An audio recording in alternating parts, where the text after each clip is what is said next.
I strongly commend the unwavering commitment and courage of Somali security forces and the local community defense forces for their sacrifices, resilience, and success against Al-Shabaab and ISIS, the two most dangerous terror organizations in the world today. This will continue until we achieve complete victory and harmony in our country, our region, our continent, and the wider world. We must never give in to cowardly terrorists. Excellencies, ladies and gentlemen, our government has embarked on a historic journey to undertake universal suffrage elections in Somalia for the first time in 57 years. Somalia was Africa's first democratic nation in the 1960s, and we are proudly returning to that path of inclusive governance once again. Today, our national election registration process is ongoing, and more than 40 independent political associations have registered to participate in the upcoming elections. Our national experience is that nothing is better than a people-centered, a people-led, guided by the rule of law to build a unified and prosperous nation in our country. Financing development, the sustainable development goals are the blueprint for achieving dignity, justice, and equality through real investment in human capital, job creation, and social protection for the most vulnerable in all our communities. However, it was very clear from the fourth financing for development conference in Seville earlier this year that the financing gap between our ambitions and the reality are very far apart. Today, developing nations are facing the terrible shock of high debt burden, higher cost of sovereign borrowing, and expenditure on recurrent shocks, which is impossible to budget for annually. The traditional economic model of forecasting predictable expenditure supported by clear revenue streams is no longer this simple. Governments of the developing nations are also now subjected to real-time investment cuts in core developmental activities, including health, education, and basic infrastructure. This is because of realignment of the already dwindling development assistance they use to receive from the developing nations. This is not sustainable, and if we, as a community of nations, are to achieve collective developmental progress together. Excellencies, ladies and gentlemen, in Somalia, we are taking responsibility of our own economic development by building on the successes of our recent reform based on the debt relief. Today, we are focused on mitigating the excruciating cost of public service investment by continuously raising domestic revenue, strengthening public financial management systems, and enforcing strict expenditure controls while enhancing transparency and accountability. Furthermore, we are committed to benefiting from strategic location and natural resources through trade with our region and the world. In line support of this ambition, Somalia has joined the East Africa Community and is ratifying the African Continental Free Trade Area policies and joining World Trade Organization.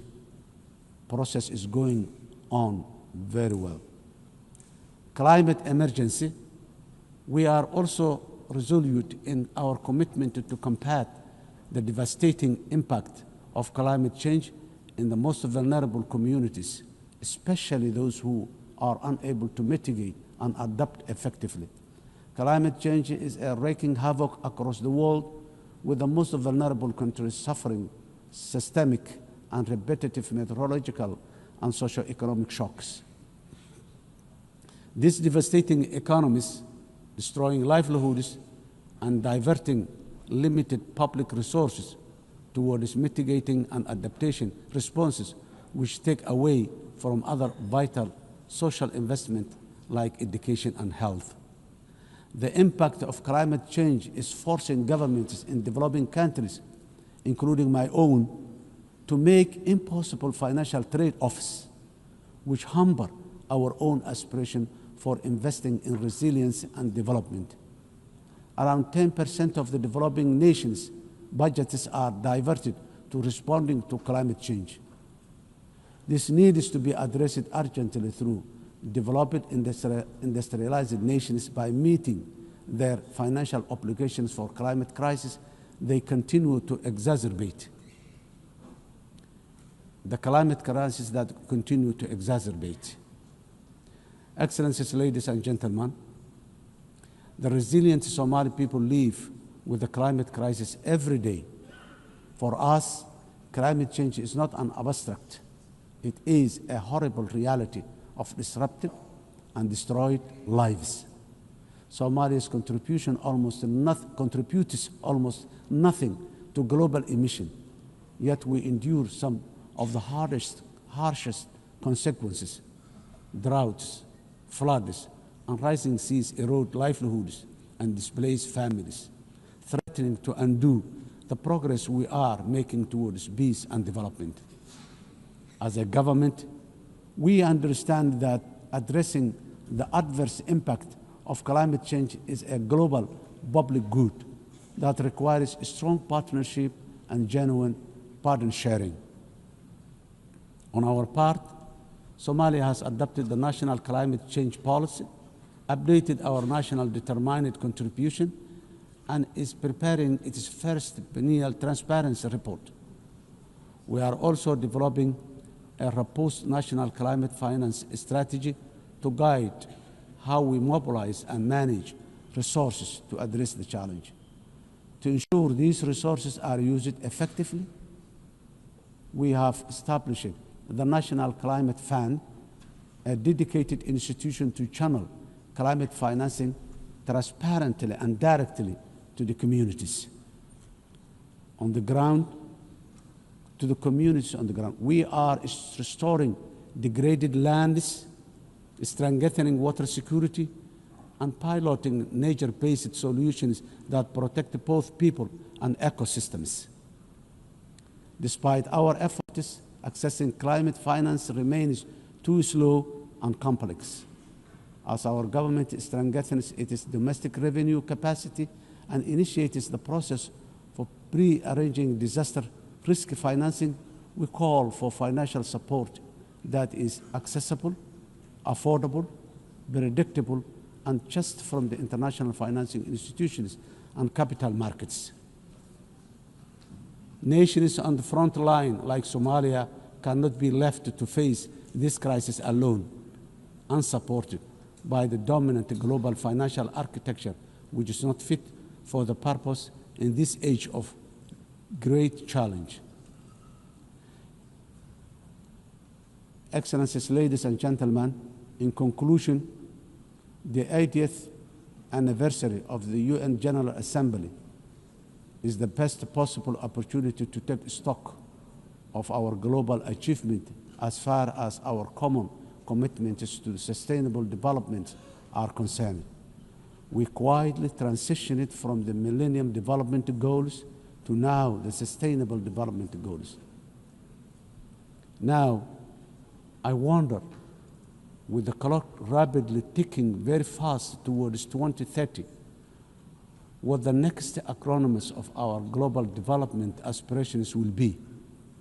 For us, being better together means common ownership, common responsibility, and genuine power sharing on the global achievement of sustainable development through investment in a resilient and fair future for all. I thank you.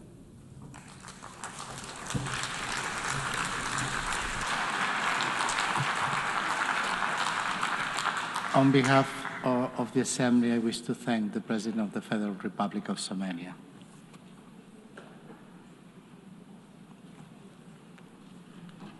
And now the Assembly will hear an address of His Excellency Jakub Mitovic, President of Montenegro. I request protocol to escort His Excellency and invite him to address the Assembly.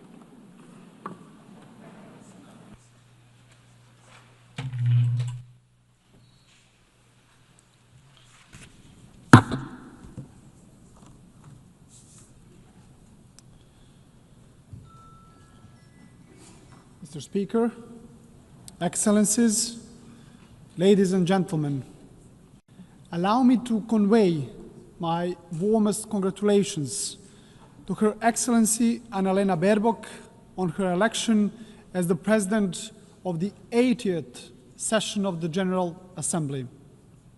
This election is both historic and inspiring, as she is only the 5th woman entrusted with this very high responsibility.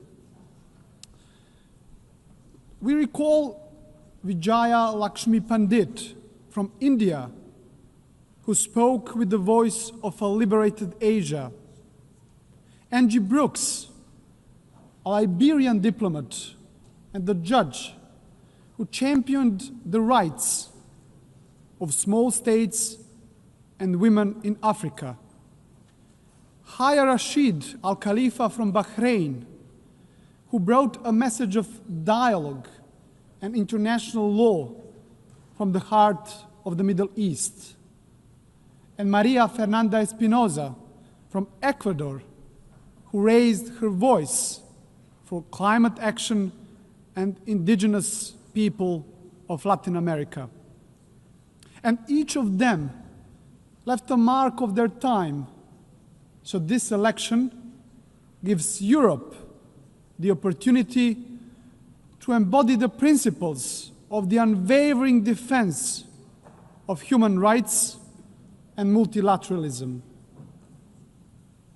Dear colleagues, this year, as we commemorate 80 years since the founding of the United Nations, we reflect on the remarkable journey of this great organization that was created as a mission of global peace.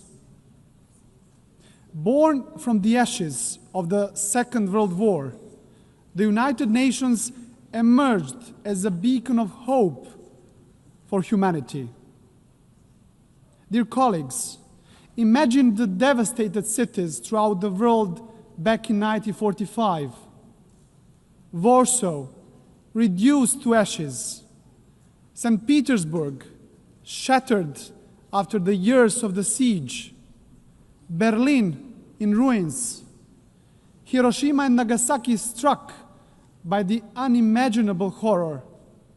And my hometown and the current capital of Montenegro, Podgorica, was also in the bombings virtually razed to the ground. And imagine at the same time the world leaders gathered, who despite their wounds looked to the future. And at that very moment, when the trenches between nations still existed and the graves of the loved ones were still fresh, the Organization of the United Nations was born. The idea that light could emerge from darkness and that solidarity could triumph over despair. Despite the unprecedented destruction, the idea of peace and unity triumphed over division and hostility. The leaders of that time understood the urgent need for a strong global organization capable of preventing all future wars and fostering cooperation among nations. As part of the former Yugoslavia, Montenegro was among the founding nations of the United Nations. We have so far established an international system that promotes peace, upholds rules-based global order, safeguards human rights, and fosters sustainable development. Dear colleagues, without the United Nations, much of our collective progress would have remained just a distant dream. Yet, even after 8 decades, we must also acknowledge a sobering truth. The absence of the World War has not always meant the presence of genuine peace and prosperity in the world. Today, multilateralism is being tested like never before, and our world is confronted with devastating conflicts, rising polarization, grave human rights violations, deep economic inequalities, and the corrosive spread of disinformation. Those challenges remind us of one essential fact: we cannot afford the marginalization of the United Nations, nor the silencing of the international law. Dear colleagues, now more than ever, we need to renew our commitment to the founding principles of the UN Charter. And despite its imperfections, the United Nations remains the only global organization where every nation has a seat and a voice, and where international law remains the basis for international legitimacy. And that makes the United Nations indispensable. Ladies and gentlemen, since regaining our independence back in 2006, Montenegro worked hand in hand with the United Nations to advance reforms in sustainable development, human rights and good governance, and in line with our European Union membership aspirations. Next year, we will proudly mark 2 decades of regaining our independence, as well as 2 decades of our UN membership. So over the past 20 years, Montenegro has evolved into a modern democracy. This transformation is also reflected in our economy, which has grown steadily, driven by key sectors such as tourism and energy. Our resilience has been tested by many global crises. Yet, Montenegro remains firmly committed to building a knowledge-based economy that fosters sustainable development and contributes to regional stability and regional prosperity.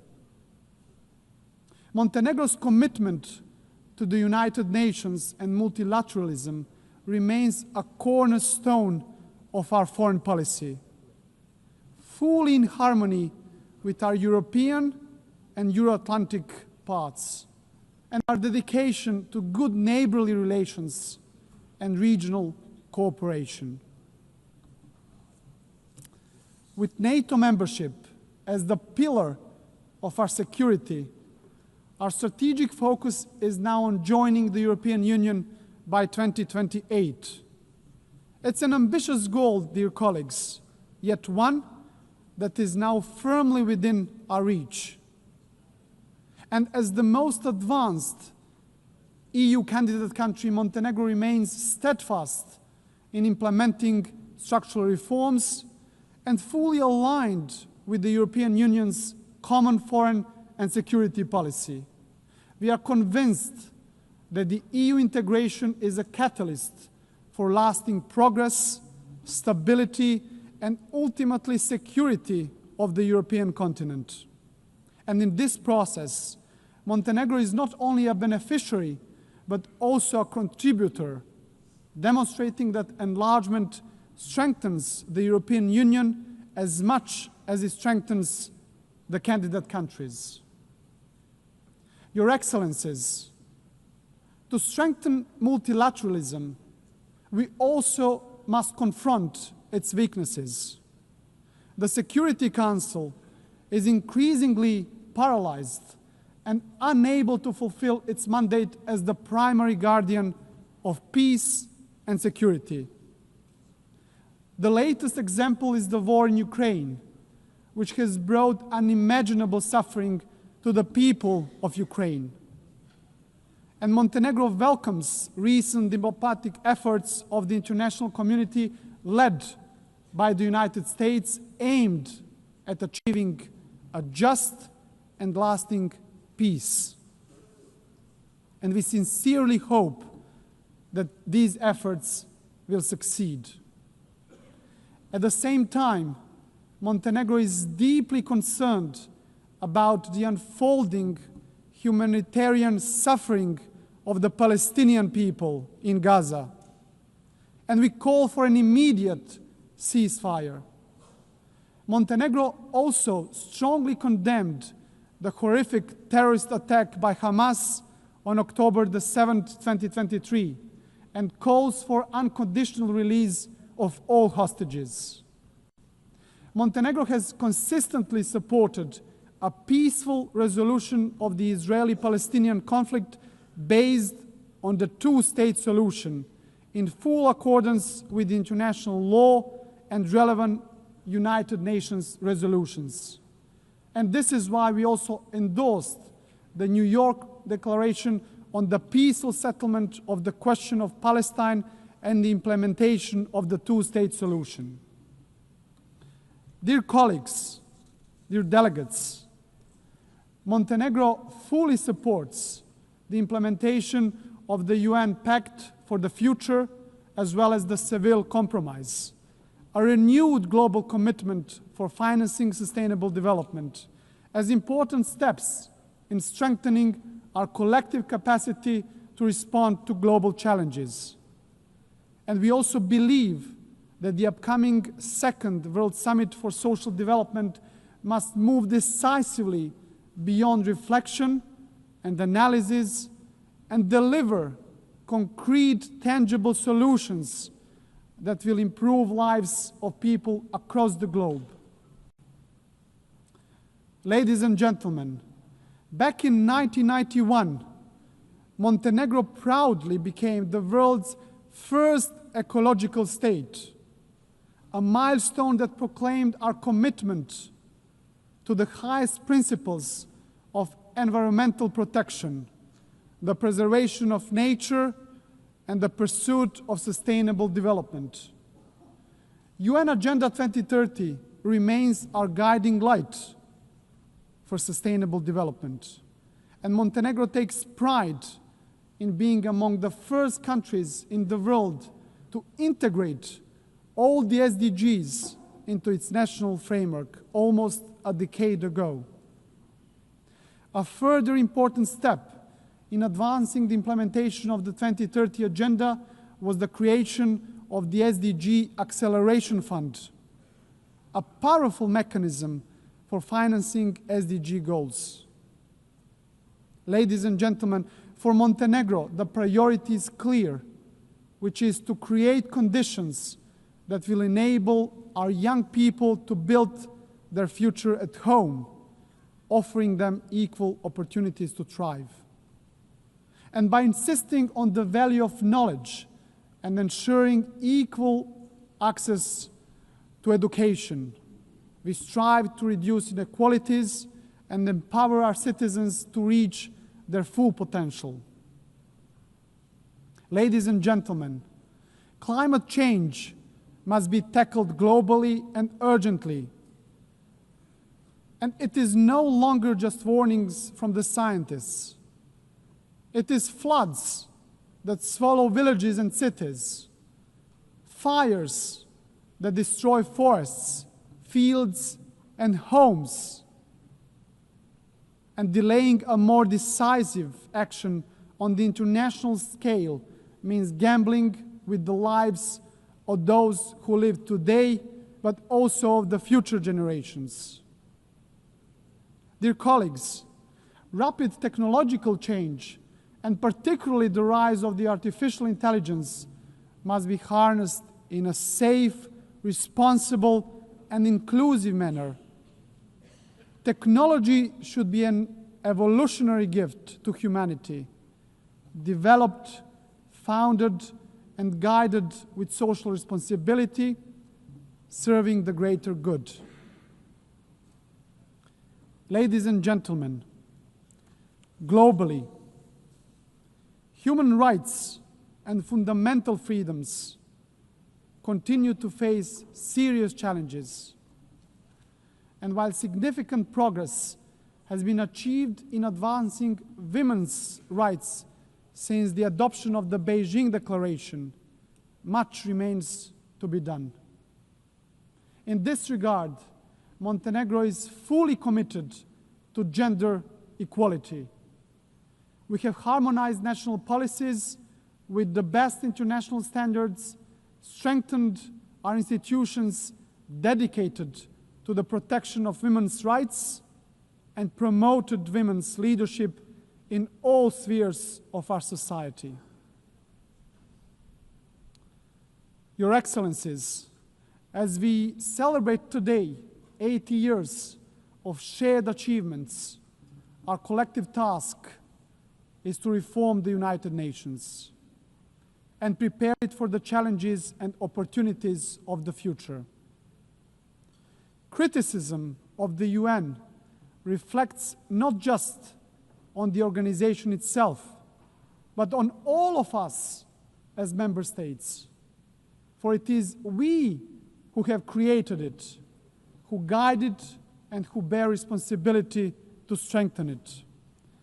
This is why Montenegro strongly supports the Secretary General's Reform Initiative, UN 80. It must not be seen as a mere bureaucratic exercise, but embraced as a commitment, a solemn commitment that the United Nations of tomorrow will be more agile and more efficient. And at the heart of these efforts must remain the UN's three key pillars: peace and security, sustainable development, and human rights, as the bedrock of all United Nations action. To conclude, dear friends, Montenegro is firm in its conviction that the United Nations must remain the cornerstone of peace, international law must prevail over force, and the rule-based order must be further strengthened. For without these principles, there can be no trust among nations, no true security, and no hope for a just and lasting peace in the world. And let me, at the end, quote the most famous writer from our part of the world and the Nobel Prize laureate, Ivo Andrić, who wrote in his masterpiece, The Bridge on the River Drina, "Of everything that man erects and builds in his urge for living, nothing is, in my eyes, better and more valuable than bridges. They are more important than houses, more sacred than temples, for they belong to all and are equal for everyone." Dear colleagues, this timeless truth reminds us that bridges are not only structures of stone, but structures of peace. It is a dialogue that builds bridges, and it is only through bridges that nations can walk towards peace. So our task is not to be passive heirs of history, but active builders of a better legacy. So let the next 80 years of the United Nations be not years of hesitation, but of courage and solidarity. So guided by these values, Montenegro will continue to build bridges, strengthen dialogue, and work tirelessly towards a future of stability, future of progress, and future of common success, fully aligned with the very spirit and mission of the United Nations. Thank you very much for your attention.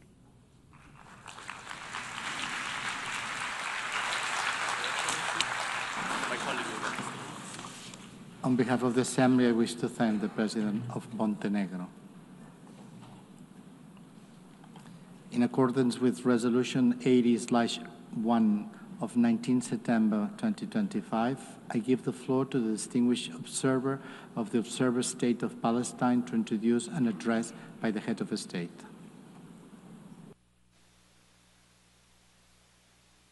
Bismillahirrahmanirrahim. In the name of God the Merciful, the Compassionate, Her Excellency Annalena Baerbock, President of the General Assembly, His Excellency Antonio Guterres, Secretary General of the United Nations, Your Excellencies, Highnesses, and Heads of Delegations, may the mercy and blessings of God be upon you. I speak to you today after almost 2 years in which our Palestinian people in the Gaza Strip have been facing a war of genocide, destruction, starvation, and displacement waged by the Israeli occupation forces, in which they killed and injured more than 220,000 Palestinians, the majority of whom are unarmed children, women, and the elderly. A war in which they displaced hundreds of thousands and prevented the entry of food and medical supplies and caused the starvation of 2 million Palestinians. They imposed a stifling siege on an entire people and destroyed more than 80% of homes, schools, hospitals, churches, mosques, facilities, and infrastructure. What Israel is carrying out is not merely an aggression.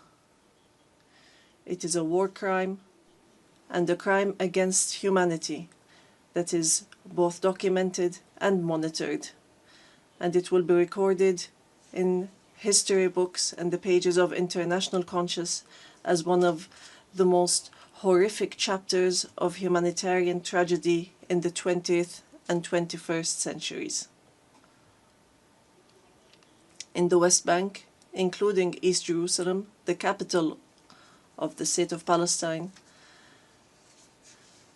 the extremist Israeli government continues to implement its settlement policies through illegal settlement expansion and developing projects for annexing settlements. The latest was the construction plan for E1, which would divide the West Bank into 2 parts and would isolate occupied Jerusalem from its surroundings and would undermine the option of the two-state solution in a blatant violation of international law and relevant Security Council resolutions, specifically Resolution 2334.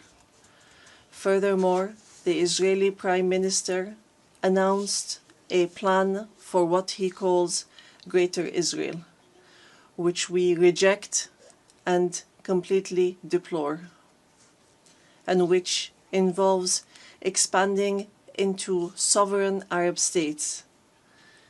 In addition to the brutal attack against the sisterly state of Qatar, which we condemn and see as an escalation that is grave and a blatant violation of international law, which requires a decisive intervention and deterring procedures and measures for such expansionary plans. With official support and through increasing facilities, the terrorism of settlers increases. They burn homes and fields, they uproot trees and attack villages and attack unarmed Palestinian civilians. In fact, they kill them in broad daylight under the protection of the Israeli occupation army. Furthermore, the Islamic and Christian religious sites in Jerusalem, Hebron, and Gaza Strip have not been spared the attacks which have damaged the mosques, churches, and cemeteries in a blatant violation of the historic status quo and in a clear violation of the provisions of the international law.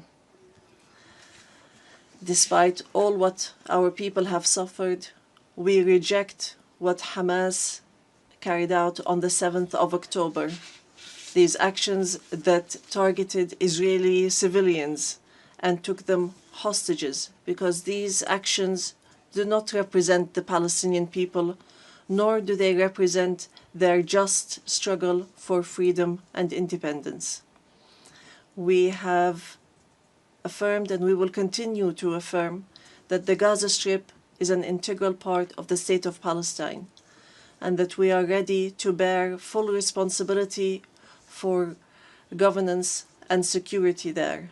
Hamas will not have a role to play in governance. Hamas and other factions will have to hand over their weapons to the Palestinian National Authority as part of a process to build the institutions of a one state, one law, and one legal security forces. We reiterate that we do not want an armed state. Ladies and gentlemen, our wounds are deep and our calamity is great. 7 million Palestinians are still living the tragedies of the Nakba and displacement since 1948. Our people in the West Bank, including East Jerusalem, and in the Gaza Strip, are still living the tragedies of the Israeli aggression and occupation for decades. Years that our people have spent under occupation, killing, arrests, and settlement, and the theft of money, property, and lands. And this still continues without any deterrent or accountability. Years of oppression, deprivation, and the protection for the occupier, and enabling the occupier instead of protecting the people under the occupation, and more violations of the rights of our Palestinian people to self-determination, to freedom, dignity, independence, and sovereignty on the land of the occupied state, on the land of the state of Palestine occupied since 1967, including East Jerusalem. More than 1,000 resolutions at the United Nations, not one of them was implemented. There have been many efforts, many international initiatives, without reaching an end to this tragic situation that the Palestinian people are living under the yoke of occupation. In 1993, we signed the Oslo Accords, and we adhered to all its items, and we recognized the state of Israel. Israel, at the time, recognized the Palestine Liberation Organization as the sole legitimate representative of the Palestinian people. Based on that, we restructured our institutions, and we amended our national charter, and we rejected violence and terrorism, and we adopted a culture of peace. We made all our efforts to build the institutions of a modern Palestinian state that lives side by side in peace and security with Israel. But Israel did not adhere to the signed agreements and has worked systematically on undermining them. Ladies and gentlemen, just 3 days ago, we met at a high-level international conference in New York under the joint chairmanship of France and the Kingdom of Saudi Arabia, with wide-scale international presence and united positions that expressed a genuine international will to put an end to this historic conflict by recognizing the state of Palestine, ending the occupation, and returning hope to both the Palestinian and Israeli people.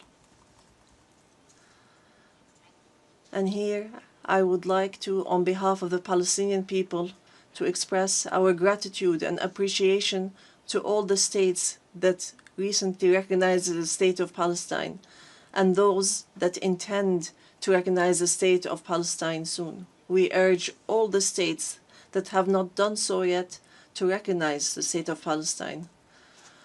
We call on supporting Palestine obtaining full membership in the United Nations. It should be noted that we have already recognized Israel's right to exist in 1988 and in 1993, and we still recognize this right. In this regard, we would like to thank France, the UK, Canada, Australia, Belgium, Portugal, Luxembourg, Malta, Monaco, San Marino, Andorra, and Denmark for their recognition of the state of Palestine.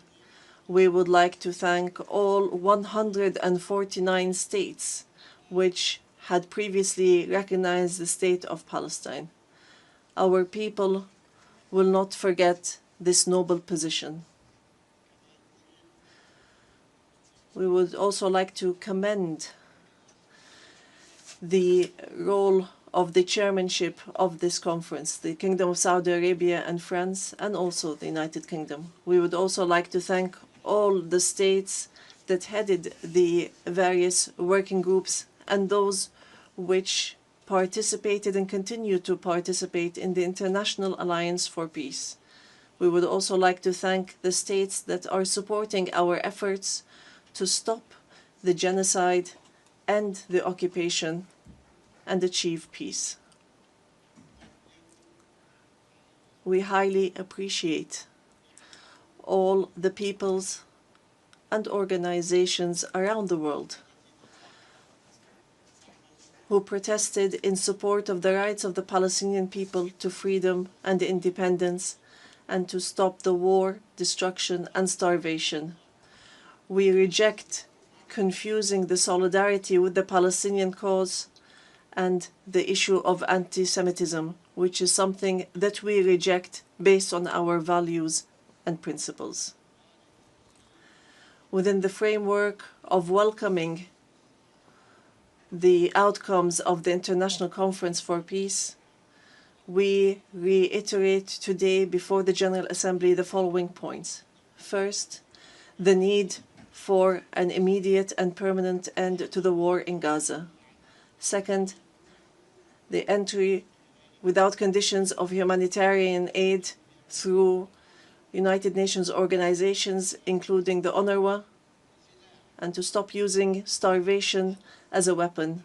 And here we would like to thank the brotherly and friendly states and organizations that have been sending aids. Third, the release of all hostages and prisoners on both sides.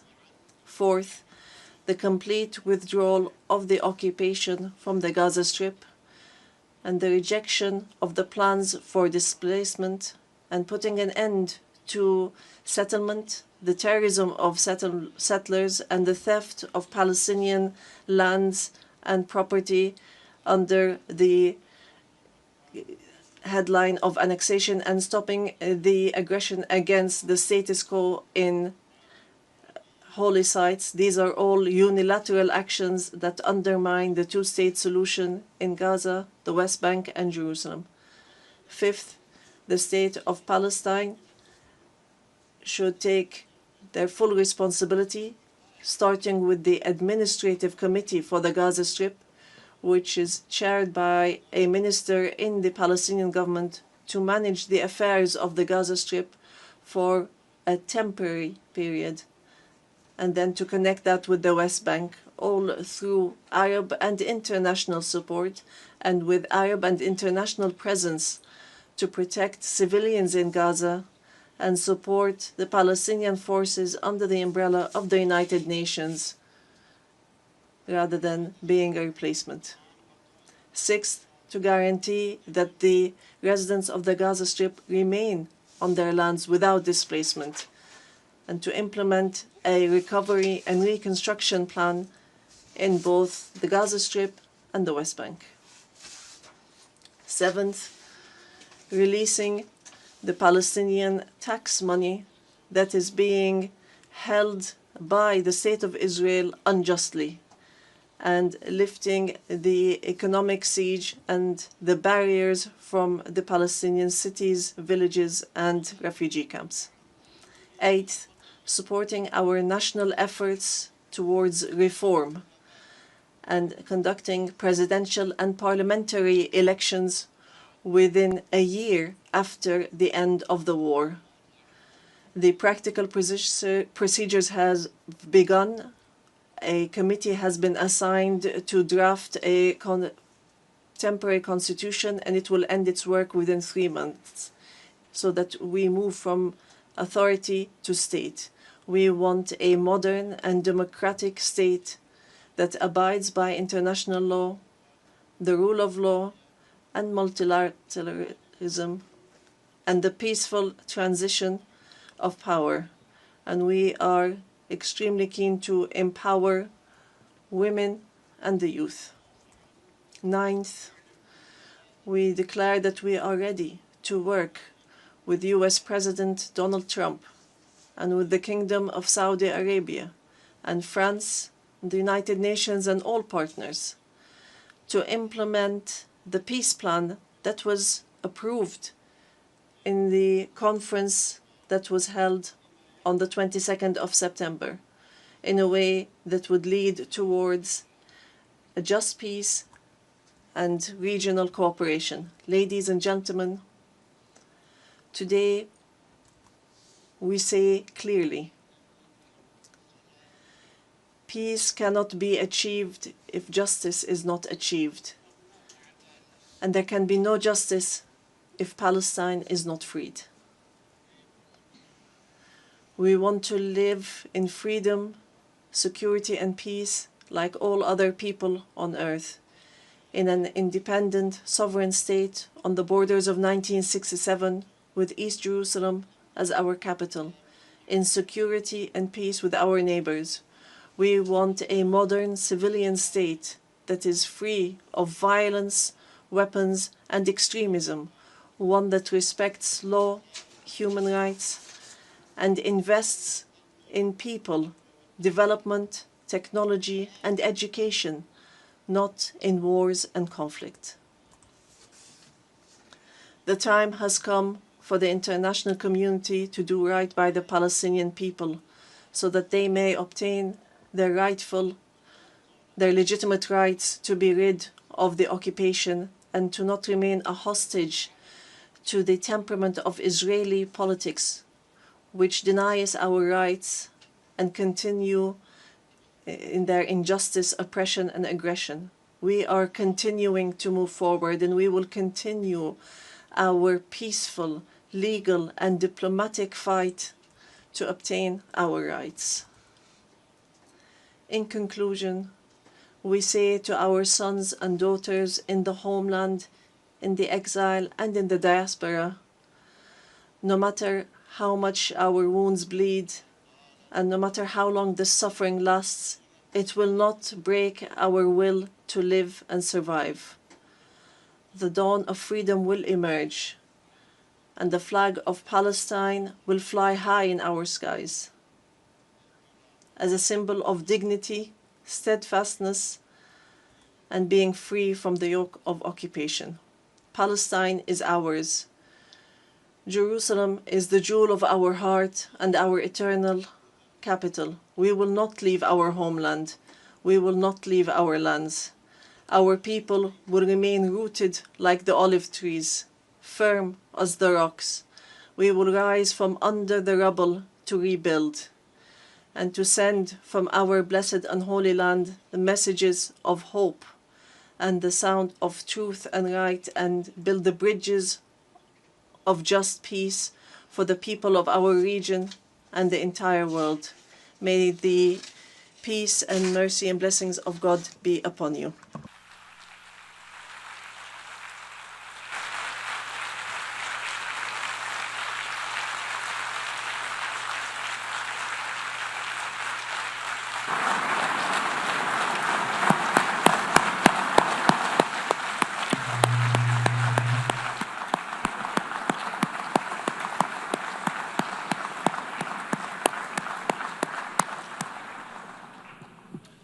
behalf of the Assembly, I wish to thank His Excellency Mahmoud Abbas, President of the State of Palestine.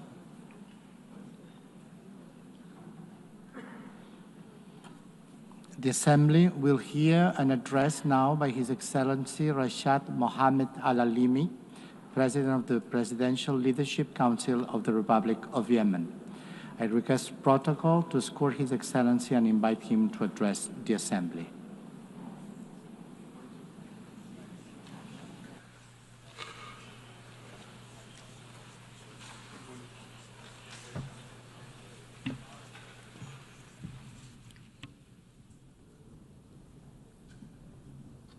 In the name of God, most gracious, most merciful.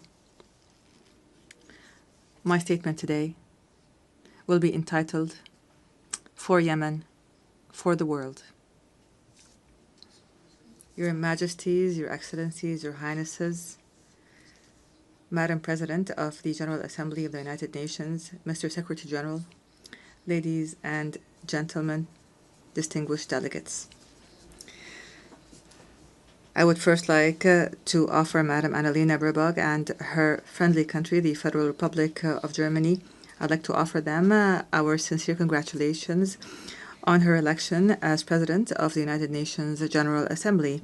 I wish her success in leading this session, which we attach great importance to as under the slogan, Better Together for Peace, Development and Human Rights. I would also like to commend the efforts of the Secretary General of the United Nations, Mr. Antonio Guterres. We look forward to working with these two leaders of the United Nations to champion peace and human rights in Yemen and to offer protection to the relief staff that have been kidnapped by the terrorist Houthi militias that are backed by the Iranian regime. I also take this opportunity to offer our sincere congratulations to our great Yemeni people who tonight are celebrating the anniversary of the overthrow of the racist Imamate regime 63 years ago and the birth of the republic that is based on the principles of liberty, justice, and abolishing differences and class discrimination and encouraging the participation of women and guaranteeing rights and liberties. Ladies and gentlemen, within this organization, which was built in the aftermath of a horrific war, humanity 8 decades ago pledged that no people would be left alone to face dictatorship or chaos or famine without the backing of the international community.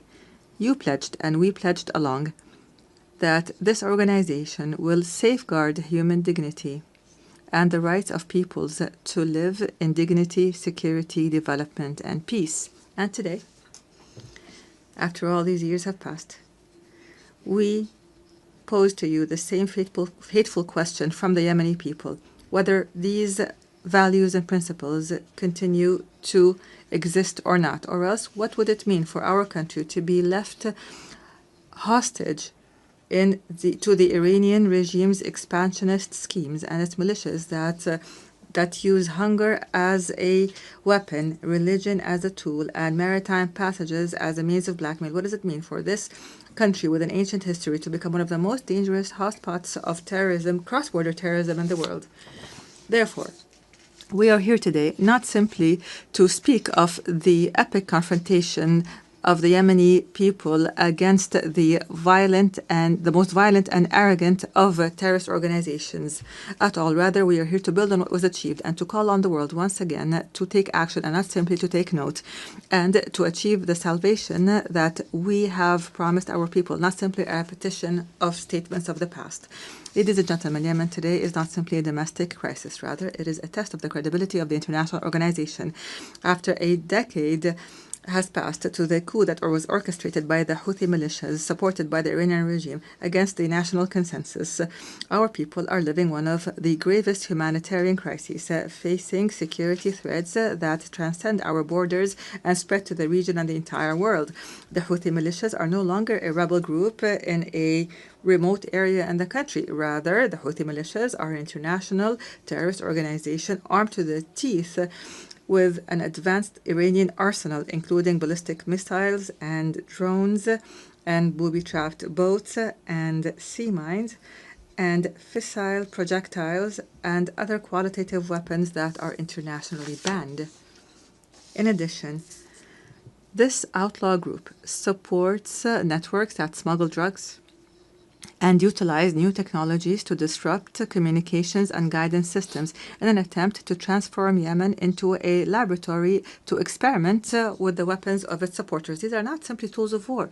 Rather, this is a scheme to redraw the map of Iranian influence in the region. And those who are lenient with this group today must imagine how tomorrow will be when the Red Sea and maritime passengers fall prey permanently to this terrorism. Therefore, ladies and gentlemen, the past years have proven that the policy of conflict management, by offering more incentives, has only brought more disaster and destruction.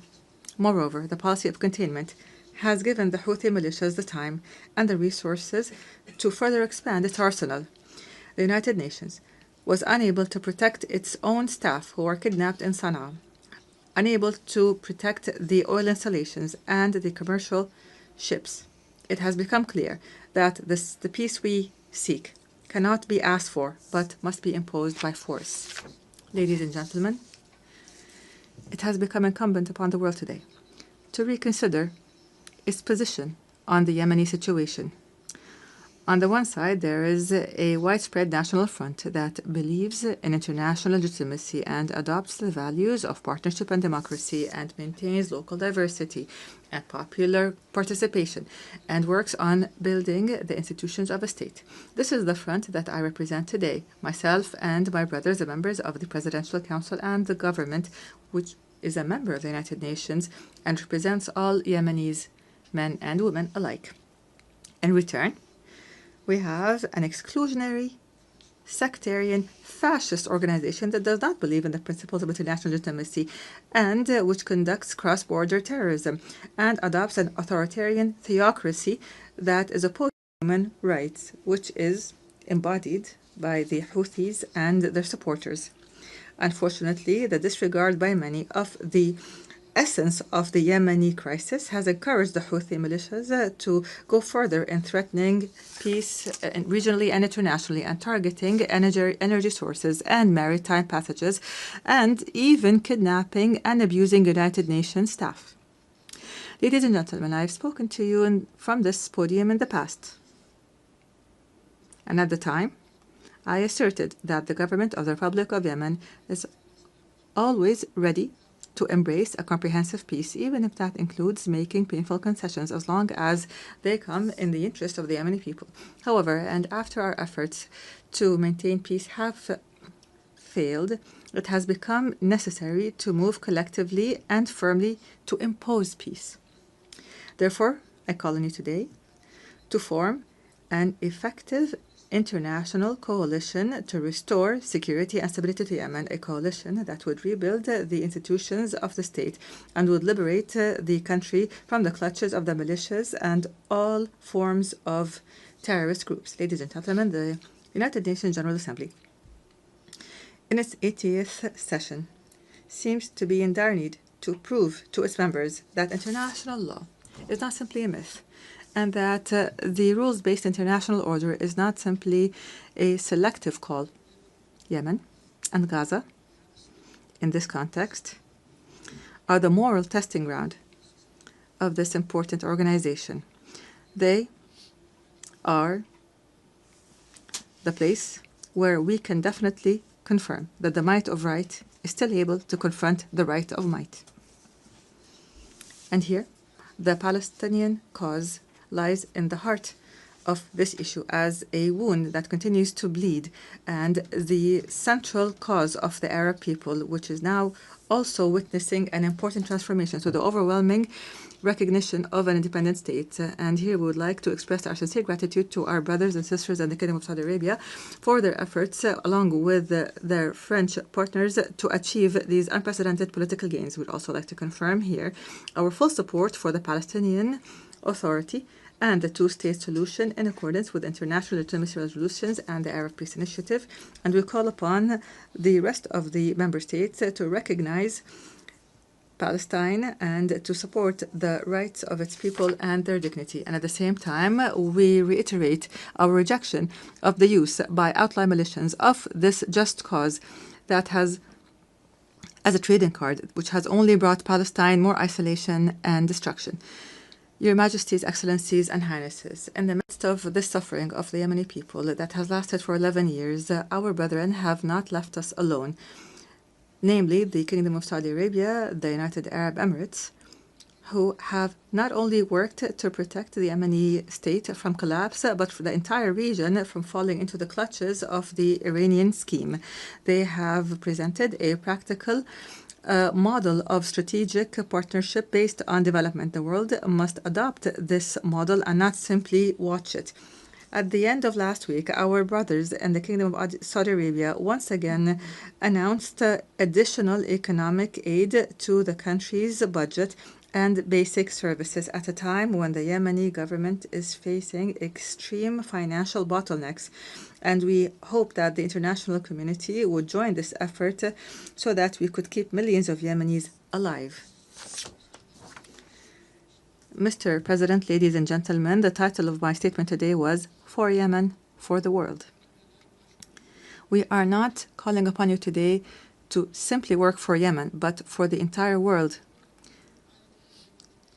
Yemen must not be left to fall prey for blackmail and terrorism, because this would mean opening the door to more victims, and this would deliver a blow to the credibility of this organization and its principles. What we ask from you are not new statements, but international action, firm international action to support the legitimate government as a trusted partner on the ground. The time has come to launch an international coalition that will liberate Yemen from terrorism and rebuild its national state, and would guarantee the security and the world, the security of the region and the world from the dangers of cross-border terrorism. And this is what we call for, to regain sovereignty in our country and put an end to the chapter of militias once and for all. I thank you, and peace and God's blessings be upon you.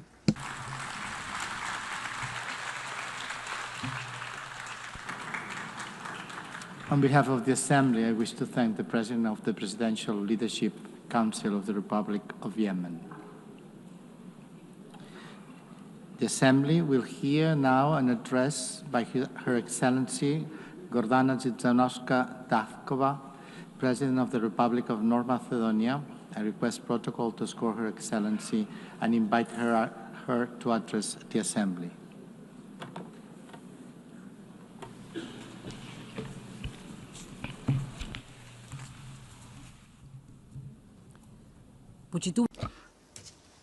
Honorable Member President of the United Nations General Assembly, Annalena Baerbock, distinguished Secretary General of the United Nations, Mr. Guterres, esteemed Excellencies, ladies and gentlemen. Being the foundation of international law and multilateralism, the United Nations have prevented another world war and numerous conflicts and have alleviated the consequences of many humanitarian crises. They have helped many nations embark on the path to sovereign equality, lifted millions of extreme poverty, and educated entire generations. They have inspired a global movement for rights and freedoms, for social justice and equality. They have raised awareness of environmental protection and mobilized humanity in the fight against climate change. For these and many other achievements, the United Nations, its agencies and leaders, have won no less than 12 Nobel Peace Prizes. Nevertheless, the United Nations today face a geopolitical and geoeconomic earthquake that is shaking the foundations of the post-World War II order. Today's crisis stems from deep tectonic shifts, undermining the principles that shaped the world for the past 80 years. A new geopolitical era is emerging before our eyes. Instead of acting together on the urgent challenges such as peace and security, climate change and environmental destruction, artificial intelligence and growing inequalities, we seem to be heading towards a post-Hobbesian state of war of everyone against themselves. Instead of a single international order, parallel orders seem to be emerging, each with its own rules, values and interests, often directly against one another. Being paralyzed and isolated when most needed, I wonder if the United Nations is turning into the League of Nations. The signs are all around us. Instead of creating a sense of shared future, humanity is facing wars and loss of humanness. With international humanitarian law increasingly ignored, hunger is weaponized and humanitarian workers are targeted. Amid everyday violence, the world is oscillating between nihilistic pessimism and hedonistic escapism, between hopeless lamentation and heartless indifference, as in the first decades of the 20th century. The tremors of the international order have opened deep geopolitical fault lines. One of the most active is in Ukraine, where war has been raging for 3.5 years.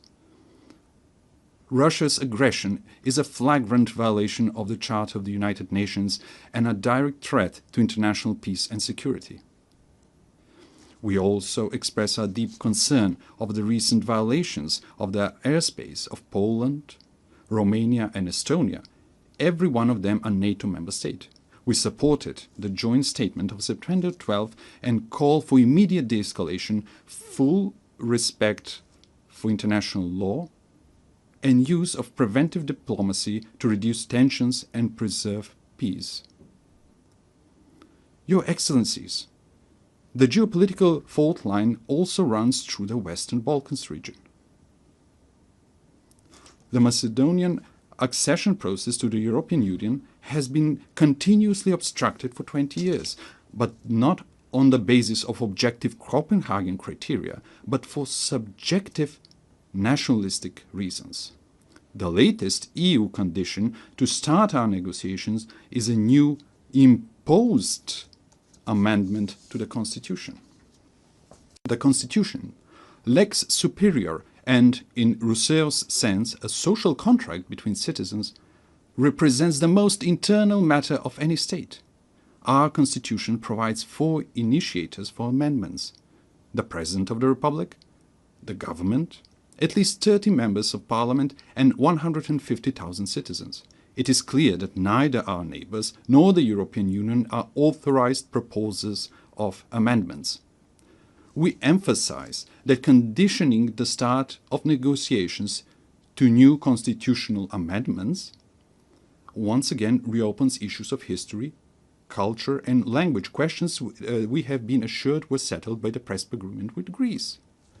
We are constantly reminded that agreements must be respected.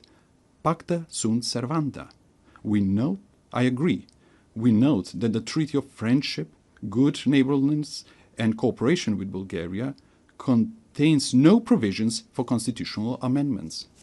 Finally, through the Constitutive Acts, the EU defines itself as a unity of diversity and commits to respecting cultural and linguistic diversity, national and cultural identity, and dignity and integrity. How then is it possible that we are asked to discuss and negotiate with a neighbor about history, culture, and language? Time and again, we stress that we perceive ourselves as Europeans and deeply believe in the European project that brought peace and economic prosperity after the Second World War. The European ideal remains our greatest inspiration and strategic aspiration. As a country dedicated to good neighborly relations and regional cooperation, we do not seek disputes with our neighbors. What we desire is to be integrated in the Union, but without additional conditions and with national dignity preserved. We warn that after the war in Ukraine, the blocked European integration of the Western Balkans is not only a political but also a security issue. With the political door closed for the Western Balkan countries and the door wide open for influences of third geopolitical centers of power, it is ironic that the Union calls for resilience towards them. Must we end up on the Security Council's agenda for the EU to unblock enlargement? If the European Union wants to be a geopolitical union, it must not leave the Western Balkans in a geopolitical vacuum. As the President of the European Commission has noted, the European Union must break the armor of consensus as soon as possible if it wants to complete the reunification of Europe and become a strong geopolitical factor again. Madam President, esteemed Excellencies, finally, I cannot but not address one of the most geopolitically volatile regions, the Middle East and Gaza. The Middle East has an ancient and rich tradition of interreligious and interethnic coexistence. History has shown that diversity, when respected, can be a source of cultural enrichment and long-term peace. But also history teaches that violence, regardless of its origin, deepens divisions, prolongs human suffering, and distances the parties from a just and comprehensive solution. We are convinced that sustainable peace in the Middle East can only be achieved through dialogue and diplomacy, in accord with international law. The inviolability of human life and dignity must be respected, even in times of war, in accord with international humanitarian law. In that spirit, we reaffirm our support for international efforts aimed at de-escalation, inclusive dialogue, and direct negotiations. Esteemed Excellencies, these geopolitical fault lines and tensions point unequivocally to the following. Without multilateral institutions and procedures, without international law and principles that would tame the strong and protect the weak, we will reenact the Thucydides Melian dialogue, with the strong doing what they can and the weak what they must. Consider how repeated violations of the United Nations Charter were tolerated, clearing the path for new ones. Remember the General Assembly resolutions left unenforced, the International Court of Justice's judgments disregarded and its opinions ignored, and the peace initiatives obstructed in the Security Council.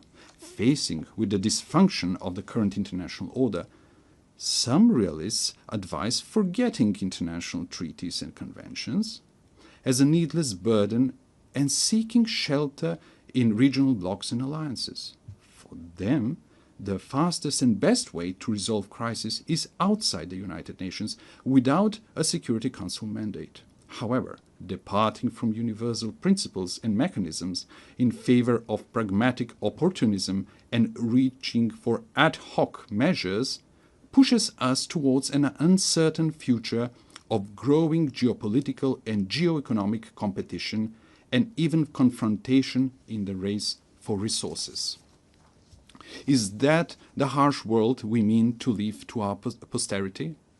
The alternative is to try to revitalize multilateralism and make its institutions more resilient to these systemic shocks.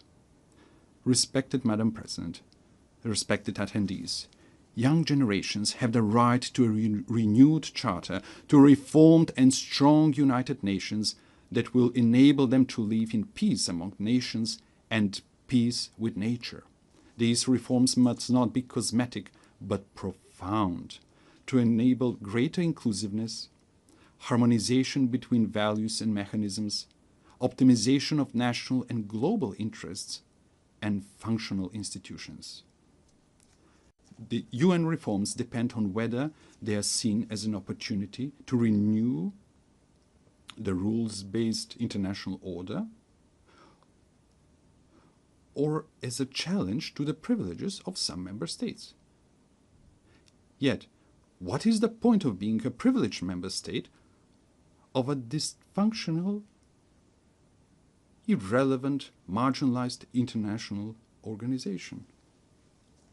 For effective United Nations, it is necessary for the Security Council to be reformed, to be more inclusive, accountable, and responsible for maintaining international peace and security. The General Assembly must evolve into a representative policy-making body rather than a debate club. The implementation of International Court of Justice judgments must become mandatory for all member states, ensuring the rule of international law. Reform is needed not only for old challenges, but also for new ones. Artificial intelligence brings enormous opportunities, but also incalculable risks for our civilization. It is not just a technological leap. Its impact may be greater than the industrial and digital revolutions.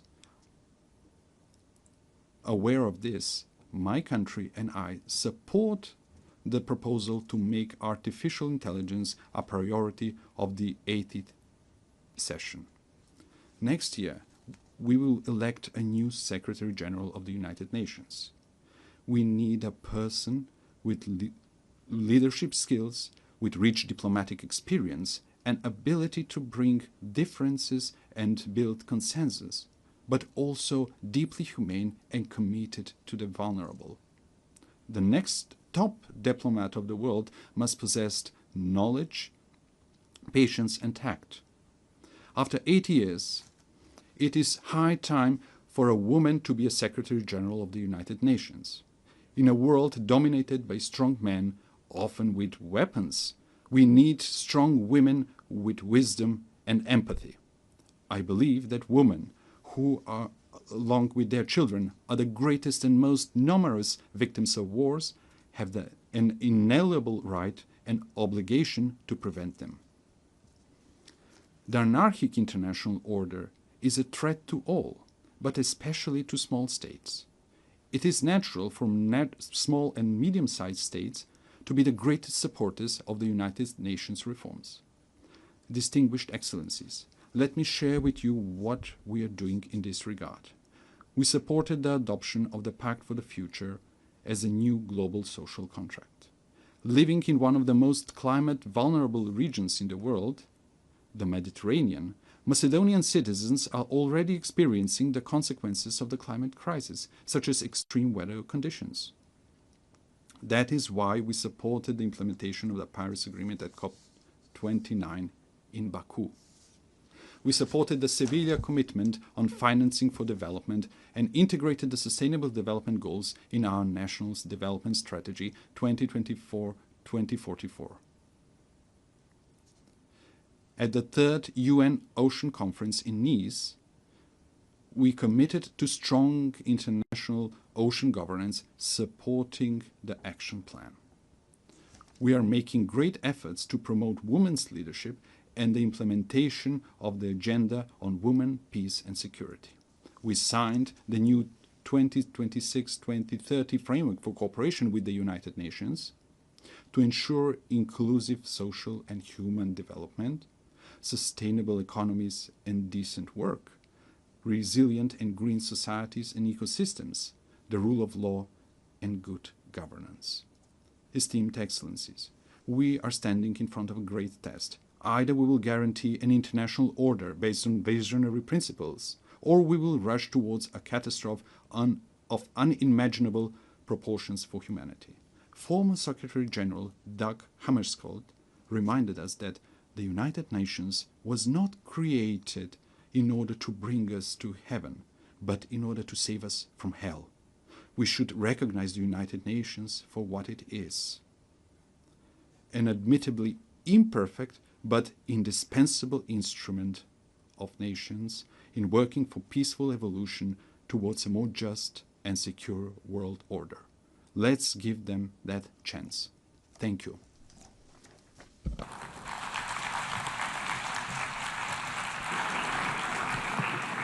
On behalf of the Assembly, I wish to thank the President of the Republic of Macedonia.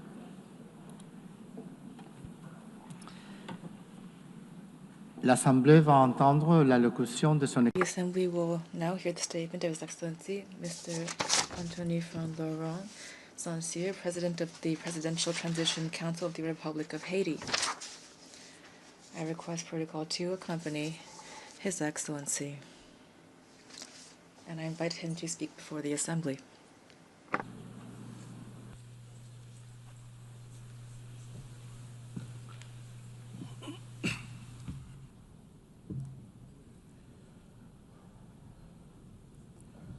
Madame la Présidente de la Madam President of the General Assembly, Secretary General, distinguished heads of state and government, distinguished heads of delegation, distinguished delegates, it's with a sense of gravity and a great deal of hope that I convey the voice of Haiti and the greetings of a dignified and resilient people, which, despite hardships, is claiming for itself and for all of humanity 3 universal promises: development, respect for human dignity, and peace. Peace, which is now an absolute imperative for the Haitian people. On behalf of this people, Madam President, I would like to warmly congratulate you on your election as President of this Assembly. I also would like to thank Secretary General Antonio Guterres for his unwavering commitment to our organization and his constant and multifaceted support for the Republic of Haiti. Ladies and gentlemen, the theme of this session, Better Together, 80 Years and More for Peace, Development, and Human Rights, honors the outstanding work carried out over the past decades. It also recalls the importance of remaining unified and resilient in the face of the unprecedented crises threatening the future of the planet, as well as international peace and security. Today, hunger is threatening millions of lives. Armed conflicts are multiplying and extreme poverty is deepening, causing forced migrations that jeopardize international stability and that put the solidarity between nations to the test. In addition to these challenges, we also are dealing with climate change, a rise of terrorism, mass atrocities, transnational crime, the erosion of human rights, and disinformation. We cannot turn a blind eye to the urgent need to strengthen our healthcare systems, to ensure a just energy transition, and to promote gender equality and youth inclusion. These issues require us, the world leaders, to shoulder our responsibility to build a UN that is better adapted to the challenges of today and the hopes of tomorrow. We must ensure that all of our actions, including technological breakthroughs such as artificial intelligence, foster peace, development, and human dignity. Ladies and gentlemen, just a 4-hour plane ride from here, a human tragedy is unfolding, one of the most devastating of our hemisphere. Every day, innocent lives are extinguished by bullets, fire, fear. Entire neighborhoods are disappearing, forcing more than 1 million people into internal exile and annihilating memories, investment, and infrastructure. Thousands of children have been deprived of their fundamental right to education. Thousands of young people are condemned to despair. Hundreds of women and girls have been raped, and they will forever carry the scars of this violence in their bodies and souls. Almost half of the population is facing acute food insecurity. The healthcare system is collapsing. Hospitals are being vandalized, burned, or forced to shut down. Doctors are fleeing. Lives are being lost due to a lack of treatment. Even the treatment for persons living with HIV and tuberculosis is under threat. This is the face of Haiti today, a country at war, a modern-day Guernica, a human tragedy at the doorstep of America, only a 4-hour flight from here. It's important to say this. Haiti is experiencing war, a war between criminals that want to impose violence as their social order and a population, an unarmed population that is fighting for human dignity and freedom. The response must be firm and determined. Today, the international community must stand alongside Haiti and take large-scale measures, not half steps. A strong, coordinated, and immediate action is needed. Silence and inaction are not an option. We must act quickly to protect lives, to protect the innocence of children, to provide youth with a future, and to allow citizens to decide their own future at the voting booth. Every minute lost means human lives sacrificed and an erosion of democracy. Haiti wants peace.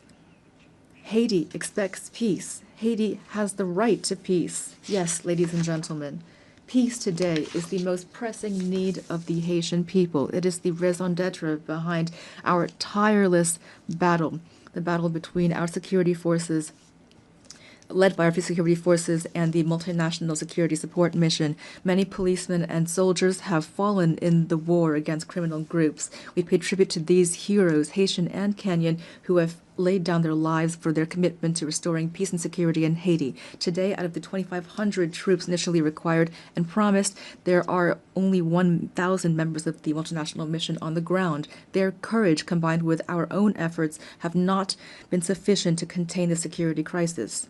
And yet we have increased by 40% the budget for our security forces. We've recruited new members. We have strengthened our troops and acquired more material and equipment. We must face the reality. Haiti is at the epicenter of an unprecedented regional threat. Powerful and heavily armed criminal networks are trying to destabilize our country and take over the economies of our entire common space.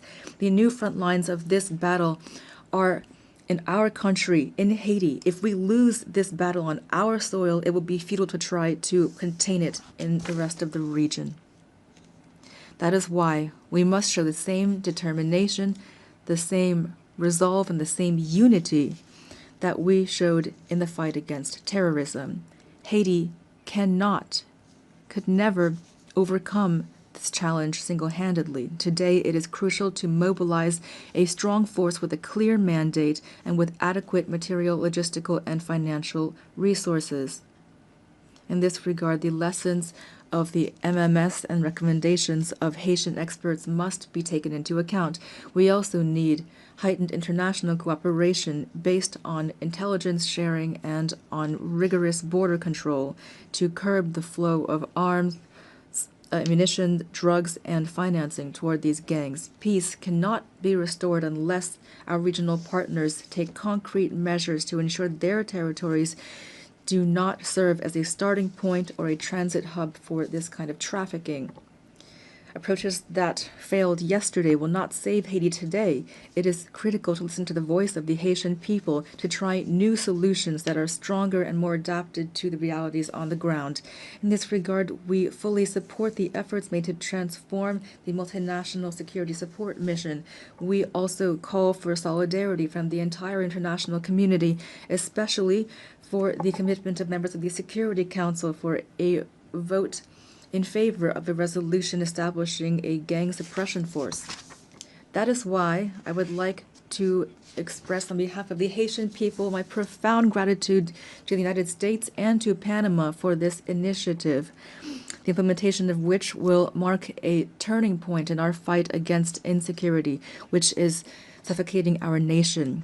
I thank the administration of President Trump for the efforts made to provide support and resources in our common fight against the gangs, these enemies that are threatening both Haiti and the entire region. Today, the complexity of the Haitian crisis cannot serve as a pretext for endless talk, for drawn-out negotiations, or for stalemates caused by geopolitical considerations. Every day that we hesitate, criminal groups benefit. We urgently need to be proactive, to transcend divisions, to act together, to promote the values that bring us together, peace and human dignity.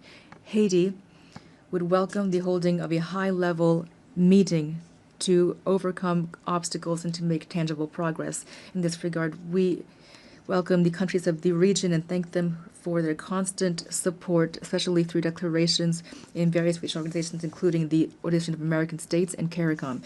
We appreciate their support and advocacy with partners in the Security Council for a real solution to the security crisis in Haiti.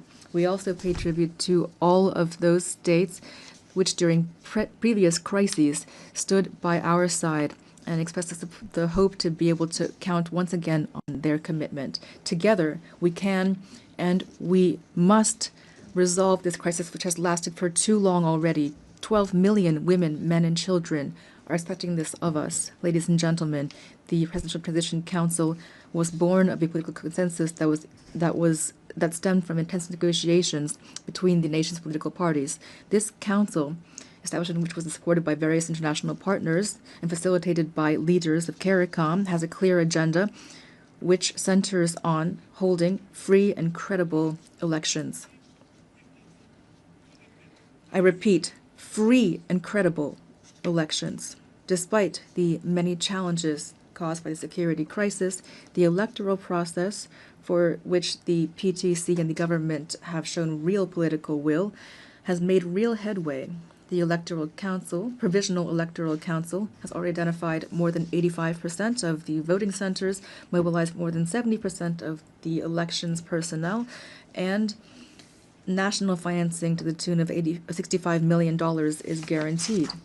The Presidential Transition Council is working closely with the MMS, the OAS, CARICOM, and BNU to ensure free, transparent, and inclusive elections reflecting the sovereign will of the Haitian people and guaranteeing the full and effective participation of young people, women, people with disabilities, and marginalized groups. To ensure productive political cooperation, constant efforts are being made and will continue to expand dialogue with the various political parties to strengthen consensus and to prevent a power vacuum which would be fatal for democracy and stability. The Haitian people must be able to choose its own leaders. The state wants credible elections. Our greatest challenge remains restoring security. The urgent and solemn call that we have once again issued to resolve the security crisis in Haiti must not be left to languish on paper nor be lost amid rhetoric and unkept promises. In Haiti, peace can no longer wait. Ladies and gentlemen, the transitional period does not allow us to launch all of the major federal reforms the country needs, but the humanitarian crisis we are currently experiencing must be overcome. To this day, the Haitian state has provided 72% of emergency assistance for IDPs and is assisting families to relocate. We are profoundly grateful to our international partners that have assisted us in the humanitarian response, and we are keenly interested in the promising initiatives put forward by those which, like the Association of Caribbean States, have chosen to join our effort. But our strategy is not limited to immediate assistance. We must move from assistance to investment. To this end, the government is determined to develop two major economic hubs, the Great North and the Great South, based on strategic sectors such as agro-industry, textiles, renewable energy, tourism, and services. Haiti will continue to count on its key partners to weather this difficult period and to relaunch its economy. We call for their support through the establishment of concrete mechanisms such as the renewal of the Hope Help Law or launching urban renovation projects, which will allow us to create jobs, to put an end to the humanitarian impasse, and to reduce migration pressure on Haitians in the region. Ladies and gentlemen, 2025 marks the bicentennial of the order forcing Haiti to pay a ransom for recognizing its own independence. We call for reparations, not out of bitterness or vengefulness, but out of a desire for justice and truth. We noted with satisfaction the statement by the French presidency recognizing the need to open spaces for dialogue and historic truth, as well as the resolution of June 5, 2025 of the French National Assembly recognizing the injustice of this ransom. Haiti has established a National Reparations and Restitution Committee. We call for this progress to be accompanied by concrete action. France, which is the cradle of human rights, today has the opportunity to write a new chapter in its history with Haiti by honoring the ideals of freedom, equality, and fraternity that unite us. Ladies and gentlemen, I must underscore the invaluable support provided by the Haitian diaspora throughout the world, who are often living in hardship. Whether in America, in Europe, in Africa, or elsewhere, the millions of Haitians living abroad contribute to the development of Haiti. We are undergoing a multidimensional crisis, and we call for patience and understanding from our partners and friends so that our nationals are always treated with respect and dignity. Behind every migrant there is a face, a family, a history, and a contribution to be made to their new country of residence. Haiti reaffirms its commitment to dialogue and to bilateral cooperation in the spirit of neighborliness and mutual respect to identify balanced and long-term solutions to Haiti's problems. The safe and orderly circulation of goods and of people, especially through air transport, is crucial for a shared future and common prosperity. Ladies and gentlemen, the Haiti of tomorrow deserves peace and prosperity, a future based on an independent judiciary, universal education, affordable health care for all, and an economy that provides every citizen with the same chance at success. This future also requires bold reforms, independent justice, and an end to impunity.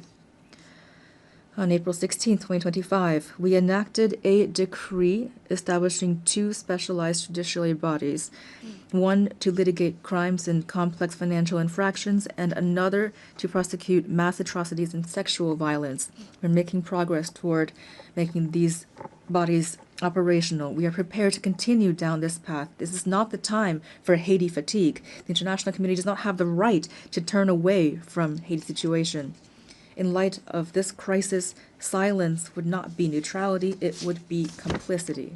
Ladies and gentlemen, allow me to pay tribute to the Haitian people.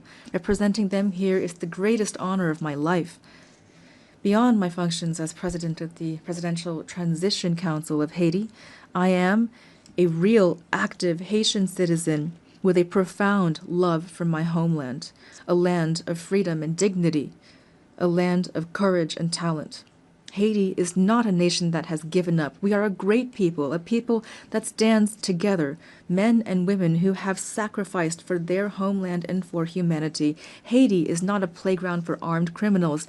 Rather, it is a nation on its feet, comprised of dignified, resilient families who every day, despite terrible adversity, are fighting for a better future. I pay tribute to my fellow countrymen and women who are, without a doubt, among the most resilient people on earth. They deserve better. Giving them new hope is my only mission, and that is why now I call upon you to stand side by side with Haiti. We must build peace in Haiti, for the Caribbean, for the Americas, for all of humanity. Thank you.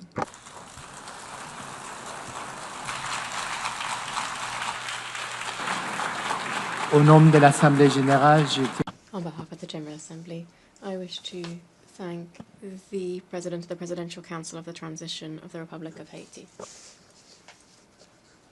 An address by His Excellency Mikhail Kabalashvili, President of Georgia. I request protocol to score His Excellency and invite him to address the Assembly. I can see it here. Yeah.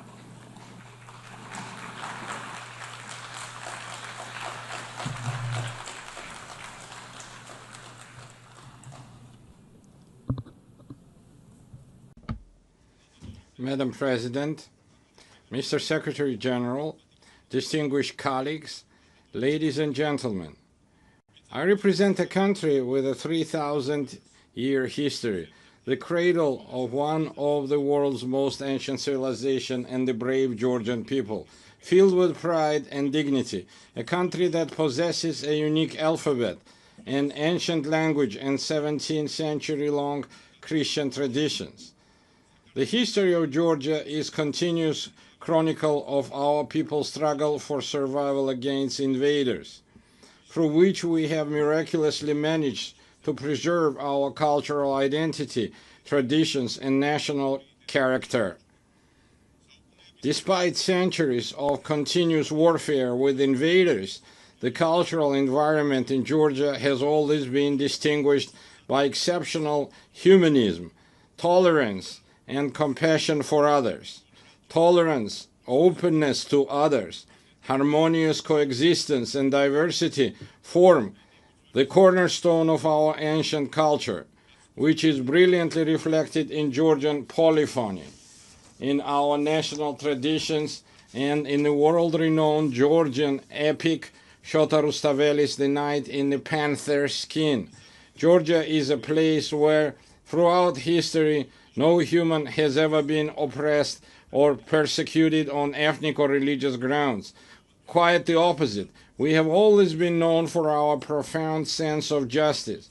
I represent the Georgian people, who know both the cost of war and the value of freedom and peace, a people who cherish their rich history and traditions, while at the same time facing with resolve the challenges that lie before our country.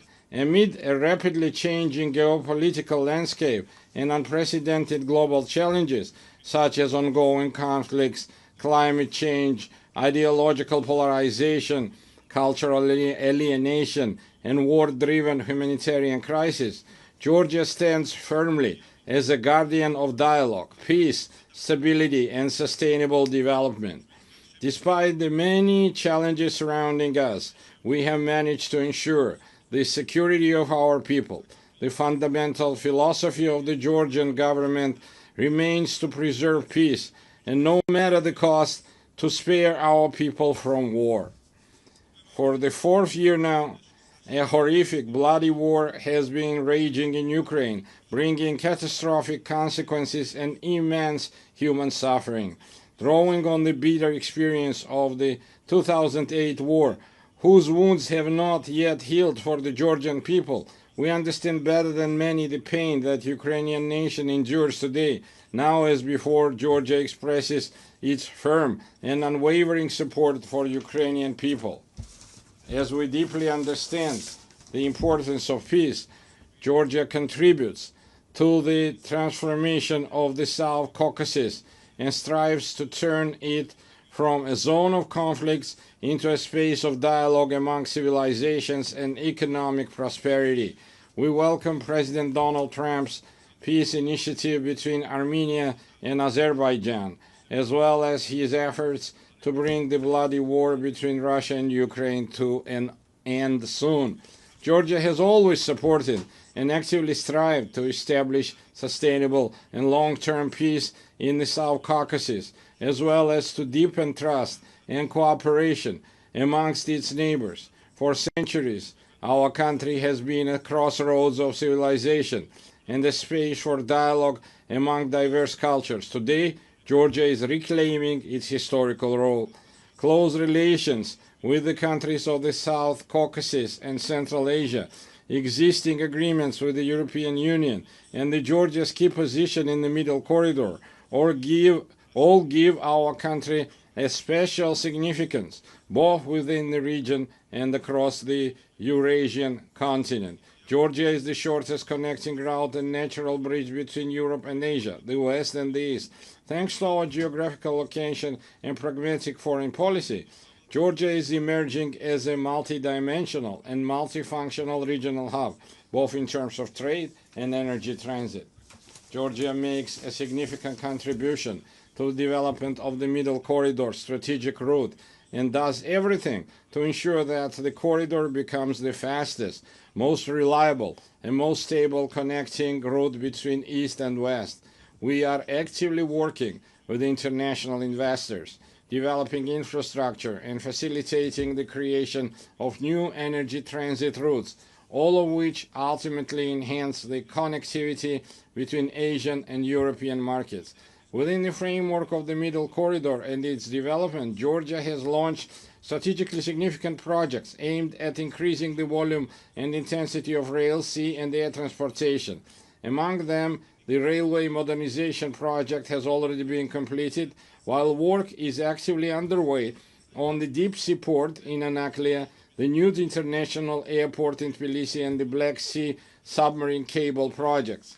These projects, on one hand, provide landlocked countries in Central Asia and the South Caucasus with maritime connectivity to the rest of the world. On the other hand, the projects are implementing help diversity energy routes. We are implementing help diversity energy routes, thereby significantly enhancing the energy security of Europe and South Caucasus. To promote the development of the Middle Corridor and enhance connectivity between the two largest markets, Asia and Europe, Georgia has been hosting the Tbilisi Silk Road Forum for 8 years. It is an international platform for dialogue and new opportunities, attended up to 2,000 delegates from 60 countries. Our goal is to develop constructive relations based on mutual respect and shared benefits with major economies such as the United States, China, European Union, and others. We are open to any dialogue and cooperation, but at the same time, we demand respect and fair and dignified approach. What the Georgian people will never accept is being spoken to in the language of ultimatums, blackmail, or intimidation. Georgia is a faithful adherent to the fundamental principles of values of the United Nations and a dignified, responsible member of the international community, as evidenced by the considerable efforts by the current government of Georgia to improve the protection of human rights. It is precisely thanks to the pragmatic and rational policies of the government of Georgia that we have maintained peace and economic growth, significantly improving the quality of life of our citizens. Despite numerous challenges in recent years, Georgia has demonstrated remarkable resilience to external shocks.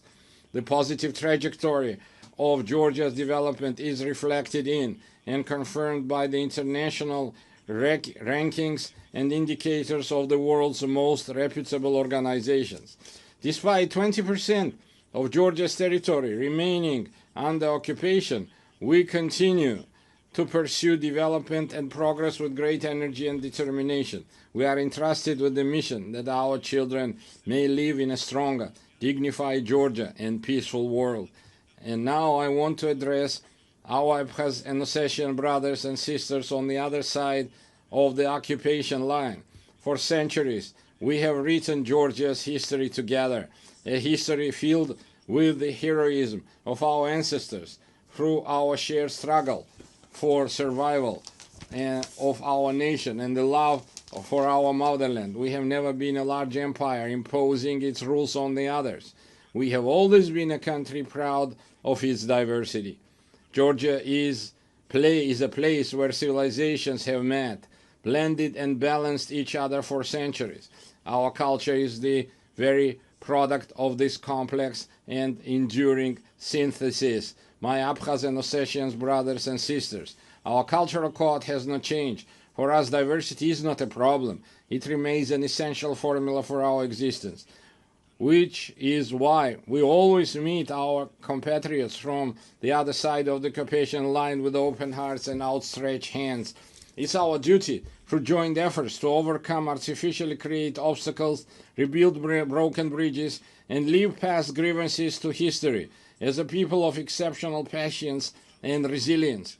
I believe that one day we will, together with our children, we will live with our children in a united, happy, and developed Georgia, where nothing will stand in the way of our harmonious coexistence. Herewith, I would like to express my gratitude to the international community for its unwavering support of Georgia's sovereignty and territorial integrity. Georgia, like the entire world, is going through a pivotal moment in modern history. We live in a transitional era where the future of the international order remains uncertain. The United Nations must ensure our planet's transition to a peaceful, stable, and fair, multipolar international order. Georgia is responsible, as a responsible member of the international community, is ready to support the United Nations in becoming the inevitable alternative to war and the principal guarantor of peace. I would like to reiterate that we are prepared and open, taking into account our national interests, to engage in dialogue with all parties on issues of global and regional significance. The current reality requires us to face difficult issues and initiate an open, pragmatic, and result-oriented dialogue. I believe that only in this way we can overcome common global challenges and unlock new opportunities for the benefit of our countries, peoples, and future generations. Thank you very much for your attention. May God bless humanity.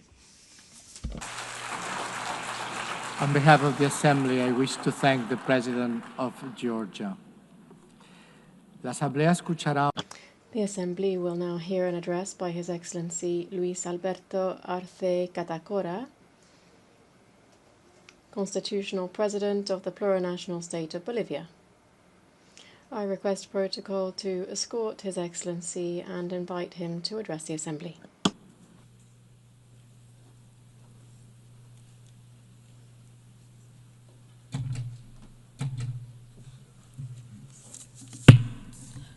Muy buenos días. A very good morning to all of you. Allow me to express brotherly greetings to the President of the General Assembly of the United Nations, Annalena Baerbock, and through her to the entire Assembly. The 80th session isn't just any other date. It is a space for a historic time which invites us to stop and to look back, to remember why this organization was born and why it has seen the results that humanity was waiting for after the 2 world wars in which the fight for wealth and areas of influence left in its wake millions of dead, displaced and wounded. We are living with a wound that we're trying to overlook. Over 8 decades, in the concert of nations, we have seen the development of narratives that, using the skill of the great powers with long-standing experience in the international community, have camouflaged deep wounds and the devastating memories of humanity. They've done so using smart normative texts that pretend to be the duty of the United Nations through audiovisuals and others that are not very effective in facing flagrant problems such as neocolonialism in all of its expressions, territorial occupation, economic, political and cultural interference, racism, discrimination, the arms race and violence which is implicit in all of this without taking into account other aspects such as hunger, climate change, the food crisis and the increasingly frequent economic crises. The effects of these realities are clear to all.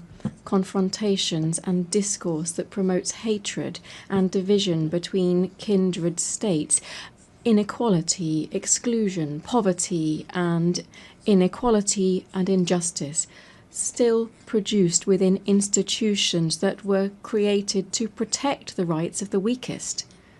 And we're not even talking about economic, social and the cultural rights of people, and even more if you look at the rights of indigenous peoples.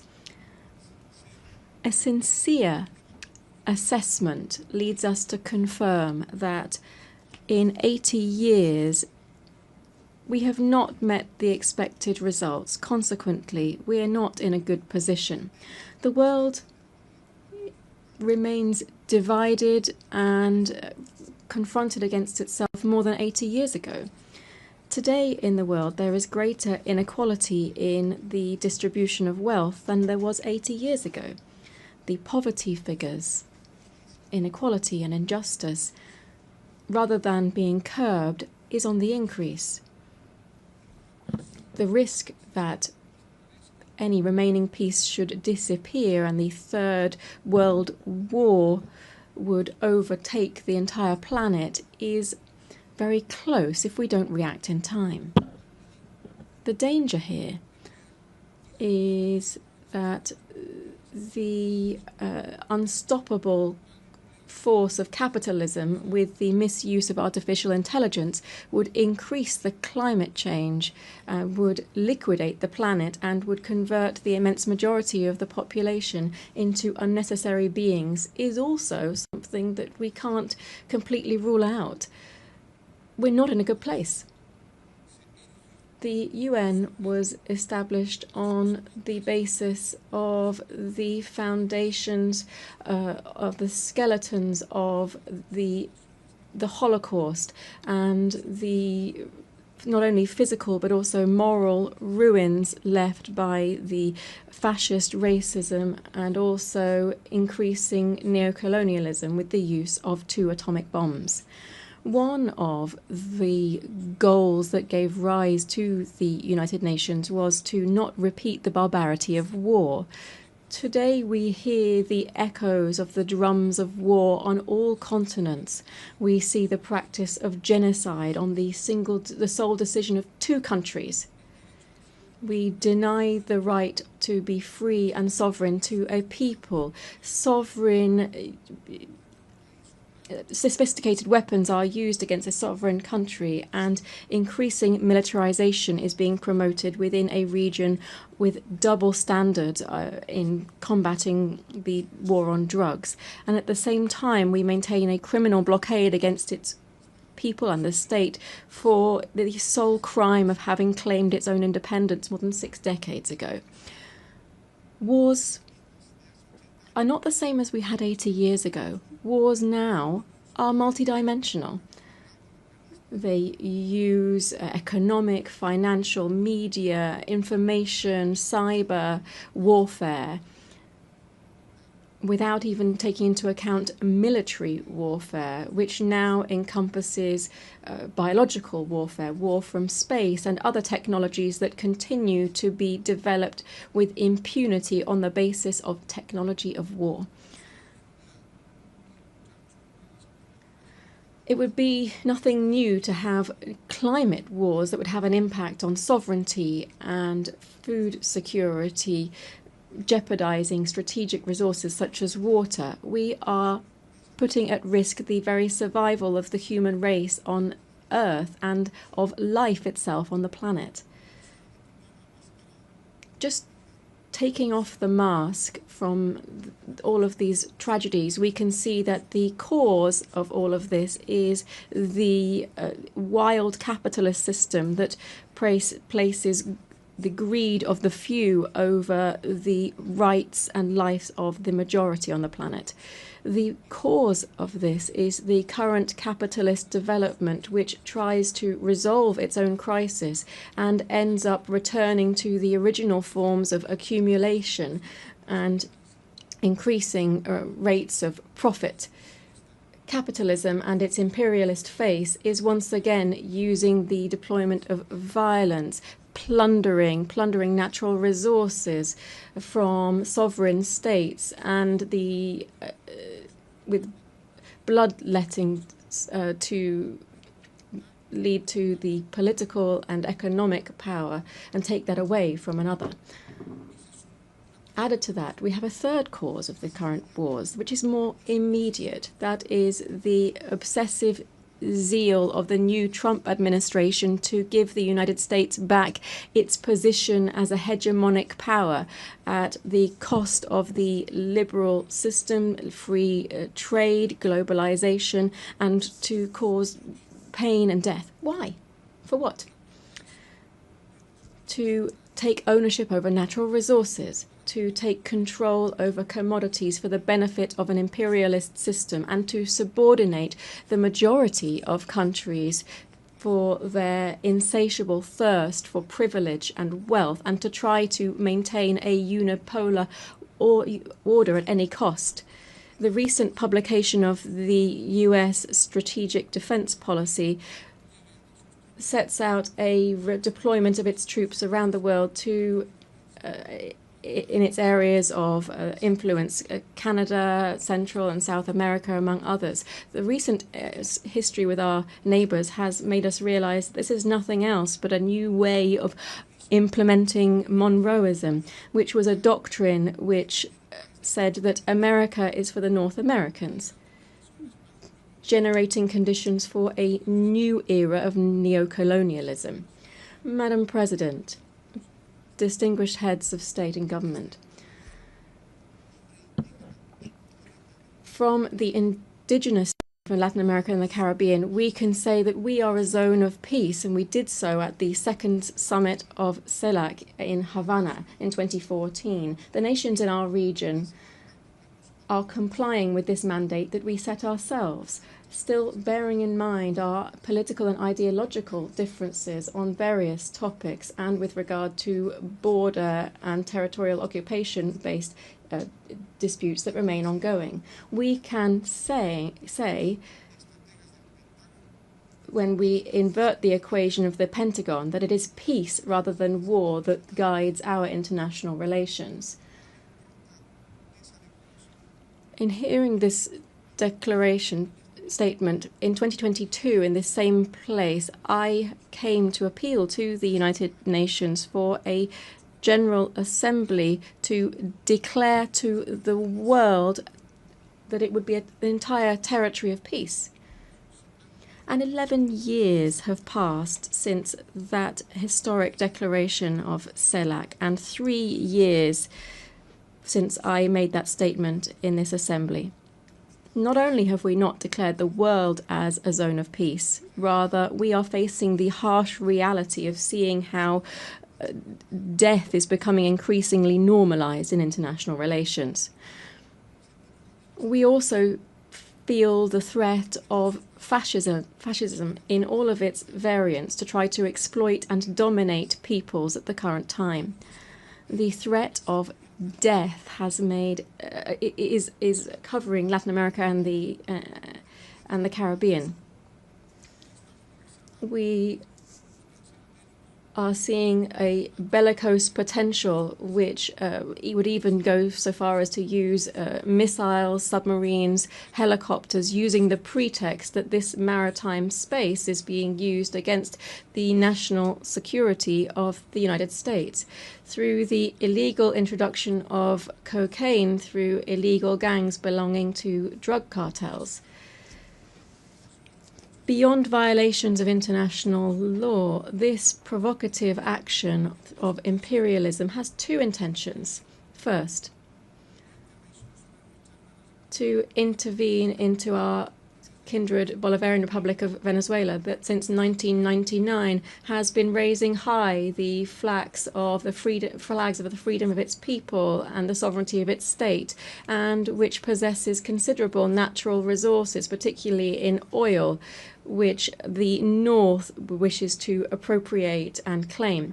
Secondly, to try to reconquer the Latin America and the Caribbean on the basis of it undermining liberal democracy, to impose militarization and to use other colonialist practices that we should call out. Imperialism is said to be used to combat drugs trafficking. This is a fallacy, because if this were true, it would actually be taking effect within their own country, where the demand for this type of drugs is high, and where in its origins, where we see different types of organized crime. What the United States is trying to do is to give our region the role of holding back the edification of a multipolar world and to submit it to its own interests. Added to these military actions, the images of which have been seen around the world, we see other types of devastating actions, such as those aimed at strengthening the economic blockade against Cuba. Billions of dollars are owed by the United States to the Cuban state due to these unilateral coercive measures, which are explained on the basis of rejecting the first communist revolution, which will never be destroyed. The threat of death is also afflicting the Middle East.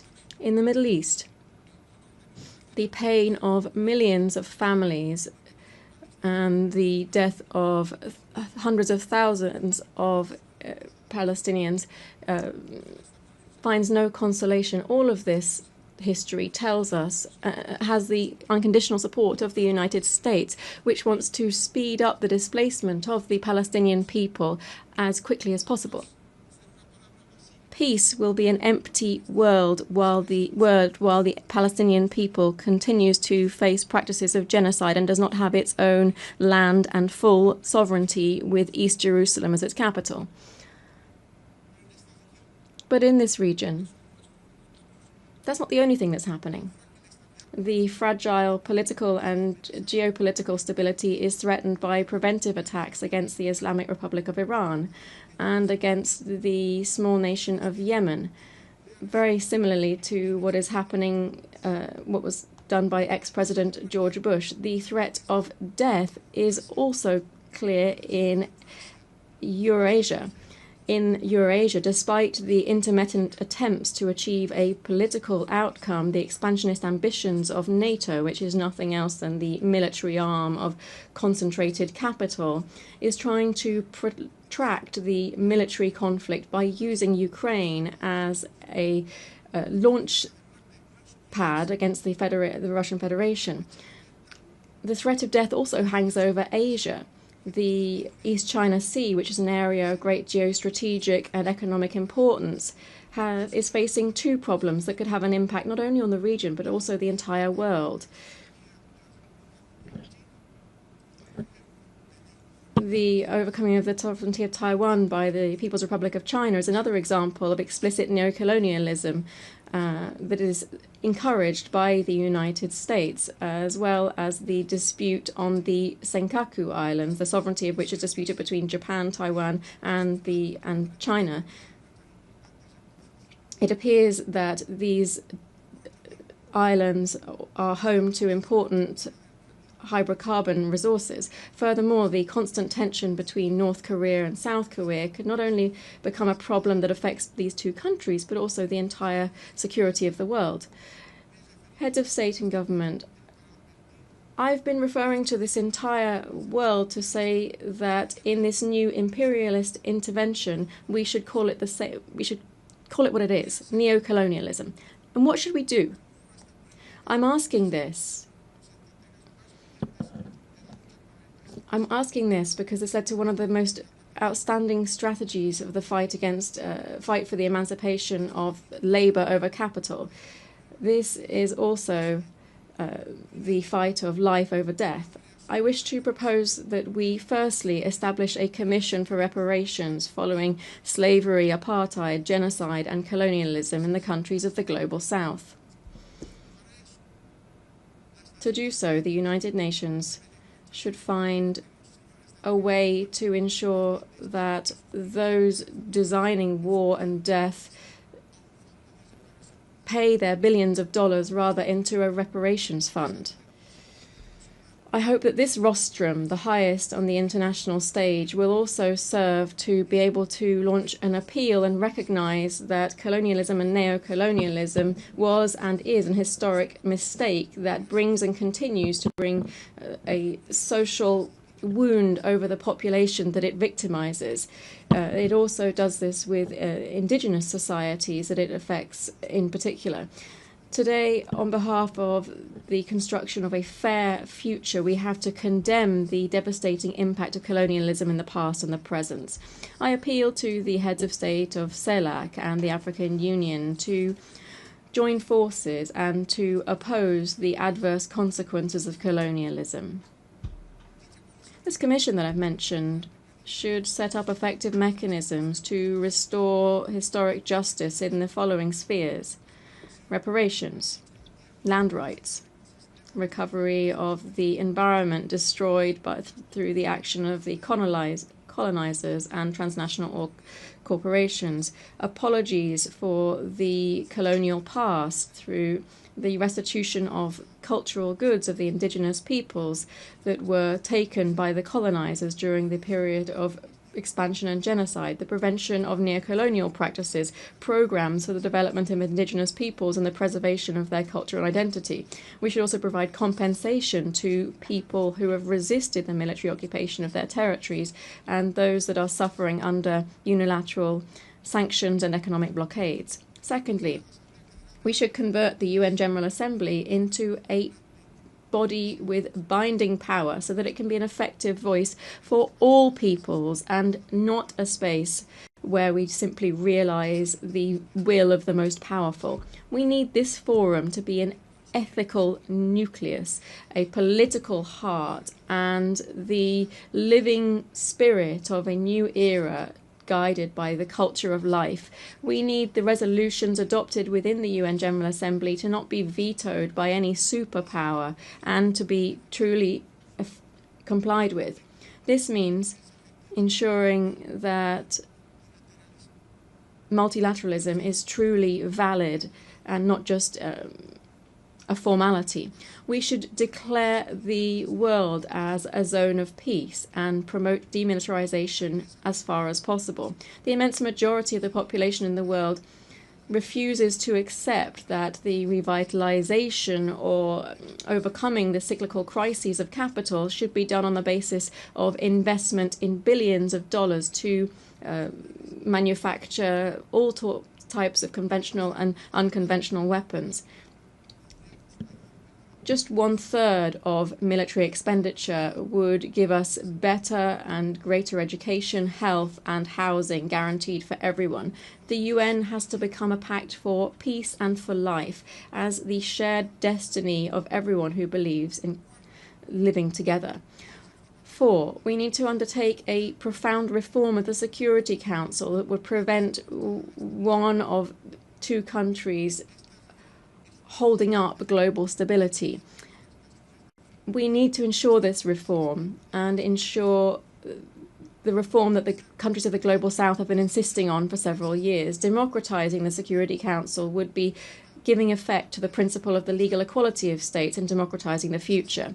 It would be to ensure that the voices of Africa, Latin America, and the Caribbean, Asia, and the historically marginalized peoples would also count. 5, we should move towards the Universal Declaration of the Rights of Mother Earth. Bolivia, together with the Amazonian peoples, speaks up to recall the urgent need for international cooperation to strengthen the conservation of the Amazon.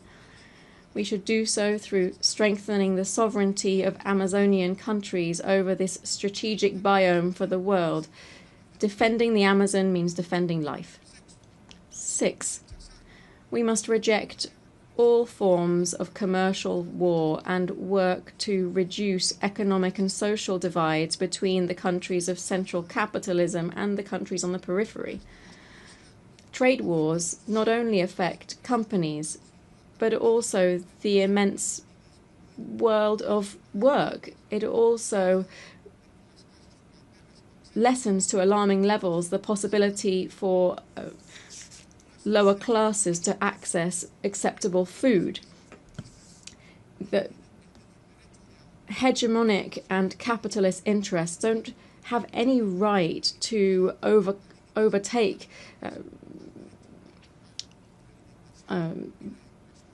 rights of trade and reduce the right to employment, food, and education for the working classes. Dear guests here at the 80th session of the UN General Assembly, I'm very grateful that on this occasion of the 80th anniversary of the establishment of the United Nations, having listened to the analysis and the outlook of the plurinational state of Bolivia over critical problems facing us today, and as we look ahead to working together for peace, development, and collective human rights, the Bolivian people, to whom we have guaranteed a democratic transit as that we have not seen in 28 years in our country, is looking forward to seeing the changes that we must see within the United Nations in order to guarantee global peace. Thank you very much. Gracias. On behalf of the Assembly, I wish to thank the Constitutional President of the Plurinational State of Bolivia. The Assembly will hear an address by His Excellency Brice Clotaire Oligui Nguema, President of the Gabonese Republic, Head of State and Head of Government. I request protocol to escort His Excellency and invite him to address the Assembly.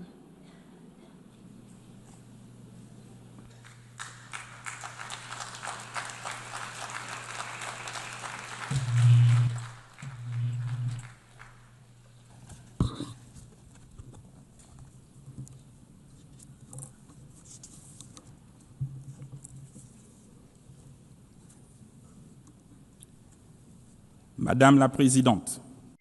Madam President of the General Assembly, distinguished heads of state and government, distinguished Secretary General of the United Nations, distinguished delegates, ladies and gentlemen, at the outset, I would like to most warmly and sincerely congratulate Her Excellency Annalena Baerbock on her election as President of this 80th session of the General Assembly of the United Nations. Madam President, your experience, I am sure, will allow you to effectively carry out the missions of your august post. Rest assured of the full cooperation of my country. To His Excellency Philemon Yang, your predecessor, I pay tribute to the outstanding work carried out during his term. And lastly, I would like to once again commend His Excellency Antonio Guterres, Secretary General of our organization, for all of the efforts that he has constantly made since he took up his office. Gabon, my country, is keenly interested in the UN 80 initiative, which aims at ensuring operational efficiency in the face of global challenges, as well as to optimize mandates within the UN system. Madam President, 1 year ago, before this prestigious assembly, as the President of the transition of the Republic of Gabon, I presented the political process begun in my country after the liberation coup which took place on August 30th, 2023. After the presidential election of April 12th, 2025, for which the process and outcomes were unanimously endorsed by the international community, this transition culminated with my inauguration on May 3rd, 2025, as the first elected president of the Gabonese Republic, thus establishing the foundations of democratic order. As you know, Gabon has undergone a peaceful and exemplary transition that included all of the political parties in our nation. This smooth transition led to an inclusive national dialogue and a constitutional referendum in accordance with the agreed-upon timelines, and it will continue through the holding of legislative, local, and senatorial elections that are free and transparent.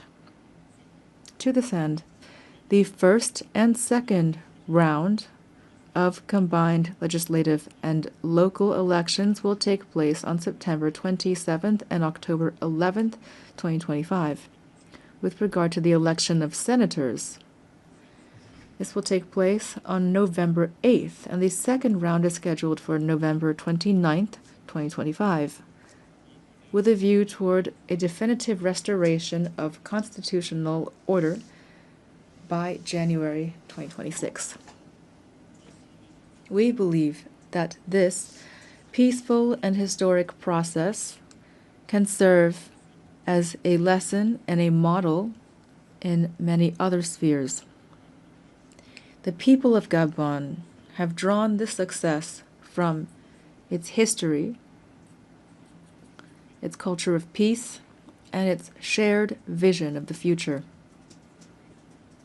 Here I would like to express, on behalf of the Gabonese people and on my own behalf, our sincere gratitude to the United Nations for its multifaceted assistance. I know that I can count on the support of the UN as we implement our National Growth and Development Plan. This plan focuses on bolstering our energy capacity, on strengthening infrastructure, developing the digital sector, and on enhancing youth employment. Ladies and gentlemen, Gabon is standing before you again with a clear message. Our country has changed. After decades of tensions and political and economic missteps, the Gabonese people has chosen the path of reconciliation and renewal. thus becoming the symbol of and testament to the transformation of hardship into hope, of dependency into dignity, of division into unity, and all without bloodshed. Today, Gabon is no longer a country in limbo.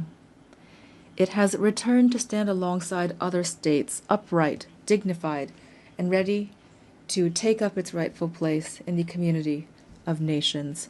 The new Gabon, the exemplary Gabon that my compatriots are calling for, also means that the state in Gabon must serve its people from now on. But our national rebirth would be futile without a change in the international order. It is no longer acceptable for African nations to remain relegated to the role of providers of raw materials for which others set the price and from which others profit.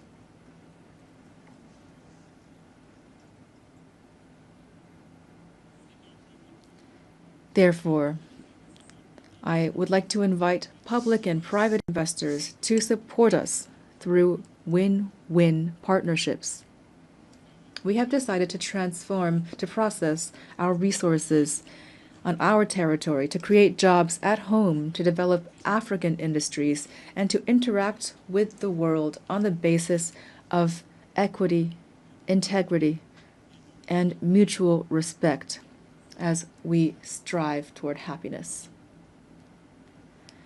In its path toward development, Gabon, a country of peace and opportunity, will continue to welcome all those who commit to upholding our laws, our Republican values, and to contributing positively to our national rise.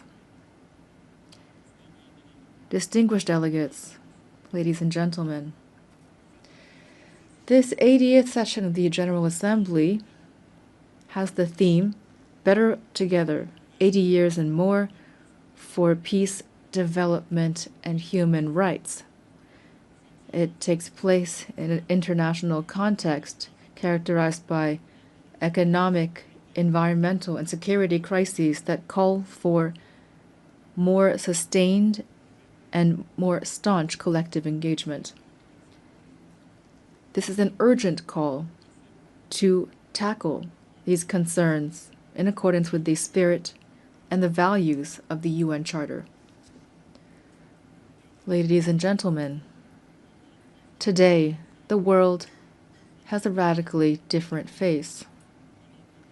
Humanity has never had so much technological prowess to ensure its well-being, and yet international peace and security have never seemed so fragile and so under threat.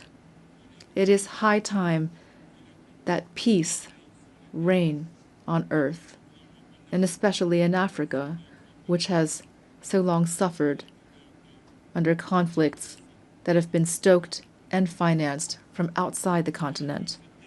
Let the guns at last fall silent in the DRC, in Sudan, in the Horn of Africa, and in the Sahel.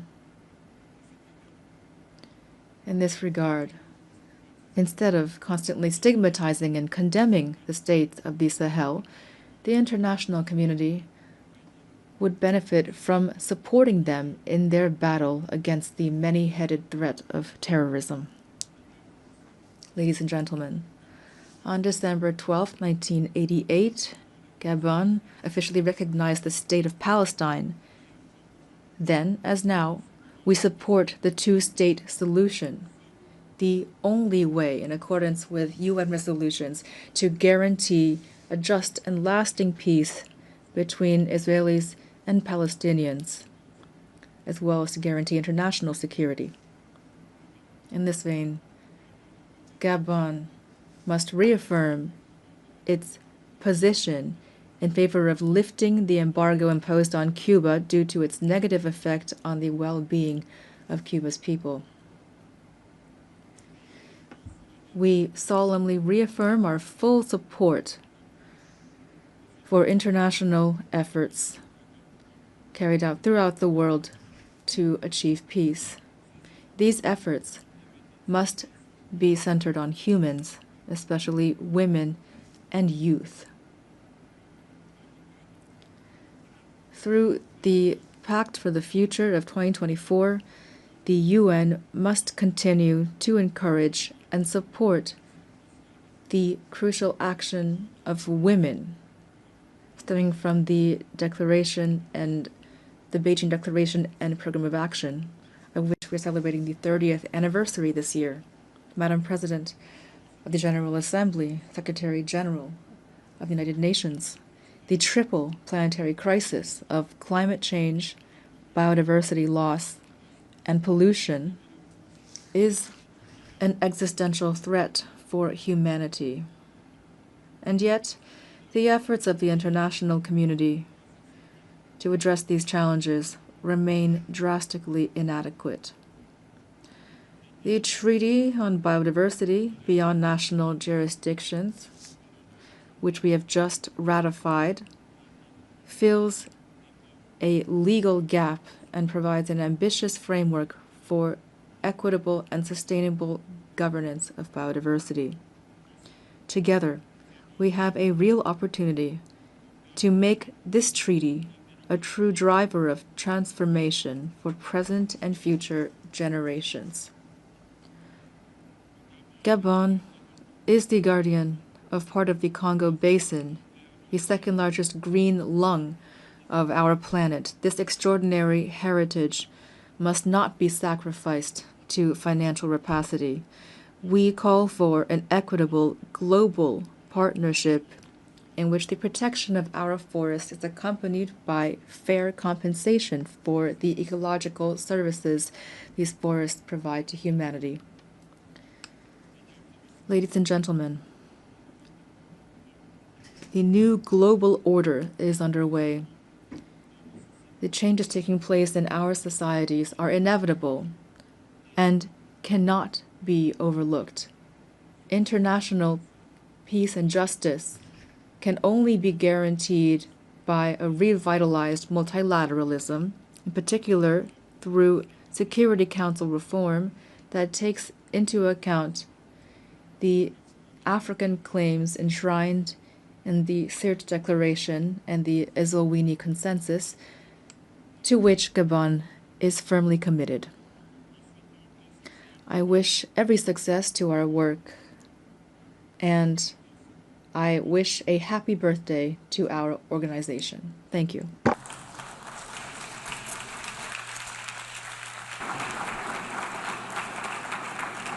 I thank you and happy birthday to all of us. On behalf of the Assembly, I wish to thank the President of the Gabonese Republic, Head of State and Head of Government. The Assembly will hear an address by His Excellency John Dramani Mahama, President of the Republic of Ghana. I request protocol to escort His Excellency and invite him to address the Assembly.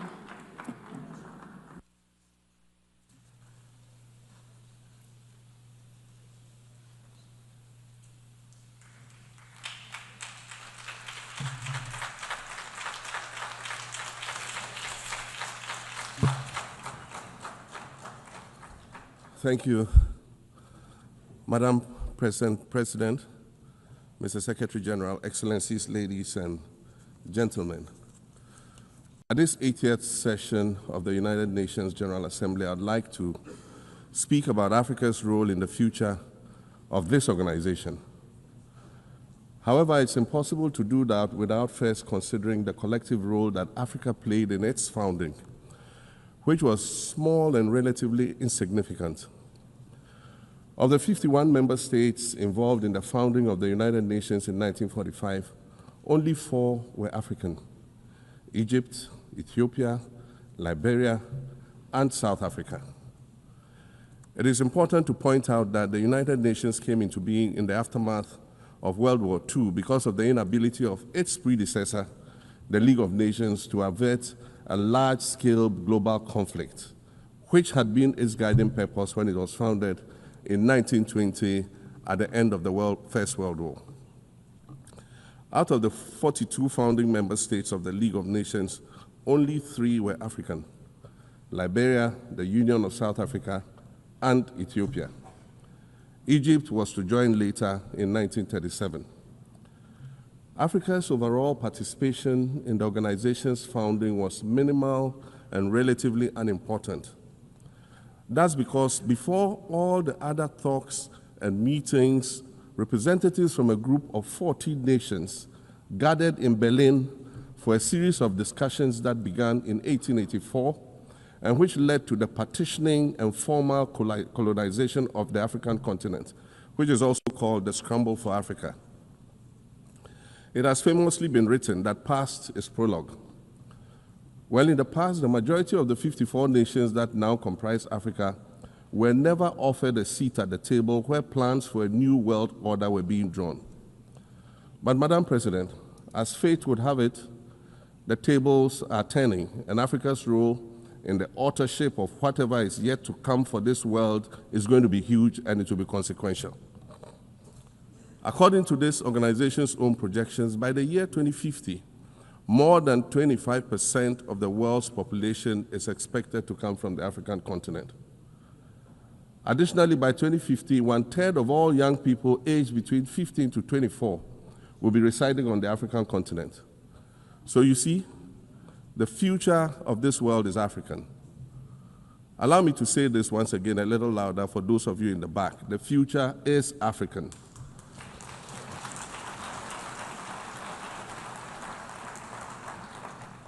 Already today, Africa is a catalyst for human potential and development, as well as for economic reform and ecological stability. Africa is a catalyst for systemic change. If this reality, which is fact-based and straightforward, seems provocative or unsettling, perhaps it's because you are viewing it through the lens of centuries of filters, colonialism and imperialism, and the resulting implicit bias. Maybe you are unaware of the resilience of African nations or their remarkable ability to make a strong comeback just when you think it's safe to count them out. That is what is happening right now in my own country, Ghana. Our constitution limits leaders to 2 4-year terms. In January, I was sworn in for a second term, which, let me point out, was non-consecutive with my first term. Our currency, the Ghana cedi, was rapidly depreciating, faced with rising inflation, a huge debt burden, and low morale amongst our citizens. My new administration settled down quickly and embarked on an ambitious program of comprehensive transformation designed to restructure Ghana's economic foundation and enhance our competitive standing globally. We refer to this process of recalibration as our reset agenda. In just 8 months, we have achieved significant reduction in inflation from 23.8% in December 2024 to 11.5% in August 2025, restoring price stability for our citizens.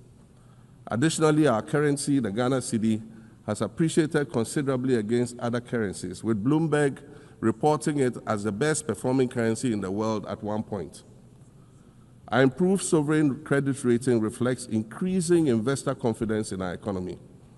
And our 24-hour economy initiative promises to transform our economy. And there's a renewed willingness amongst our people to trust that their elected officials have Ghana's interests at heart and that we're progressing together. Madam President, I believe that in honor of this milestone celebration, the United Nations should also embark on a process of serious recalibration and establish its own reset agenda. Since the organization's founding, the number of UN member nations has nearly quadrupled. And quite frankly, it is not the same world that it was back then when the UN was formed. I mentioned earlier that I began my second non-consecutive term as president this past January. My first term ended in January 2017. In that span of time, 8 years, the world has changed with such ferocity. My first days in office after my return felt as though I had just awakened from a Rip Van Winkle-style sleep. Now, note, that was only after 8 years. Imagine then what it will be like after 80 years since the founding of the United Nations. In 1945, the sun had not yet set on the largest empire in history. The most common mode of international travel was by sea. The personal computer had not been invented, let alone made portable. And television, a new convenience, was still in its infancy, albeit in black and white color. Relations between the US and the Soviet Union were turning frosty, with Winston Churchill declaring that an iron curtain has descended across the European continent. Fast track 80 years on, in today's world, hundreds of thousands of commercial flights take off and land every day. Libraries have been digitized so that volumes of literature can exist on a small device, small enough to fit inside your pocket. We live in a world of cryptocurrency, artificial intelligence, social media, the internet and its dark hidden dungeon of the dark web, all of which carry a potential threat to global peace and security. Climate change is real, and we're fighting a losing battle against the loss of Maldives and other island nations to the rising sea level, against the loss of Timbuktu to desertification and the Amazon forest to global warming and deforestation. Madam President, the UN Founding Charter is outdated when it comes to representation in this August Assembly. The most powerful post-World War II nations are still being rewarded with an almost totalitarian guardianship over the rest of the world. And yet, the first sentence in Chapter 2, Article 1 of the UN Charter declares that the organization is based on the principle of sovereign equality of all its members. If this were true, and was the case, a continent as large as Africa, with its numerous UN member states, would have at least one permanent seat on the Security Council.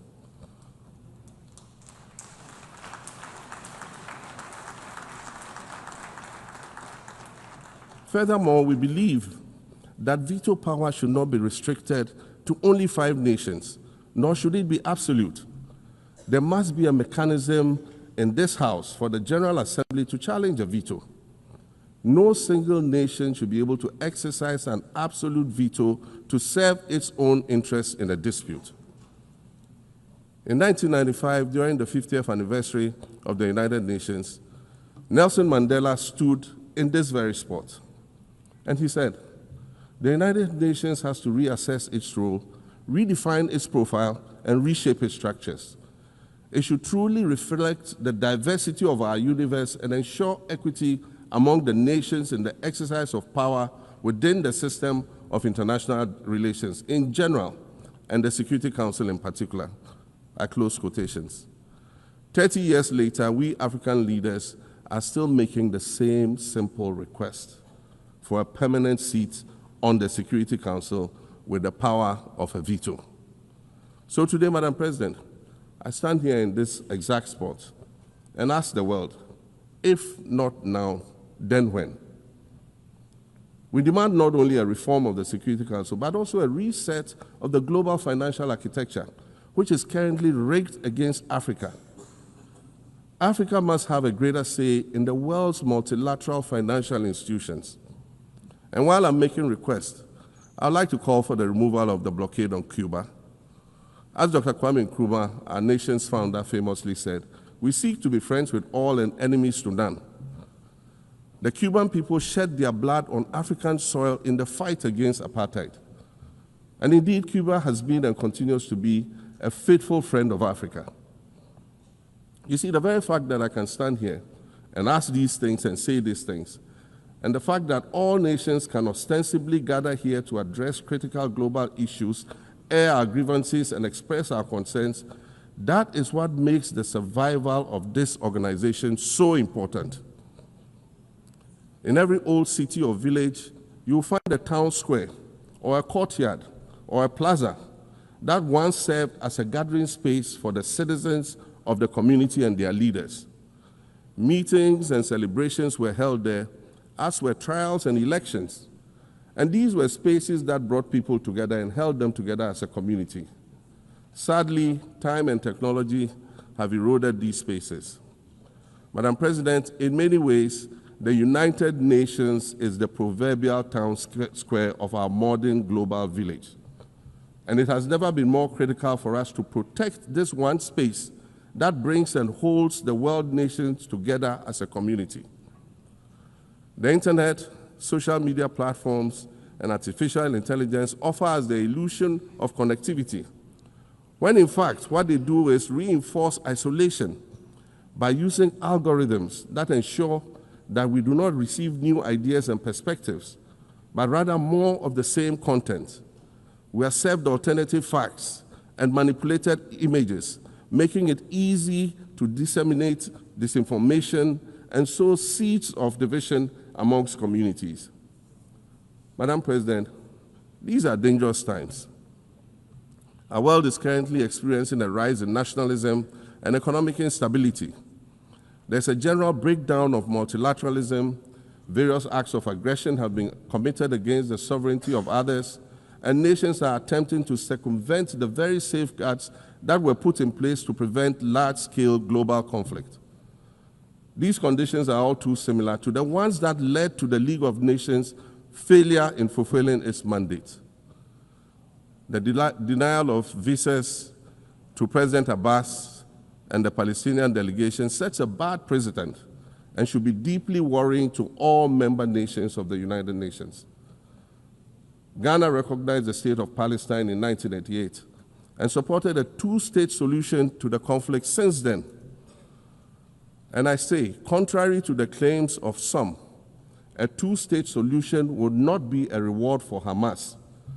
It would rather be a reprieve for the hundreds of thousands of innocent women and children and people who are facing collective punishment and forced starvation for no reason other than the fact that they are Palestinian. For nearly 2 years and for the fear of reprisals, we here in this General Assembly have been playing hide and seek with language to find the right words to help us avoid or excuse what we all know is taking place in Gaza. But here's the thing, it doesn't matter what you call it. If it looks like a duck, it swims like a duck, and quacks like a duck, well, then it must be a duck. The crimes in Gaza must stop.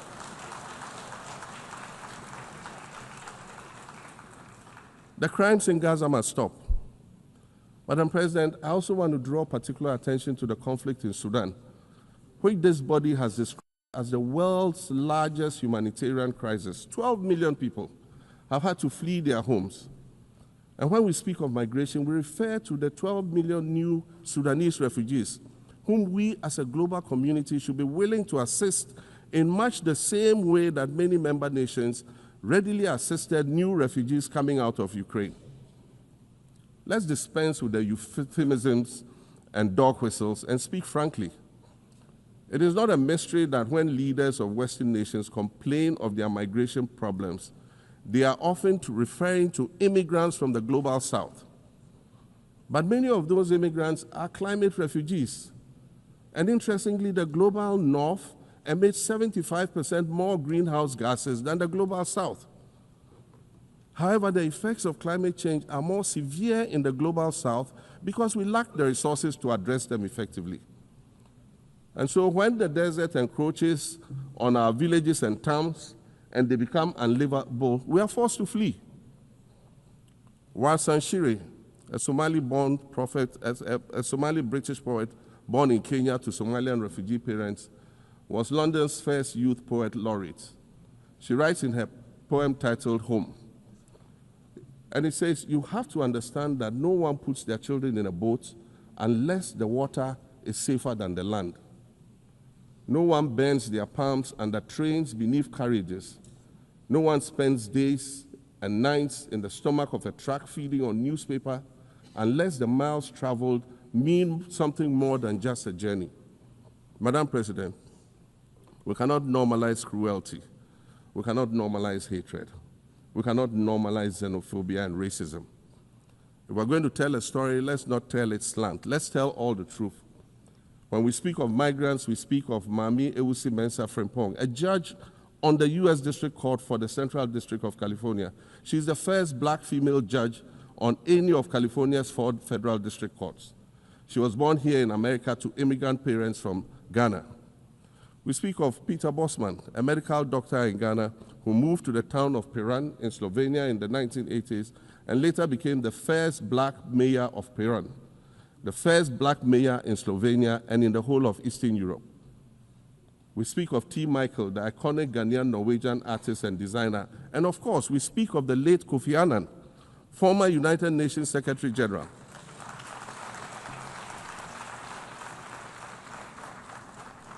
Former United Nations Secretary General and Nobel Peace Prize recipient who was born in Ghana but spent his adulthood in various places in America and Europe.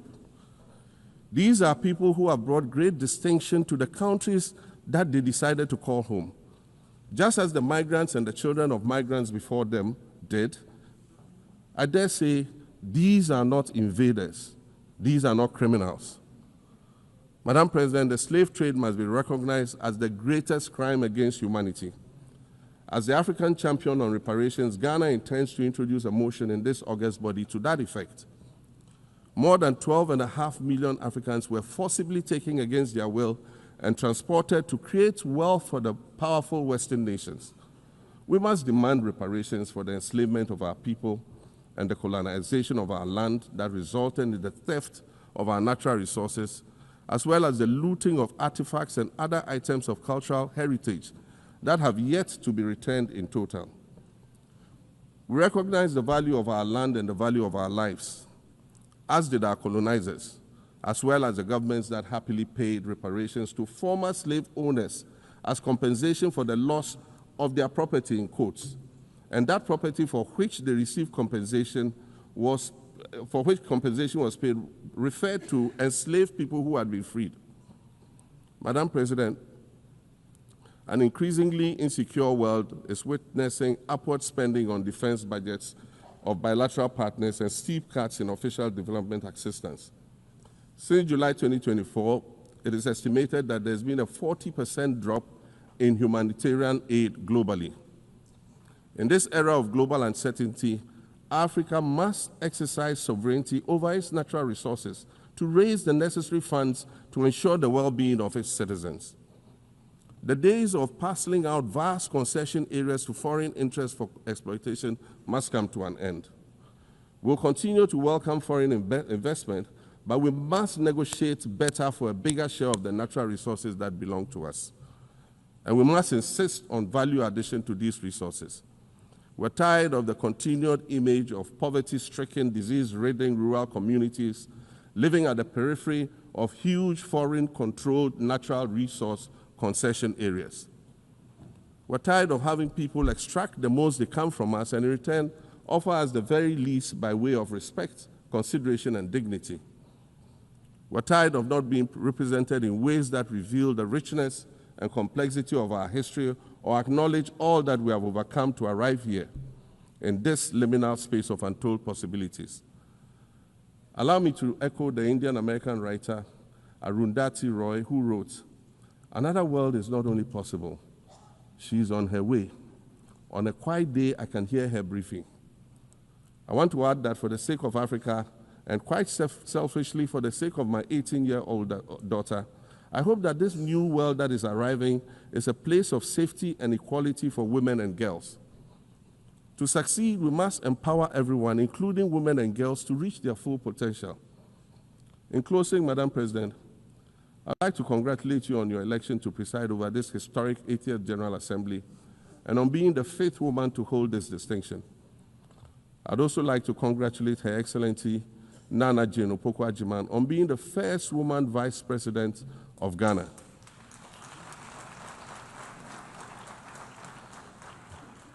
Now every Ghanaian girl knows the heights to which she can ascend. Words matter, but issues of representation matter even more, which is why Ghana looks forward to the appointment of a woman as Secretary General of this organization in the near future. Madam President, Your Excellencies, I thank you for your kind attention.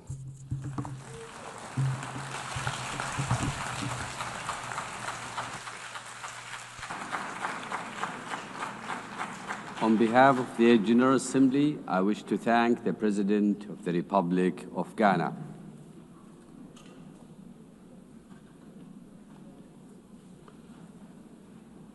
The Assembly will hear an address by His Excellency Omaho O.C. Sokang Embalo, President of the Republic of Guinea-Bissau.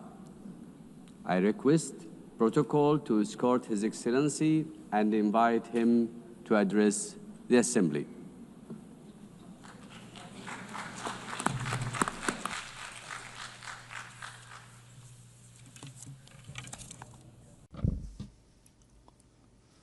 Madam President, distinguished heads of state and government, Mr. Secretary General,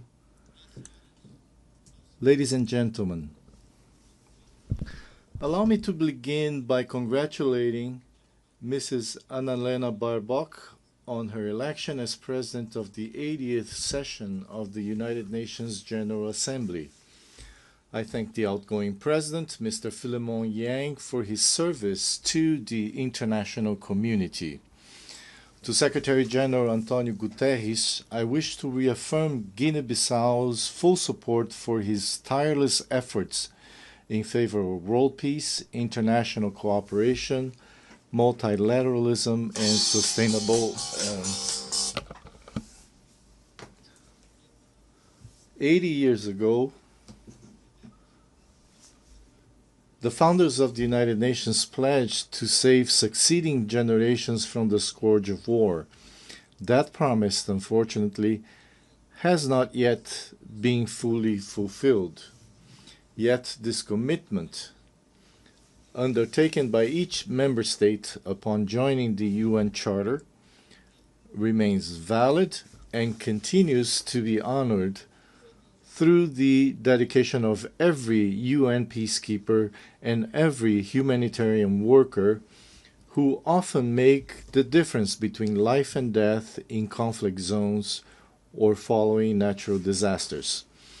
UN agencies such as WHO, UNESCO, UNICEF, FAO, WFP, UNHCR, and UNDP, among others, provide treatment, education, vaccines, food, and protect every day millions of human beings and contribute to the fight against poverty and discrimination against women and girls all over the world.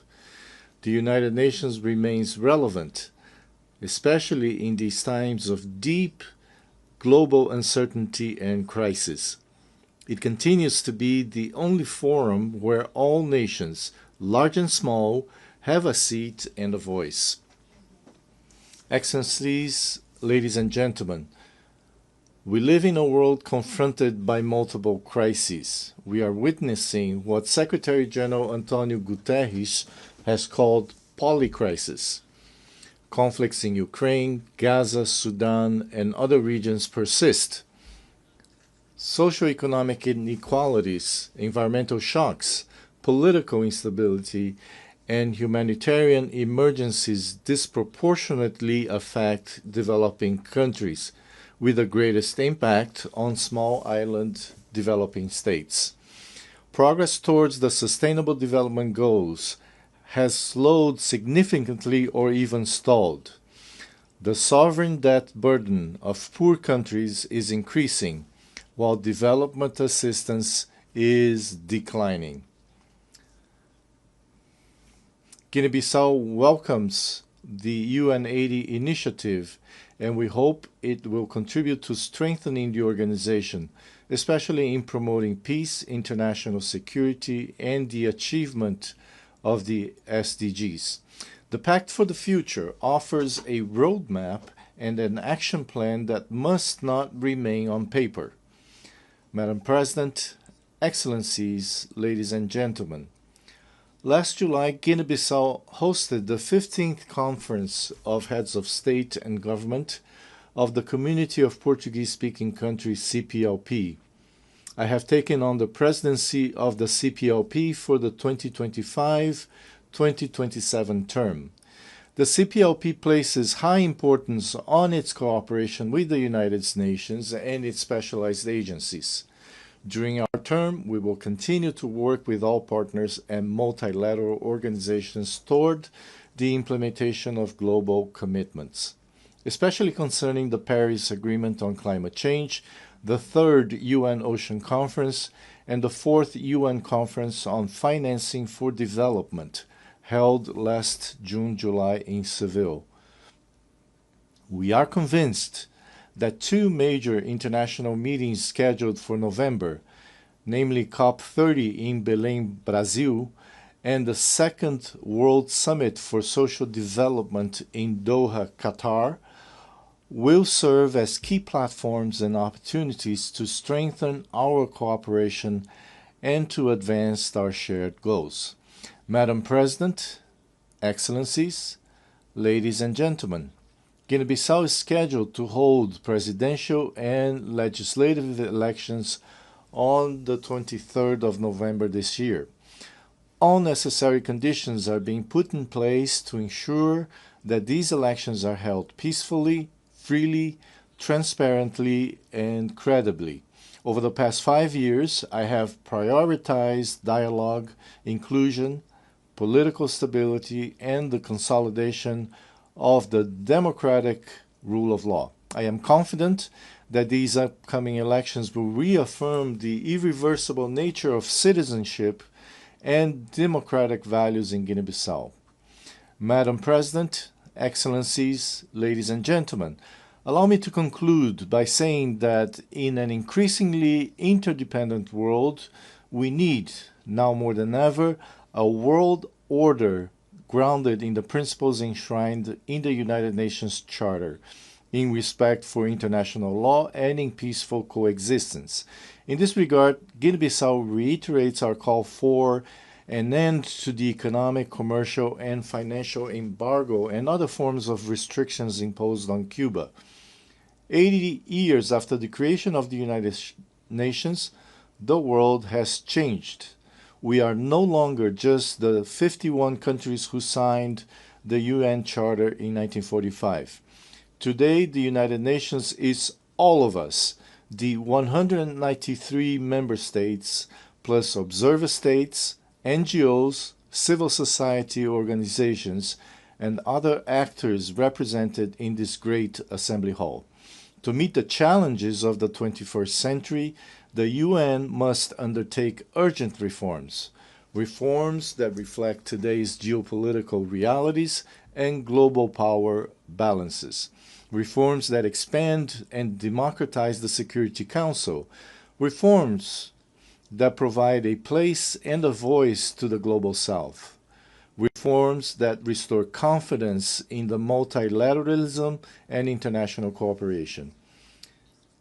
The UN continues to be a unique multilateral space where dialogue is still possible, even when diplomacy and good offices fail elsewhere and in other circumstances. The legitimacy, strength, and future of the UN lie in the inclusion and full participation of all of us in deliberations and decision-making. Its core details, peace, dignity, equality, poverty eradication, cooperation, and peaceful resolution of conflicts remain alive and continue to inspire the purposes of the international community and the March of Humanity. Thank you very much.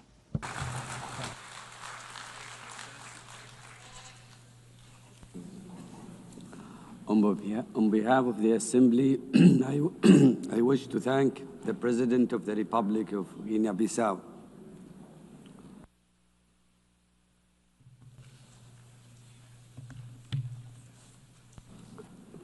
The Assembly will hear an address by His Majesty King Mosawati III, Head of the State of the Kingdom of Eswatini.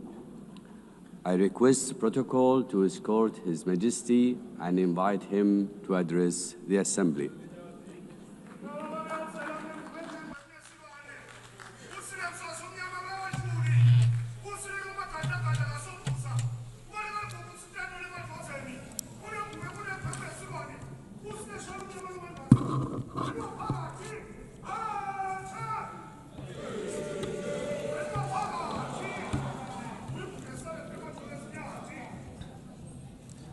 Your Excellency, Madam President of the General Assembly, Your Majesties, Excellencies, Heads of State and Government, UN Secretary General, distinguished delegates, ladies and gentlemen.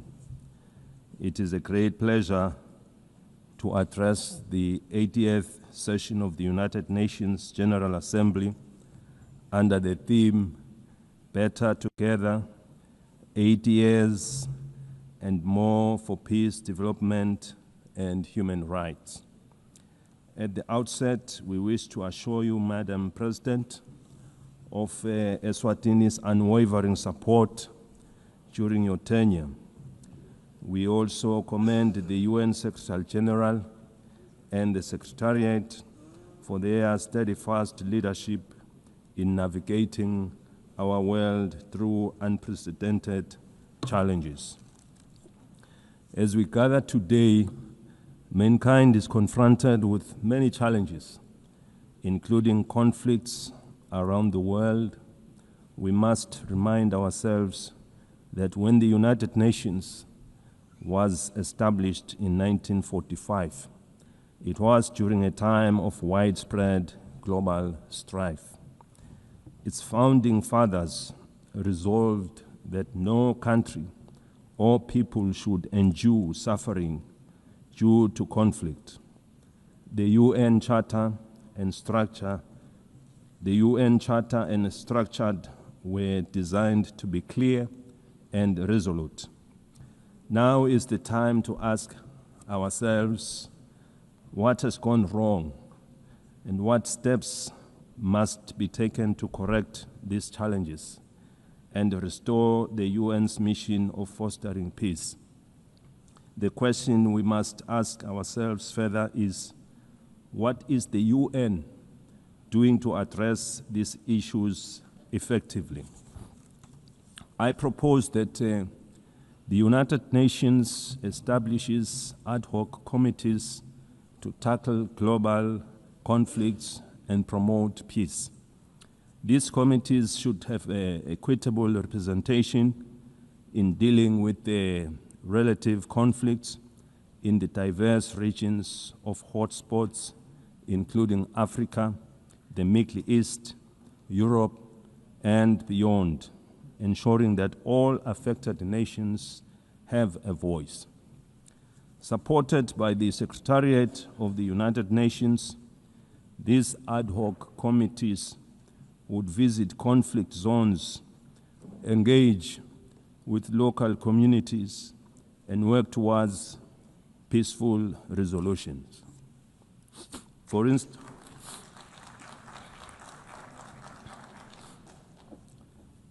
instance, in Africa, the conflicts in Sudan, South Sudan, Somalia, the Sahel, and the Great Lakes need the intervention of these ad hoc committees. In the Middle East, they should facilitate dialogue with all parties involved. The team could ask the Palestinians what it will take to release the hostages, given the fact that the Israelis would remain aggrieved as long as their loved ones are not with them. Similarly, the ad hoc committee should engage the Israelis to ascertain what it will also take for them to stop the bombardment, to avoid loss of more innocent lives, widespread destruction of property, and a growing refugee crisis. By engaging directly with the affected communities, these communities could help broker solutions that address the concerns of all sides to reduce tensions, suffering, and foster stability. In the conflict between Russia and Ukraine, these ad hoc committees could mediate discussions to identify pathways to peace.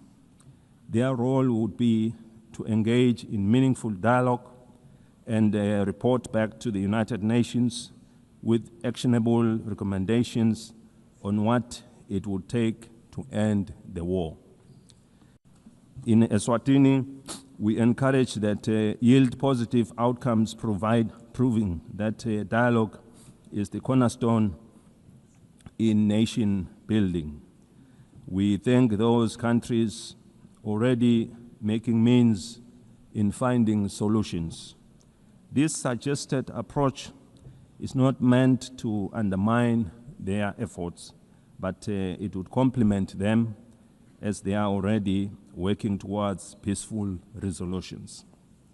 We must avoid actions that could escalate tensions further and instead focus on saving innocent lives. Millions of lives have already been lost during the COVID-19 pandemic. We therefore cannot afford to lose any more to conflict.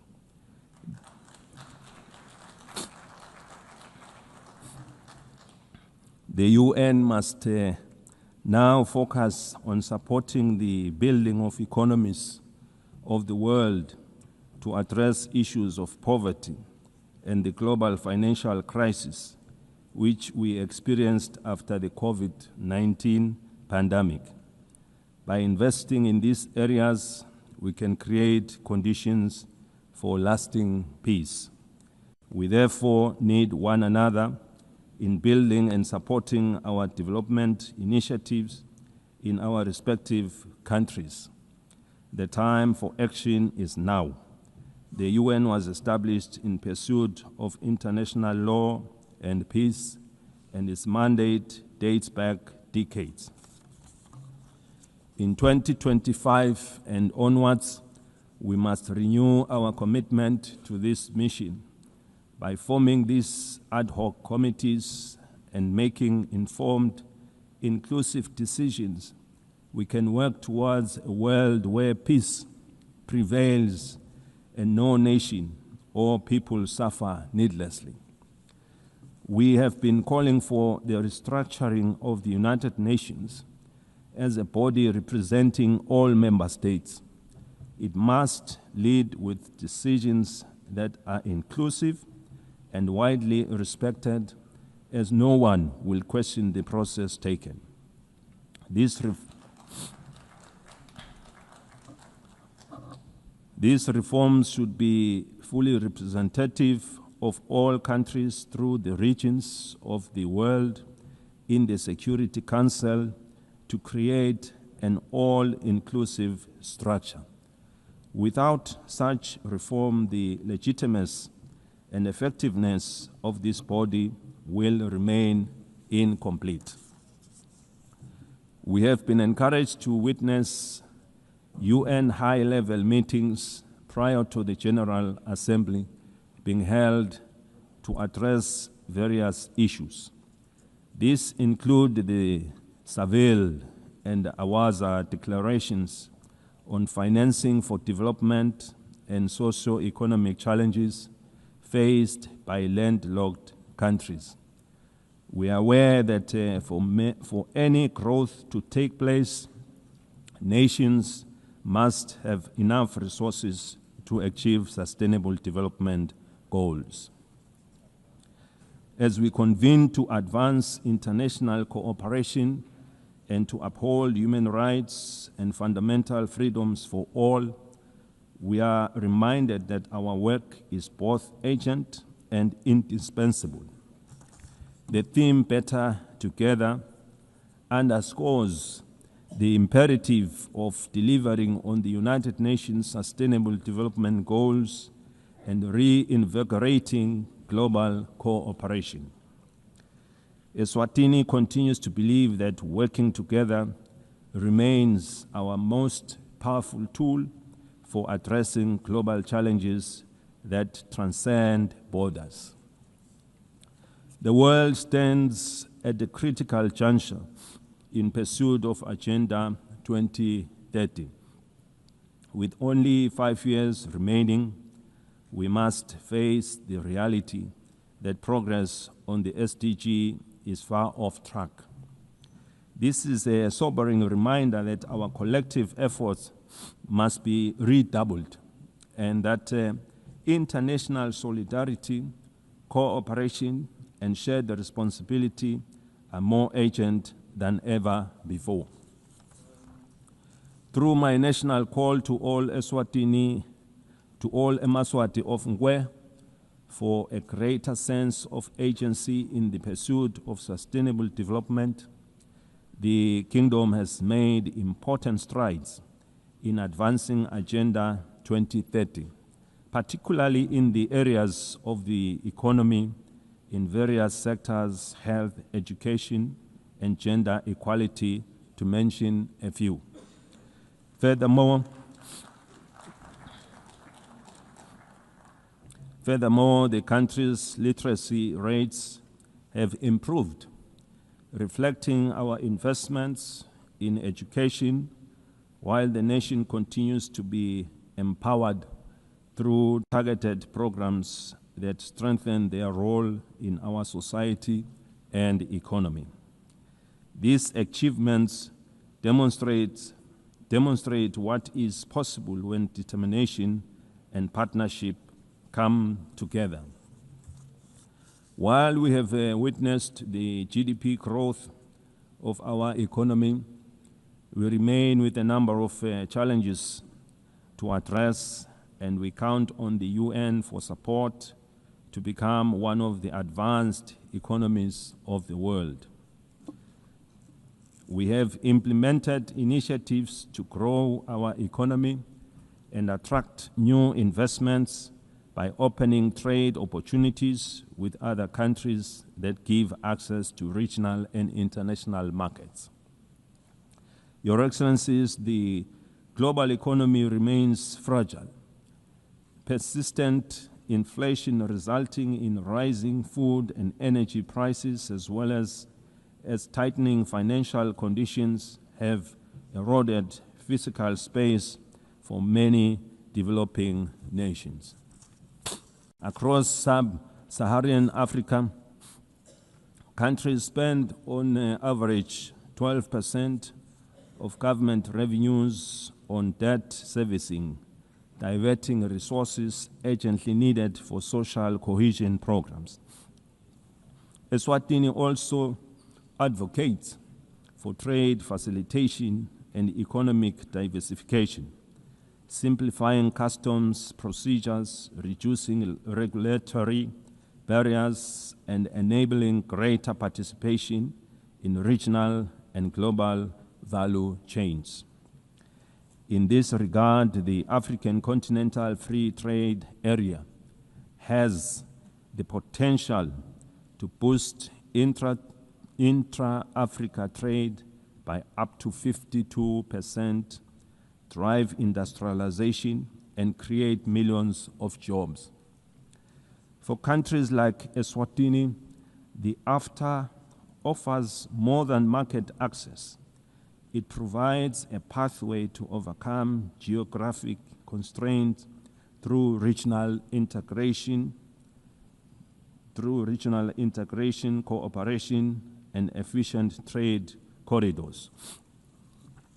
In an increasingly connected world, the Kingdom of Eswatini is actively striving for digital transformation as a catalyst for sustainable development.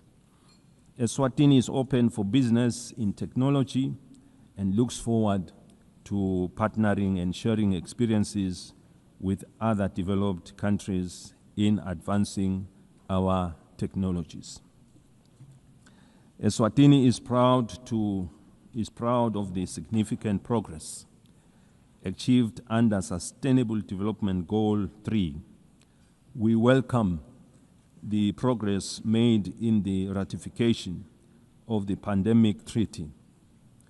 This landmark agreement is essential for strengthening preparedness and resilience against future health emergencies, fostering effective and equitable cooperation.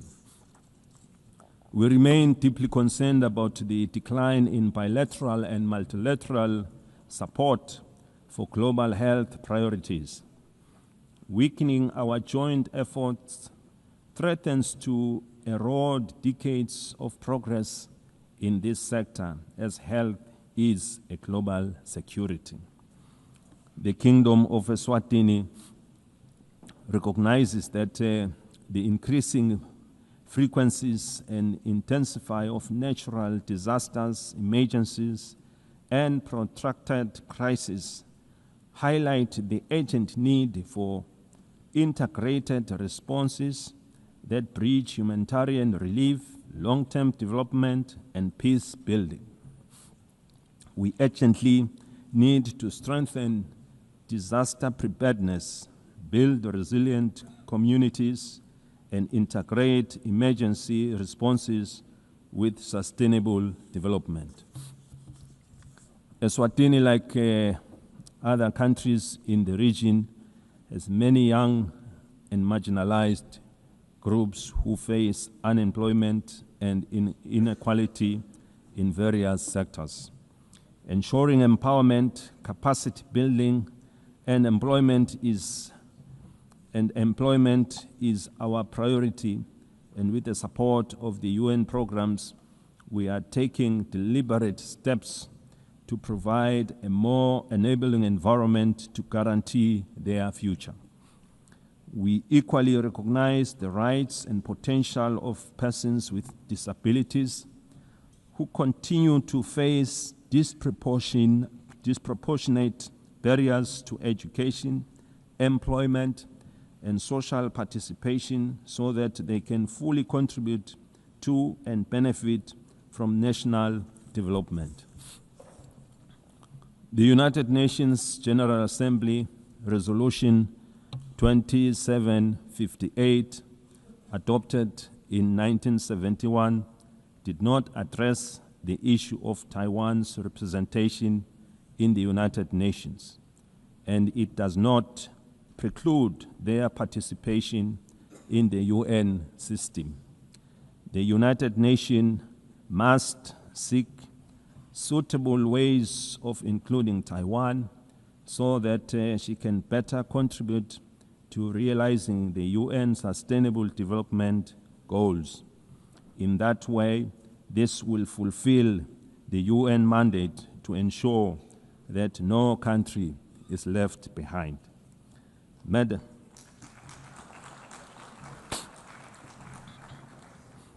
Madam President, in conclusion, we are entrusted with the hopes of our people and the future of our children. Let us not leave this assembly without reaffirming our commitment to justice, peace, and sustainable progress for all. The Kingdom of Eswatini stands ready to play its part. The international community must remain united in addressing shared global challenges, from hunger and malnutrition to climate change, under the guiding spirit of better together. I thank you. May Almighty God bless us all.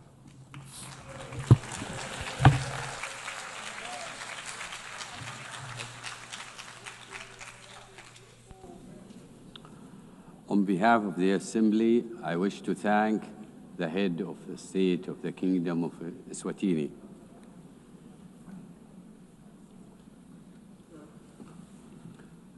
The Assembly will hear an address by His Excellency Solan Jilwept, President of the Republic of Palau. I request protocol to escort His Excellency and invite him to address the Assembly.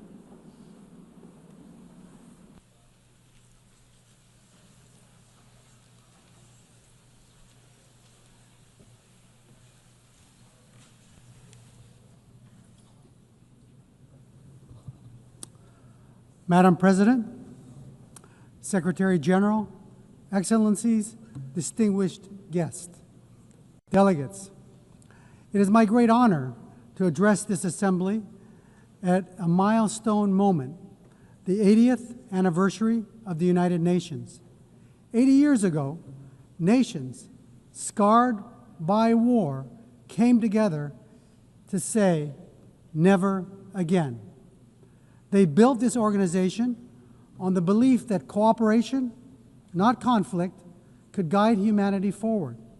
Today, as we reflect on that founding vision, let us remember the United Nations was not built for the powerful, but for all nations, large and small. In Palau, we have a saying, "Ndi senson embrari akloes." Small twigs banded together can light the fire that can bring the pot to boil. This wisdom reminds us that even the smallest among us, when united and determined, can drive meaningful change. The recent International Court of Justice advisory opinion affirms this truth, that our voice, though often overlooked, carries the weight of justice. We thank Vanuatu for their leadership and recognize the Pacific youth who co-led this charge. The advisory opinion confirmed that what we have always known, 1.5 degrees is not optional. It is now the benchmark for international law. Let us defend this limit as the political, moral, and legal anchor of the Paris Agreement. The world is at war. Defense spending is at an all-time high, approaching $3 trillion annually. We have many problems. And now more than ever, we need to come together. We are also at war. Our shores are being invaded by seawater. Our homes are being blown away by storms. Our roads are being washed away by torrential rains. Our reefs are overheating. Our fish are disappearing. And our land is on fire. This is our daily battle. And ahead of COP30 in Belém, we must see new nationally determined contributions submitted without delay, particularly from major emitters. And they must be aligned with the 1.5 degree trajectory. We applaud Australia's leadership in setting incredibly ambitious and achievable 2035 emissions reduction targets and developing clear strategies to reach its net zero emissions pathway by 2050. Australia leads the way in supporting Pacific Islands in accelerating the energy transition. This is a testament to the kind of leadership needed to defend and ensure a safe and prosperous future for all. However, ambition without implementation is an empty promise. For SIDS, the fight depends on climate finance. Too often, our countries are trapped in systems that are overly complex, slow, inaccessible. Finance must be predictable and adequate. It should not create new debt. It should free us to implement our NDCs, adapt to climate change impacts, and address loss and damage. The 1.5 degrees Celsius limit remains our lifeline, and finance is the key to achieving it. We need investment, not in defense, but for us to combat our greatest threat, climate change. It is not aspirational. It is the scientifically grounded guardrail that protects the most vulnerable from the worst climate impacts. Madam President, our region has served as the world's moral compass on climate justice. We have helped secure the 1.5-degree goal in Paris. We have pushed for a mechanism on loss and damage. If the world is serious about 1.5, we urge you to come to our region, to see with your own eyes what the Pacific is facing, and be moved to act. That is why COP31 must be a Pacific COP, hosted by Australia, shaped in partnership with the Pacific.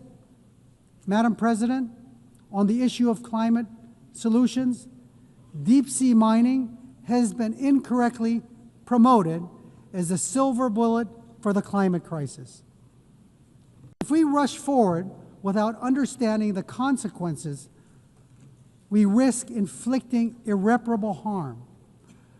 The loss of biodiversity, the release of carbon, damage to our water column, and the destruction of fisheries that sustain our people is unfathomable. At UNOC 3, 38 countries, including Palau, came together to support a moratorium, and our message is clear. We must let science guide before we exploit the deep sea. The historic BBNJ agreement enters into force in January. And while Palau is proud to be the first ratifier, we couldn't have lit this fire alone. Like the Palauan proverb of the twigs, crossing the collective effort of over 60 countries demonstrates that we are better together. While we celebrate this achievement, we need even more nations to join this commitment to truly safeguard our ocean's future.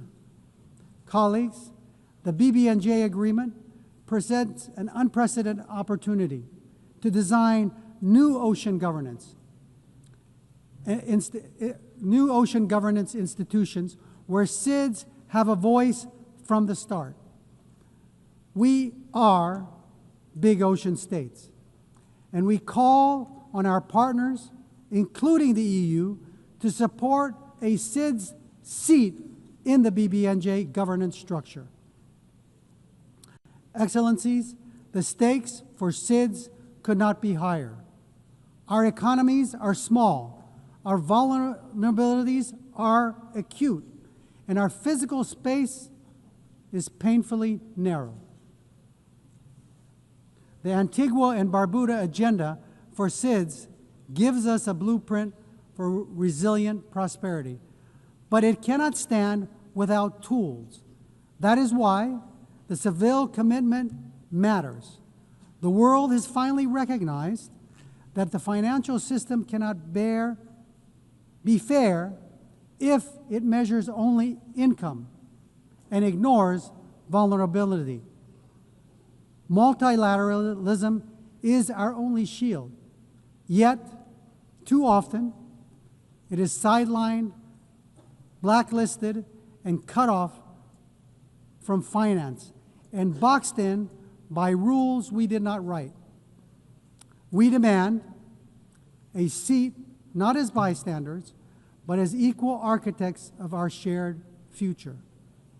We call for the full and immediate integration of the multi-dimensional vulnerability index into the policies and frameworks of international financial institutions, multilateral development banks, and international organizations.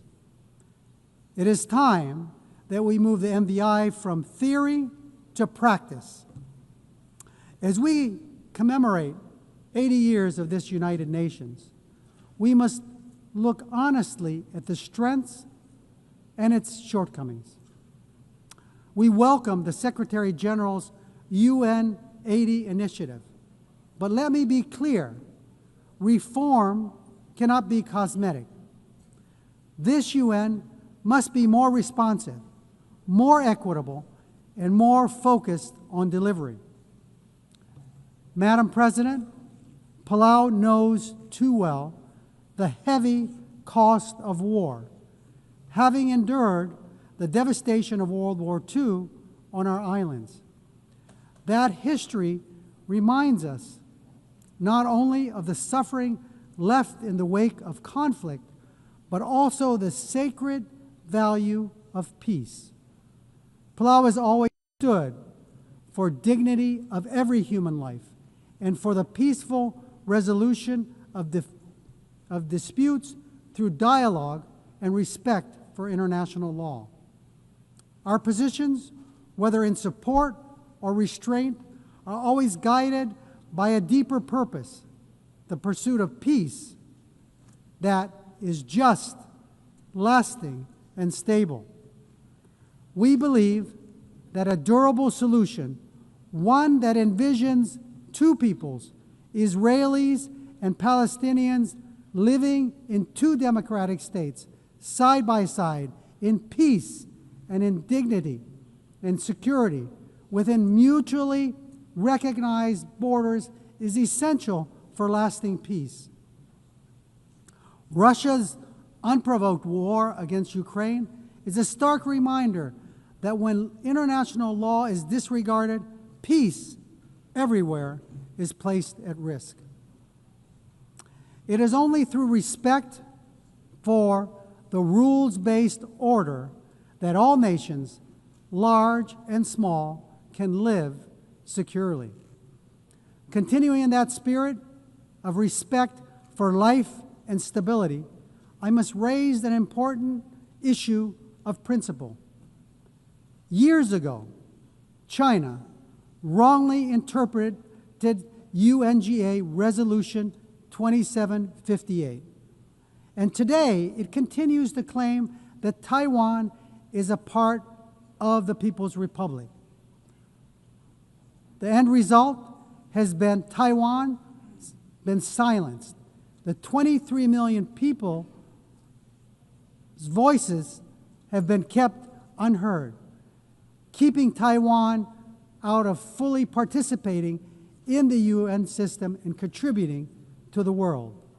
Palau believes that inclusivity, which includes Taiwan, strengthens the United Nations, and that no community should be barred from contributing to the solutions of our world that it so desperately needs. Madam President, let me close with another Palauan proverb. It's about tides. Dol raidis. An incoming tide should lift everyone. The choices we make together are about lifting all of us, ensuring the next generation inherits a world that sustains them just as it has sustained us. As we face today's greatest challenges, climate change, ocean decline, debt, inequality, wars, and conflict, no nation can carry the weight alone. But together, guided by the spirit of the UN's founding and strengthened by 80 years of hard-learned lessons, we can turn the tide. Let this assembly be remembered not only for the words we speak, but for the actions we take and for the resilience we build, the justice we uphold, and the future we secure for the generations yet to be born. We are better together. God bless you. Sulang, thank you.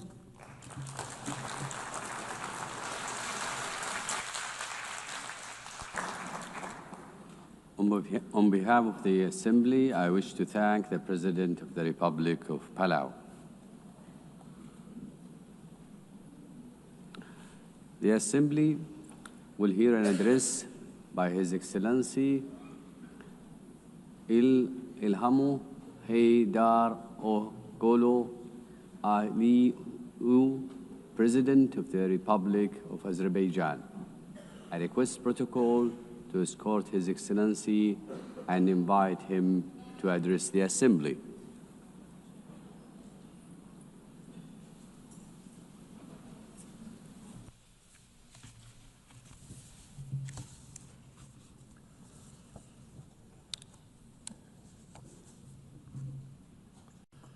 Ladies and gentlemen, for many years, I spoke from this tribune about tragedies of aggression, occupation, and injustice experienced by Azerbaijan. Today, I will speak about our long road to victory and peace, and a new era in Azerbaijan's history, about how we managed to end the occupation through a liberation war and how we won peace by political means. For nearly 3 decades, almost 20% of Azerbaijan's sovereign territory remained under military occupation by Armenia. 1 million of Azerbaijanis were expelled from their homes as a result of the policy of ethnic cleansing and war crimes conducted by Armenia. Their fundamental human rights were grossly violated. 4 United Nations Security Council resolutions adopted in 1993 demanded immediate, complete, and unconditional withdrawal of Armenian armed forces from the occupied territories. Sadly, these resolutions were never implemented. Armenia demonstratively ignored them because no sanctions were imposed on it by the international community. The OSCE Minsk Group, established in 1992 to facilitate a settlement, has failed in its mission. Instead of enforcing the norms and principles of international law, its co-chairs sought to preserve the status quo and keep the conflict frozen. In 2020, after almost 30 years of ineffective negotiations, Azerbaijan was forced to exercise its legitimate right to self-defense under Article 51 of the UN Charter. During the war, Armenia shelled our towns and cities with ballistic missiles and cluster munitions, killing more than 100 of innocent civilians. Azerbaijan, in its turn, conducted the war in strict compliance with international humanitarian law. We ensured protection of civilians and refrained from targeting non-military infrastructure. In a 44-day patriotic war, our armed forces liberated occupied territories and restored Azerbaijan's territorial integrity in accordance with international law and relevant UN Security Council resolutions. The 10 November 2020 marked the capitulation of Armenia and restoration of Azerbaijan's territorial integrity after nearly 30 years of occupation. Right after our victorious war, Azerbaijan declared its readiness to open a new page in relations with Armenia, based on mutual recognition of territorial integrity and sovereignty. We proposed 5 basic principles rooted in international law. We tabled the proposal for a peace treaty. Then we initiated a negotiation process on its draft text, which lasted from October 2022 to summer 2025. Despite several attempts to derail the process, the negotiations produced positive results as they were conducted on a strict bilateral basis, free from any kind of external interference. On August 8 this year, the foreign ministers of Azerbaijan and Armenia in Washington, in the White House, in presence of the leaders of the United States, Azerbaijan and Armenia, initialed the text of peace agreement. The same day, the President of Azerbaijan and the Prime Minister of Armenia signed the joint declaration. President of the United States, Donald Trump, also signed it as a witness. Moreover, Azerbaijan and Armenia jointly appealed for the closure of the OSCE Minsk Group and related structures as an obsolete mechanism no longer relevant to the peace process. Accordingly, on 1st September, the OSCE adopted decision to permanently close these structures. Regional connectivity has been at the core of our vision for lasting peace. Another key outcome of the Washington summit is the Trump Route for International Peace and Prosperity, TRIP, which will ensure unimpeded access through the Zangezur corridor and foster regional connectivity. The recent Washington summit has also signaled a new phase in Azerbaijan-US relationship. Together with President Trump, we signed the Memorandum of Understanding between the two governments regarding the establishment of a strategic working group to develop a charter on strategic partnership between Azerbaijan and the United States. It opens new horizons for partnership in political, economic, energy, regional connectivity, defense, security, and other fields.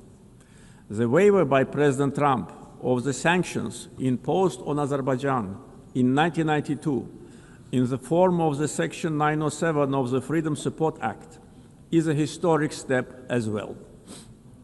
The permanent removal of Section 907 by the US Congress would eliminate a legacy of double standards and help strengthen trust and cooperation at a time when Azerbaijan is contributing to global security and stability.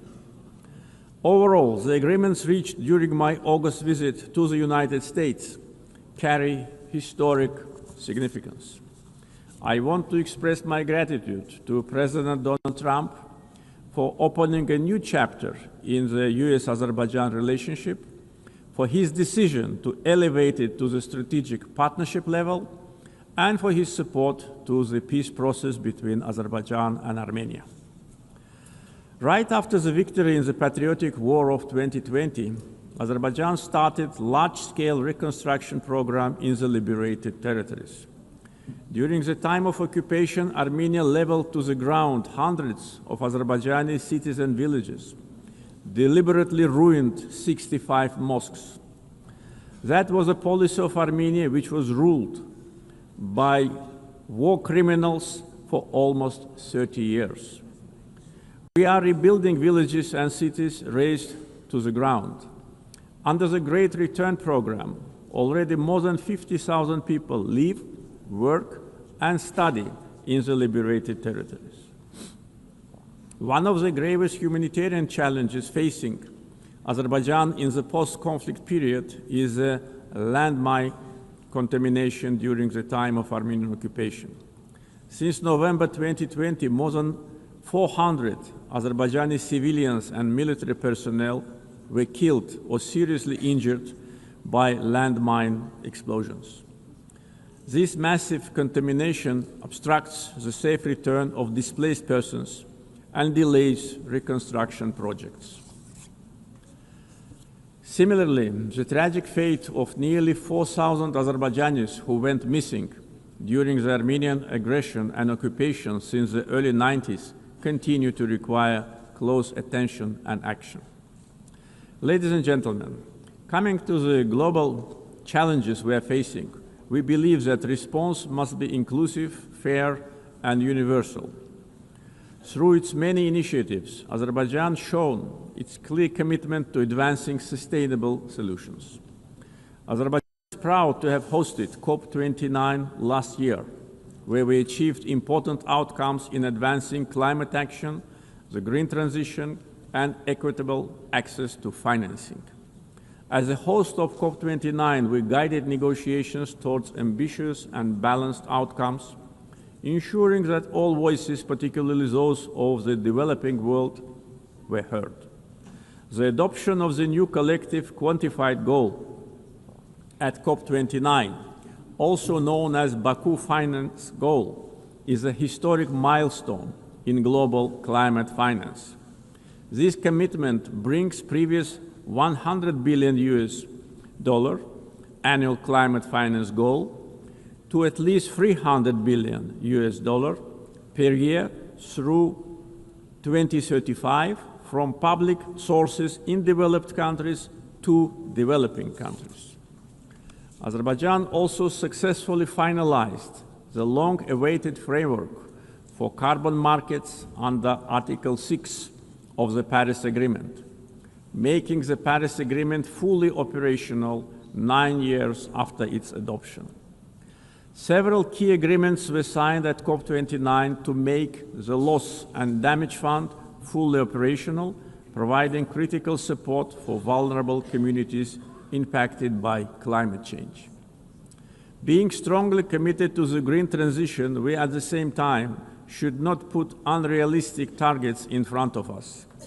The world cannot live without fossil fuels today and in foreseeable future. Energy security is closely linked to peace, regional connectivity, and economic development. Azerbaijan continues to play a proactive role in advancing these objectives globally. Azerbaijan has established itself as a reliable and indispensable partner in providing energy security to many countries. We play a strategic role connecting the Caspian region with international markets through diversified oil and gas pipeline systems. As of today, we are supplying natural gas to 14 countries. This ranks Azerbaijan as a top country in the world in terms of number of countries it supplies with pipeline gas. This reflects our strategic role in enhancing energy security and diversifying supply routes across Europe and beyond.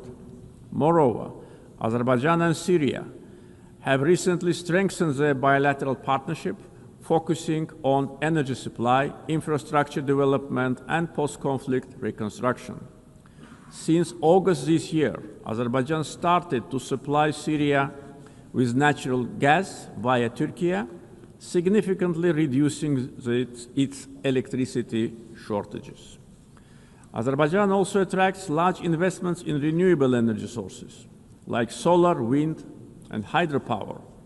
Almost 40% of our energy will be generated by renewables by 2030. Connectivity projects like East-West and North-South corridors cross our country. We have witnessed almost 90% growth in cargo volumes through the Middle Corridor since 2022. The transit time along the corridor has been significantly reduced. The biggest trade fleet in the Caspian, Alat International Trade Port, with its annual capacity reaching 25 million tons in the near future.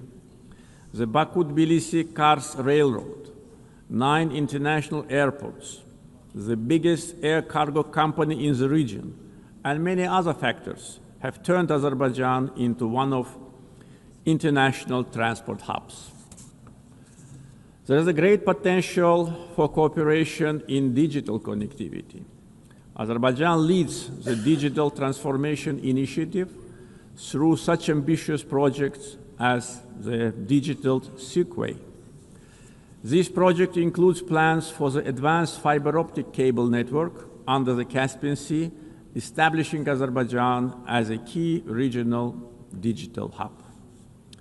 Azerbaijan achieved significant economic growth by focusing on diversifying its economy beyond oil and gas, developing the non-oil sector, and improving the investment climate through reforms and transparency. Reducing poverty and unemployment to the historic low of 5% is another achievement of our country.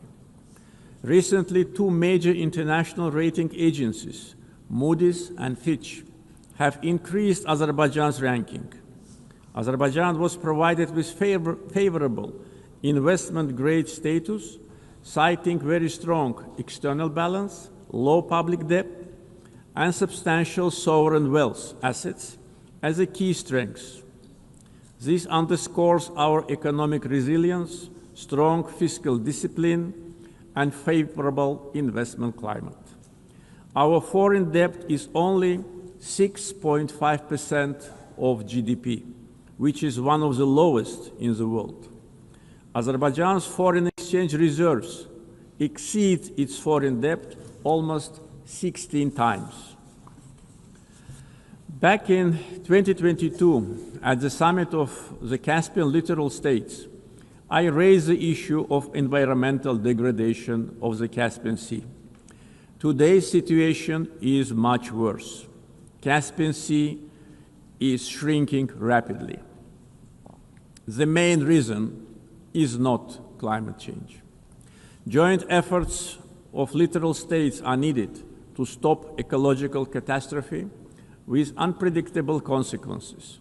Azerbaijan is also ready to cooperate closely with the UN to tackle this problem. Ladies and gentlemen, Azerbaijan is proud of its global humanitarian assistance efforts. We are providing aid to countries affected by natural disasters, conflicts, and public health emergencies. Azerbaijan contributed to the COVID-19 response, donating financing, protective equipment, medical devices, and vaccines to more than 80 countries in need. Azerbaijan has entered a new era. We won both war and peace. We ended the occupation and started reconstruction. Justice has triumphed. Sovereignty has been consolidated, and peace is de facto reached. We stand prepared to share our positive experience. The achievements of the recent years are not only a victory and success of Azerbaijan, they are also a demonstration that international law must ultimately prevail. Our vision is clear: peace and development based upon international law, non-interference in internal affairs of states, mutual respect and cooperation. Let us together build a world without double standards, where justice is not selective, the rule of law is respected, and peace is achieved not through words alone, but through actions. Thank you.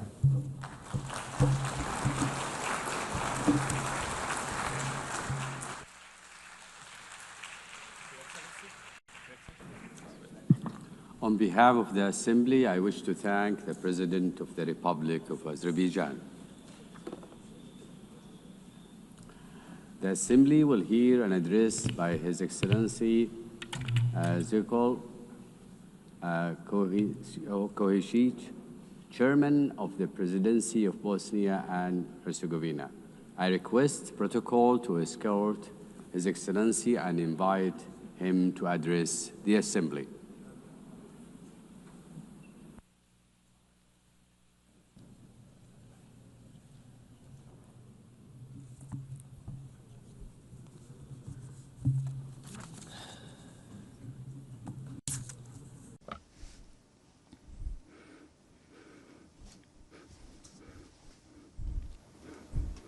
Dear Chairperson, Secretary General, dear colleagues, ladies and gentlemen.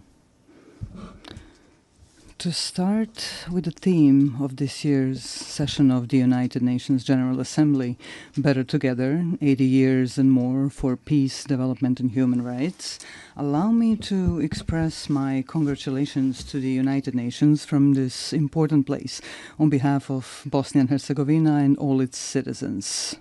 The UN is celebrating 80 years since its founding, and at the same time 80 years of continuous work on the fundamental goal of this organization. That goal is to secure and maintain peace in the world. History will give the final judgment on how successful the UN has been in the past, as well as on the results of the work and participation of several generations in the United Nations itself, its bodies and organizations. At the same time, I believe it is important to clearly express our common position today. Peace in every part of the world has no alternative. We must continue to work together persistently on this. I would like to believe that we all share the same positive opinion, that we must protect peace in every part of the world. However, reality and what is happening today in different parts of our planet clearly show us that world peace is often not in the interest of certain geopolitical actors. For them, conflict or war is a means to realize their own political and economic interests. These interests largely diverge from the goals set out in the United Nations Charter. If we add to this the fact that attempts are being made to change the borders of state around the world by means of armed force in a manner that is contrary to the United Nations Charter, we can draw a simple conclusion. International law is not applied equally to all states that are subject of that very international law. We have been witnessing that in the past period, certain armed conflicts have been deliberately provoked. What follows is the use of significant armed force, which a state with a smaller or weaker armed forces simply cannot resist. After that, the attacked state is required to sit at the negotiating table and sign a waiver of parts of its territory, ostensibly in the name of peace, but in reality in the name of force. I believe that all of us in this room know that the United Nations Charter allows for the changing of state borders. However, this can only be done by voluntary agreement between states. Armed forces or political pressure backed by armed forces cannot be used. However, if armed force is used to force the other side to agree to an imposed agreement in which it loses part of its territory, then there is no good and sincere will. Only coercion is present, which is contrary to several acts of international law. In this particular case, I'm speaking of Ukraine and the pressures it is under as a sovereign state. These pressures require Ukraine to give up parts of its territory in order to achieve a supposedly lasting and sustainable peace. Are we, in this particular case, participants in a change in the world order? In such an order, peace is not set as the ultimate goal. On the contrary, war and armed force appear as a legitimate means to achieve the political goals of major geopolitical actors. Changing international borders through the use of armed force creates political pressure to force a state to give up parts of its territory. This creates a dangerous precedent in international law, which can easily become the rule. Ultimately, it means living in an unstable world in which peace no longer has value. This is certainly not the desired outcome. Such a thing cannot be justified by any provision of the United Nations Charter or other acts of international law. Today, we have an equally unwanted situation in the Gaza Strip. There, such violence is perpetrated against the local population, which in its form indicates the existence of several elements of genocide, as established in the Convention on the Prevention and Punishment of the Crime of Genocide. Let us recall, in addition to the fact that genocide represents the physical liquidation or removal of a national, ethnic, racial, or religious group from a certain territory, it can also be committed in the event that such difficult living conditions are consciously imposed on that same national, ethnic, racial, or religious group that threaten to ultimately destroy that group completely in a certain territory. Ultimately, such an aggressive genocidal approach is used as a means to forcibly occupy and take over territory. Under international law, these territories cannot belong to those who initiate and produce aggression. However, this is exactly what is happening in the Gaza Strip today. In Gaza, the people of Palestine face these two elements of genocide prescribed by the aforementioned Convention on the Prevention and Punishment of Genocide. A part of the world's political public closes its eyes and keeps silent about this extremely terrible fact. And there is no political interest or even economic interest motivated by the intention to exploit natural resources such as oil or natural gas in that part of the Mediterranean, which could justify such a high level of genocidal violence against the local Palestinian population. Such violence is unjustified and unacceptable. Equally unacceptable is the silence and occasional approval that comes from various political circles around the world. What kind of peace, development, or protection of human rights can we even talk about if this kind of violence is allowed? Violence with forms of genocide against the Palestinian people. Does something like that mean that the political interests of individual countries or the interests of corporate capital are stronger and more important than our common obligation to protect peace in every part of the world and the human rights of every individual in the world? This obligation is a prerequisite for the development and self-sustainability of various societies. This is a major challenge that we are facing today, and we cannot run away from that challenge. We must not continuously silence this interest for the sake of some higher opportunistic interests. Let us just remember the phrase, silence is actually an expression of either cowardice or approval of cowardice. Dear sir, allow me to briefly say something about my country, Bosnia and Herzegovina. A little more than 30 years ago, Bosnia and Herzegovina was faced with aggression coming from neighboring countries. At that time, the United Nations formed a peacekeeping military force called UNPROFOR, with the participation of countries that expressed interest in such endeavor. The role of UNPROFOR was such that they were, to a large extent, mere observers of a series of war crimes, ethnic cleansing, and ultimately genocide committed by the aggressors of Bosnia and Herzegovina. Of course, there were also positive examples of UNPROFOR's activities, which should certainly not be forgotten, and we are sincerely grateful for that. Unfortunately, a stain remains on that United Nations mission. Certain UNPROFOR commanders did not want to activate airstrikes in order to prevent ethnic cleansing, especially the genocide committed in Srebrenica in July 1995. Unfortunately, genocide was committed in Srebrenica. Hundreds of thousands of citizens throughout Bosnia and Herzegovina lost their lives during the aggression. Many more were injured, and more than 1 million citizens of Bosnia and Herzegovina were displaced around the world. I would like to briefly remind you that the International Criminal Court in The Hague, established by these very United Nations, has found the guilt of several individuals for committing genocide, as well as the existence of a series of joint criminal endeavors. They all had the same goal, ethnic cleansing with the creation of ethnically pure parts of the territory in Bosnia and Herzegovina, in order to separate these parts from Bosnia and Herzegovina and annex them to neighboring states. A little over a year ago, here at the United Nations, we worked together on the adoption of the resolution on the genocide committed in Srebrenica. I consider that a major step forward and an important document not only for Bosnia and Herzegovina but also more widely. The strength of that resolution lies in its intention to prevent the possible commission of some new genocides, which could happen anywhere in the world.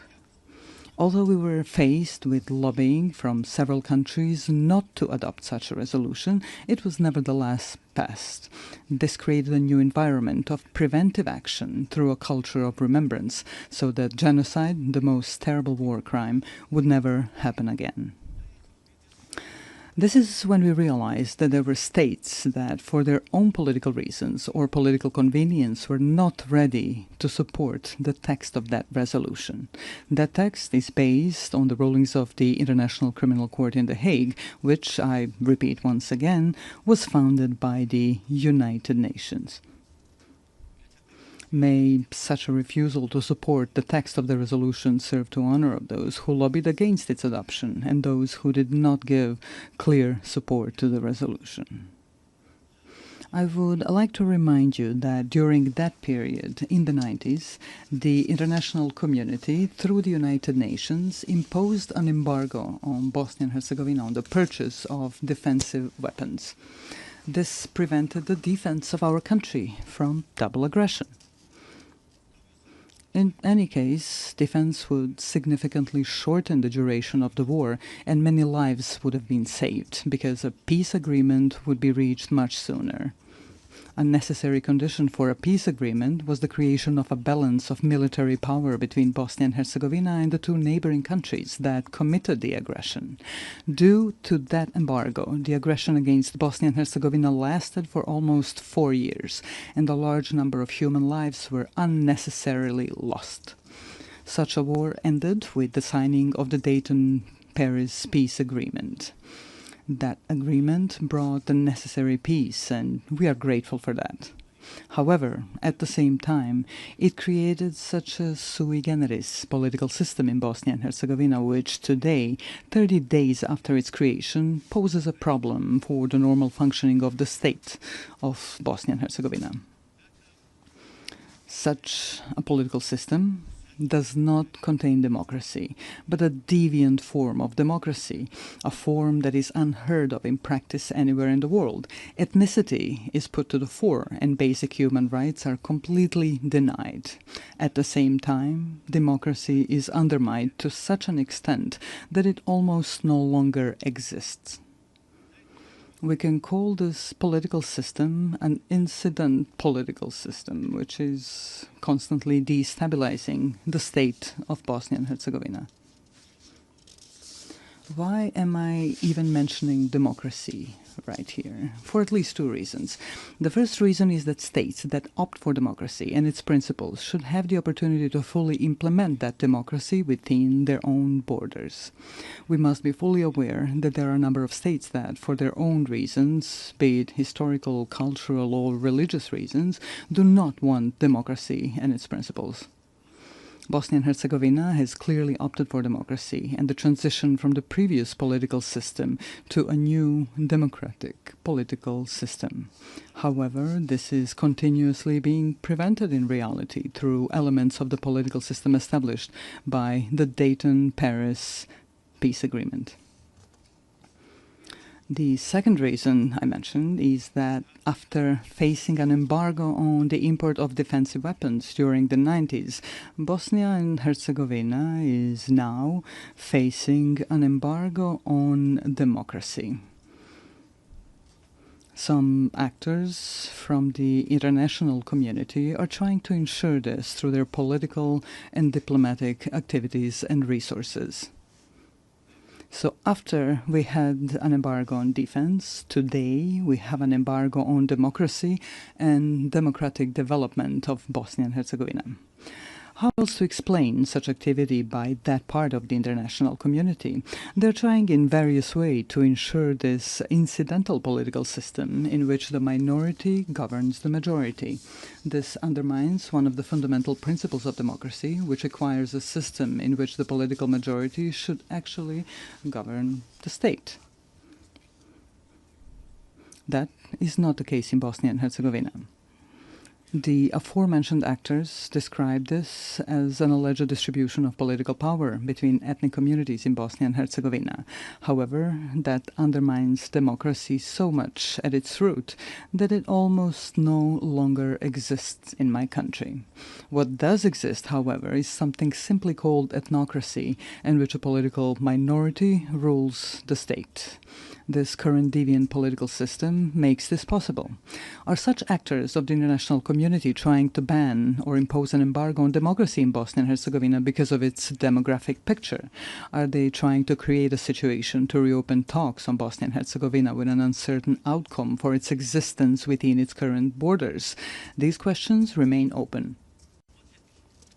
I would like to remind you here that without democracy, there is no rule of law. Without the rule of law, there is no protection of individual human rights. An argument for such action by a part of the international community may be the so-called Kovacevic case before the European Court of Human Rights. This case is unknown to you, perhaps unimportant to you, but it is extremely important to us in Bosnia and Herzegovina. This is a case in which the appellant sought simple, justified, and logical protection of his active rights to vote, which was denied to him. The case was resolved in favor of the appellant, Mr. Kovacevic, in the first instance. The court also found the existence of ethno-territorial discrimination. However, a part of the international community invested enormous diplomatic and financial efforts in its attempt to annul the verdict during the second instance proceedings. One of the countries, which is completely incomprehensible and unacceptable, made a financial donation to the European Court of Human Rights. That country later came forward in the same case as an interested party.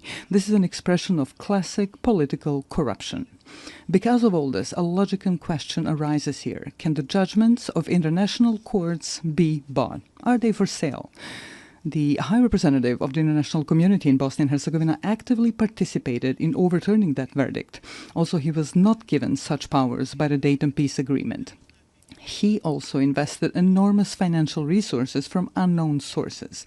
He did not have the necessary consent of the Peace Implementation Council for such actions. So, a completely identical situation occurred as with the adoption of the resolution on the genocide in Srebrenica. Some countries tried to negate the judgment of the International Criminal Court in The Hague by lobbying against the resolution. In the case that I am now citing as an example, some other countries tried and are still trying to annul the judgment through their own lobbying and broader diplomatic activity. This leads us to the conclusion that there is a part of the international community that simply does not allow democracy in Bosnia and Herzegovina. Yesterday, we faced an embargo on weapons necessary for the defense of our country. Today, we have an embargo on democracy and human rights. Therefore, I would like to briefly remind you of another United Nations document called the International Covenant on Civil and Political Rights. This document guarantees, among other things, to vote and to be elected at periodic elections, which shall be held by universal and equal suffrage and shall be held by secret ballot, with the guarantee of free expression of the will of each voter. Unfortunately, in Bosnia and Herzegovina, we are not allowed to do this. The international community is making great efforts to preserve discrimination and to deny democracy. The result is the lack of the rule of law, as well as insufficient and almost no protection of individual human rights. The logical conclusion that arises is the following. Democracy, as well as the right to defend the country, are privileges whose application is determined and enabled by political elites from larger and richer countries. Small countries and poor countries can only receive as much democracy as those who are larger and richer allow them to get. That is certainly not an expression of equality that we should all strive for today. Here we come to the issue of human rights. To be more precise, I am referring to the equality of every individual in their own country and beyond.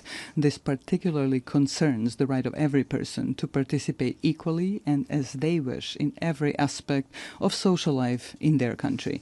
We have a whole series of documents of acts of international law that guarantee such rights. This, therefore, raises an open question. Are we prepared to be consistent or persistent in protecting individual human rights in any part of the world, using the tools that the aforementioned international documents provide us with? Every issue of human rights protection begins with the fight against discrimination or any form of inequality of individuals in all their rights guaranteed to them by international law. The logical continuation of this are the documents or laws in different countries. Discrimination in any form is prohibited by international law. Unfortunately, very often we encounter situations where discrimination is silenced and even encouraged. Speaking from the perspective of Bosnia and Herzegovina, we have 5 judgments of the European Court of Human Rights that establish the existence of discrimination against citizens of Bosnia and Herzegovina based on their ethnic origin or place of residence. Some of the political elites in Bosnia and Herzegovina, as well as part of the international community present in Bosnia and Herzegovina, do not want to accept these verdicts or implement them through constitutional amendments. Therefore, the 5 aforementioned judgments of the European Court of Human Rights have not been implemented. The aforementioned sixth judgment in the case seeking the rejection of ethno-territorial discrimination was overturned thanks to pressure, donations, and similar actions by certain countries. The person who was authorized by the peace agreement to implement that very peace agreement and to protect all aspects of that agreement also participated in this. This includes all acts of international law that speak of human rights. All of this leads us to difficult questions and even more difficult answers. Are human rights and the protection of the same privileges of the larger and wealthier societies and states, while those that are smaller and poorer are consciously and internationally bypassed in the protection of human rights? It starts from the right to life, all the way to the right to equality and democracy. Finally, let me emphasize that we can only respond to all three open questions, which are the subject of this session of the United Nations General Assembly, through consistency and principled insistence on the protection of peace. Only in this way can we create the conditions for the unhindered development of societies in the member states of the United Nations and act together as active protectors of human rights in all parts of the world.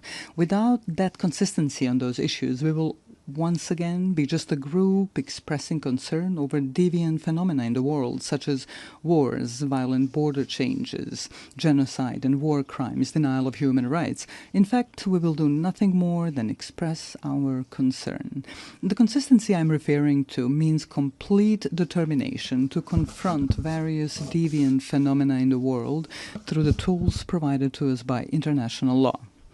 We must be resolute and unwavering in our intentions to protect the fundamental values of the United Nations without making any distinction between states as subjects of international law. Within this determination, I call upon you to do the following. Let us not differentiate between ourselves, dividing us into large and small countries, rich and poor. Together, as an organization, let us actively seek and facilitate solutions to all the outstanding issues that arise in the world. Peace is not a privilege. Peace is an obligation of all of us, which we must ensure at all times and in all places. Likewise, human rights are not a privilege. Human rights are a permanent civilizational obligation, which we must continuously fulfill.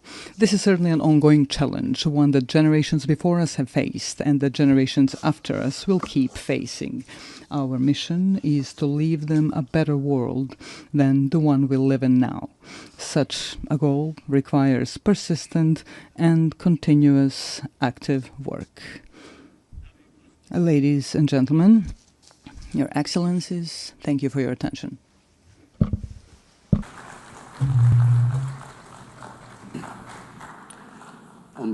On behalf of the Assembly, I wish to thank the Chairman of the Presidency of Bosnia and Herzegovina.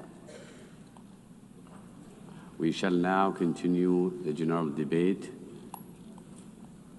The Assembly will hear an address by His Excellency Teodoro Ngoma Obiang Mangui, Vice President in charge of National Defense of State Security of the Republic of Equatorial Guinea.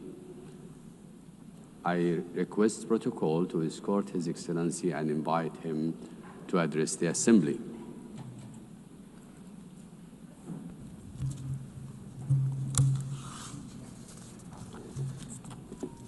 Excelentissima. Your Excellency Ms. Annalena Baerbock, President of the 80th session of the United Nations General Assembly. Heads of State and Government, Heads of Delegations, Excellencies, Your Excellency Mr. Antonio Guterres, Secretary General of the United Nations. Ladies and gentlemen, I am honoured to take the floor on behalf of His Excellency Obiang Mbaso, President of the Republic of Equatorial Guinea, to share with you my country's most dearly held convictions at this 80th session of the General Assembly, being held at a time in which the world is calling for a fairer, more equitable and effective international system. Madam President, 80 years ago, the founding states established this organization, aspiring to build a multilateral system based on cooperation, respect for international law, and the dignity of all human beings. This commitment was enshrined in the United Nations Charter. That charter remains a lodestar for states' collective action. Today, under the theme Better Together, 80 years and more for peace, development and human rights, we celebrate important achievements. The UN, over these 8 decades, has been a universal forum for dialogue and a space for international cooperation. It has helped to avoid conflicts. It has supported decolonization processes. It has promoted sustainable development. And it has served to pique our moral conscience in service of human rights. However, this anniversary must serve as an opportunity for critical self-reflection. It would be a mistake to simply mark the anniversary and not to recognize the woeful shortcomings of our multilateral system. Excellencies, the peoples of the world trust in the United Nations to tackle the major challenges of our time. Armed conflicts, violence, climate change, growing inequalities, migration crises, cyber threats, and the lack of technological transfer are all some of these challenges. However, all too often, the response provided to those challenges has fallen short. The United Nations has been brought to a standstill by individual interests and straitjacketed by an institutional platform which no longer reflects the reality of today's world. Talking about leaving no one behind becomes meaningless if millions remain marginalized in systems of dependency and exclusion. The Security Council, the body responsible for upholding international peace and security, is perhaps the clearest example of the extent to which the United Nations is out of step. 8 years after its inception, the UN's membership structure remains rooted in the geopolitical state of play we had in 1945, and not that we see in the 21st century. Consequently, the United Nations' legitimacy and representativeness are quite rightly called into question. Security Council reform is an urgent need. Without that reform, the Security Council will continue to be perceived as an exclusive club of historical privileges, powerless to respond legitimately to current threats. Africa is demanding what is hers by right: full and permanent representation on the most important security organ in the world.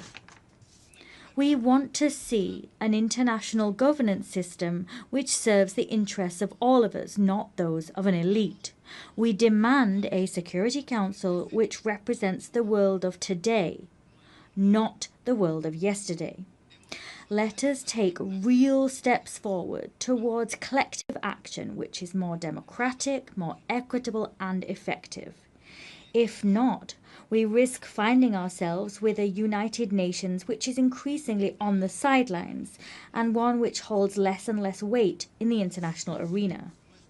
Our commitment with this organization remains intact. We believe in the United Nations. We believe in the strength of international law and the force it holds. We believe in international cooperation as the only way to address challenges which no nation, however powerful it may be, can resolve alone. Our commitment is not unthinking. Rather, it must be rewarded with results, reforms, and a UN that can move with the times. On this anniversary, we must recall that peace, development, and human rights are inextricable pillars. Peace is not sustainable without development. Development is false if it is not rooted in dignity and rights for all. As such, let us state here again that we remain steadfast in our support for Agenda 2030, despite the fact that we recognize difficulties and delays in its implementation. Agenda 2030 is a collective commitment which reflects our desire to build a world free of poverty, free of hunger, and with dignity for all. However, we have less than a decade to fulfill it, and the pace of progress is all too slow. Excellencies, climate change is the greatest threat of our age. The most vulnerable nations pay a disproportionate price for climate change. At the same time, major emitters drag their heels with commitments. Climate justice is not a token gesture. It is a moral and legal obligation. Equatorial Guinea also defends the principle of sovereignty between states. Every people has the right to design its own development model, free of interference and arbitrary sanctions, which undermine their independence.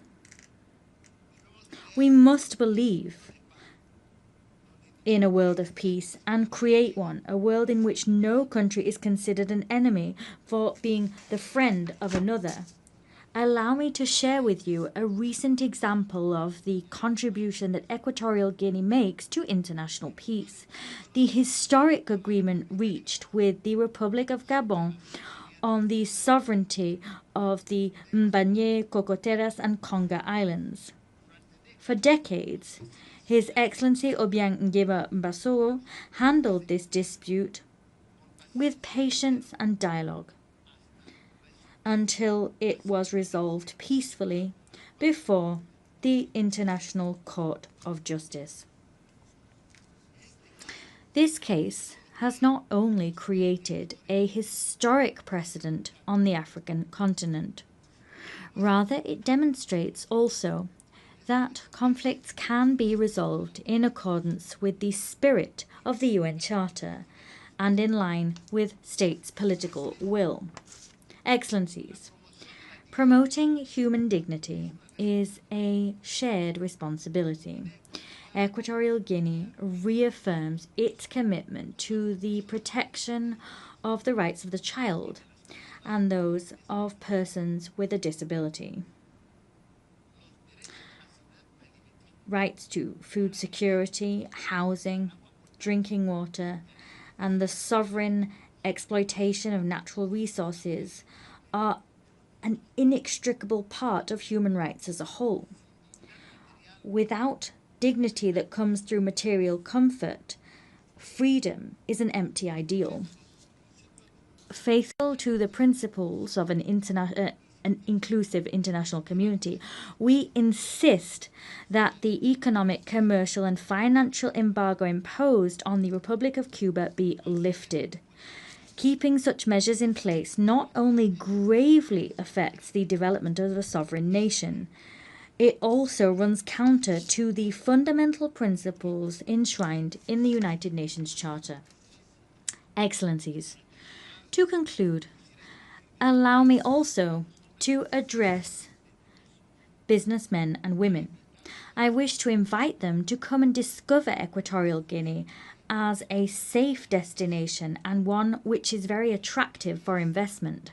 Our country offers a climate of political stability, fiscal incentives, and a clear vision of the future through our 2035 development agenda.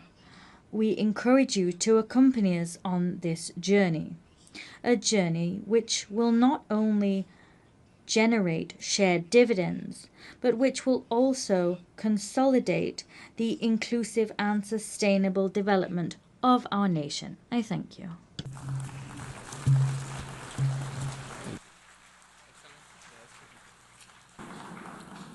On behalf of the Assembly, I wish to thank the Vice President in charge of National Defense and State Security of the Republic of Equatorial Guinea.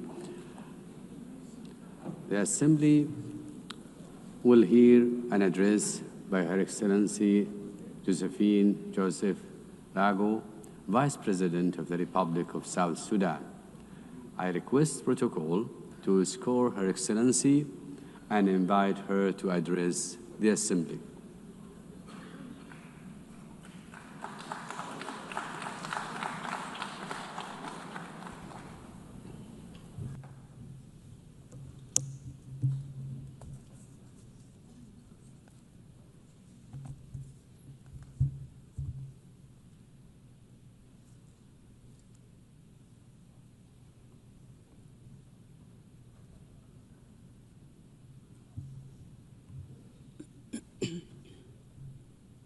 Madam President, Excellencies, heads of states and government, distinguished delegates, ladies and gentlemen. I bring you warm greetings and best wishes from my President, His Excellency Salva Kiir Mayardit, the President of the Republic of South Sudan.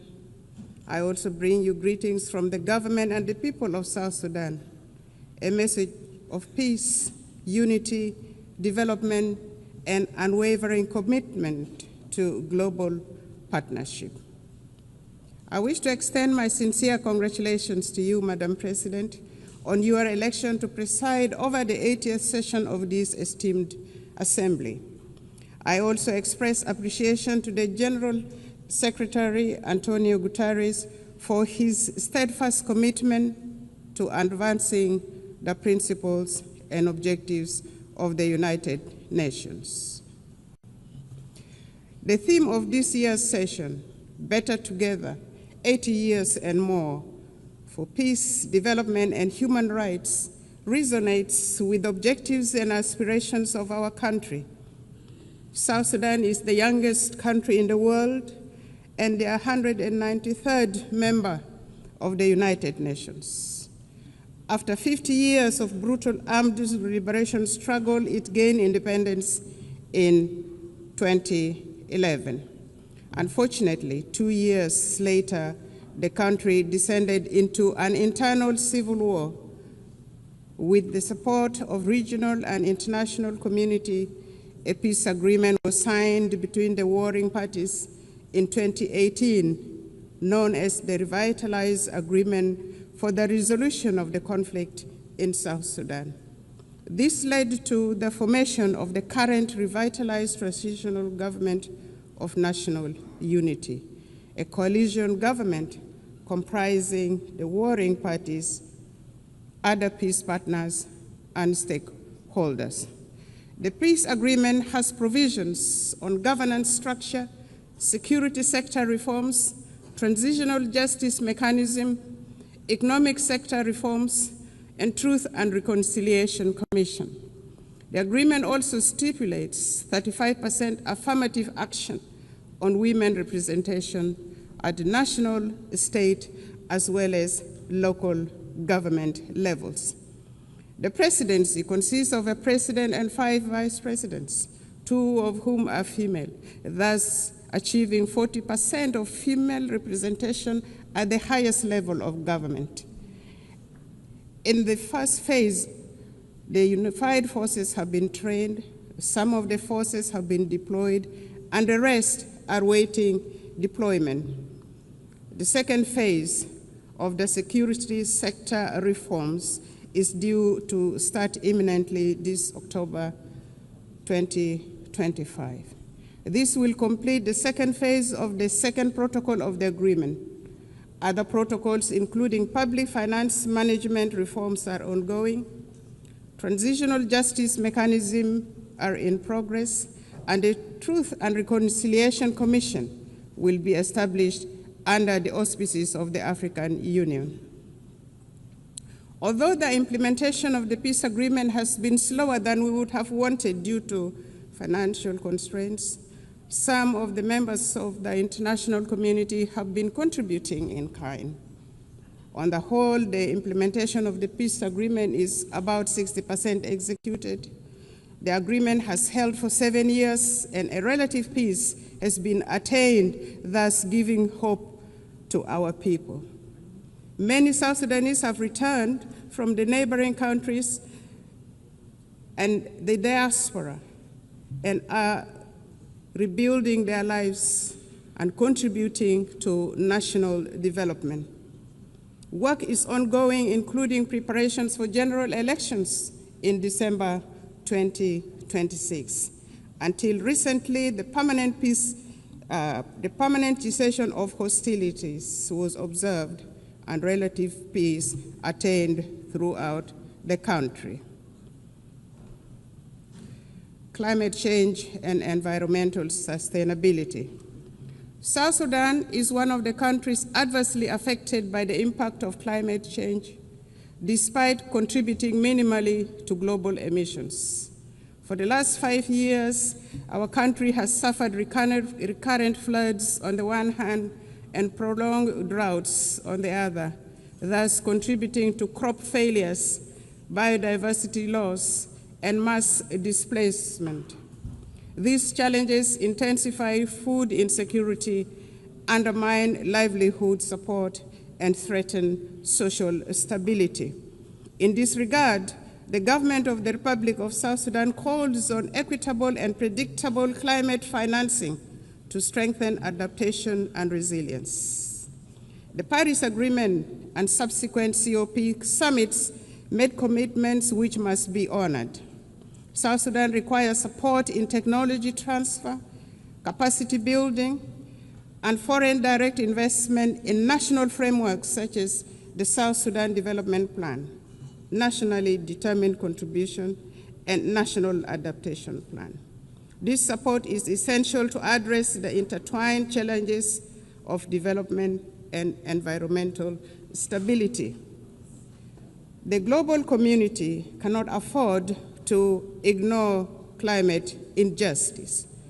Collective action is imperative for these challenges which transcend national borders to be addressed effectively. South Sudan has embarked on planting of 100 million trees by 2030, expanding renewable energy generation and strengthening water infrastructure with women, youth, and people with disabilities at the center of these efforts. Our commitments to sustainable development goals. At independence, South Sudan inherited rudimentary state structures and hardly any infrastructures such as roads, electricity. We inherited poor health care, inadequate educational infrastructure, abject poverty, and food insecurity. The SDGs are aligned to our national priorities. For example, each vice president is in charge of a cluster which includes governance cluster, economic cluster, service delivery cluster, infrastructure cluster, and gender, youth, and humanitarian cluster. Madam President, the 2030 Agenda remains a vital framework for peace and prosperity. South Sudan has made some remarkable progress in agricultural transformation, including commercialization and value addition, which will create jobs for women and youth, including in crop production, livestock, and fisheries. This will enable people to produce their own food rather than relying on imported foods. Our policy is, let us produce what we eat. And as a consequence, some states in our country now are self-sufficient in food production, which contributes eminently to reduction of poverty, thus the attainment of SDG 1 and SDG 2. In collaboration with our development partners, government is providing health care, building health care infrastructure, improving maternal and child care, raising awareness about communicable diseases, and providing vaccinations for diseases such as cholera, mpox, and malaria. Access to clean water and sanitation is being improved. As part of the health sector transformation program, we aim to attain universal health care for all in South Sudan. The recent pandemic outbreaks around the world revealed the urgencies of strengthening health systems and equitable vaccine access. South Sudan advocates for global health framework that prioritizes preparedness for pandemics and embraces health as a universal human right. In his latest statement to Parliament in June 2025, His Excellency President Salva Kiir Mayardit identified education as a key priority area for the government. There is improved enrollment in primary schools and secondary schools, and many young people are aspiring now to go to universities and colleges. Enrollment has risen from 300,000 to 2.1 million children, with gender parity in primary schools nearly achieved. This is a remarkable national achievement. There is focus on teacher education to improve the overall quality of education. Despite these efforts and achievements, 2.8 million of our children are still out of school. South Sudan has expanded programs to promote girls' enrollment and retention in schools while investing in technical and vocational skills training for women and youth. Our government would like to take this opportunity to appreciate all those countries that have offered scholarships for our young people to study in their countries, and those supporting girls' education in particular and vocational training to provide employable skills for our young people. But more clearly needs to be done. South Sudan is a young population. Over 60% of the population is under the age of 30 years. In any society, the youth are the future of the country and the future of the society. Our youth are a source of great pride. South Sudan's recent participation in the Olympics Games in Paris last year was a unifying moment for the people of South Sudan and Africa at large. South Sudan athletes showcased talent, discipline, and resilience, embodying the spirit of a nation determined to rise. Sports have become a powerful force for unity, inspiring hope, and bringing communities together across our young nation.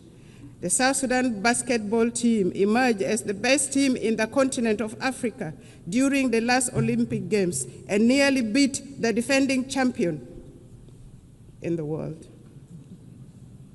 Since independence, and in line with the Transitional Constitution 2011 as amended, we have taken steps to integrate gender equality into our governance and development agenda. Notably, South Sudan has enshrined 30% of women participation in public life at all levels of government.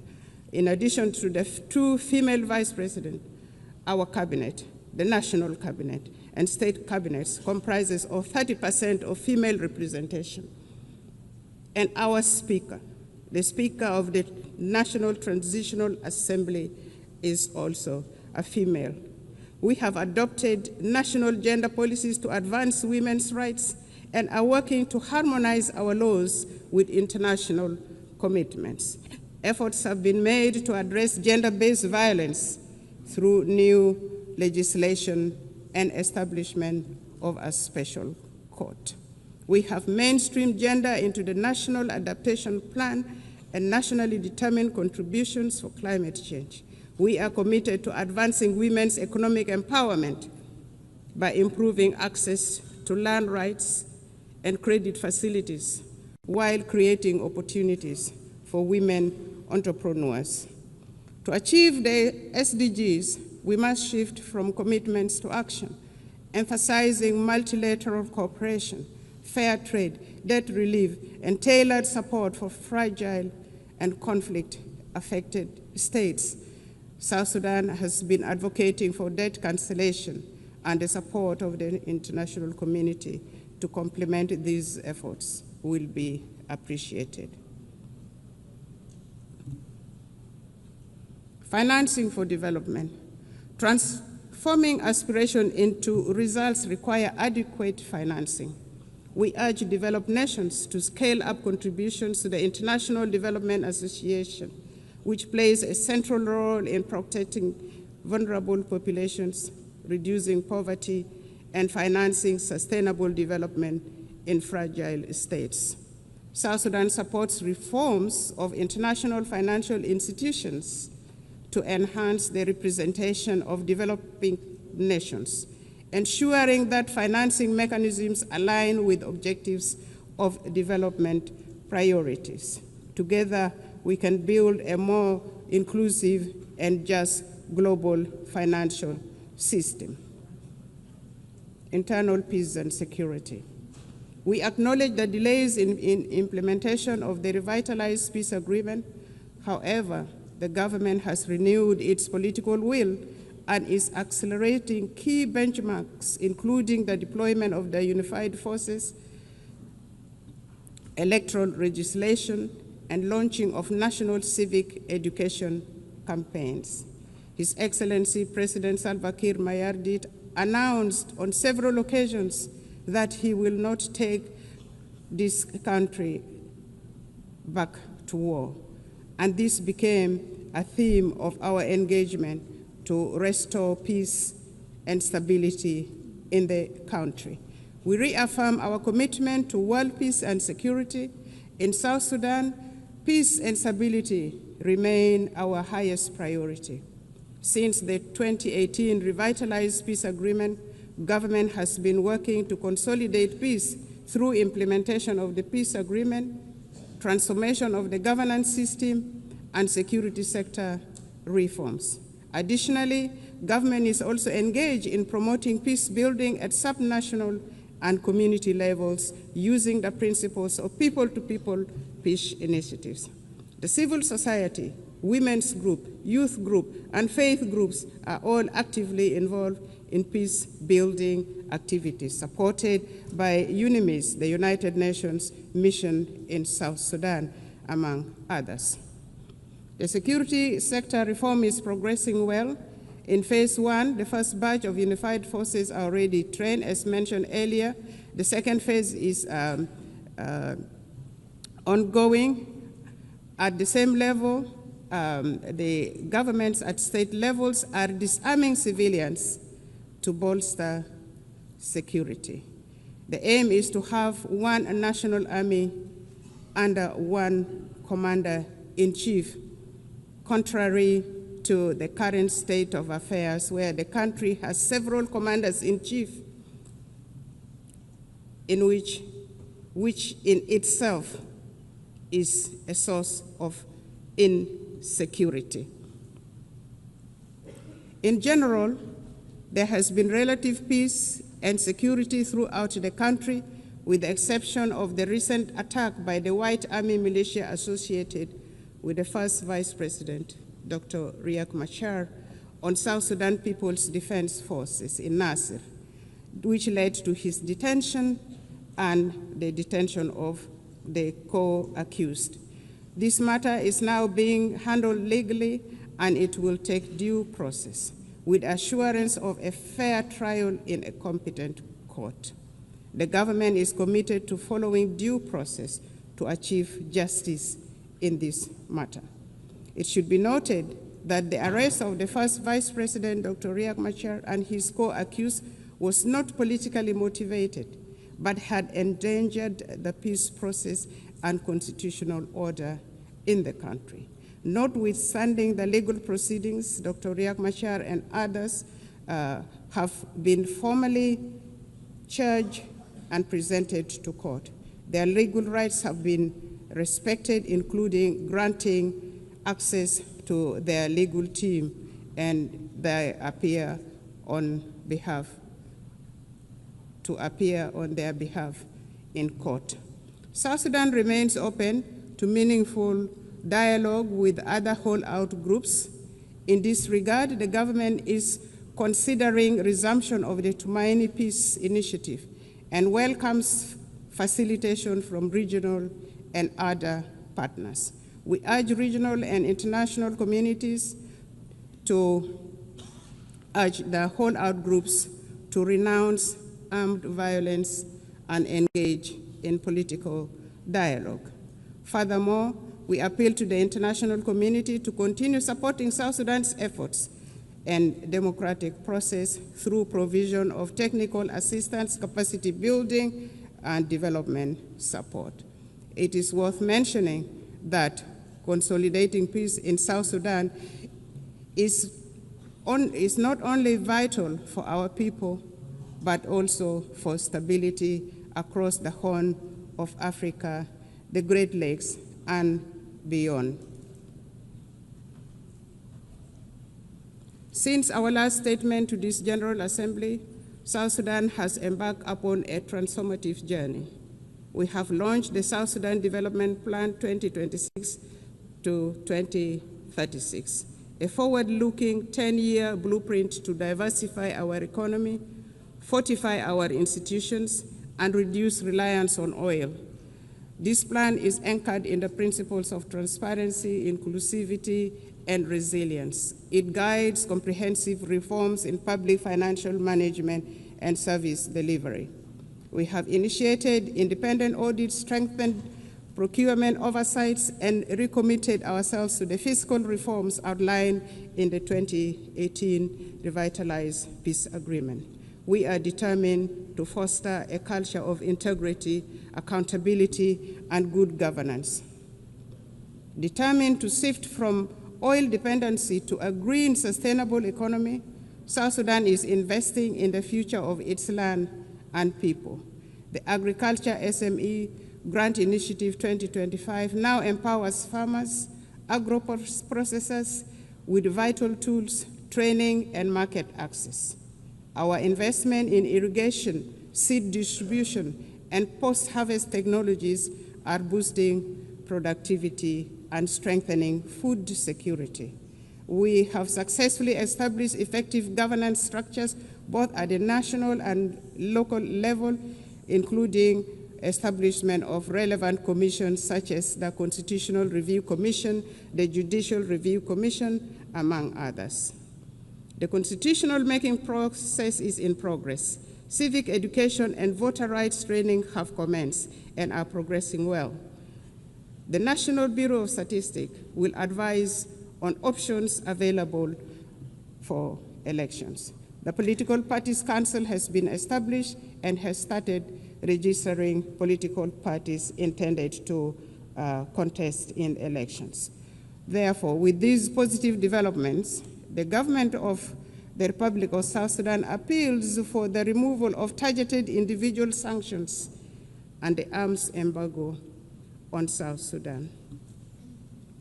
Elections. According to the peace agreement, The transitional period must end with the conduct of general elections currently scheduled for December 2026. This will enable the people of South Sudan to democratically elect their leaders for the first time in the history of this young nation. His Excellency President Salva Kiir has reaffirmed the government's determination to deliver credible, inclusive, and peaceful elections. The establishment of electoral institutions, namely the National Election Commission, the Political Parties Council for registration of political parties, and voters' right education have been established. The Bureau of Statistics has been restructured to deal with the issues of census. The restructured Permanent Constitution Review Commission has been actively working to ensure that the country has a new permanent constitution by the time of the general election in December 2026. Civil society groups are being facilitated and have started civic education of the general public, especially among women and the youth. South Sudan is committed to promoting and protecting human rights. We are strengthening national institutions, promoting accountability, empowering women and youth. We have taken steps to integrate gender equality into our governance and development agenda, not forgetting the people with disability. Civil society is actively engaged in the promotion of human rights and civic education. We believe constructive engagement and dialogue are the best path for building resilient and just institutions. Some regional concerns. Madam President, South Sudan and Sudan share deep historical and economic ties, as well as the longest border in the region. For instance, South Sudan's oil is at the moment being transported through Sudan. Developments in Sudan directly affects development in South Sudan. Since the outbreak of conflict in Sudan in 2023, South Sudan has opened its doors for Sudanese refugees and returnees from Sudan. In partnership with the international aid agencies, we are providing humanitarian assistance, and we have also gone further and given plots of land for refugees to cultivate and produce their own food, thus integrating them into our local communities. However, there are still outstanding issues with respect to the Comprehensive Peace Agreement 2005. Among these are issues of border demarcation and final status of Abyei, including the status of the Ngok Dinka of Abyei, which remains unresolved. We are committed to working with the government of Sudan to amicably resolve these outstanding issues. Furthermore, the current composition of the Security Council no longer, in our view, adequately reflects the realities of today. And for this reason, South Sudan supports the call for the expansion of the permanent membership to include African representation. Furthermore, we advocate for the removal of sanctions and arms embargo on South Sudan and other sisterly countries. Madam President, at independence, South Sudan inherited rudimentary state structures, hardly any infrastructures.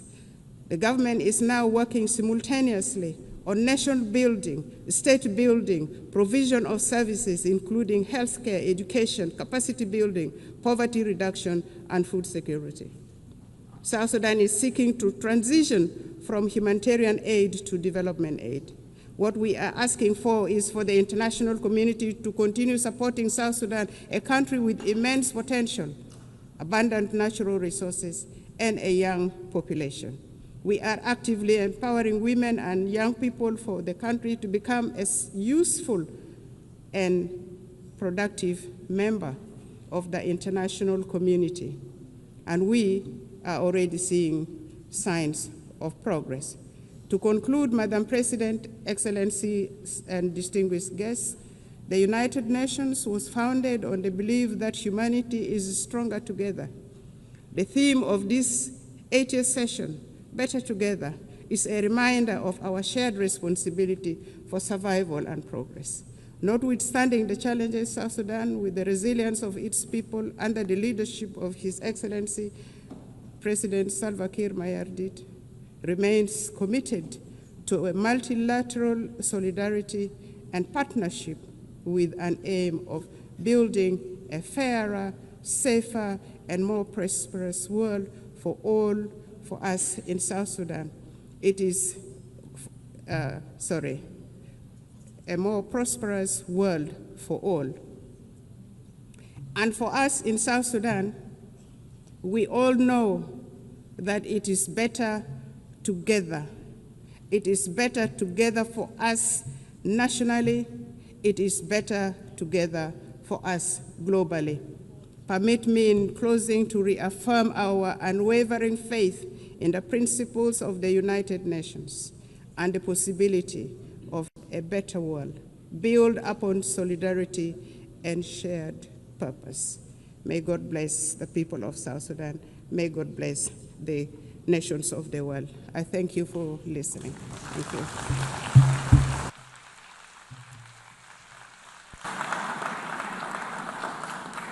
On behalf of the General Assembly, I wish to thank the Vice President of the Republic of South Sudan.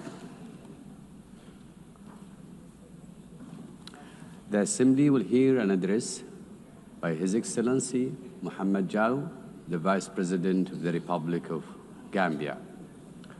I request protocol to escort His Excellency and invite him to address the Assembly.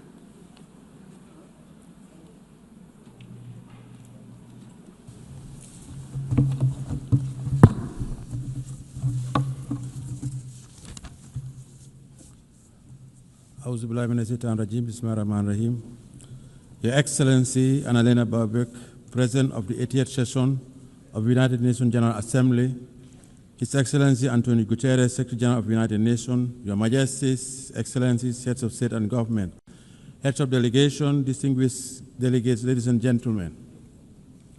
As we commemorate the 80th anniversary since the founding of the United Nations, it is with great honor and profound sense of commitment that I stand before you to deliver this statement on behalf of His Excellency, Mr. Adama Barrow, who could not be here due to circumstances beyond his control.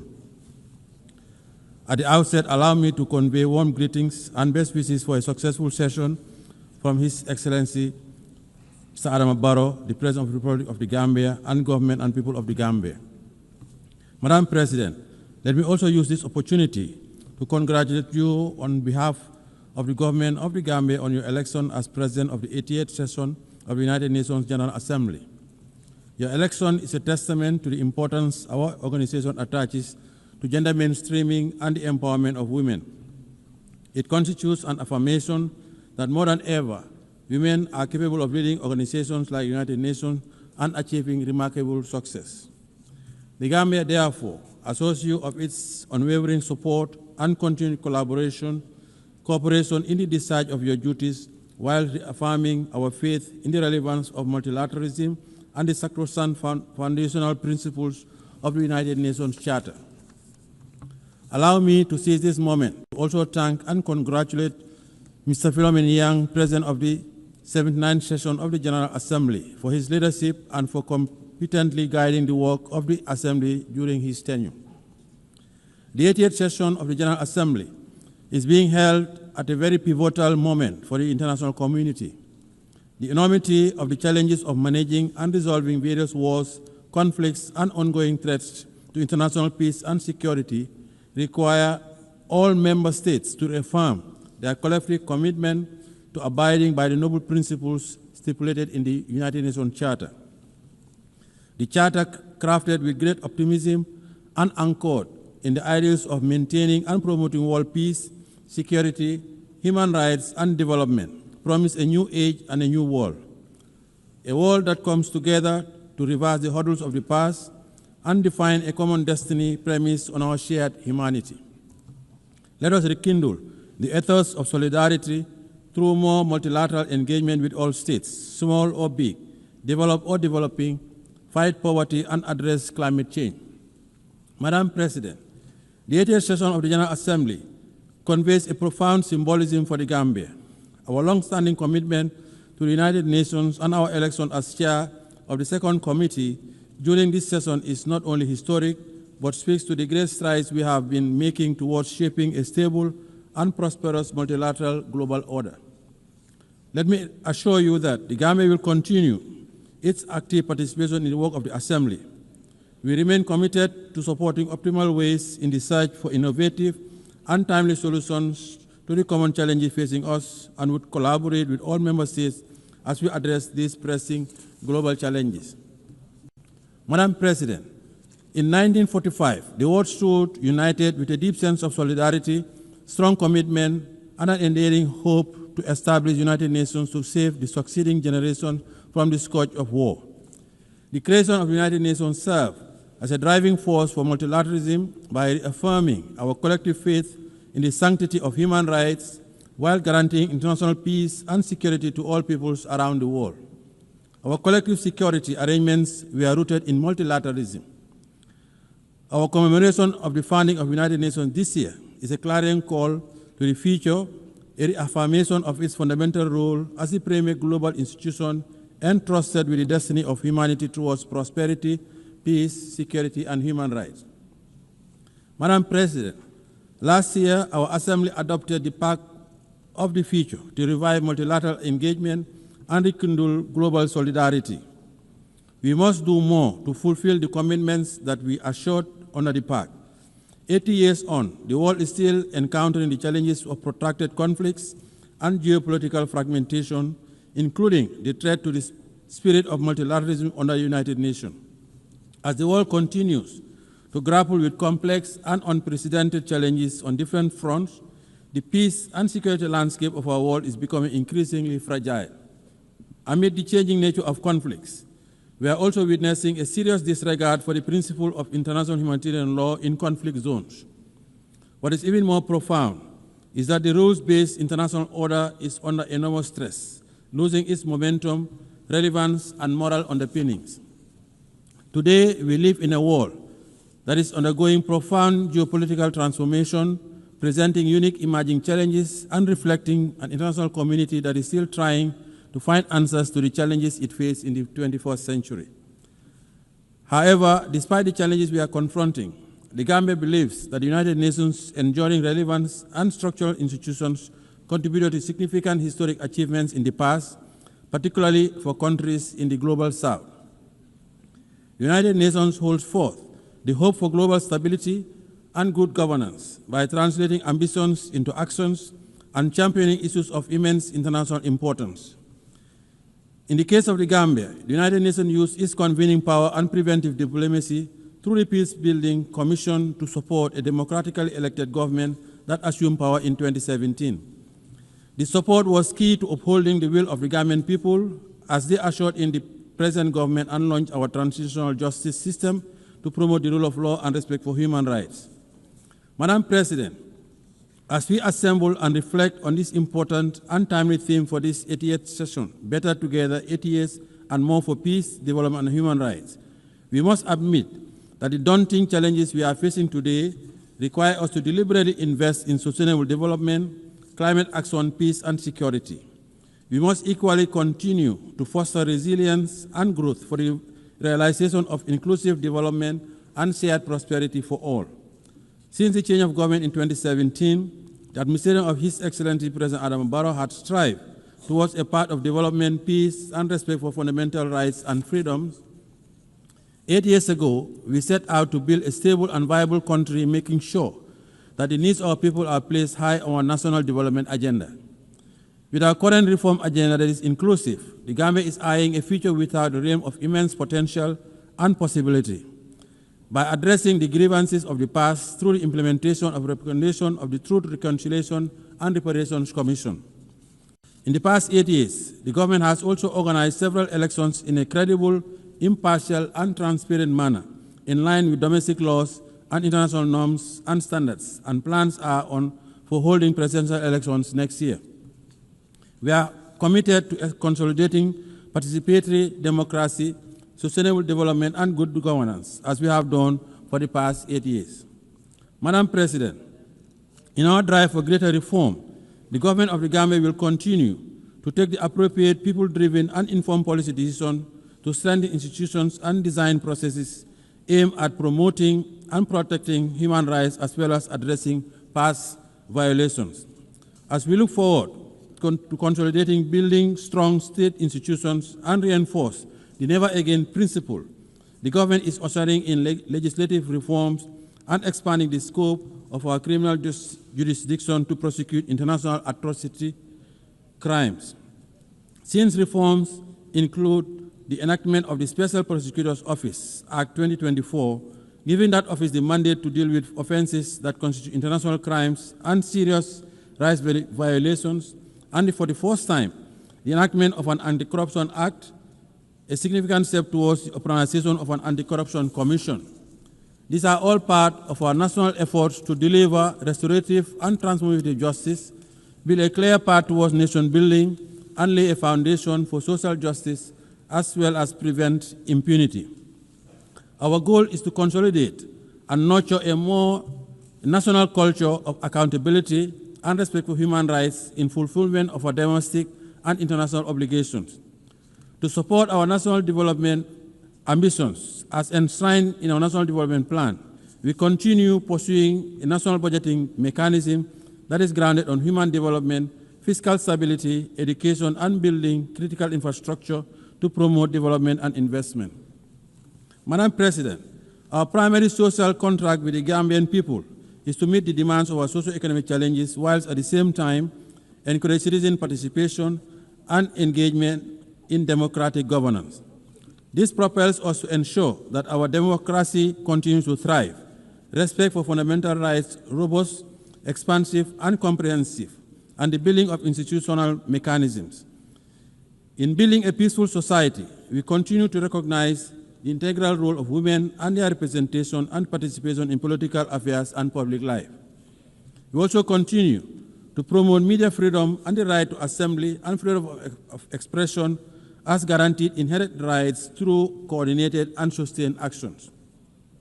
As a government, we encourage constructive engagement with our citizenry, particularly the young people, and respect their rights to participate in democratic functioning of the state. In view of our own experience with governance challenges, we value the need for addressing the consolidation of democracy and good governance in our neighborhood. It is in this spirit the Gambia recently hosted the Sahel Governance Forum, which seeks to galvanize a multi-stakeholder convergence to address the governance challenges that continue to hamper regional peace, stability, and development. We are confident that such forum will provide the right opportunity for systematic discussion on finding definitive solutions to the rising tide of violence, insecurity, and instability of the Sahel.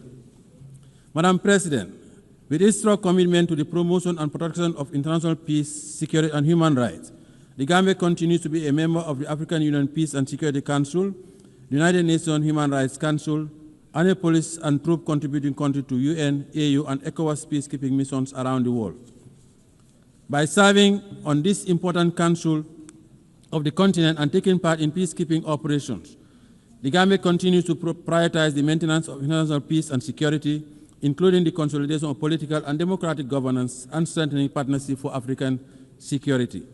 It is significant that the African Union and the United Nations continue to work together to address regional peace and security matters, including the recalibration of our preventive diplomacy tools for maximum impact.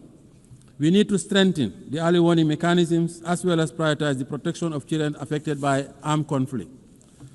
Madam President, by echoing the mantra of the Africa we want and an Africa at peace with itself, the Gambia believes that more needs to be invested towards conflict prevention as part of efforts to respond robustly to challenges of insecurity and underdevelopment, particularly through resilient building.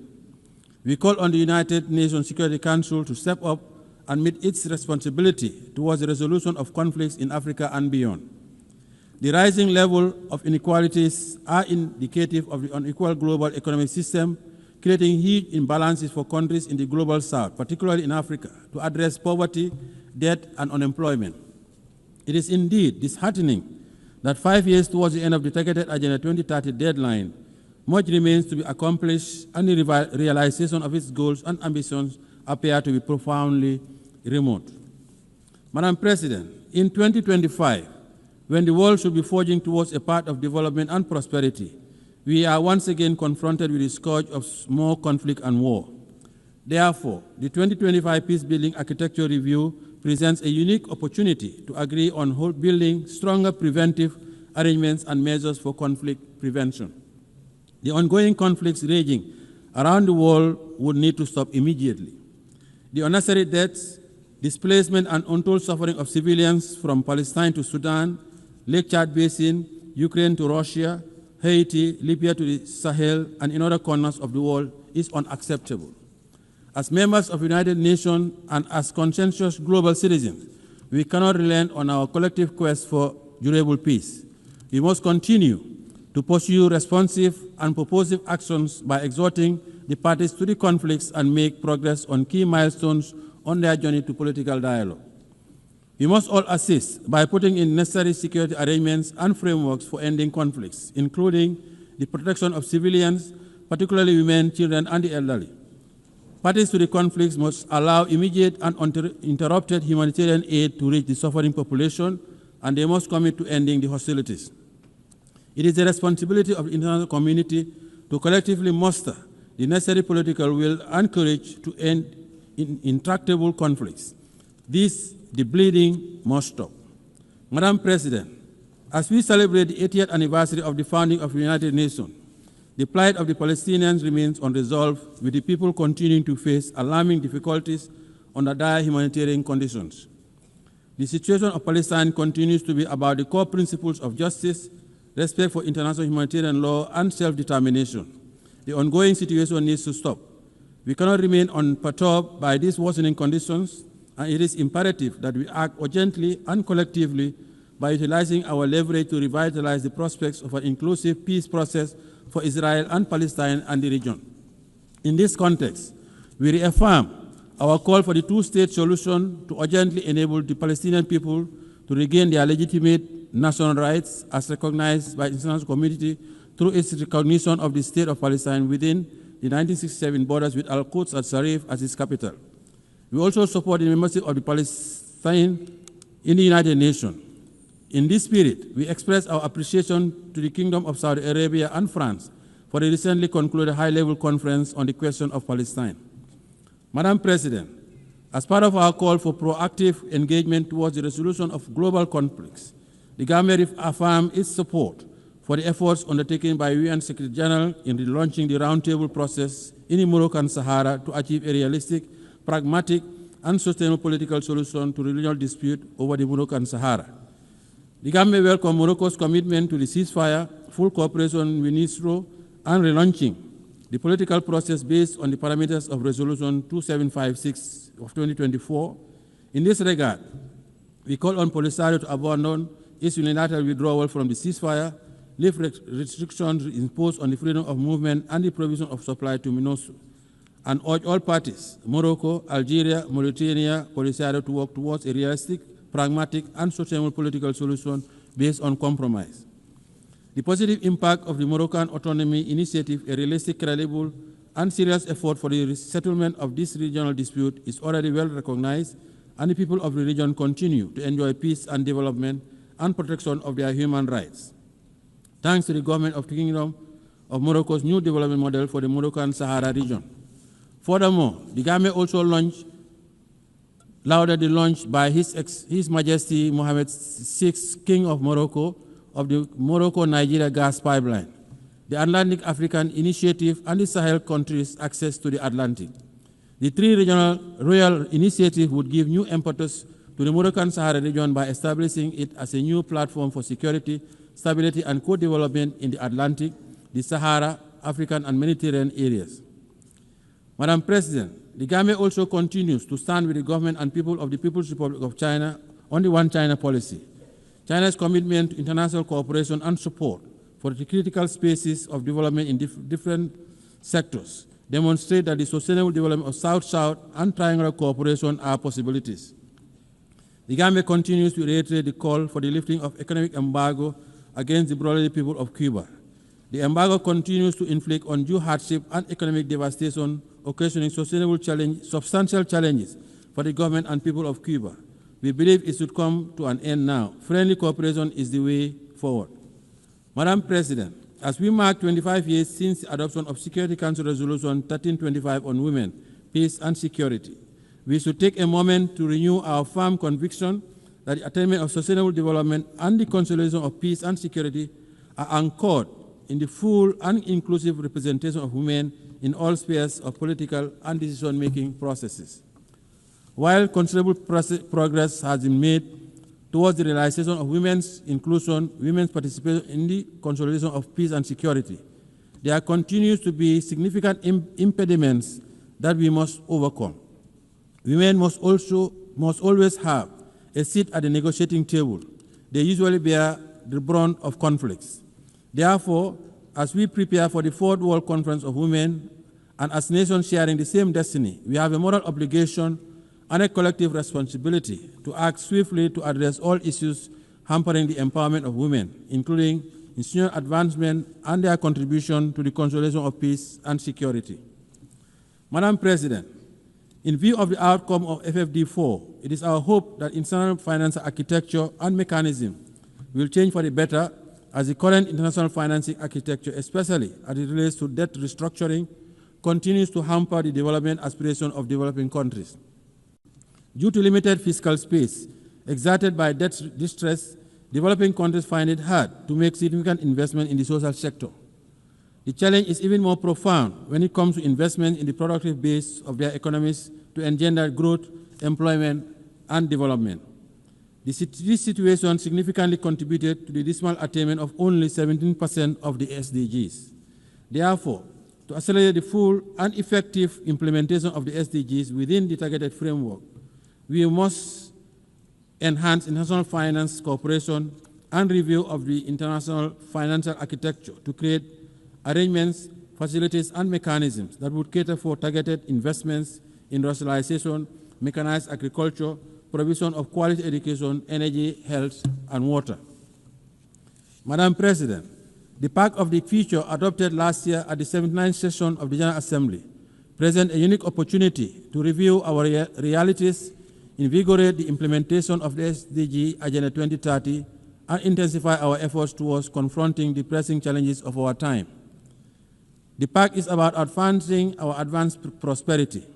The Gambia supports the convening of the preparatory process for the review of the Pact in 2028 to align effectively with the prevailing and upcoming intergovernmental processes such as the 2025 Peacebuilding Architecture Review, the high-level plenary meeting to commemorate the 30th anniversary of the World Programme of Action on Youth and the World Social Summit.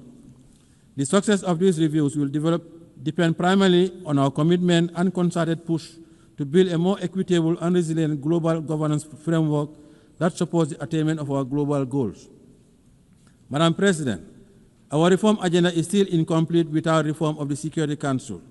The Gambia supports the reform of the United Nations Security Council and the Common African Position on the reform of the Council as set out in the CIRT Declaration and the Eswatini Concession.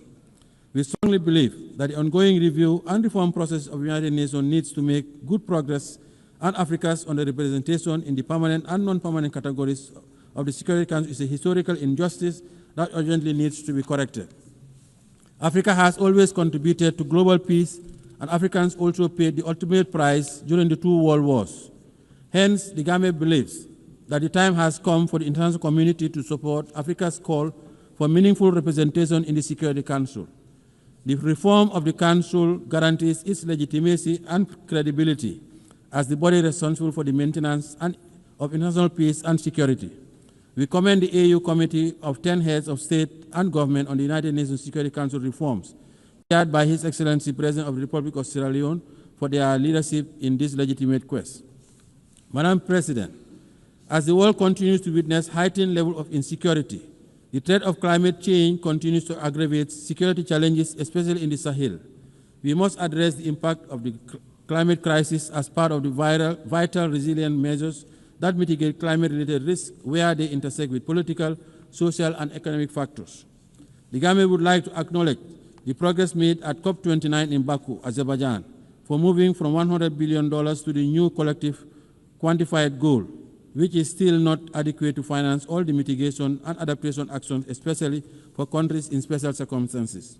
We need to take concrete decisions at COP30 in Belém, Brazil, to galvanize support for more climate financing. The Gambia calls for more ambitious nationally determined contributions by all states due to their submission this year to achieve net zero emissions by 2050. Madam President, as I conclude, allow me to call on member states to use this 88th session of the General Assembly to forge a new consensus to confront our new reality, a consensus that unites us behind our shared determination to make the United Nations a potent instrument to serve our common purposes and aspirations as one human family. This is our only planet. Let us preserve it for posterity. The Gambia is ready to play its part in making our world a better place for all. On behalf of His Excellency President Adama Barrow, the government and people of the Gambia, I wish you all fruitful deliberation towards advancing the theme of the 88th session of the General Assembly. I thank you for your kind attention.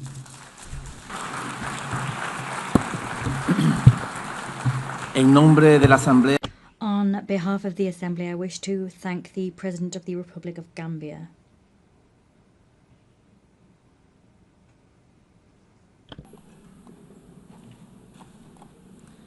Doy ahora la palabra. I now give the floor to Her Excellency Sabine Monauni, Deputy Prime Minister and Minister for Foreign Affairs, Environment and Culture of the Principality of Liechtenstein.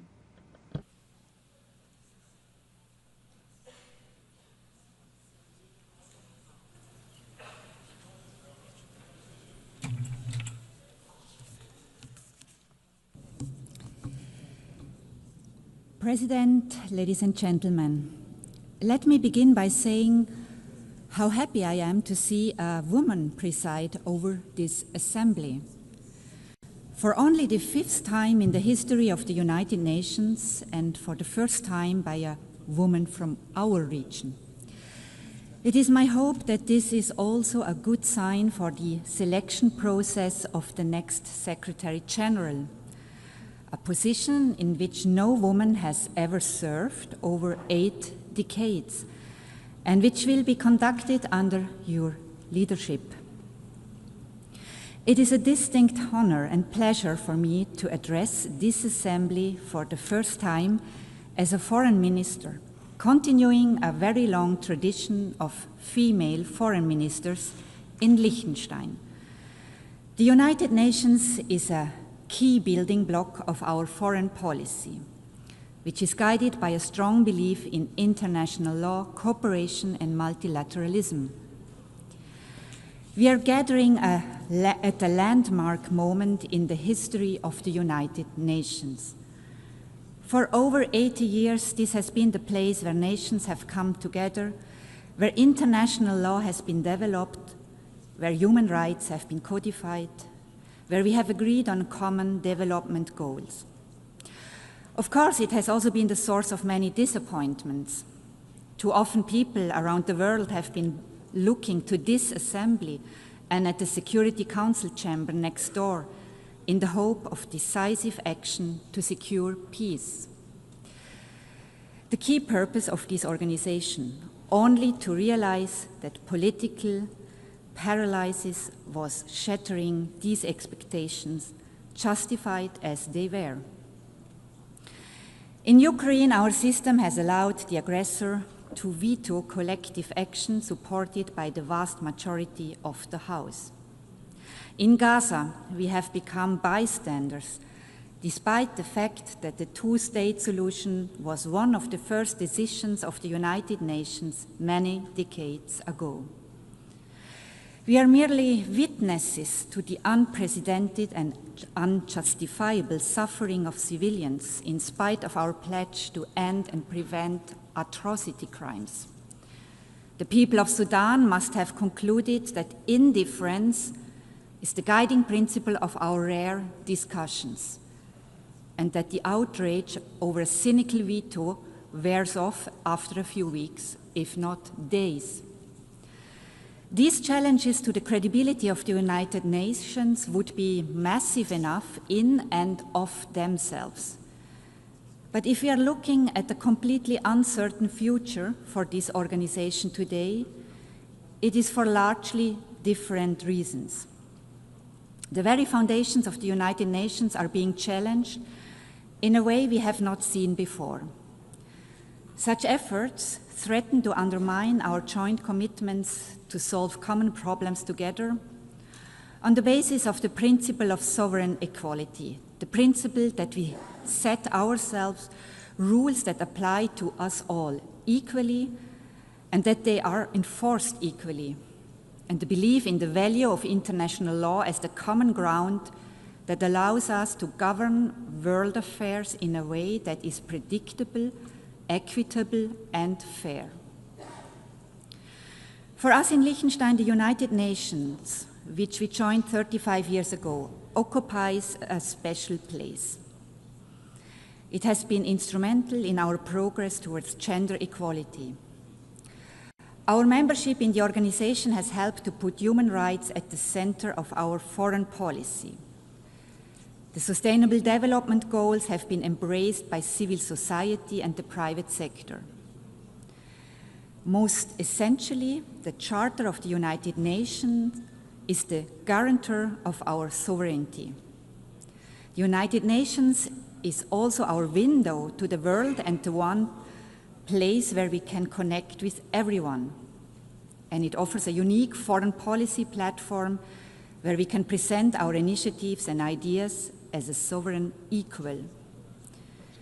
We have done so with commitment and enthusiasm, and I believe with some success. Today we feel a special bond with every other state, which is small in size, but not small in ambition and vision.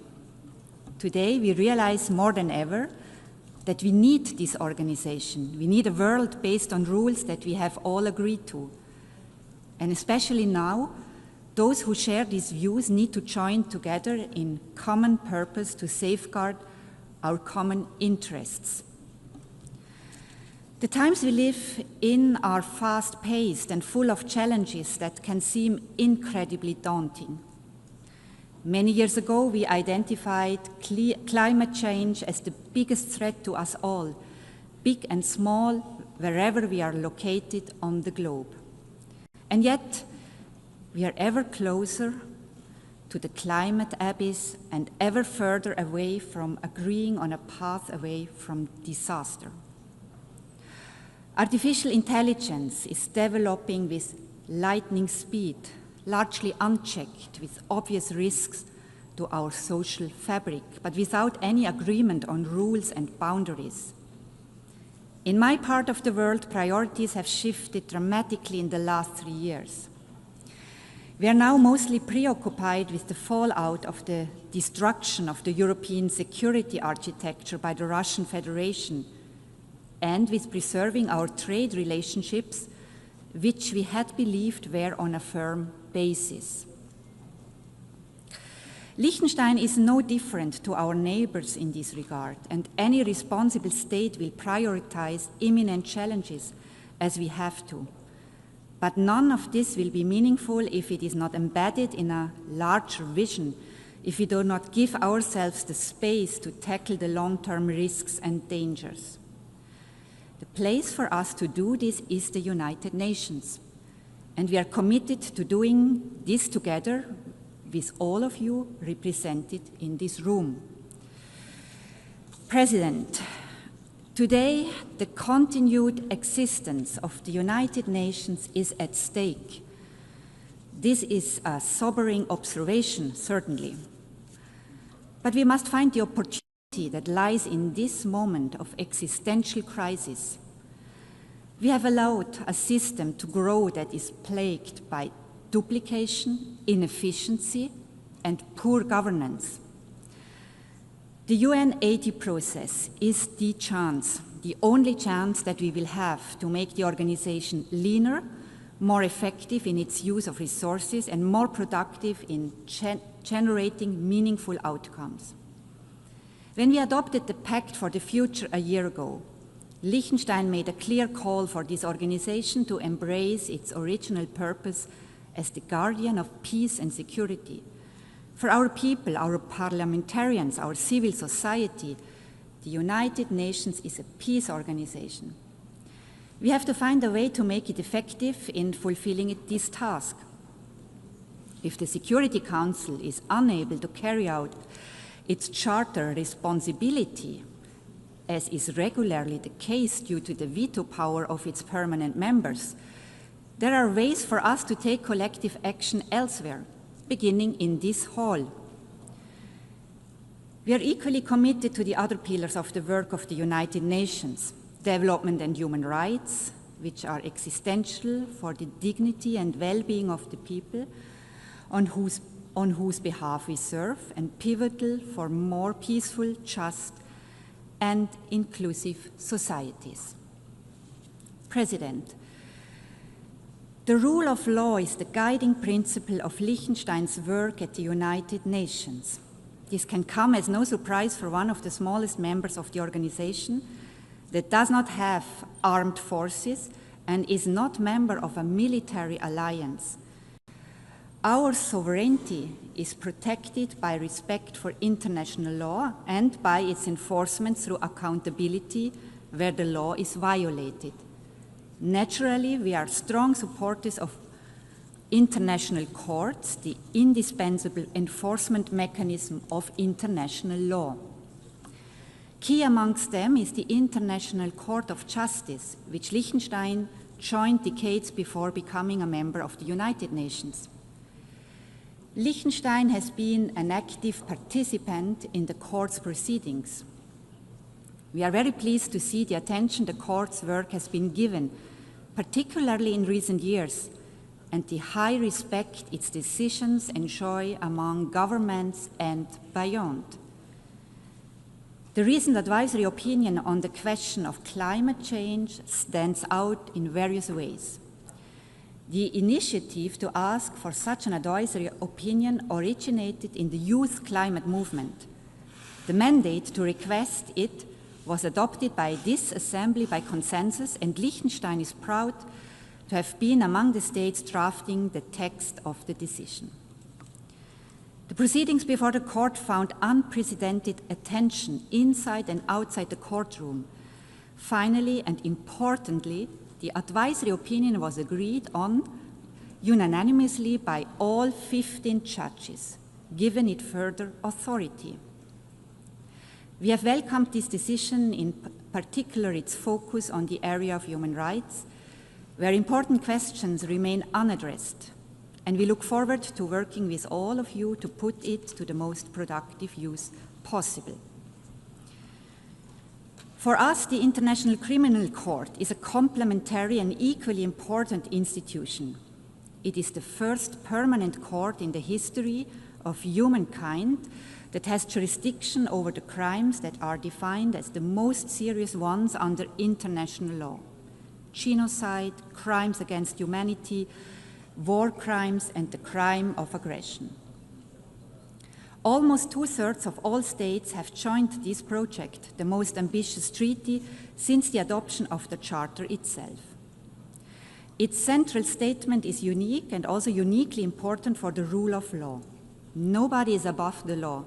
Nobody is protected from investigation and prosecution for what we have all agreed are the most serious crimes under international law.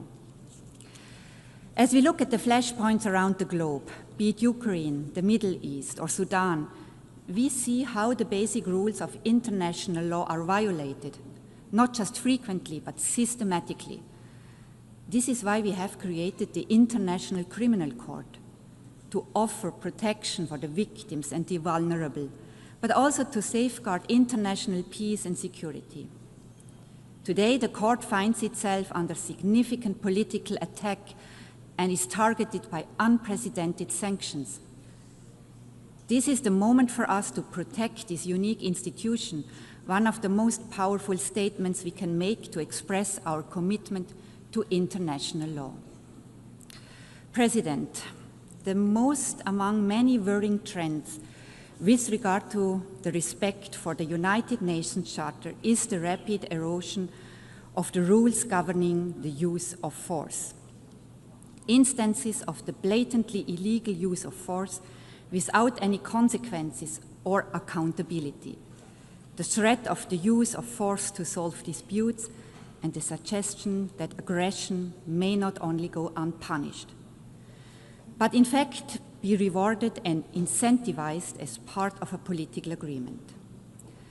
These dangerous trends can set us back to a time we all believe we have left behind, and they are an attack on the very core of the Charter of the United Nations. Mitigating the fallout of armed conflict will sadly remain part of our daily work. But it is time that we become serious about our central task: preventing war in the first place, ending war where it takes place, and ensuring accountability for illegal war-making. The International Criminal Court, the only institution with jurisdiction over the crime of aggression, is therefore key to enforcing the UN Charter, and thus deserves the support of all states, including those who have yet to join it. President, our world is in a very difficult place today, with the forces of destruction and indeed self-destruction on the rise. If we are to have a chance to be successful in our fight against them, to safeguard our planet for future generations, we need this place, a stronger, better United Nations that we can shape together. I thank you.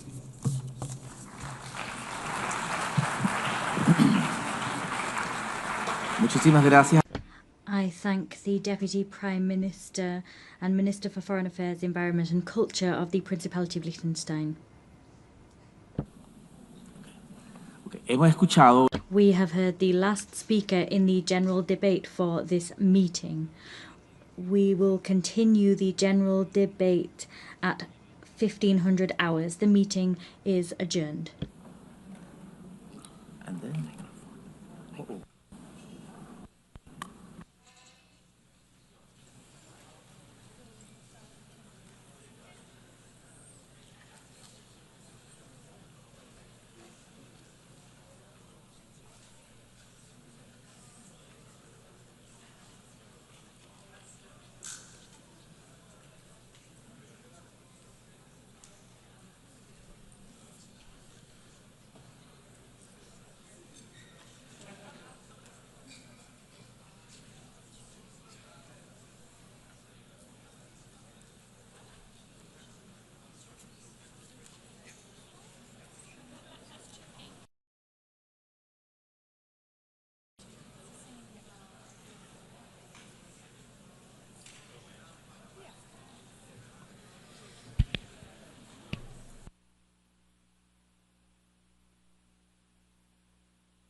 Declaro abierta la The 9th plenary meeting of the General Assembly is called to order.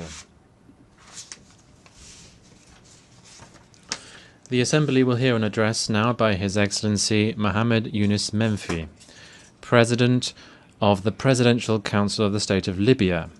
I request protocol to escort His Excellency and invite him to address the Assembly.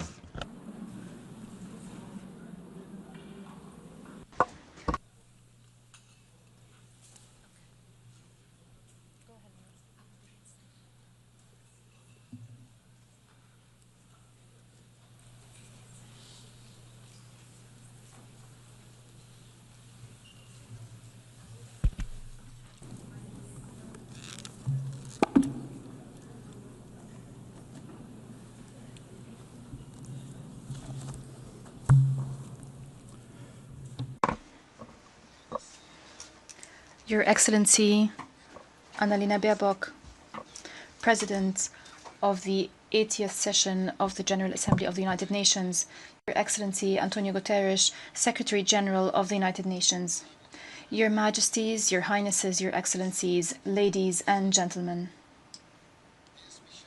On behalf of the Libyan people, I congratulate you on the 80th anniversary of the establishment of the United Nations. It remains one of the greatest pillars of the international order, one of the beacons of multilateralism over the history of humanity. We appreciate the holding of this session under the theme Better Together, 80 Years and More for Peace, Development and Human Rights. These are principles that we firmly believe in, principles that we are consolidating at the national, regional, and international levels. As we celebrate this global anniversary, we're also celebrating the 70th anniversary of Libya joining the United Nations.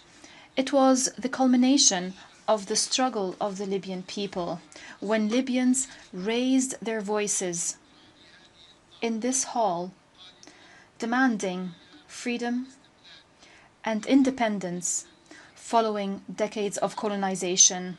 The organization heeded this urgent call and adopted the historic resolution that led to the independence of Libya in 1951, reaffirming thereby the right of peoples to self-determination. Ladies and gentlemen, I stand before you today representing the will of a people that is still holding on to hope, still believing in its ability to build a stable and prosperous future. Libya is not a zone for fighting. It's not an arena to settle scores or a place to which crises can be exported. It is a nation rich in natural resources, a cohesive society, with young people that have tremendous potential. They are the backbone to build a modern state. Since the very beginning, Libya's relationship with the United Nations has been based on partnership and mutual respect. And today, at this critical juncture, we look to the United Nations to play an effective and complementary role as it supports us to overcome this crisis towards stability and democracy. Despite the challenges, despite the threats, our people firmly believes that its experience, its society, the diverse society, its noble history will allow it to stay strong and overcome any crisis. But let me be honest with you. In Libya, multiple models and traditional mechanisms have been exhausted. They have not matched the complexity of the social and political situation. They've adversely affected the trust of Libyans in the proposed solutions. We all now bear a collective responsibility to reconsider these methods and to avoid temporary solutions and narrow understandings that only perpetuated the crisis. We firmly believe that any solution that does not restore the national ownership of the political track, any solution that is not derived from the free will of the Libyan people would be destined to fail, as we've seen in the past. In this context, we present to you a clear political vision based on 4 pillars. First, fully restoring national sovereignty and rejecting all forms of foreign interference, no matter what form it might take and no matter the justifications. Second, reaching an inclusive national consensus. To achieve an inclusive national consensus, I call for holding a sincere and comprehensive dialogue held in Libya with the participation of all stakeholders without exclusion. Third, uniting the sovereign institutions, most notably security, defense, and financial institutions, according to professional mechanisms without polarization and without setting quotas. Fourth, ending the transitional period through a clear constitutional basis, through free and fair elections, allowing Libyans to freely choose who would rule them without tutelage, without an imposition from external actors. Ladies and gentlemen, as we fulfill our political responsibility, and despite the challenges, we were able to maintain the highest level of stability. We were able to prevent a relapse into violence. We stress that the blood of the Libyan people is a red line. The territorial integrity, sovereignty, and social cohesion of Libya are non-negotiable. We have been observing the ceasefire agreement concluded in October 2020, and we've established the Committee on Security Arrangements in the capital, Tripoli. Under my direct supervision, this contributed to enhancing stability, rendering this current phase one of the calmest we've seen in years. Ladies and gentlemen, the Libyan economy, despite the challenges, can significantly contribute to the development of the country. The absence of a single budget and the absence of united institutions have been real impediments to development. We stress that we will support, and we do support, the economic track through the High Financial Committee to consolidate public spending and to enhance the principles of transparency, accountability, and equity in distributing wealth. Ladies and gentlemen, illegal migration is not only a security matter, it is a humanitarian challenge with deep economic roots. We call upon the international community to pursue a comprehensive development approach based on supporting and developing infrastructure and creating job opportunities in the countries of origin, in partnership with the African Union, rather than pursuing narrow security approaches that have proven to be ineffective. In this context, we have been supporting economic projects connecting the north and the south of the African continent to create a development environment obviating the need for young people to emigrate. Projects that restore demographic and economic balance in the African continent. Ladies and gentlemen, our firm position towards the question of Palestine is based on humanitarian principles and based on our commitments towards the Arab and Muslim world. Against this background, we condemn in the strongest terms the countries that are still hiding behind immoral neutrality towards the genocide and flagrant violations of international law to which the Palestinian people are being subjected, especially in Gaza.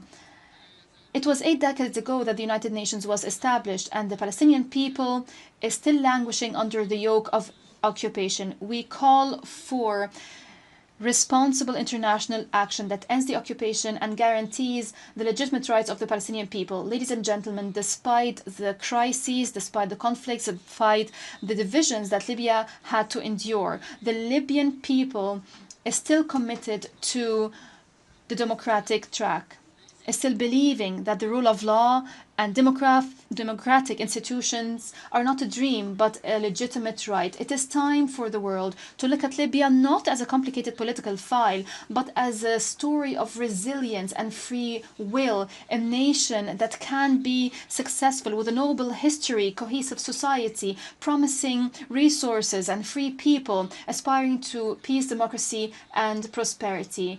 Democracy is our choice, and peace and reconciliation are our destiny.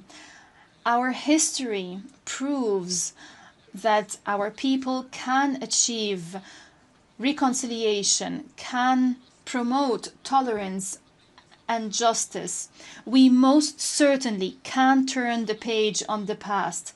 National reconciliation is not only a necessity to build the state, it is a national legacy that we cherish. We see the future Libya, a stable state, a sovereign state with united institutions, strong with its people, peaceful, open to the world, and an effective partner at the regional and international levels.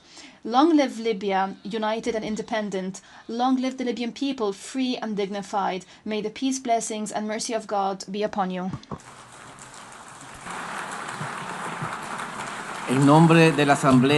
On behalf of the Assembly, I wish to thank the President of the Presidential Council of the State of Libya. The Assembly will now hear an address by His Excellency Duma Gideon Boko, President of the Republic of Botswana. I request protocol to escort His Excellency and invite him to address the Assembly.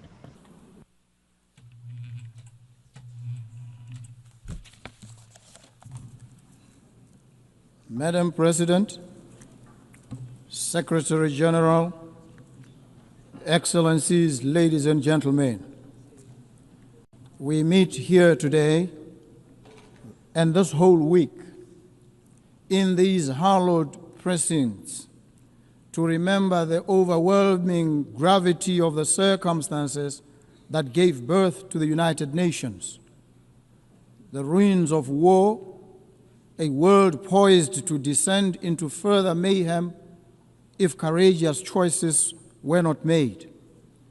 Leaders of great vision and courage stepped up. They realized that the charms and allurements of our unity trumped any tendencies to divide us, and from their conviction that humanity is better together, this institution was born. Their courage and fortitude merit our recurrent admiration. So I stand on this enchanted spot today to express my thanks and the gratitude of the people of Botswana to our forerunners and to all of you. We must recommit ourselves to the vision, peace, development, and human rights for all people in all nations. I stand here today in the composite capacity of citizen of Botswana and as an African. Yes, I am an African, stamp and root. For Botswana, the ideals of the United Nations are not abstractions. They are the foundation of our identity. Since our independence, we've sought to embody democratic governance, respect for the rule of law, including an international rule-based normative order, and the dignity of every human being. We reaffirm today our commitment to the Universal Declaration of Human Rights and to advancing equality, including the protection of indigenous peoples, women and youth within our borders and across our region. Yet we also acknowledge that the pursuit of justice is an arduous journey.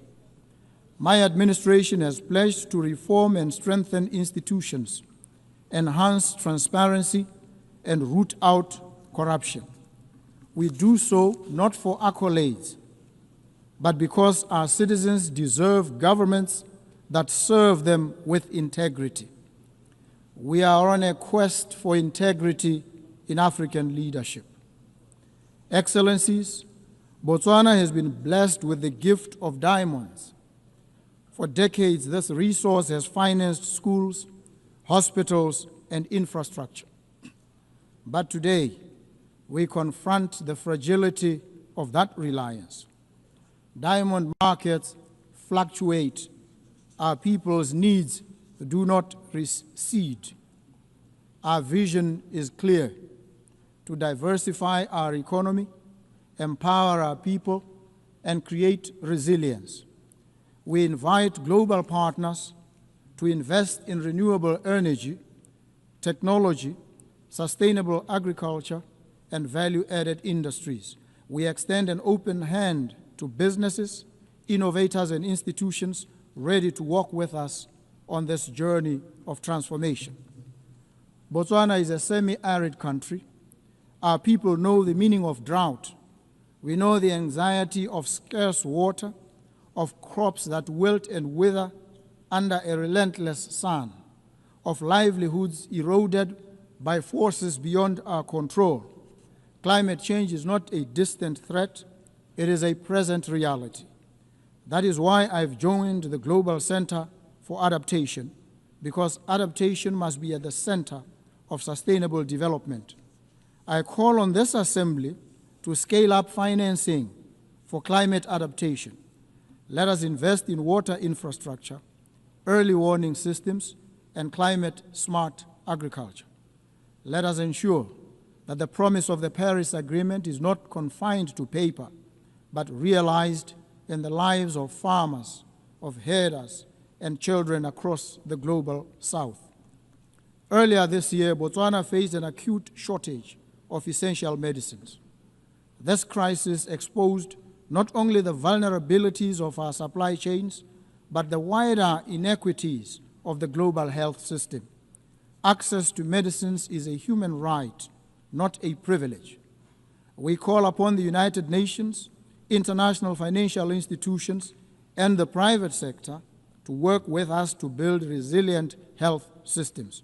Together, let us explore local production, regional supply hubs, and fairer mechanisms to ensure that no nation is left to face health emergencies alone. As an African, I stand here as one of the trumpet voices of Africa, a continent all too often treated with affable indifference. Africa's voice is not heard. This United Nations cannot be truly international. It cannot be truly together and will not be better until our continent, home to 1/5 of the population of the world, is afforded an equal voice at the highest body of this organization.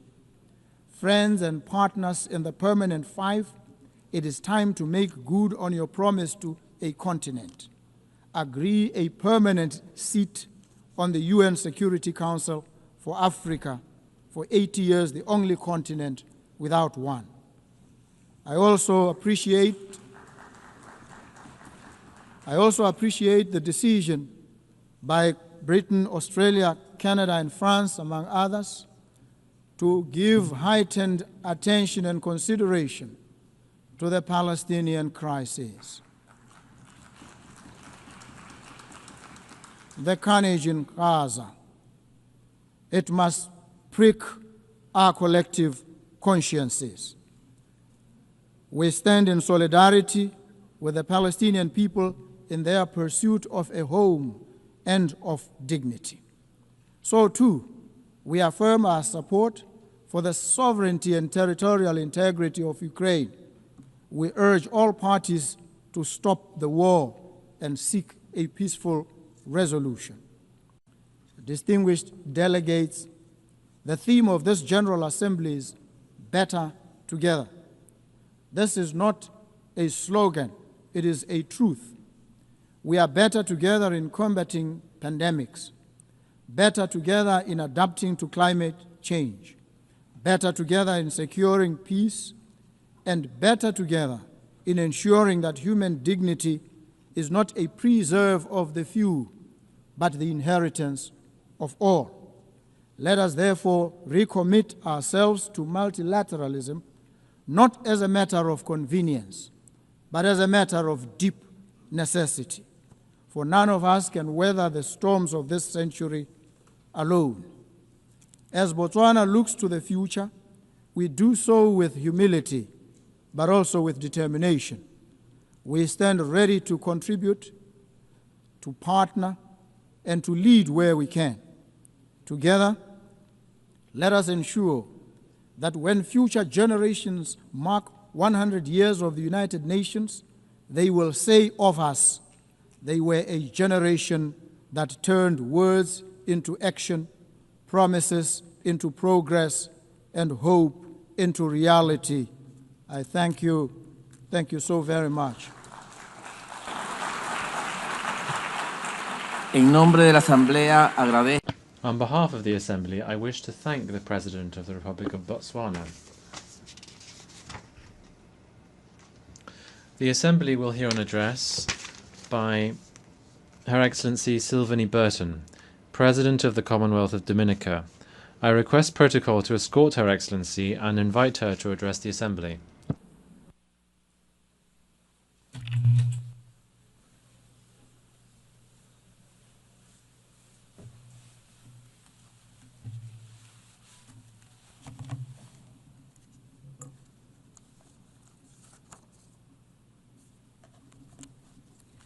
Excellencies, distinguished delegates, ladies and gentlemen, Mabrika, Mabrika, I bring you greetings in my native Kalinago language, the language of the first people of the Caribbean, whom I am proud to call my ancestors. Madam President, on behalf of the government and people of the Commonwealth of Dominica, I am pleased to congratulate you, my fellow woman, on your appointment to guide the affairs of the 80th session of the United Nations General Assembly, a responsibility for which you are eminently qualified. We wish you every success in your new role. Excellencies, I address you at a pivotal time in the history of this organization, and indeed of this world. I am reminded of the words of the famous British novelist Charles Dickens in his acclaimed novel, and I quote, "A Tale of Two Cities," end of quote. A novel set in a time of social upheaval, division, and transformation. I quote, "It was the best of times. It was the worst of times," end of quote. Although this novel was written over 160 years ago, these words remain relevant today. As we celebrate 80 years of the existence of the United Nations, we are living a tale of two worlds. For some, it is indeed the best of times. Strong economies, access to education, medicines, top-class healthcare, clean water, sanitation, and housing. They are at the frontier of the artificial intelligence and other emerging technologies with expanding digital infrastructure and rising standards of living. But for many, it remains the worst of times. Persistent poverty, growing hunger, displacement, instability, and war. Nations on the front lines of climate change, enduring the worst impacts and debt crises, not of their own making, but a price they pay for the excesses of others. Unfortunately, this is not fiction, but our shared reality. If we as the United Nations do not confront this duality, this inequality, we will write a catastrophe of our own. It bears restating that the UN was created 80 years ago to prevent wars, to promote peace and international cooperation based on ideals of mutual respect, human rights, and the rule of law. It has championed multilateralism, recognizing that no one country has the answer for the world's problem, that the world is interconnected, and to maintain peace, we should operate a rules-based and not power-based approach. A Tale of Two Cities portrayed a society where the powerful live in luxury and the oppressed suffer in silence. We can take heed of the warning that we glean from Dickens' work, that injustice should not be ignored, that when powerful nations impose their will on the less powerful without accountability or regard for the rule of law, they plant seeds of discord and future unrest. What have the lessons taught us? What should we ask ourselves as we gather year after year in this chamber? Are we truly listening to the nations that take the podium every year to decry poverty, inequality, climate change, underdevelopment, and conflict?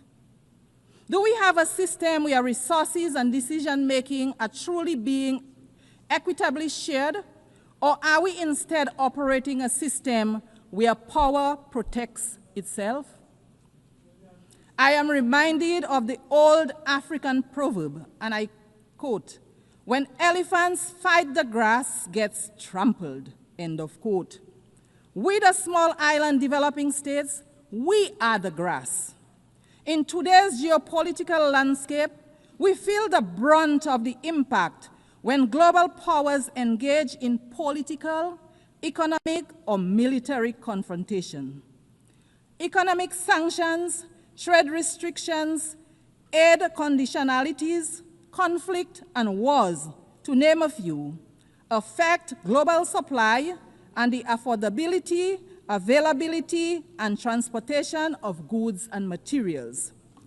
This significantly increases the cost of doing business and the prices of basic foods on our supermarket shelves, putting several goods out of the price range of many. Madam President, we have come here time and time again to advocate for fairness, to advocate for understanding, to advocate for change in respect of matters that concern our very viability as small nations, on matters that affect our very lives and livelihoods. A major area for us is the devastating impact of climate change on our nations. Yet, in climate negotiations, powerful nations still drag their feet. Polluters enjoy protection, and adaptation and mitigation efforts are underfunded. Meanwhile, our countries, which everyone accepts contribute the least to the climate crisis, continue to risk extinction from rising seas, extreme flooding, devastating storms, drought, amongst many other negative impacts of climate change. Madam President, how can this be fair? How can this be morally defensible? While we complain about these things, equally horrifying is the indiscriminate and deliberate loss of life that we see around the world from bombings, from induced hunger, from sanctioned violence and genocide. We do not have the power to prevent the storms and to bring the rains where there is drought, but we do have the power to limit further climate change and help countries adapt and mitigate its impact. So too, we have the power to end wars and not start new ones. We have to be willing to talk to each other, to empathize with each other. We should return to the founding principles of the United Nations.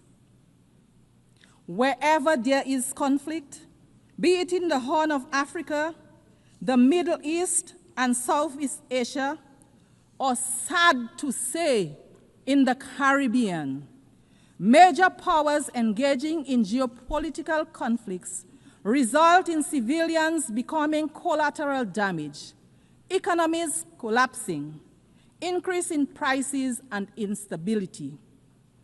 I want to emphasize here today that there is no place in the Caribbean for war. The Caribbean is a zone of peace. Any military conflict in the Caribbean will have significant negative impacts on the Caribbean and Latin America. There is a better way to resolve differences. We urge the powers that be to find another way. And so, Madam President, I return to our tale, where a man dismissed by society gives his life for another. Are the wealthiest nations willing to give up dominance for fairness, to make sacrifices to ensure justice, equity, and climate resilience for all? Will we choose compassion and empathy over control and indifference? Madam President, we stand in solidarity with the people of Haiti. We insist, like other CARICOM member states, that the current crisis being confronted by our sister CARICOM state in no way nullifies the entitlement of its people to the recognition of their sacred sovereignty and their right to be central in the search for a fair and durable peace in their country. The government of Dominica remains convinced that our sister CARICOM state, Haiti, faces major challenges today, in part because of the glorious contribution Haiti made to the quest for justice and freedom in our region and the world. Indeed, the current complexion of this august body would have been unimaginable without the heroic struggles of the Haitians. As such, the crisis in Haiti is much more than a Caribbean crisis, and its solution requires a united response and the support of the United Nations to resolve. My delegation unreservedly supports the position of CARICOM on the situation in Haiti, a position that rightly calls for a Haitian-led and owned transition process to bring across systematic changes for the benefit of the Haitian people. Let us provide them with all the support that they need. Nothing less is demanded of us. Madam President, the Commonwealth of Dominica is keen to underscore its commitment to advocating for unity, justice, peace, and the sustainable human development that they foster. In this regard, we continue to urge that the long-running, unjust, and illegal economic embargo against the people of Cuba be revoked. Maintaining this embargo is harmful, not only to the long-suffering people of Cuba, but also to the image and profile of its sponsors. Cuba, like every other country, has a right to its self-determination. Dominica continues to stand in solidarity with Cuba. The trade and economic embargo imposed against our brothers and sisters in Cuba continues to be of great concern to us in the Caribbean. Its lifting grows increasingly urgent. Therefore, the Commonwealth of Dominica once again joins its voices with the voices of the overwhelming majority of members of this global organization to call for the immediate lifting of trade restrictions and export bans imposed on the good people of Cuba. They are unjustified. They are unjustifiable. They belong to a bygone era. They should cease to exist. They fall, in our view, within the grand narrative of yet another Caribbean people's struggle for liberation. It is for these reasons that the government of Dominica strongly urges a radical reconsideration of these actions. Madam Speaker, our steadfast advocacy for respect for the United Nations norms of sovereignty and non-interference impels us as well to urge that the right of the government and people of Venezuela to resolve internal challenges without outside interference be respected. We renew our condemnation of the imposition of sanctions on Venezuela. The resulting hardship forced upon the people of Venezuela needs an immediate and complete end. We also call for restrained and strict adherence to the rule of law as it relates to the presence of U.S. military assets in the blue waters of the Caribbean Sea. The solution to conflict, to challenges, should never be aggression and war. We urge that all diplomatic efforts be pursued to respect the sovereignty of states, preserve the dignity of human life, and promote peace. Madam President, as we celebrate this 80th year of these United Nations under the theme, and I quote, 80 years and more for peace, development, and human rights, end of quote, let it not be just mere words. Let it instead be a call for respect and adherence to a rules-based order that applies to all nations equally, weak and strong, not just when it is convenient to the most powerful. The UN arose out of the ashes of a world torn by devastating wars. Let us not return to those dark days, but instead be guided by law, diplomacy, and shared values. Let us reform the system where small and developing nations have a real seat at the table, that we may have the opportunity to influence decisions that shape global climate policy, security, and economic well-being for all. Let it be where we build solidarity and cooperation, and where power is exercised with humility, compassion, and restraint. Madam President, let the history books say that in this chamber, in our time, we chose a better path. In the words of Charles Dickens, and I quote, "It is a far, far better thing that I do than I have ever done," end of quote. Let those words not only be the end of a novel, but also the beginning of a new era for us, the beginning of our collective resolve, where our actions are guided by the desire for true peace, by respect for others and the rule of law, for upholding the sanctity of human life, of ensuring true development and prosperity for all. Let us judge the strength of our global system, not by how loudly the elephants roar, but by how well we protect the grass beneath them. Excellencies, the challenges before us are too great and complex for any one nation to solve alone. We all need each other. So let us leave this hall committed to action, committed to partnership, and committed to each other. Because the truth is simple, yet profound. We are always stronger, wiser, and better together. Madam President, I look forward to the day when a woman leads this great institution as Secretary General, which to my mind would be a symbol of true equality. I thank you for the courtesy of your attention. Thank you. Muchísimas gracias a la... I would like to thank the President of the Commonwealth of Dominica. The Assembly will now hear an address by His Excellency Wesley Simina, President and Head of Government of the Federated States of Micronesia. I request protocol to escort His Excellency and invite him to address the Assembly.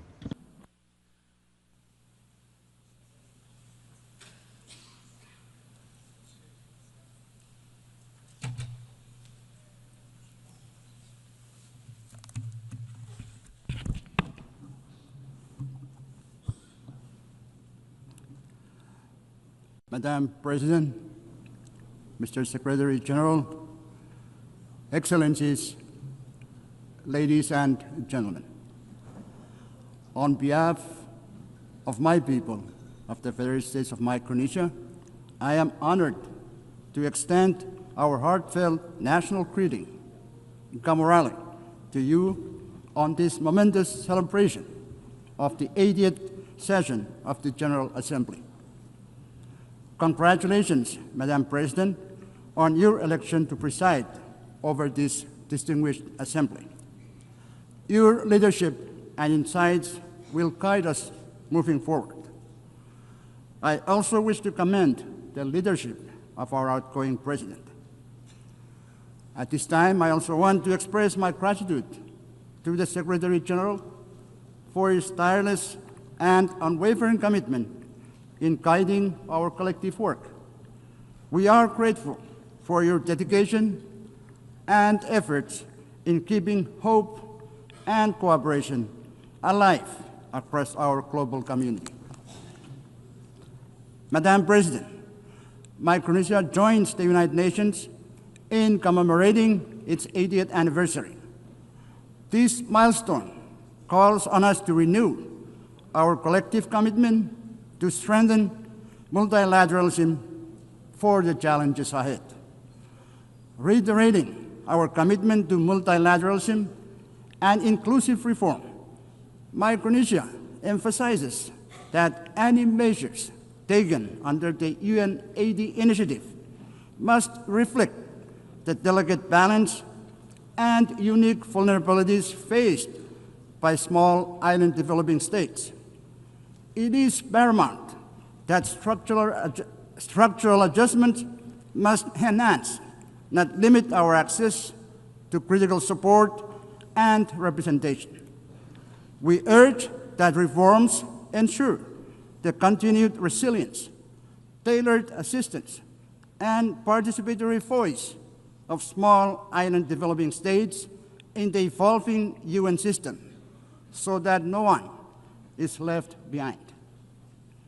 Madam President, the climate crisis is not up for debate. We all know that. The only question now is whether we, as leaders, will act with the urgency it demands. The landmark ICJ's advisory opinion reminds us that climate action is not only a moral imperative, but also a legal one. It affirms that all states, particularly those who are parties to the UNFCCC and Paris Agreement, must do their fair share to limit warming to 1.5 degrees Celsius, and that major emitters carry the primary duty to act and keep 1.5 alive. It also underscores the obligations of developed countries to support the adaptation efforts of countries like mine, who live with the impacts of climate change every day. It confirms that not meeting these obligations can lead to legal consequences under international law. This points to the simple truth that the core of this climate crisis lies the pursuit of justice, justice for the most vulnerable, justice for future generations, and justice for our shared planet. I call on the General Assembly to adopt a resolution endorsing the ICJ's opinion so that together we send an unmistakable signal that upholding climate obligations under international law is the shared duty of all nations. Pacific Island leaders have spoken with one voice in our recent Pacific Islands Forum communique. Methane mitigation must be a global priority, and methane mitigation across all sectors must be a core objective of every country.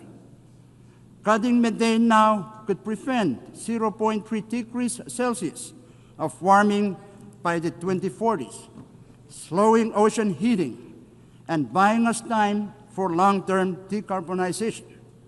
This is the only scalable near-term solution that can protect vulnerable nations and peoples today, while we build the future of clean energy tomorrow. The COP30 will be the first opportunity since the ICJ's advisory opinion for us to take ambitious and aggressive actions to put the world back on track for 1.5 degrees. There is no time to waste. After 3 decades of COPs, and now with the clearest pronouncement by the ICJ, let us get to work. Madam President, Micronesia remains committed to achieving an ambitious global agreement to end plastic pollution, including the marine environment.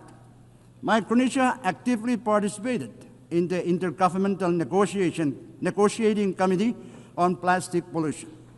We are proud to have stood with over 100 countries, making clear that the pollution emitted from the full life cycles of plastics requires a full life cycle approach to address all pollutions from plastics, from the production and design stages all the way through the waste management and remediation.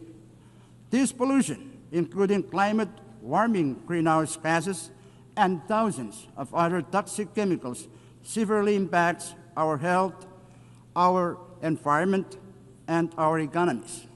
Despite the failure of the INC to produce a plastics treaty in Geneva, we are not giving up. The plastic pollution crisis is far too dire to ignore. Madam President, the year 2025 is an important year for the ocean. In June this year, the UN Ocean Conference adopted the Nice Ocean Action Agenda, a forward-looking document to guide us all. Also, as of today, there are 145 countries that have signed the PB&J agreement and 70 that have ratified. With this development, we are pleased that PB&J agreement will enter into force in 4 months. Micronesia is also participating in the related and critical work of the International Seabed Authority. Micronesia is following a precautionary approach to deep-sea mining. We emphasize the necessity of consolidating comprehensive knowledge, data, and scientific understanding of the marine environment and the impacts of deep-sea mining before any exploitation takes place. Additionally, it is crucial that all stakeholders, including adjacent coastal states, indigenous peoples, and local communities in the Pacific, are consulted and their perspectives considered before any exploitation occurs. In Micronesia, we have taken steps in preparation for exploration and possible exploitation in a responsible manner. We urge the ISA to finalize without further delay all relevant regulations, standards, and guidelines for its mining code prior to any exploitation, as failure to do so risks countries turning to alternative measures. Madam President, small island developing states face unique and heightened vulnerabilities to climate change shaped by geography and scale. Disaster risk reduction and resilience strategies must reflect these realities. That is why the multidimensional vulnerability index is so vital to us. It recognizes our economic, environmental, and social fragilities, and it ensures that support reflects genuine need, not just income levels. The MVI provides a fairer framework for allocating resources.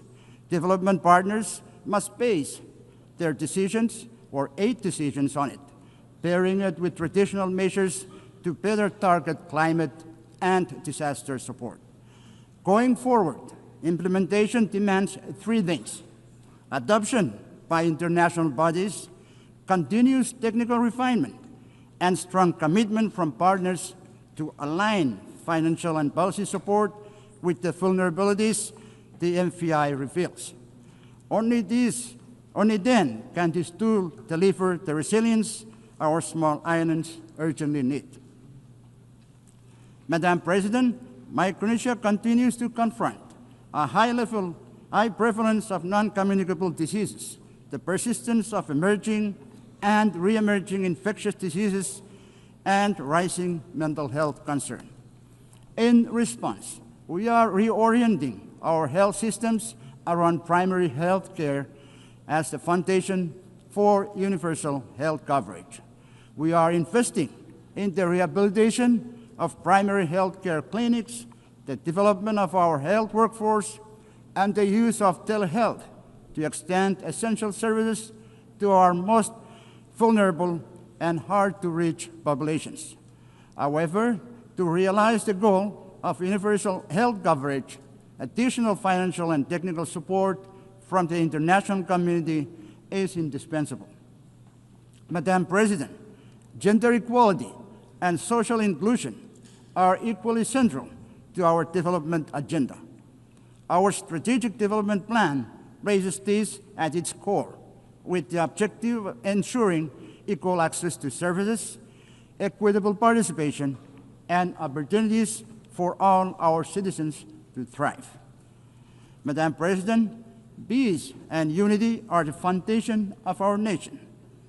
Our FSM Constitution, or Micronesian Constitution, reminds us that we must, and I quote, live together in peace and harmony, to preserve the heritage of the past and to protect the promise of the future, end quote. Today, as conflicts continue to unfold across the world, we hold hope that they may be resolved through leadership rooted in peace.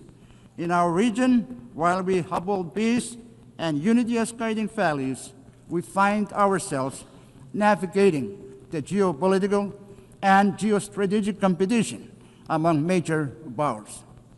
As leaders of the Pacific Islands Forum, we recently adopted the Ocean of Peace Declaration at the 54th annual meeting in Honiara. In doing so, we affirmed that no single member state can face the growing threats to peace and security alone. We must act together as one Pacific family. Madam President, Micronesia co-sponsored the first ever UN resolution on AI alongside 120 member states. While AI holds great promise for economic development, it also carries the risk that must be carefully managed. The inclusive and constructive dialogue that shaped this resolution offers a model for future discussions, including those on peace, security, and the responsible military use of AI. As the digital world advances at an unprecedented pace, global cooperation is essential to ensure that AI systems remain safe, secure, and trustworthy. Micronesia, through our own cybersecurity efforts, is committed to developing national strategies and policies to safeguard our digital data and mitigate the risk of malicious attacks. Madam President, food and water security remain pressing challenges for Micronesia, as fragile freshwater sources and climate extremes undermine agriculture, marine ecosystems, reduce yields of traditional crops, and increase reliance on costly, less nutritious imports. Compounding these challenges, just days ago, I was compelled to declare a national state of emergency due to an ongoing oil leak from a World War II sunken vessel in Chuk Lagoon.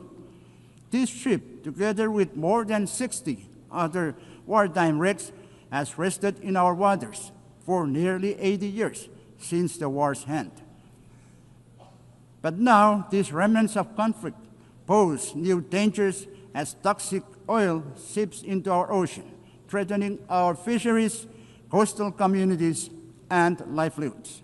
The scale of this crisis far exceeds Micronesia's capacity to address alone. As we mark the 80th anniversary of the war's end, we appeal to the international community to work with us in transforming this legacy of war into an opportunity for cooperation. Madam President, Micronesia again emphasizes the urgent need to address the current structure of the United Nations Security Council, which fails to represent the geopolitical realities of the 21st century. The exclusive nature of its permanent membership creates inequities and hampers effective responses to global crises. To enhance legitimacy and accountability, we must restructure the Council to include underrepresented voices, including Japan, India, Germany, Brazil, and the African continent. Such reforms would better reflect modern international dynamics and strengthen the Council's role in promoting peace and security. Madam President, 8 years ago, the United Nations was founded on a simple but enduring truth. Every nation, big or small, has a voice, a vote, and a role to play in shaping the world we share. Micronesia may be small, but our voice, our vote, and our place within the international community is committed to choosing that we are, in fact, better together. That truth must guide us still, because, big or small, every nation has the power to choose peace over conflict. Big or small, every nation has the power to choose peace over conflict. Big or small, every nation has the duty to protect our planet from harm. Big or small, every nation has the responsibility to defend justice and human dignity. Big or small, we always have been and always will be better together. I thank you. Muchísimas gracias al presidente. I would like to thank the President and Head of Government of the Federated States of Micronesia. The Assembly will now hear an address by His Excellency Taye Akse Selassie Amde, President of the Federal Democratic Republic of Ethiopia. I request protocol to escort His Excellency and invite him to address the Assembly.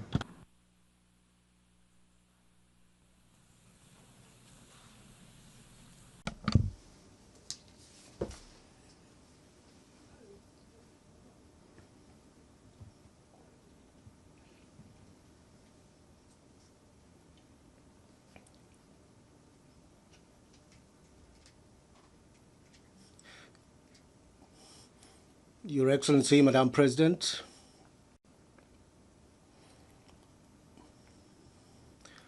Your Excellency, Secretary General Antonio Guterres, ladies and gentlemen,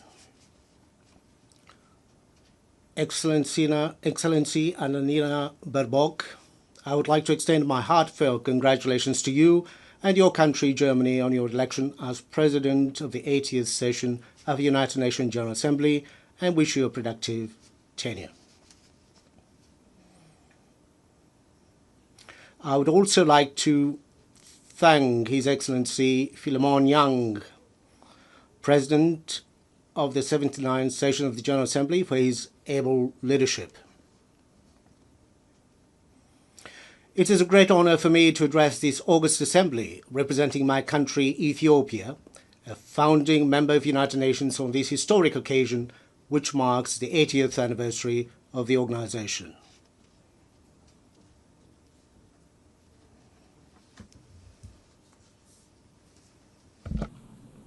Madam President, looking back on the 80 years of its existence, the United Nations has considerable achievement to celebrate.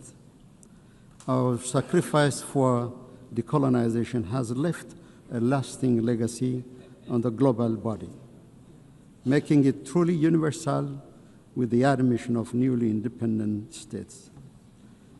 Armed conflicts are prevented, humanitarian catastrophes are averted, and deadly pandemics successfully contained. Global cooperation under the framework of the Millennium and Sustainable Development Goals has resulted in a reduction of extreme poverty and paved the way for climate action. These achievements, however, cannot conceal the outstanding need for reform and revitalization. The most glaring one is the inequitable representation of states in the global security, political, and financial architecture. The United Nations must also overcome the systemic problems it suffers from a lack of impartiality, selectivity, and double standards. The emerging controversy over the fundamentals of the international system and the principles of the United Nations Charter is risking the very foundation of international cooperation. These trends should not be normalized or serve as a baseline in the determination of our standards and targets. We are also deeply concerned by isolationist policies, unprecedented military buildup, arms race, and the disturbing trend of retraction from development and climate commitments. These worrying trajectories are counterproductive to the collective progress of humanity and undermine the very premises of peaceful interstate relations.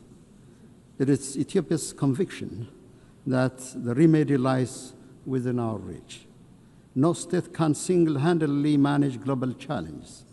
We therefore call on fellow member states, especially developed countries that have historical responsibilities, to reverse recent downward trends and intensify efforts towards the collective public good of development and peace. Madam President, Ethiopia supports the peaceful resolution of all conflicts. The path of violence must yield to the power of diplomacy. We affirm our historic position on the right of the Palestinian people for self-determination. Direct negotiation among the warring parties is an immediate necessity. Humanitarian assistance must reach to all the people in need. This is not a political preference, but a moral imperative. As Ethiopia has pronounced in its position during the adoption of the resolutions on the two-state solution, the international community should join hands to end the vicious cycle of violence and stalemate in order to give peace a chance. We wish to underscore any proposed peace and reconstruction plan in the Middle East should not create complications to adjacent countries and regions. More than any time before, the United Nations is indeed called upon to face events that greatly exceeds its powers and capabilities. It was in 1949, at the fourth session of the General Assembly, the Ethiopian delegation forewarned the risks of ineffectiveness and intrusion into the mandates of the General Assembly. This was caused by the excessive number of bodies and mechanisms created. It is in this light that we see the ongoing reform process under the UN 80 initiative as an opportunity to preserve the mandate of the General Assembly by rectifying its dispersion to a multitude of other bodies. Ethiopia reiterates Africa's long-standing call that there should be more decentralization and deployment of institutional and financial capacity to the global south, especially to the African continent, where the United Nations has most of its programs. Madam President, Africa, guided by Agenda 2063, is advancing development as its preferred security policy. The continent is scoring a higher rate of economic growth. Domestic revenue mobilization is on the rise. Africa's climate action in renewable energy development emission reduction, and afforestation is indeed unmatched in any other parts of the world. Efforts to enhance public welfare, combat transnational threats, and decrease inequality are being intensified. Despite these achievements, the global crisis continues to impact Africa's capabilities to deliver on development aspirations. Chief among this is the compounding debt crisis. In line with the Addis Ababa Action Agenda and Civil Outcome document, we emphasize the need to advance an ambitious agenda on development finance. Coercive measures and trade restrictions, in particular those targeting Africa, must be lifted immediately. More importantly, Ethiopia calls for a new global action for debt cancellation, restructuring, and suspension. Madam President, it is our view that the national security of states, especially those in the same region, is indivisible and interdependent. To this effect, we will intensify our efforts to combat global terrorists operating in our region. We call on the international community to extend the required support to the African Union peace missions, in particular the African Union Support and Stabilization Mission in Somalia. Now is not the time to retreat from global action in combating terrorism. Furthermore, we reiterate our call for urgent action to reform the United Nations Security Council. Africa's representation in both categories of membership of the Council must be given priority. There is no shortcut or half solution to this long-standing pursuit for justice. Distinguished delegates, excellencies, I have the distinct pleasure to share with this august assembly recent milestones of great significance achieved by the people of the Nile River Basin. With entry into force of the Agreement on the Nile River Basin Cooperative Framework, the Entebbe-based Nile River Basin Commission is nearing establishment. This year, we also celebrated another milestone. On the eve of the Ethiopian New Year, Ethiopia commissioned the Grand Ethiopian Renaissance Dam, which transforms Ethiopia's renewable energy generation capacity. The Grand Ethiopian Renaissance Dam, with an installed capacity of over 5,000 megawatts, signifies our commitment to clean energy for all. Its true meaning is found in the lives it transforms. The Renaissance Dam brings light to 60 million Ethiopians who currently lack access to any form of clean energy. It promises power to Ethiopia's energy demand, which grows by more than 20% every year. It is a symbol of liberation of millions of Ethiopian women and girls, freeing them from the back-breaking search for firewood. The dam will be instrumental in the attainment of all of the Sustainable Development Goals. It boosts our capability to provide clean water to our people who live under chronic shortage, create employment to our youth, and ensure food security. GERD also enhances regional connectivity.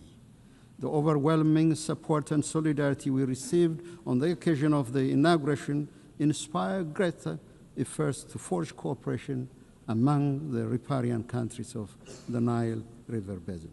Madam President, our Pan-African aspiration to break the vicious cycle of underdevelopment should bring our countries together to realize initiatives that will transform the lives of our people. The time is now to work towards Africa's true independence, driven by African agency and guided by the common destiny of our people.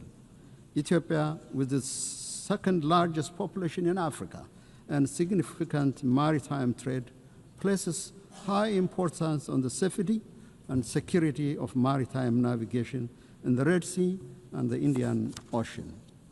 We concur with the Secretary General's statement during the Awaza conference that no state should be locked out of opportunities for growth, finance, and technology due to geographical circumstance. The international law maxim that defines the high seas as a common heritage of mankind and guarantees equal right of access and use to all states must be brought to reality. In collaboration with other states, Ethiopia will work towards a comprehensive approach to ensure equal development and security for all states along the Red Sea and the Indian Ocean. Ethiopia will also keep on advancing this legitimate policy objective through diplomacy and peaceful engagement. Madam President, in conclusion, I'm convinced the spirit, genius, and competence of humanity towards unity, justice, and collective well-being will triumph over the current atmosphere of rivalry and hopelessness.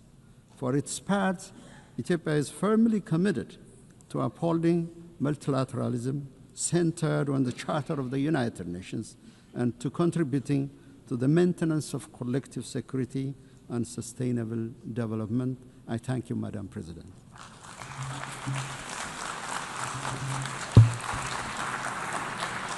On behalf of the Assembly, I wish to thank the President of the Federal Democratic Republic of Ethiopia.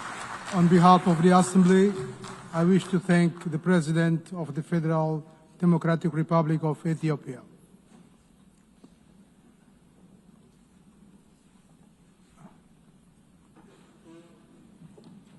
We shall now continue the general debate.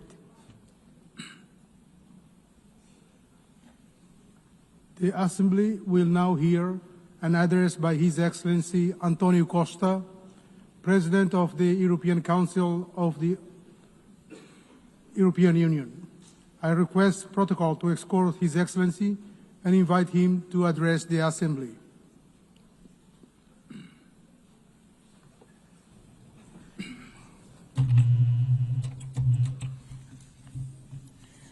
Senhor Presidente, Excellencies, ladies and gentlemen, the world faces a crucial choice. Do you want a rules-based international order that upholds multilateralism and the United Nations Charter, or a chaotic world based on unilateralism, violence, and disruption? The European Union knows where it stands. We are a project of peace, of reconciliation, of social justice. We are and will remain a steadfast defender of multilateralism, of the rules international-based order, and of the United Nations Charter. The alternative to this international rules-based order is a chaotic and violent world. As seen in Sudan, an unreported and devastating conflict with destruction of huge proportions, as seen in Gaza, as seen in Ukraine. In Gaza, where we witness an unimaginable suffering, children starving, families shattered, a humanitarian catastrophe that shocks the world's conscience. The use of starvation as a weapon of war is immoral and one that defies words. The European Union condemns terrorism in all its forms. The horrific attacks by Hamas cannot be forgotten. And we stand with Israel's right to security. Every country, every people have the right to live in security. The hostage must be released immediately. The Palestinian people have also the same right to security and to live in a viable state. A negotiated two-state solution is the only path to peace. Security for both peoples, dignity for both peoples, this is the solution we seek. The European Union has been an indispensable partner in the region. We are the largest provider of humanitarian aid to Palestinians. European funding has kept hospitals, schools, and institutions running. We have been, over the years, the largest supporter of the Palestinian Authority, supporting them in their reform agenda and in their efforts to ensure effective control of all the territory of Palestine. Dear friends, the European Union fully assumes its responsibilities, but we alone cannot stop this humanitarian catastrophe. Peace in the Middle East requires a collective response, and we need everyone to assume their responsibilities. We must act together and demand the unconditional release of all hostages, an immediate ceasefire, full and unimpeded humanitarian access, an end to illegal settlements, a renewed, credible commitment to a two-state solution. This was the strong message from the two-state conference hosted on Monday by France and Saudi Arabia, to which the European Union is fully committed.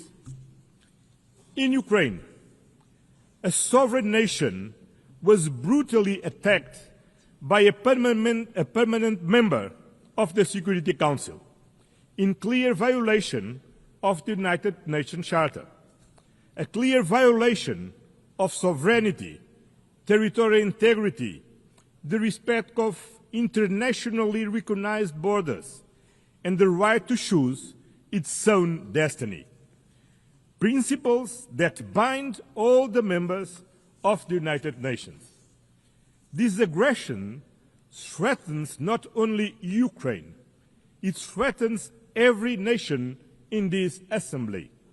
If we accept Russia's invasion of Ukraine, no country will ever be safe. There is only one root cause to this war: Russia's refusal to accept Ukraine's right to choose its own destiny. For over 3 years, this war has claimed innocent lives, destroyed cities, and fueled global insecurity. Our collective security is tied to Ukraine's resilience. The European Union stands firm in supporting Ukraine in their fight for a just and lasting peace, in their efforts to bring an end to the killing and Russia to the negotiation table, in their future reconstruction, in providing security guarantees to prevent future attacks, in their path to full membership in the European Union. We will continue to apply pressure on Russia to end this war. We call for meaningful negotiations and an immediate ceasefire and a just and lasting peace. This is not Ukraine's fight alone. It is a fight for the principles we all hold dear. Excellence. Your Excellencies, the European Union is determined to build a world founded on the fundamental values that we share with the United Nations: peace, human rights, and sustainable development. Human rights are the foundation for global peace and stability. Social protection, decent jobs, gender equality, and the fight against poverty are not optional. Rather, they are the guarantees of human dignity, of social stability, and of lasting peace between nations. The European Union defends freedom, democracy, and human rights, values which today are threatened by disinformation and by the abuse of digital technologies. We need to have global standards for transparency and accountability mechanisms they also need to be as dynamic as the technologies that we are trying to regulate, to make sure that digital technologies give citizens means to act, and not autocrats or the new technology oligarchs. The European Union is in favour of a human-centred approach to artificial intelligence. We are at the forefront of the first global regulatory framework in the world for responsible AI, and we are calling for an equivalent level of ambition in the international domain. We are doing this based on our fundamental values: dignity, democracy, and the rule of law. Excellencias. Your Excellencies, climate change is not fake news. It is a scientifically proven fact that is affecting our present and our future. Destruction and deaths brought about by fires, floods, and hurricanes are not an invention. We're talking about something all too real. In addition, investing in decarbonization is key for the energy sovereignty of every country, for innovation, and for the competitiveness of our economies.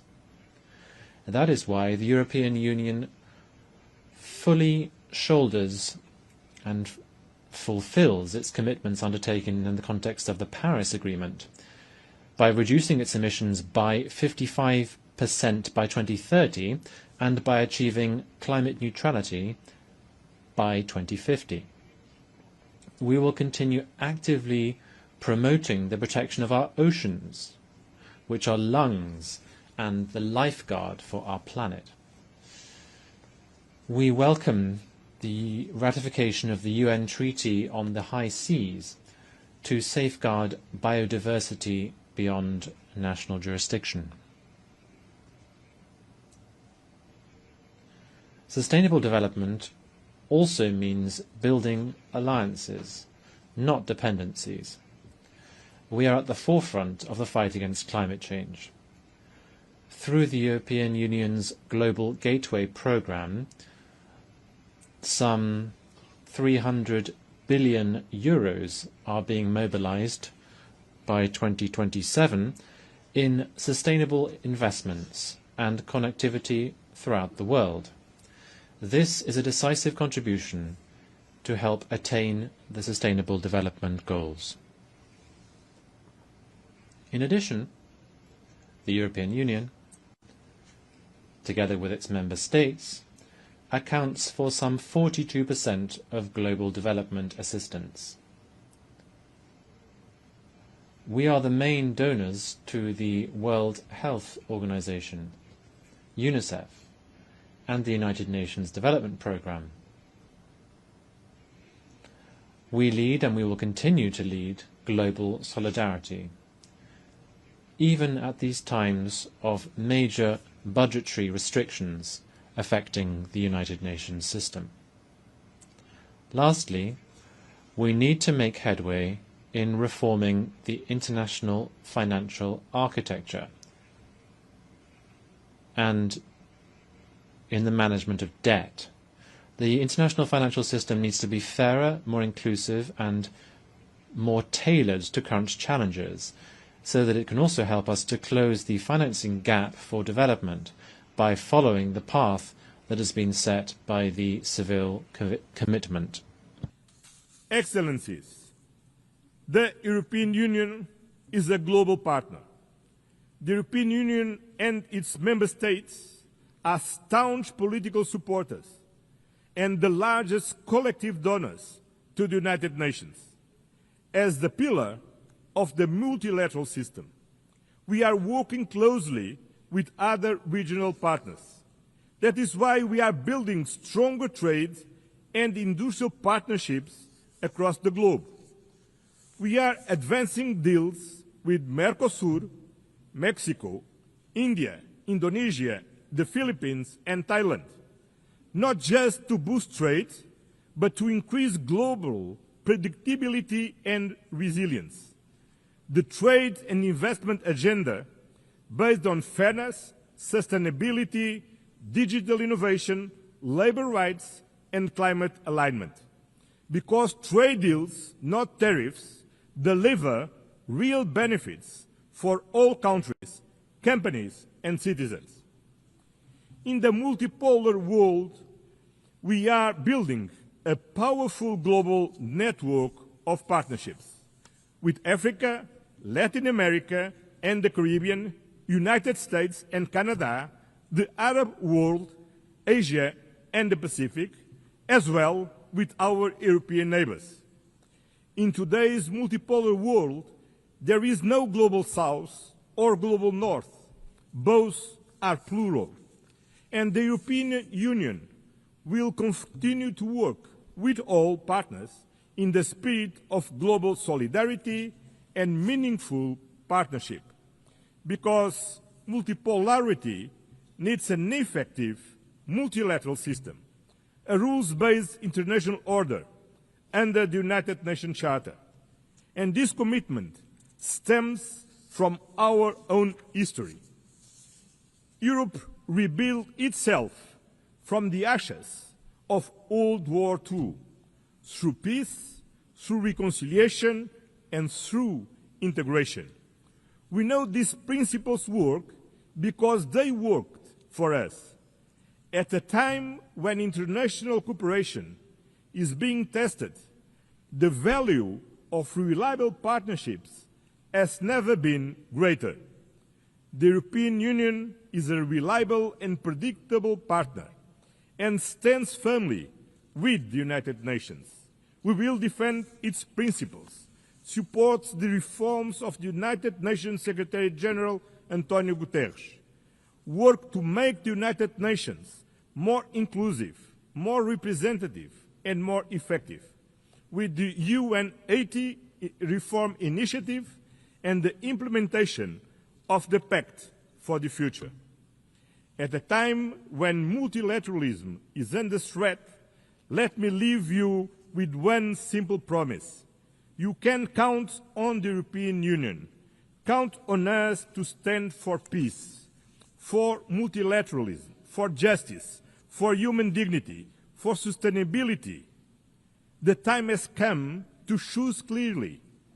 Peace over war, law over force, accountability over impunity, solidarity over division, sustainability over crisis, justice over inequality. The European Union has no doubts about where we stand, and you cannot have any doubt about where we are. Thank you very much.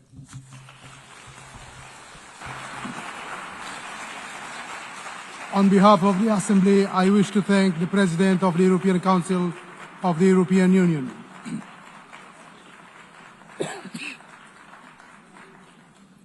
The Assembly will now hear an address by His Excellency Philip Isidore Mpongo, Vice President of the United Republic of Tanzania. I request protocol to escort His Excellency and invite him to address the Assembly.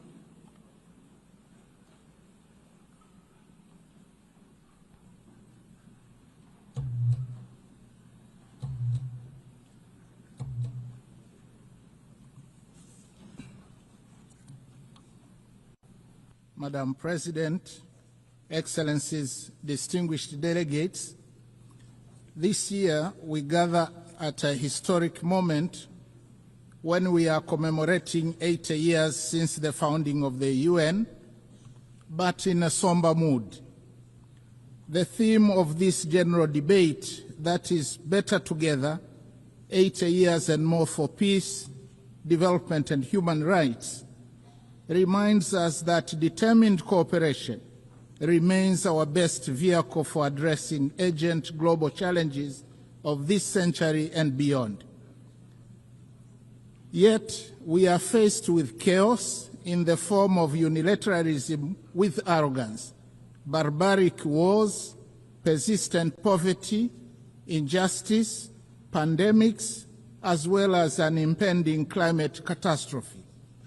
As we mark 80 years of the UN, we are called to rekindle the vision of its founders, anchored on 2 pillars. First, nations can overcome difficulties and accomplish more when they work together in solidarity. Second, peace is humanity's truest desire, which we must seek and pursue relentlessly on the basis of international law. By contrast, war is undesirable. It is a senseless path to resolving conflicts on which everybody loses, and its bitter fruits include unspeakable loss of innocent lives, too many orphans, widows, and refugees, as well as wanton destruction. Yet the United Nations Charter has guided us through many challenges over the past 80 years, reminding us to uphold peace, justice, cooperation, and dialogue to resolve conflicts.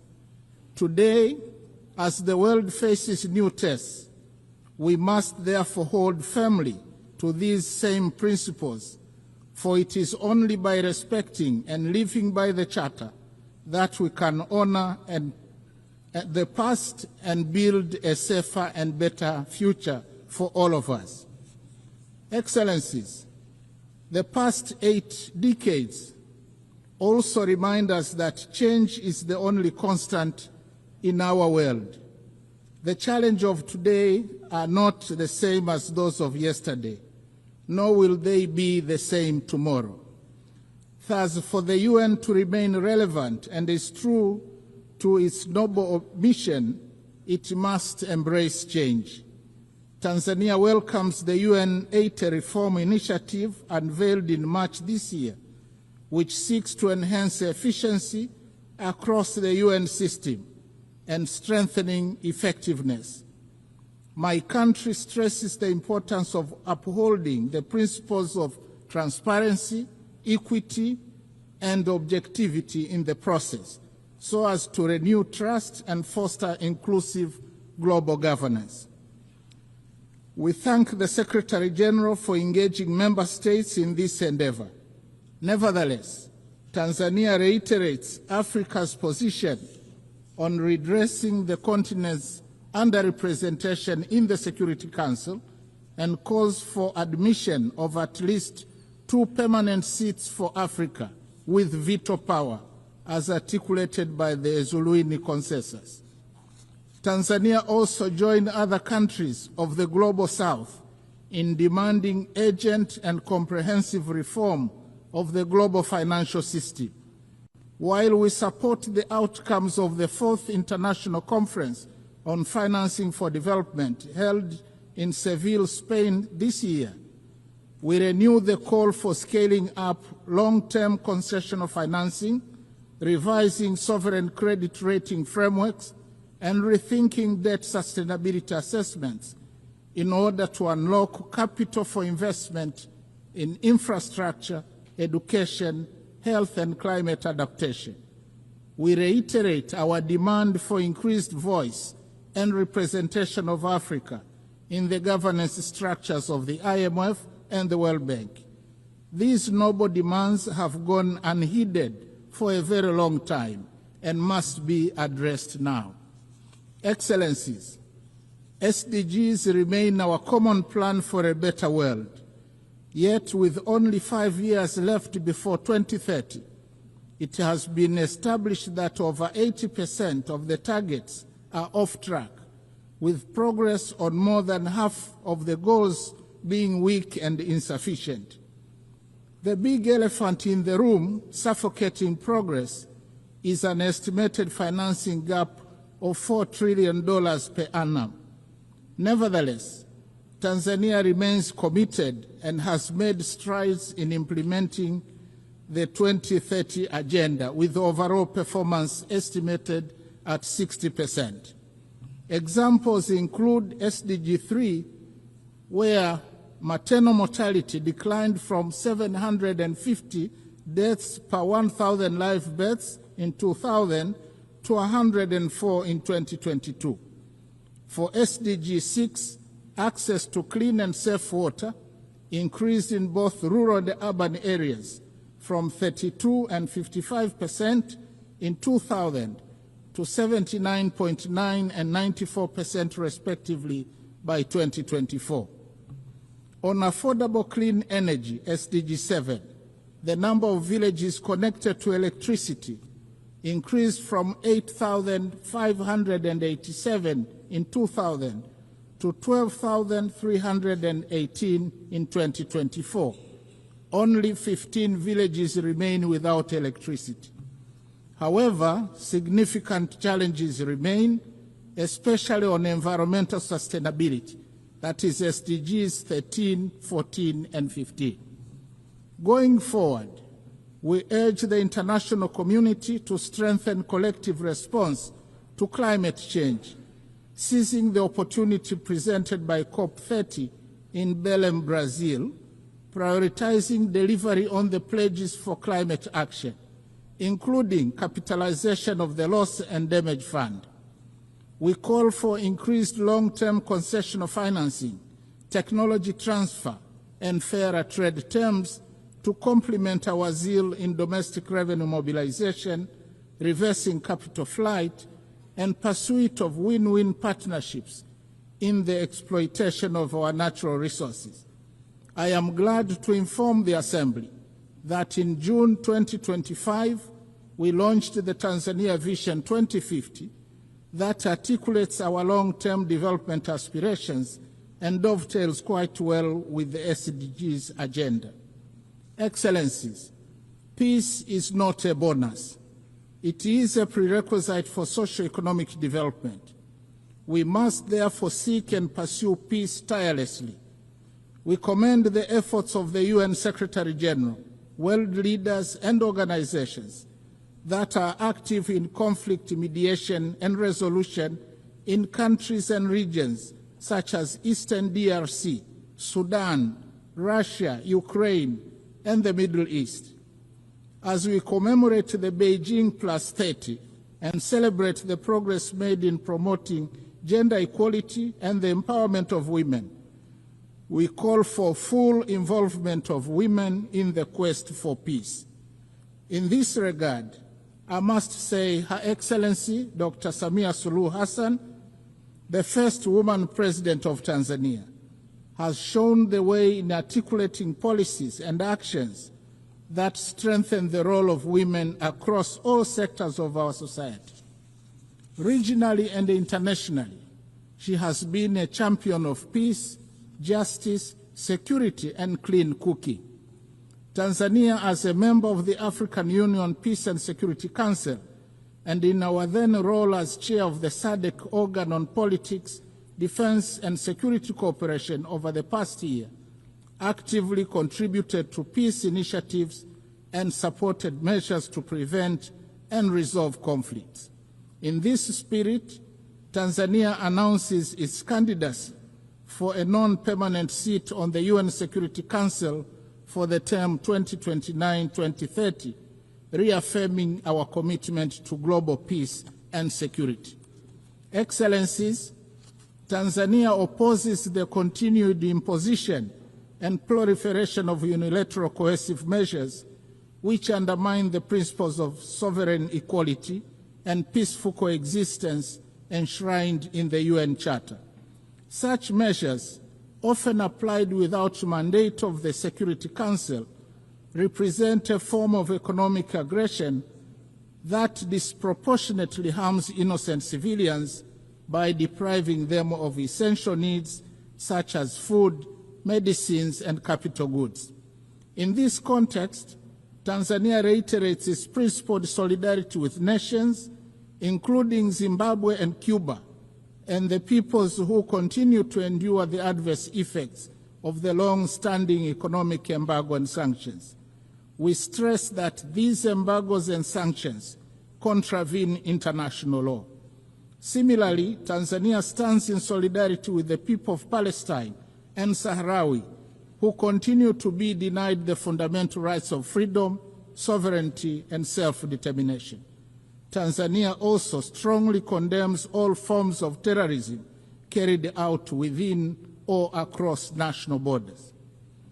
Madam President, Excellencies and distinguished delegates, in his last speech to the United Nations General Assembly prior to retirement in 1985, Mwalimu Julius Nyerere, the founding president of my country, articulated the principle that, and I quote, "To be silent when we see danger, to refrain from attacking policies which are seen as contrary to the interests of peace and justice, to do these things would be to surrender our freedom and our dignity. That we shall never do." End of quote. Following the same principle, Tanzania considers unilateralism and misuse of military might, as well as shameful incapacity of the international community and global powers to bring an end to bloodshed and horrific wars raging in many places around the world, to be unacceptable. Similarly, Tanzania condemns the resurging use of the law of the jungle as a means of resolving conflicts, as well as committing atrocities that cast shame on the whole of humanity, particularly extreme violence against children, women, the sick, and the elderly in conflict situations, as well as imperial attitudes, including that of regarding Africa as a free mine to be exploited and ample land to be plundered. The hypocrisy and scandal of international companies, some of which are state-sponsored, to continue to prosper from the exploitation of Africa's natural wealth while causing or supporting conflicts, should be brought to an end now. Instead, Africa needs win-win partnerships in the exploitation of our natural wealth. Tanzania also reminds the international community that increased military spending on research and manufacture of weapons for money is tragic and morally wrong. It obstructs the quest for peace in the world and takes away an enormous amount of resources that could have been used to propel sustainable development and prosperity for all humanity. I thank you.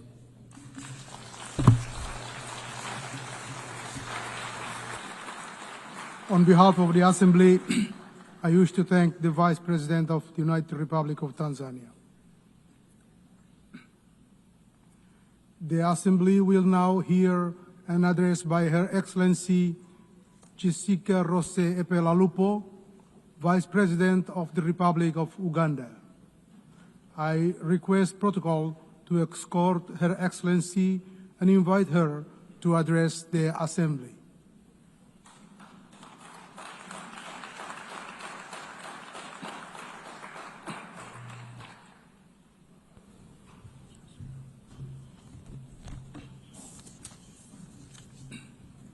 The President of the UN General Assembly, Excellencies, Heads of State and Government, distinguished delegates, ladies and gentlemen, I bring you warm greetings from His Excellency, General Yoweri Kaguta Museveni, who could not be present personally on this and on whose behalf I am privileged to address this 80th session of the UN General Assembly. Madam President, let me begin by warmly congratulating you on your election as the President of the 80th session of the UN General Assembly. Uganda assures you of its full support throughout your tenure, and I also extend our appreciation to His Excellency Philomen Yang for his capable leadership during the 79th session.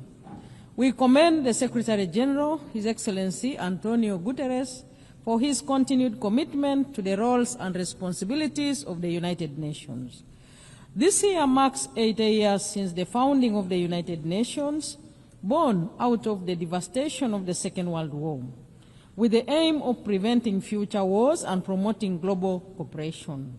This anniversary is timely and is a reminder of our shared responsibility to uphold multilateralism and strengthen global solidarity in addressing common challenges. The theme of this year's General Assembly, Better Together, resonates well with our national objectives. Uganda firmly believes that multilateralism remains an essential framework for building collective solutions to global problems. We reaffirm our commitment to the Charter of the United Nations as the cornerstone of multilateralism, international diplomacy, and cooperation with the global mechanisms to promote and support the intertwined values of humanity, namely peace and security, human rights, and shared prosperity.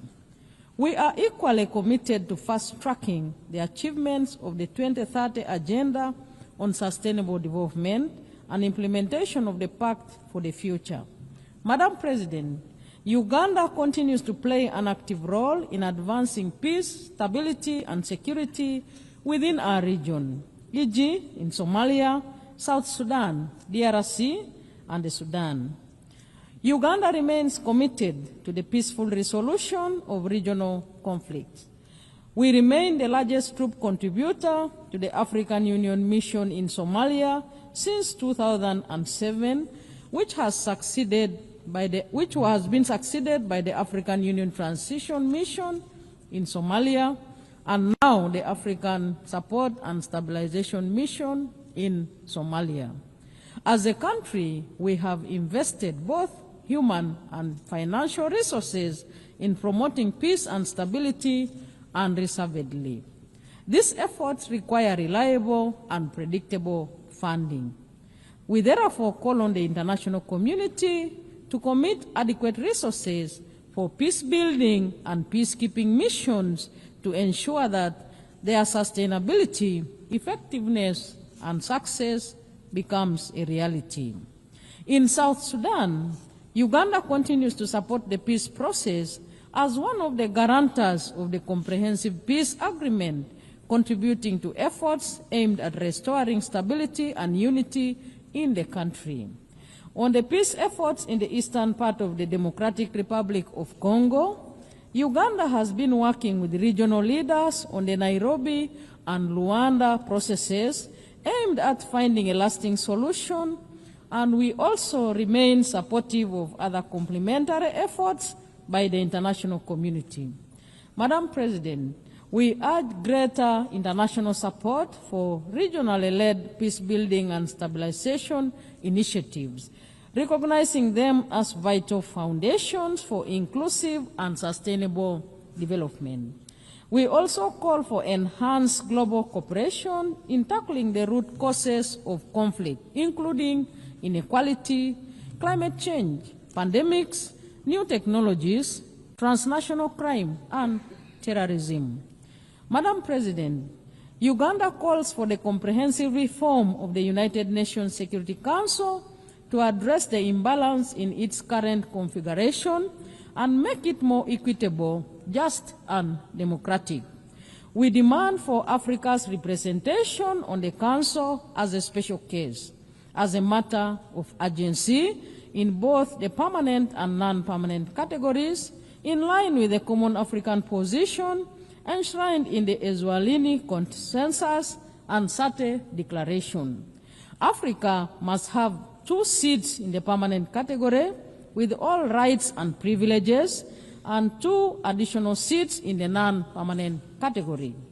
On the question of Palestine, we urge the international community to give renewed priority to the realization of the internationally endorsed 2-state solution.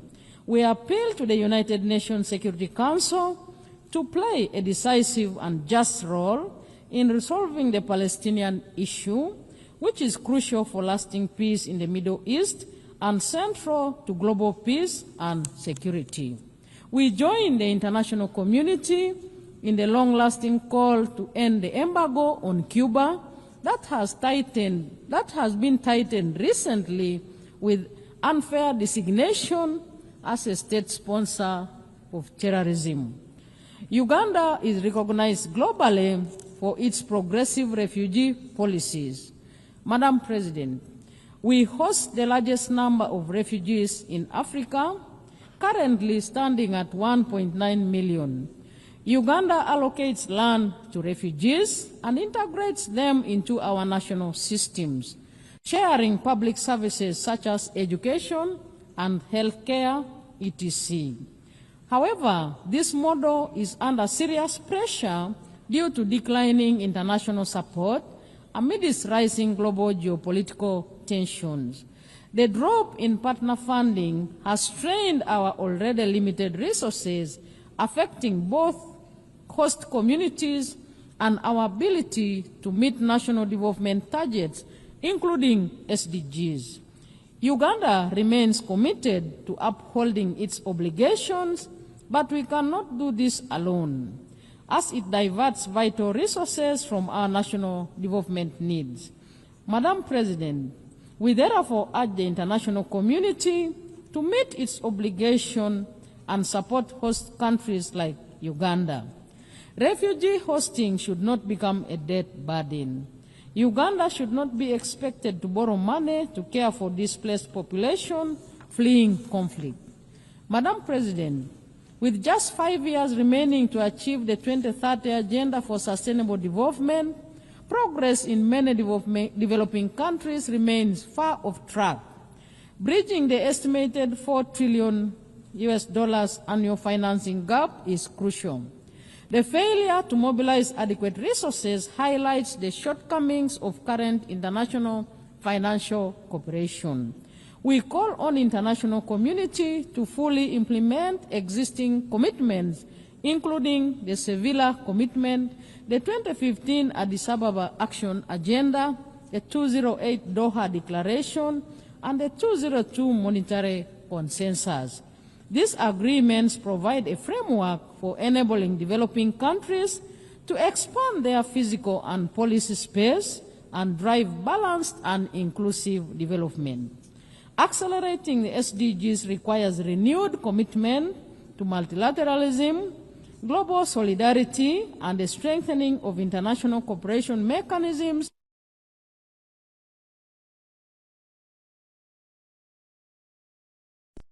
of human rights remain central to our national development agenda.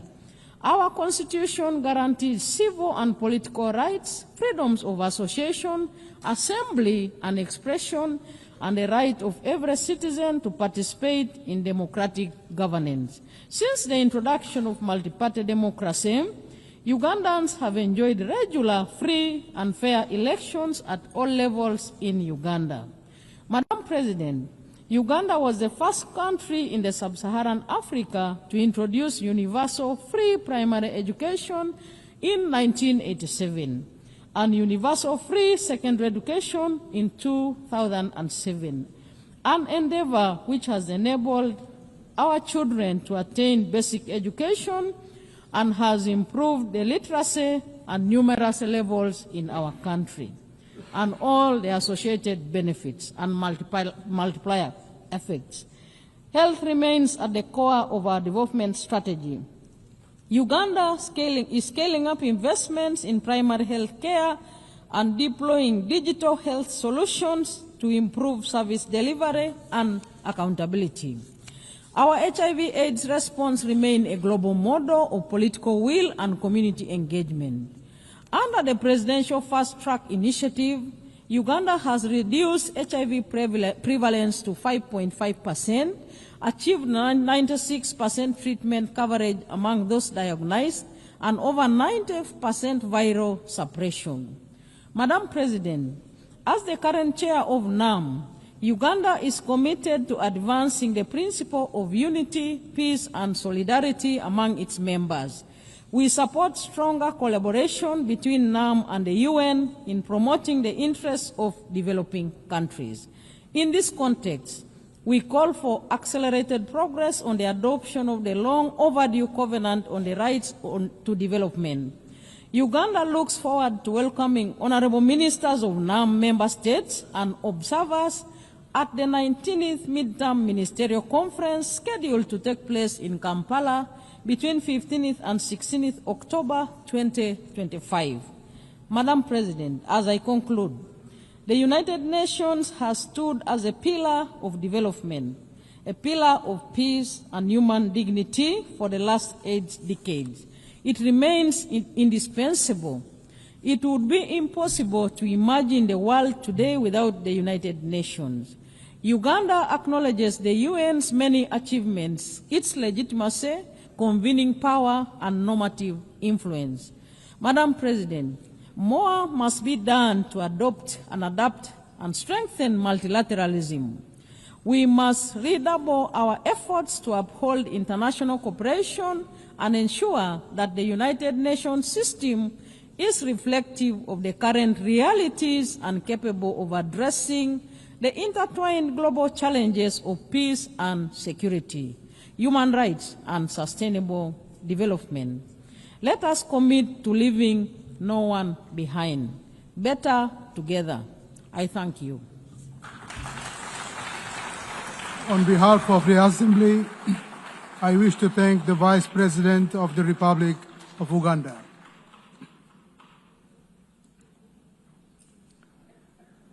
The Assembly will now hear an address by His Excellency Dick Schoof, Prime Minister of the Kingdom of the Netherlands. I request protocol to escort His Excellency and invite him to address the Assembly.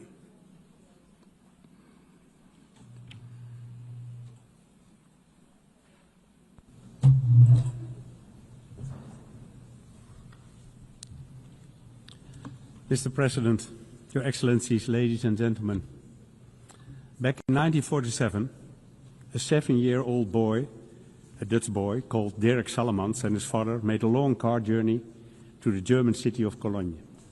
When they arrived, Dirk couldn't believe his eyes. It was a shocking sight, he said in a recent newspaper interview. Rubble everywhere, people living in abject poverty, the entire city flattened by bombing. Today, almost 80 years later, those images are still seared in Dirk's memory, and that was precisely his father's intention. He wanted to show me what war can do to a city, Dirk recalled in the interview. At the same time, he added, we were also hearing radio reports about the establishment of the United Nations in New York, and all my father's hope was invested in that. When the interviewer asked what exactly the hope was based on, Dirk recalled the opening words of the United Nations Charter, we the peoples. And indeed, it is the peoples of the world, the people, who task their governments with saving them from war, human rights violations, and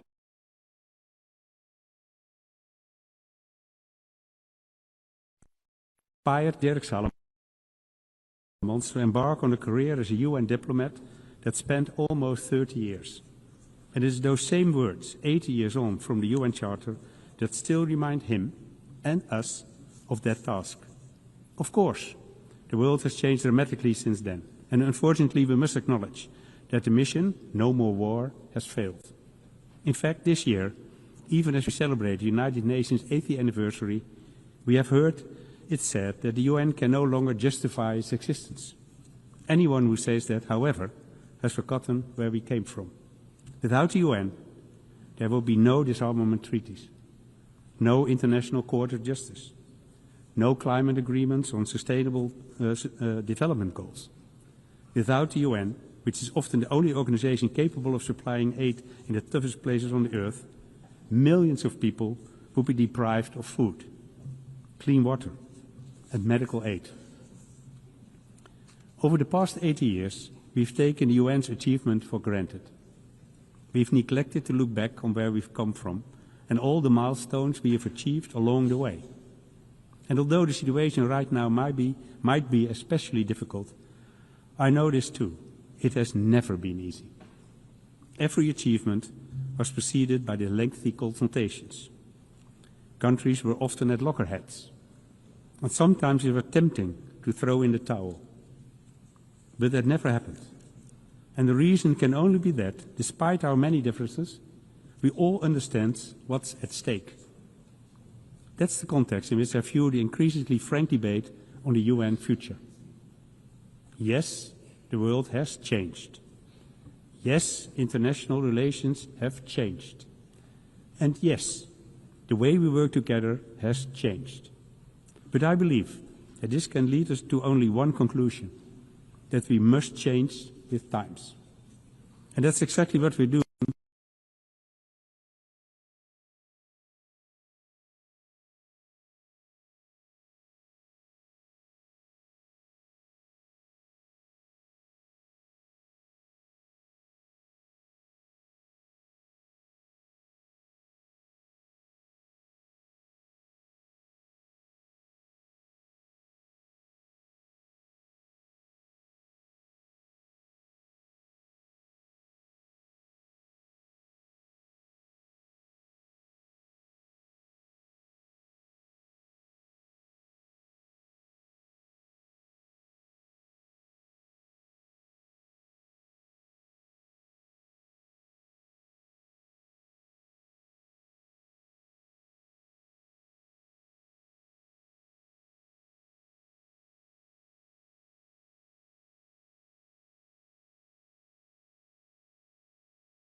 Ladies and gentlemen, as I come to the end of my remarks, I realize, as I'm sure you do too, how much work still needs to be done.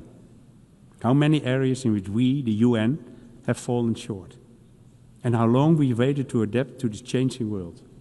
So I understand that some of us may be tempted to give in to despair. And yet, we cannot allow that.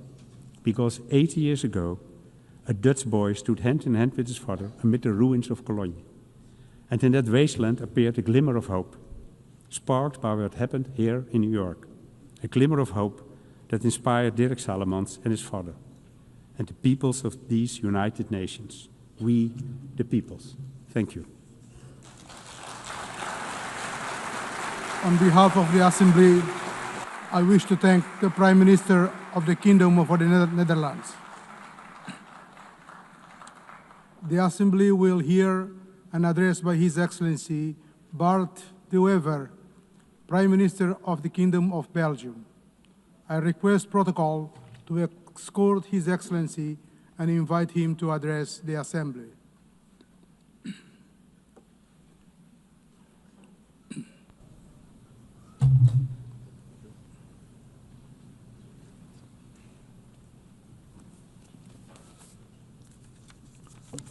Mr. President, esteemed colleagues, ladies and gentlemen, it is the first time that I stand before you. I am 54 years old, which means that I was a teenager in the 1980s, when Ronald Reagan was president of this great country, a man that I admired and that I still admire. Today, I'm nostalgic of that time, because then I truly believed that the Western world was bound together by shared values and mutual respect. And I also believed that these values would eventually rule the entire world. Today, we are reminded of the Melian dialogue of the Greek historian Thucydides. He described how envoys from Athens forced the small neutral island of Melos to choose sides in the Peloponnesian War. If Melos refused, Athens would destroy it. Thucydides captured the brutal logic of power in one single sentence. The strong do what they can, and the weak suffer what they must. He may have been right about human nature, but that is not the world we want to live in today. Civilization means striving to be better than our basic instincts, to rise above them. The United Nations was born out of the most destructive war in human history to embody precisely that aspiration. And yet today, international organizations are under pressure. International law is under pressure. Respect for sovereignty is under pressure. Geopolitics often boil down to sheer ego politics, and I regret this deeply. That is why I stand before you today to advocate for a world anchored in mutual respect, a world of free and fair trade, a world of strong partnerships, respect and cooperation, a world based on international law, a world that tackles climate change, a world of peace, prosperity and progress. The United Nations remain crucial in pursuing that ambition. The United Nations are far from perfect, and this is why we support the UN 80 reform agenda, because the challenges we face are immense. And I would like to highlight two domains in which we urgently need to move forward: our security and our prosperity. First, security. All who cherish freedom must work to build resilient and vigilant societies. We face new forms of imperialism, new military threats, and violent conflicts that destabilize entire regions. This is not the path we choose, but neither can we afford to be naive. Those who wish for peace must be prepared to defend it. That is why we stand firmly with Ukraine. We must erect a barrier against those who look at us the way the Athenians looked at Melos. Belgium is therefore assuming its full responsibility, investing more in defense. Together with our European partners, we are striving for greater integration of our armed forces and defense industry. At the same time, we must strengthen ties with all countries committed to peace and stability. We must also confront the rise of international organized crime. Criminals know no borders. Criminal networks exploit the gaps between police forces and legal systems. They fuel terrorism, human trafficking, and the illegal arms trade. But there is hope. Across Europe and in Latin America, I have witnessed a new willingness to deepen cooperation. And I am convinced that many African and Asian countries struggle with the same problems. Together we can make our societies open for business, but closed for crime. Because the security of our citizens must always remain our first responsibility. That is the first great challenge we must tackle. Another major challenge we face is to ensure as much prosperity as possible for as many people as possible. The world today is once again gripped by protectionism, and yet the evidence of history is clear. For over 2 centuries, free and fair trade has been the only true engine of progress. It has decimated extreme poverty. It has dramatically increased life expectancy. It has enabled medical breakthroughs that defeated once devastating diseases. Free and fair trade is the way forward. We must nurture it, and we must defend it. We must tear down trade barriers. We must allow our economies to grow across borders.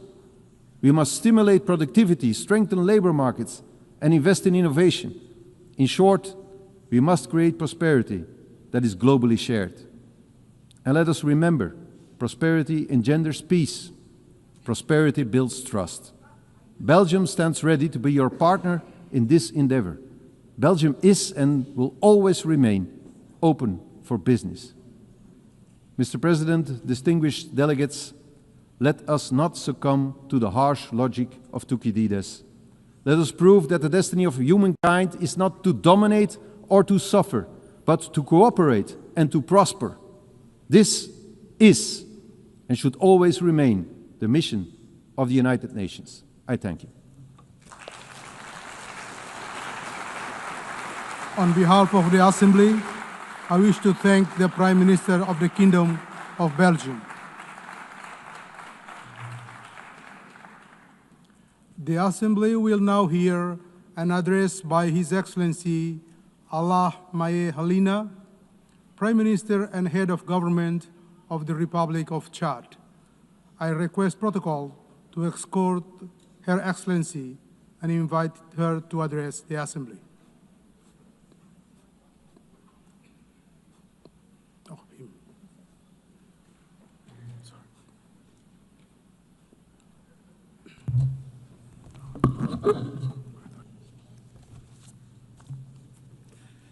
Madame la Présidente, Madam President of the General Assembly, ladies and gentlemen, heads of state and government, Secretary General of the United Nations. Because of constraints linked to his national agenda, Marshal Mahamat Idriss Déby Itno, President of the Republic of Chad, head of state, who wished to be involved in this important meeting at the United Nations, has not been able to come to New York. He would like to convey his sincere regret for not being here and has conferred upon me the task of delivering his message, which reaffirms Chad's commitment to the principles of multilateralism and the sovereignty of peoples.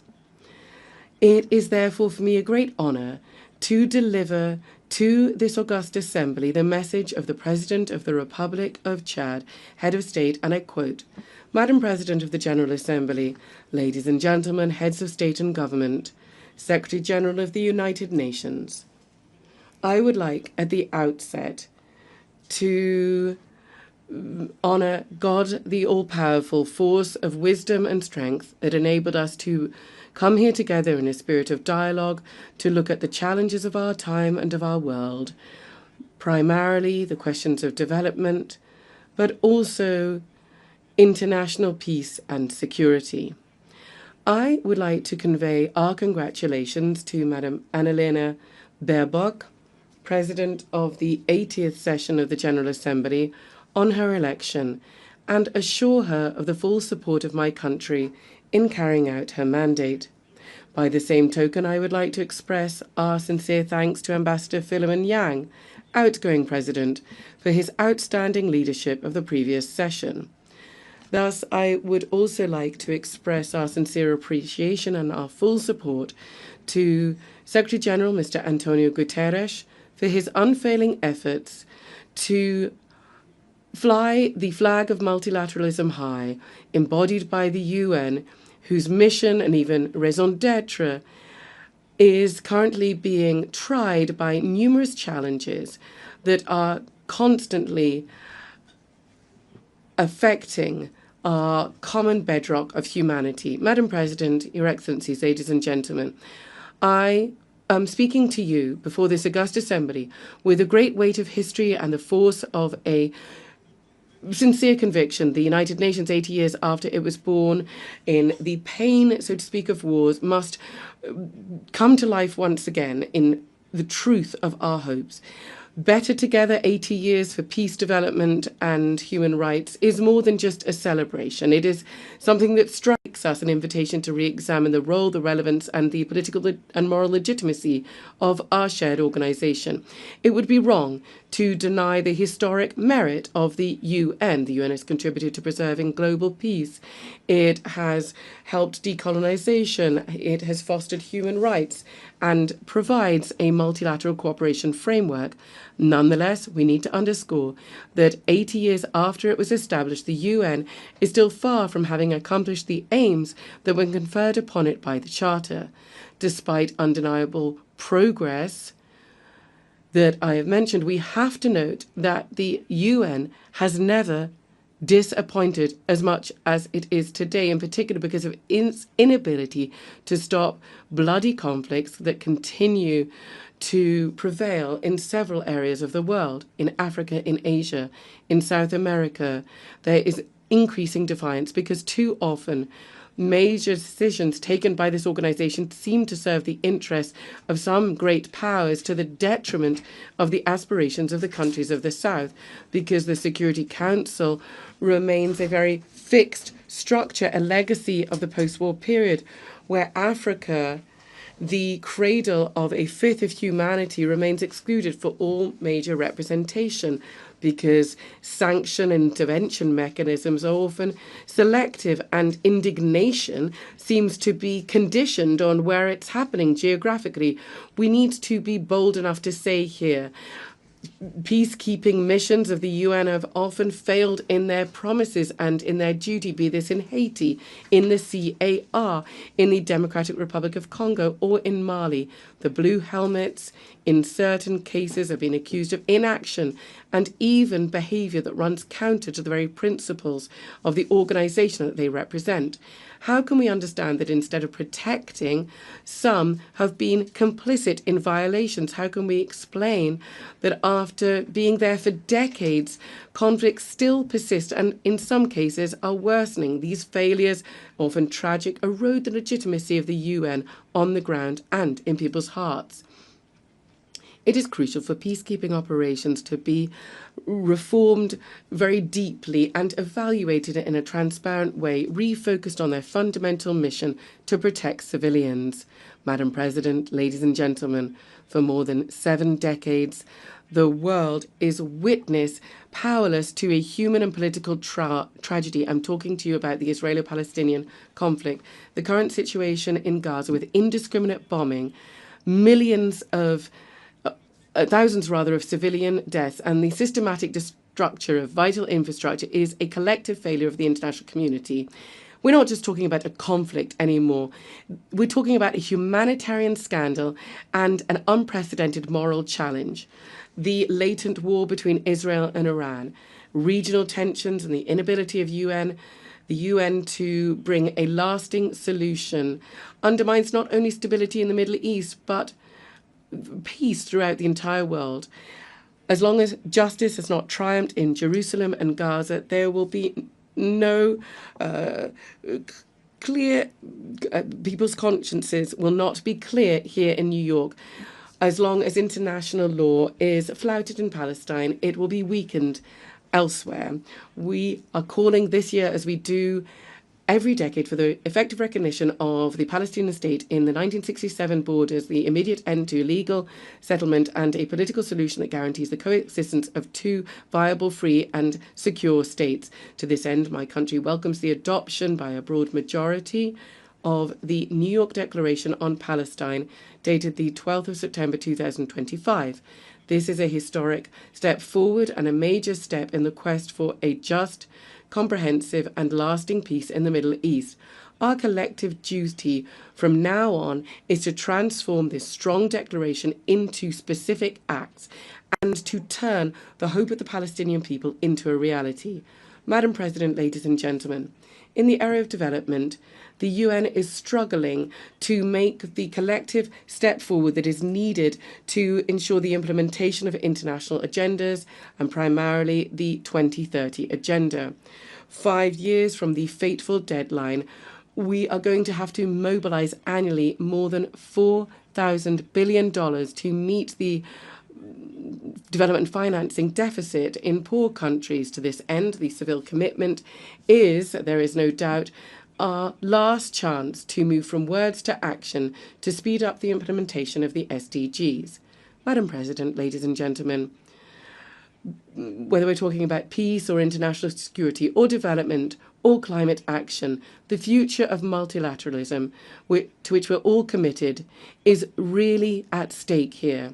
For this, we need unfailing commitment, relentless determination, and more solidarity-based collective action and robust action to implement the common goals that we've established, such as the 2030 Agenda, the Seville Commitment, the Paris Agreement, the Pact for the Future, or the Doha Plan of Action for LDCs, the Antigua and Barbuda Plan of Action for small island developing states, and the Awaza Plan of Action for landlocked developing countries. Yes, the success of the UN will be judged in the light of our collective ability to help vulnerable countries such as African countries and countries in special situations, their ability to meet the challenges to ensure that no person be left behind. Madam President, ladies and gentlemen, despite these legitimate frustrations with the UN and given the challenges that are increasing and becoming more complex from day to day, it is crucial that the world really needs the UN and it needs multilateralism, because the world's challenges can only be addressed through cooperation and collective action. The aspirations of the peoples of the world for a peaceful life, a healthy planet, and equal opportunities, access to well-being and prosperity, all whilst human rights are upheld, are valid, as are everybody's right to live in a just, fair and safe society. But they can only be ensured through multilateralism. Therefore, we have the Pact for the Future and the Seville Commitment. And these are exciting because they really translate this thirst, this desire for the UN. So it cannot disappoint or betray the legitimate aspirations of the people of the world. We cannot go it alone. We cannot stop this collective impetus. Of course, we're fully aware of the troubles that are there in the world because of the increase in unilateral actions and geopolitical tensions. But development aid here is seeing drastic cuts that are having a significant impact on the most vulnerable countries and communities and are really hitting at the heart of the operations of the entire UN system. UN entities and agencies have had to cut off vital services that were benefiting the most vulnerable in the most fragile of countries, refugees, women, children, AIDS sufferers. Just overnight have been found cut off from treatment and healthcare, and therefore their lives are now in danger. It is crucial to preserve what has been achieved in carrying out the reform of the UN very painstakingly, because a fatal blow must not be brought to the UN, because it must carry out its most noble task to assist the most vulnerable. Madam President, ladies and gentlemen, strengthening and preserving multilateralism, and it's something that we all want, also involves a long-expected reform of global governance. My country, therefore, has quickly implemented the recommendations of the Pact on the Reform of the International Financial Architecture and the UN by improving the working methods and strengthening the General Assembly. But also, we very much want to see the reform of the Security Council, and it is an extremely urgent matter. It goes without saying that if there is one body that really embodies all frustrations, all injustices, and all double standards, it is the inability of the UN to respond to the expectations of the people, then that is embodied in the Security Council. It is totally unacceptable that Africa, the cradle of humanity, the demographic lungs of the entire world, and the strategic driving force of the 21st century, remains marginalized in the highest echelons of international governance. This exclusion is not just a political aberration, it is a historic injustice, and this injustice must be addressed without delay. For several years now, Africa has been calling consistently and with dignity for what is its right. 2 permanent seats in the United Nations Security Council with a veto right in line with the Eswatini consensus. This is not a favour or a concession. It is a call for justice, for representation, and for coherence. The world cannot claim to be in favour of peace, balance, and legitimacy while more than 1 billion people are held to one side, kept to one side of vital decisions for the future of the planet. We are not asking for permission in Africa. We are reaffirming our voice, our vision, and our vocation in Africa.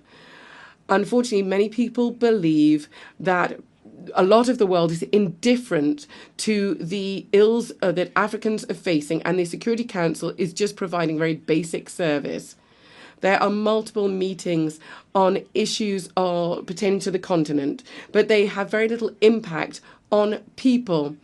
The facts can attest to this. For example, 14 years have passed and Libya is still in a political impasse, and so it is pushing peace back into the annals of history. In Sudan, civilians have been abandoned to their sad fate because the Security Council has not been able to or has not wanted to shoulder its responsibility by bringing the warmongers to cessation of hostilities and to ensuring and bringing about a peaceful settlement of their disputes. This inability of the Council to fully play its role as the guarantor of international peace and security is a reason to speed up its reform, to adapt to the reality of today's world, and to make it more inclusive, more representative, more democratic, and therefore more effective. Ladies and gentlemen, Madam President, in a world that is constantly changing, where there is increasing interdependence and challenges transcend borders, my country, Chad, would like to reaffirm from this rostrum a fundamental truth. State sovereignty is the bedrock of international order.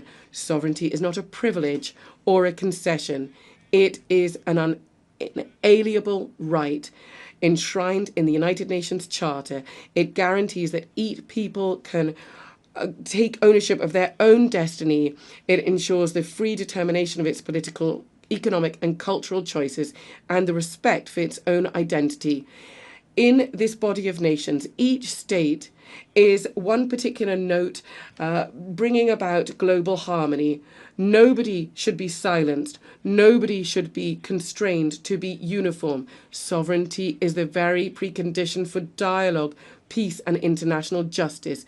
This is why we are calling for more fair global governance, where the states of the South, emerging nations, voices that have long been marginalized, can fully enjoy their rights to speak, to take part in decisions, and to enjoy dignity. Africa is calling for its legitimate place in global governance. The United Nations can not just accept symbolic arrangements anymore. A root and branch institutional reform is necessary. Madam President, my country, Chad, in the heart of Africa, is both witness to and part of the struggle for peace and security. We're at the crossroads of all contemporary challenges: security, humanitarian, climate challenges, but also major sources of hope. Our country is facing the persistent threat of terrorism, which is destabilizing the region of the Lake Chad Basin. Given the threat posed by Boko Haram, Chad has not received any external support and has had to deal with this on our own. This sacrifice bared by the people of Chad, which has often been done without receiving gratitude, bears witness to our country's commitment to bring about peace and security. It is time for the international community to recognize this reality and to support us in this struggle. Above and beyond security, Chad is also facing the tragic effects of climate change. We are seeing droughts and natural disasters affecting our food security and undermining our development. We are calling for heightened solidarity to provide equal access to financing, to green technologies and vaccines, which are critical to build resilient and fair societies. In this context, we urgently need to step up efforts to preserve our ecosystem, notably around the Lake Chad Basin, where the retreat of this lake is directly threatening the life of millions of people. Chad and many other countries in Africa have virtually no greenhouse gas emissions, and nevertheless they are bearing the brunt of a crisis that they did not cause. That is why we're calling for fairer global governance, where Africa can have its legitimate place. We're calling for effective climate justice and equal access to financing, to green technologies and vaccines. Madam President, distinguished ladies and gentlemen, Chad has been through many different political convulsions and is part of a sub-regional context which is marked by crises, conflicts and wars. But we were able to overcome this transition, holding our head high. Our country has been able to overcome the most pessimistic predictions, and we have been able to make progress based on dialogue, which has been part and parcel of this transition. From this rostrum, I would like to express our gratitude to God and to the people of Chad who have made this success possible. We would like to thank our partners, and in particular the UN, for their decisive support. Thanks to this multifaceted support, Chad has been able to take decisive steps forward towards democratic and inclusive governance. I'm certain that my compatriots will continue with this momentum and that we'll be able to overcome the remaining challenges. And in so doing, we will continue dialogue and national reconciliation to bring about peace and national unity, to defend our territory, and to overcome the challenge of achieving socio-economic development. All of these measures are part and parcel of the political program which led to my election in May of 2024. It is in this context that the government has just adopted the new National Development Plan for 2025-2030, which is the Chad Connection 2030. This focuses on 4 key domains, and it aims to carry out significant changes in our economy and in our society. In order to realize this ambitious program, Chad is intending to mobilize $30 billion US, of which 46% are expected to come from the private sector. I'd like to take this opportunity to invite all our partners to the roundtable for the mobilization of resources, which is scheduled for the 7th and 8th of November in Abu Dhabi in the UAE. As concerns the situation in Sudan, we'd like to express our deep concern about the war which is devastating that country and which is affecting the entire region with incalculable humanitarian, socio-economic, environmental and security consequences. When it comes to the humanitarian domain, for instance, the situation to the east of Chad is deeply alarming. Ladies and gentlemen, the impact of this crisis on people is also significant. We are seeing that the number of refugees from Sudan into Chad is more than 2 million, of whom 1.5 million have arrived since the 15th of April 2023. In the east, the west and the south, refugees, notably from Sudan, Nigeria and Cameroon have been coming in significant numbers.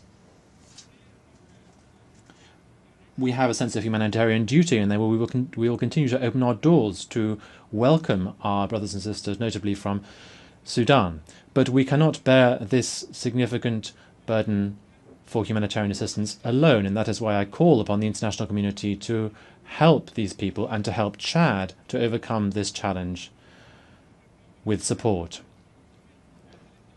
In the military domain, the continuation of hostilities in Sudan will only extend the suffering of civilians from Sudan and exacerbate the humanitarian situation in combat areas and also in neighbouring countries such as Chad, who continue to see the further influx of refugees. Chad regrets the fact that the numerous appeals for a ceasefire have not been heard, and we urge the parties immediately to cease hostilities, to facilitate humanitarian access, and to engage once again in political dialogue. We are convinced that the current crisis in Sudan cannot be resolved through weapons, but rather through peaceful means, through inclusive inter-Sudanese dialogue, so that lasting peace can be achieved. Chad, which has a position of strict neutrality vis-à-vis the conflict in Sudan, and which has always supported efforts to bring about peace in Sudan, reaffirms its commitment to peace in Sudan and its availability to contribute to any initiative that can promote dialogue between the protagonists to end this war which has lasted too long. On the situation in the Central African Republic, Chad welcomes the positive momentum towards bringing about peace, to achieve national reconciliation and socio-economic progress, which are all still ongoing in that country.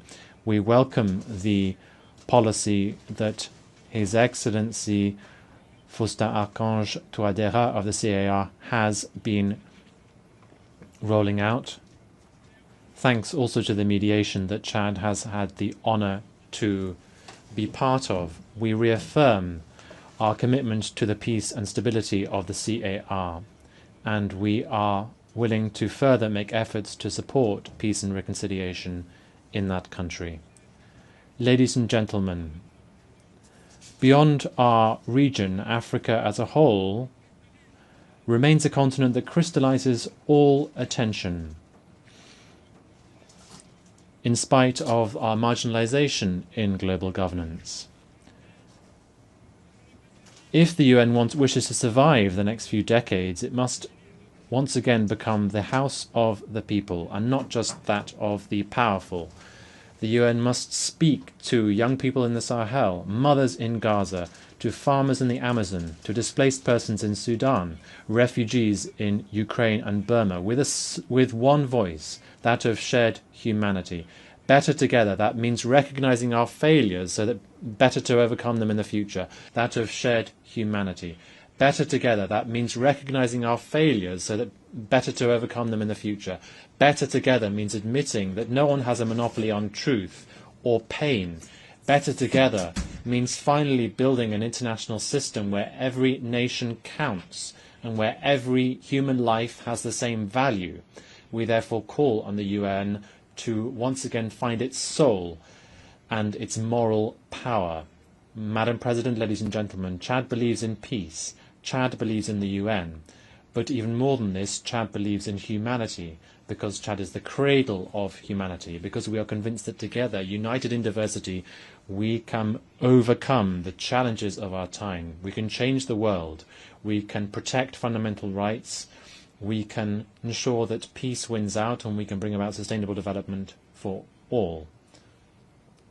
The words of Idriss Déby Itno, the President of Chad. I thank you for your kind attention. On behalf of the Assembly, I wish to thank His Excellency Prime Minister and Head of Government of the Republic of Chad.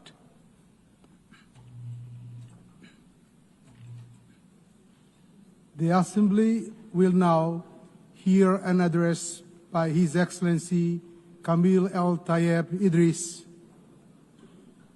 the Transitional Prime Minister of the Republic of Sudan. I request protocol to escort His Excellency and invite him to address the Assembly.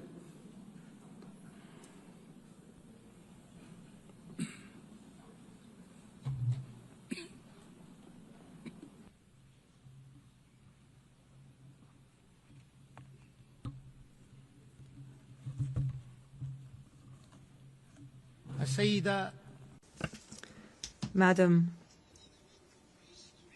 Annalena Baerbock, President of the General Assembly, His Excellency Antonio Guterres, Secretary General of the United Nations, Your Excellencies and Majesties, Kings and Heads of State and Government, Your Excellency, Ministers, ladies and gentlemen, heads of delegations, peace and God's blessings be upon you. I congratulate Ms.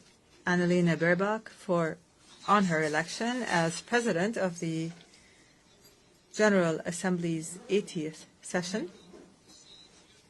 I also congratulate Mr. Philemon Yang on his presidency of the General Assembly at its previous session, and we appreciate his good performance and the efforts that he made for the cause of peace. We especially appreciate His Excellency, the Secretary General of the United Nations, Mr. Antonio Guterres, for his tireless efforts and valuable initiatives for peace and justice, and for the achievement of the goals and principles of the United Nations, and for his support for the causes of developing countries. I stand before you today. I stand before you today on behalf of the civilian government of the Sudan.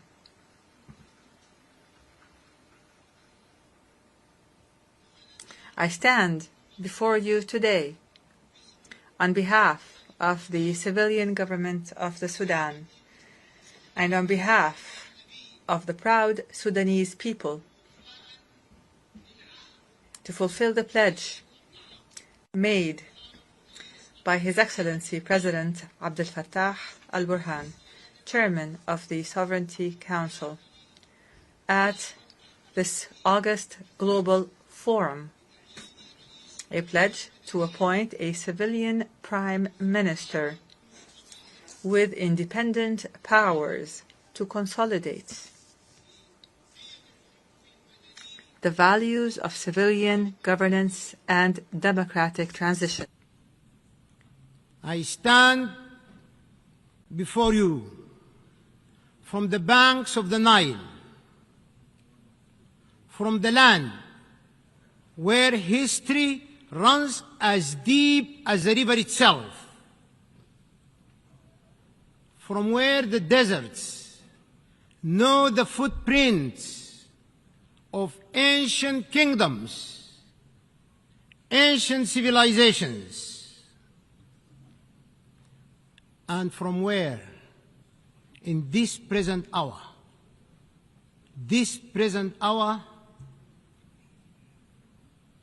the dust still carries the scent of war.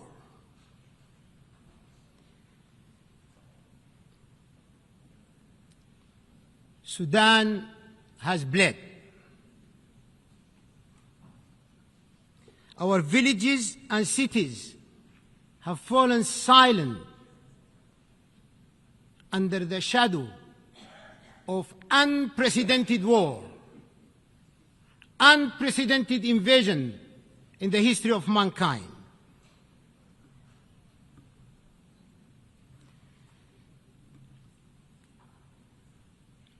Our children have known fear before they have known the meaning of life.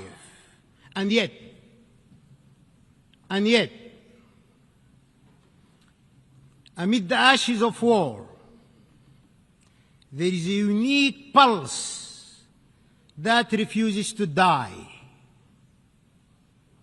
It beats in the refugee's quiet prayer, in the farmer who plants, though he may never reap,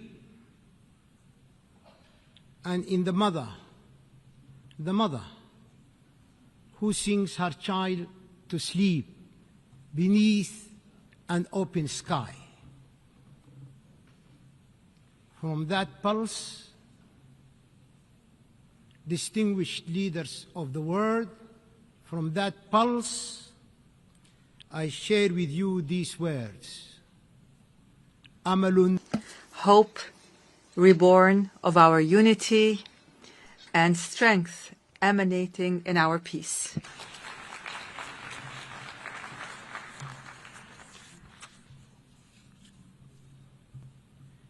I wish to say,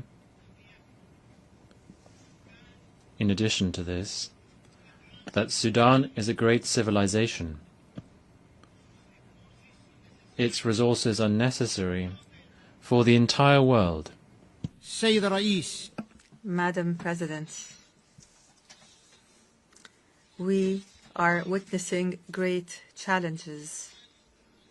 We are facing enormous dangers posed to the principles of the Charter and multilateralism, while threatening regional and international stability. Meanwhile, the norms of international law are being eroded as the crimes of genocide, aggression, and the employment of foreign mercenaries to occupy the territories of states and slaughter their peoples. These crimes multiply in contempt of the Charter and in violation of international law, as is now happening in my country. Mr. President, we must build trust. We must reinforce transparency and strengthen the role of the General Assembly, preventive diplomacy, and the peaceful settlement of conflicts. The capacity and the role of the United Nations can be strengthened through collective action and multilateral international cooperation. We can take advantage of the momentum generated by the UN Haiti initiative, the outcomes of the future summit, and of major international conferences. Despite the international consensus on the illegality of unilateral sanctions and unilateral coercive measures which violate international law, these sanctions continue. They are imposed for political reasons, which threatens the values and bonds of international cooperation, international relations, and the rights of peoples to development, well-being, and the enjoyment of human rights, especially in developing and least developed countries. We are concerned over the political exploitation of human rights and their use as a means to pressure our country without considering the economic aspects of human rights that are affected by these unilateral sanctions and measures.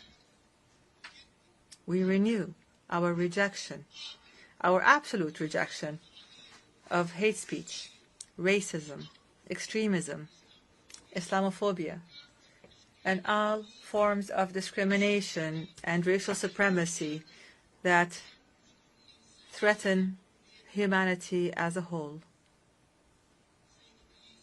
Mr. President, during the past 3 years, the people of the Sudan have been subject to existential dangers and threats as a result of the crimes perpetrated by the rebel Rapid Support Militia. The people of Sudan have been forced out of their homes and of their homeland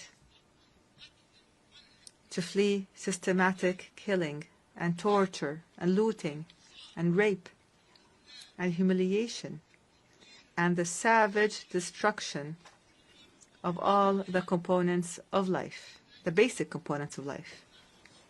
These actions were deliberate. These actions were part of an integrated project to control Sudan, to plunder its wealth, and to change the demographics of its population. Preserving the sovereignty of the state and its well-established national institutions is a top priority.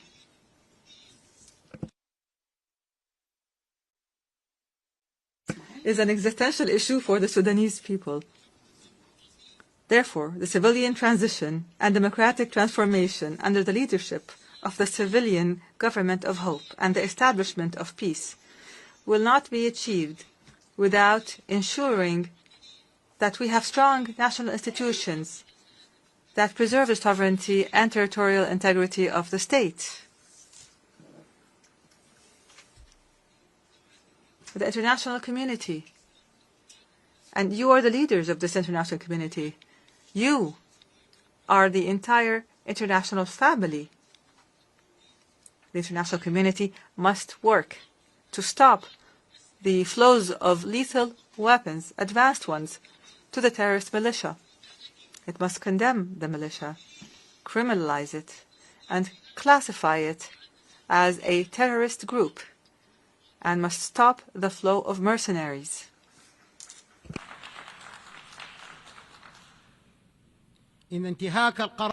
Violating Resolution 1591 threatens to prolong the war and prolong the suffering of civilians with it. It decreases the chances of peace and threatens the safety, unity, and stability of Sudan and the entire region.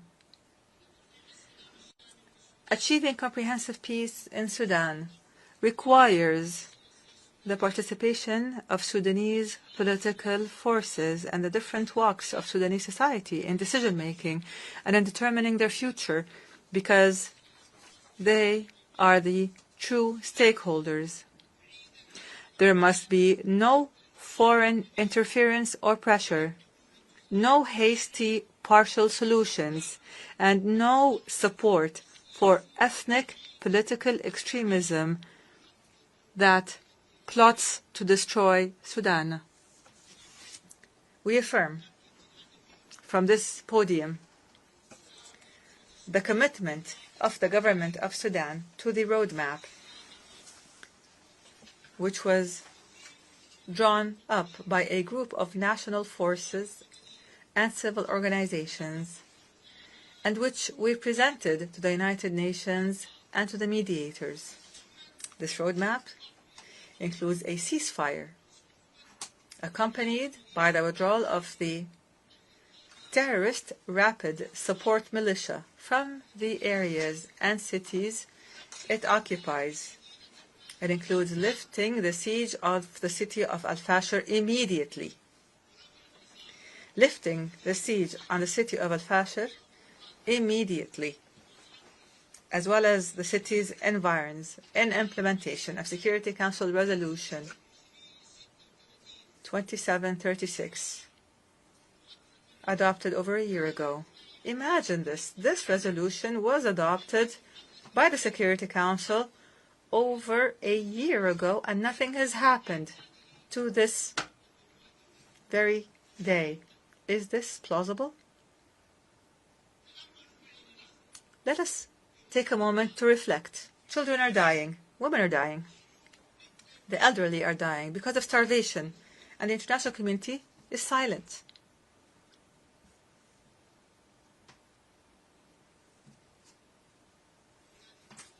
All of these measures include the dignified and safe return of the displaced and of refugees. It includes facilitating humanitarian access to the needy and affected, and continuing with the transitional political process towards democracy. Here, advanced steps, truly advanced ones, have been taken to implement this roadmap. I have formed a civilian government of technocrats that will engage in a Sudanese national dialogue that includes all political and societal forces to lay the groundwork for elections that are free and fair, and to engage positively with regional and international communities.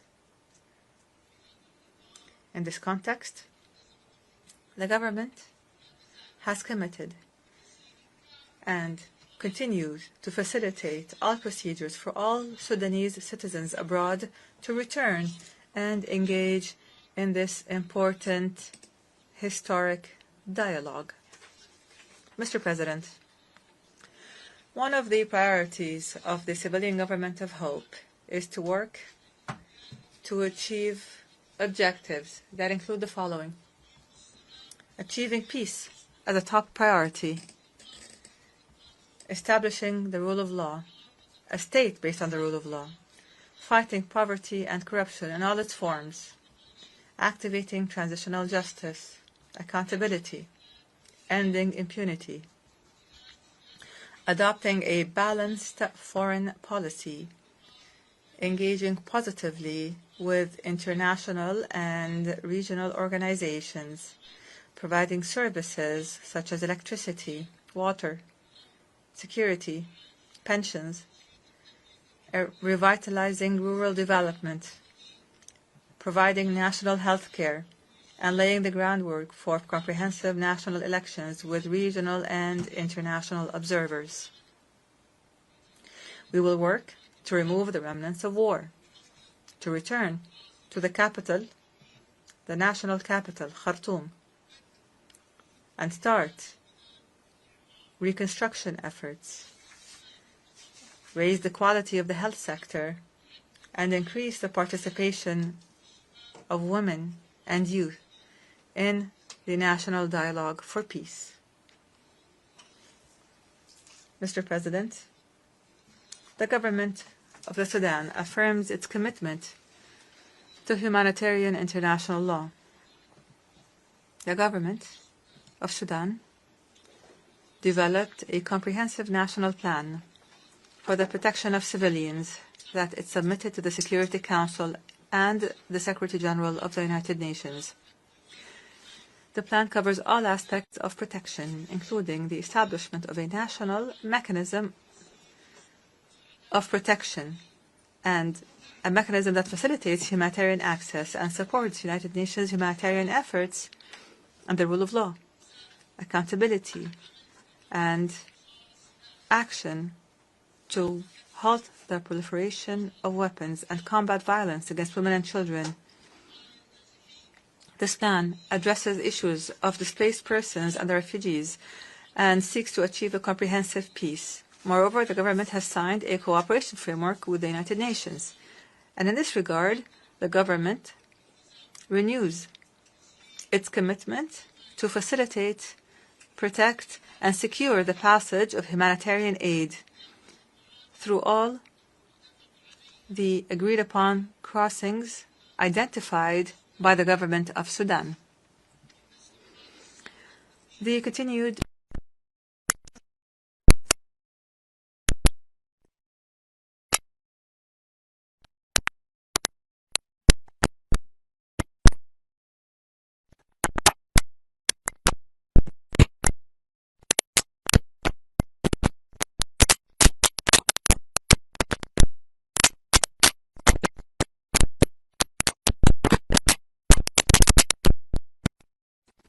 and the destruction of health facilities throughout the country. This silence is tantamount to an encouragement and to giving a green light for these militias to continue with their crimes and their violations. Our doors will remain open. Our doors will remain open to the United Nations and regional and international organizations. We call on the international community to support the choices of the Sudanese people and their civilian government and to support African solutions to conflicts through the will and national ownership and without any tutelage. Mr. President, the dangerous deterioration and escalation and the status quo, what has become of the situation in the Middle East, especially the catastrophic situation in occupied Palestine and the Gaza Strip, warn of serious consequences for the region and its people and its peoples. And here we renew our conviction that no stability and no security will be achieved in the region without a just and permanent and comprehensive settlement of the Palestinian question. That would allow for the establishment of an independent, sovereign Palestinian state with Al-Quds as its capital on the borders of June 1967 in accordance with international legitimacy resolutions. And here we condemn the blatant Israeli attack on the sovereignty of the sisterly state of Qatar, which threatens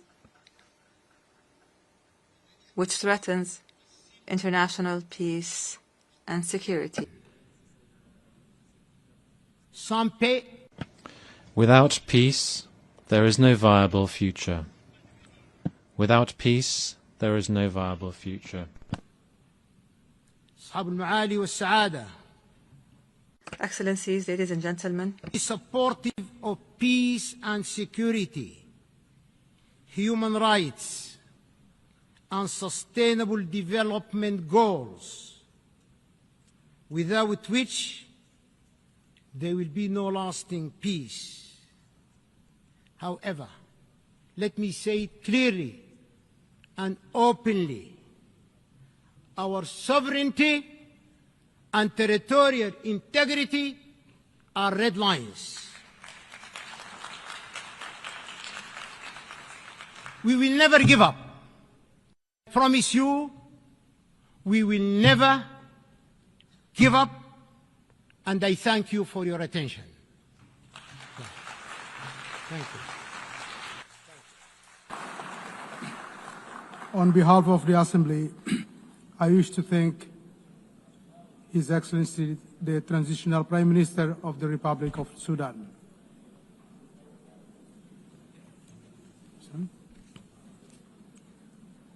The Assembly will now hear an address by His Excellency Américo de Oliveira dos Ramos, Prime Minister and Head of Government of the Democratic Republic of São Tomé and Príncipe. I request protocol to escort His Excellency and invite him to address the Assembly.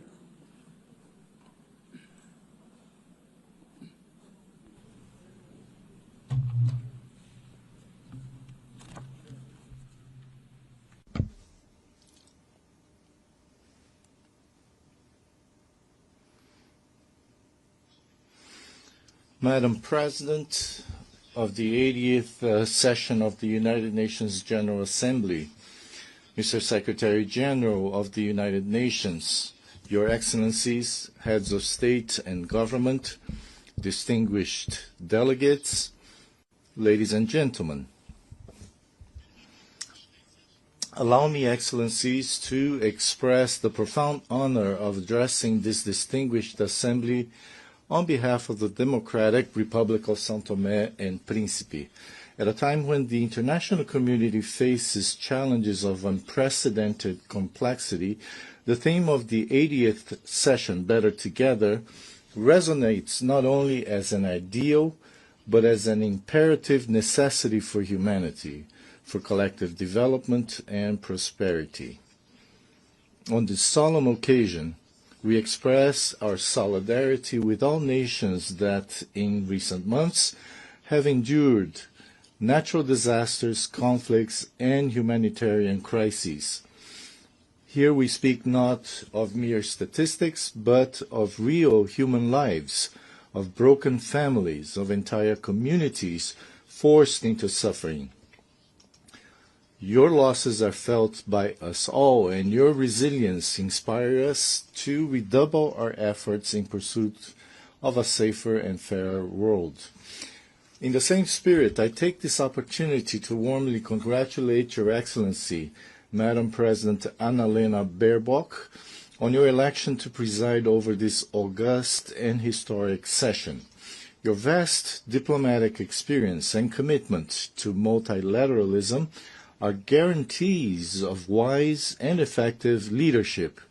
I assure you, Madam President, of the full support of São Tomé and Príncipe in the fulfillment of your mandate. Likewise, I extend warm congratulations to the outgoing President, Philemon Yang, for his very successful leadership of the previous session, which greatly honored the legacy of all those who came before him.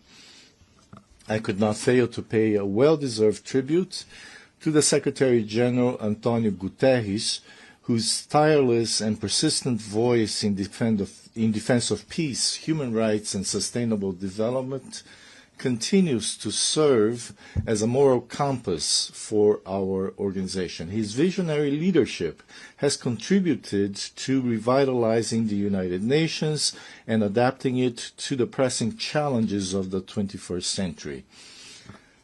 Madam President, heads of state and government, excellencies, São Tomé and Príncipe comes before this assembly with a message of hope and a call to action. In recent years, our country has made remarkable progress in consolidating democracy, promoting peace, and defending human rights. We are an example that even with limited resources, it is possible to build an open, pluralistic, and tolerant society and to sow the seeds of a better future. The privileged geographical position of São Tomé and Príncipe in the heart of the Gulf of Guinea grants us an added responsibility in promoting regional stability and security.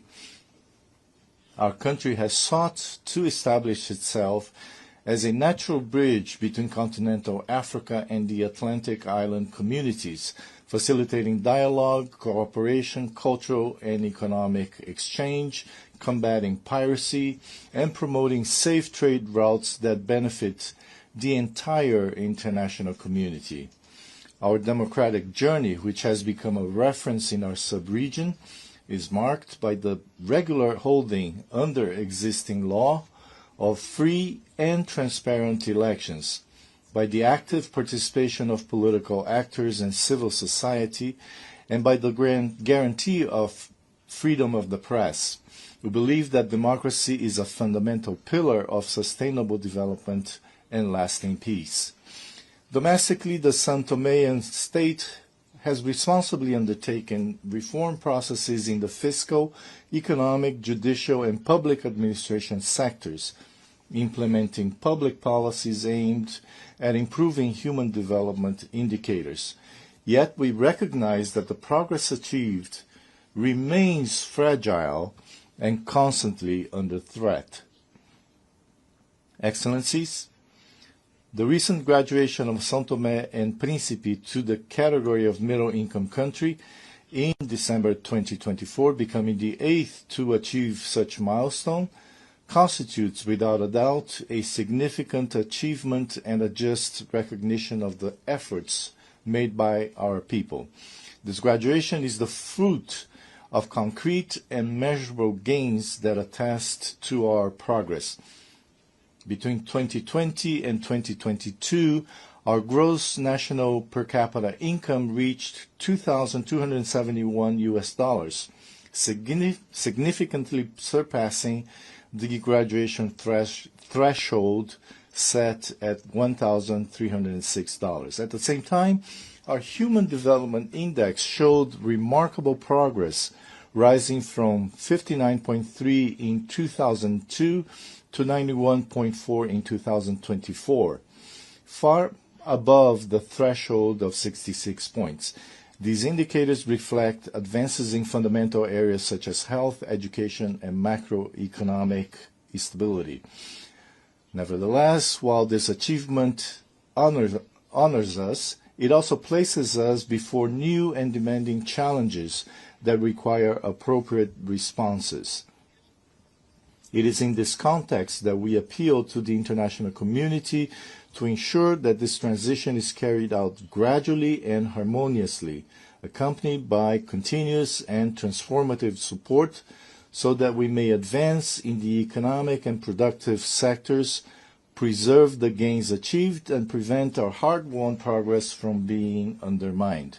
Aligned with our development efforts, we have defined a vision and the National Sustainable Development Strategy 2026-2040, anchored in sustainable tourism, which will be presented at the Investment Forum scheduled for December of this year in Brussels.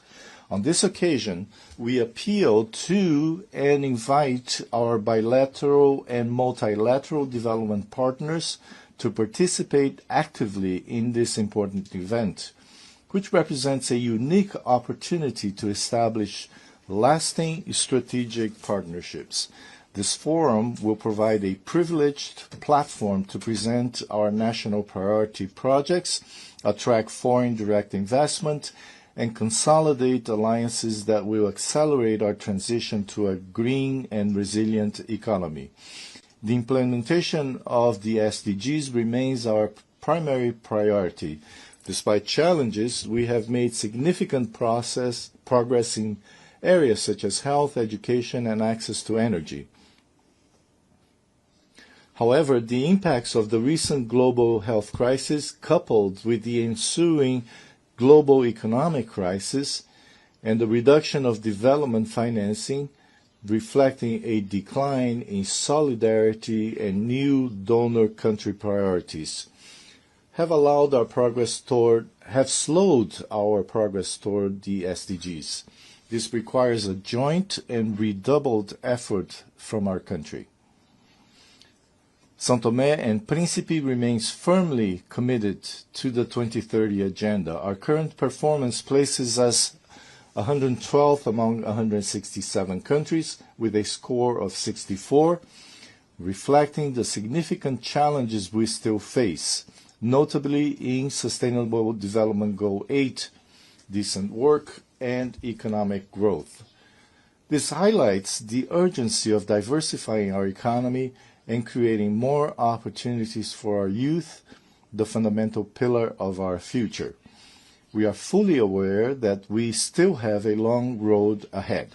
With satisfaction, we recognized our best performance in Sustainable Development Goal 14, Life Below Water, which constitutes tangible proof of our unwavering commitments to marine protection and the sustainable management of our ocean resources. Excellencies, São Tomé and Príncipe reaffirms its commitment to the biosphere and to the protection of biodiversity, promoting public policies for the preservation and sustainable use of natural resources. We also note the conclusion of our rotating presidency of the Community of Portuguese-Speaking Countries, exercised under the theme Youth and Sustainability, which reflected our vision of a future built on inclusion, youth empowerment, and collective responsibility for protecting the environment. São Tomé and Príncipe is proud to be a pioneer in global biodiversity conservation, with the island of Príncipe having been recognized by UNESCO in 2010 as a World Biosphere Reserve, an acknowledgement of the exceptional nature of our ecosystems and of our exemplary commitment to environmental preservation. We now look forward with equal anticipation to the conclusion of the ongoing process that will, at the 5th World Congress of Biosphere Reserves, designate the island of São Tomé as a World Biosphere Reserve, along with the creation of 8 marine protected areas. Once completed, these initiatives will make São Tomé and Príncipe the first country in the world with its entire national territory designated as a World Biosphere Reserve, alongside extensive marine biodiversity protection areas. This will represent an unprecedented milestone in global conservation history and position our archipelago as a living laboratory of sustainability and global model for a small island developing states. I also highlight the decision of the Economic Community of Central African States to establish in São Tomé and Príncipe the regional headquarters dedicated to the blue economy. This initiative reflects our vision of sustainable development that balances economic growth with the preservation of marine ecosystems, a vital heritage for all humanity. Ladies and gentlemen, as a small island developing state, we face one of the greatest injustices of our time. We are among the main victims of climate change, despite not contributing to this global scourge. Our greenhouse gas emissions are practically negligible on the global scale, yet we suffer from heavy rains, floods, the destruction of infrastructure, displacement of populations, and social problems, all consequences of climate change driven by the irresponsible actions of the world's largest polluters. In light of this reality, we need new approaches to financing mechanisms that incorporate multidimensional vulnerability criteria, integrating environmental, climate, and structural risks that do not focus solely on per capita income. We require financial instruments that are more predictable and accessible, with concessional conditions, lower interest rates, and repayment terms compatible with our real capacity, as well as simplified procedures for accessing multilateral climate funds, namely the Green Climate Fund and the Adaptation Fund, whose current administrative complexity excludes countries with limited institutional capacity. These reforms are essential to ensure that international financing translates into tangible resilience and sustainable development for small island developing states. Excellencies, development requires a context of peace and security. We are deeply concerned by the proliferation of conflicts in various regions of the world, from Ukraine to Sudan, including the Sahel, the Great Lakes, and the Horn of Africa, causing immense human suffering and undermining development efforts in those regions of the continent.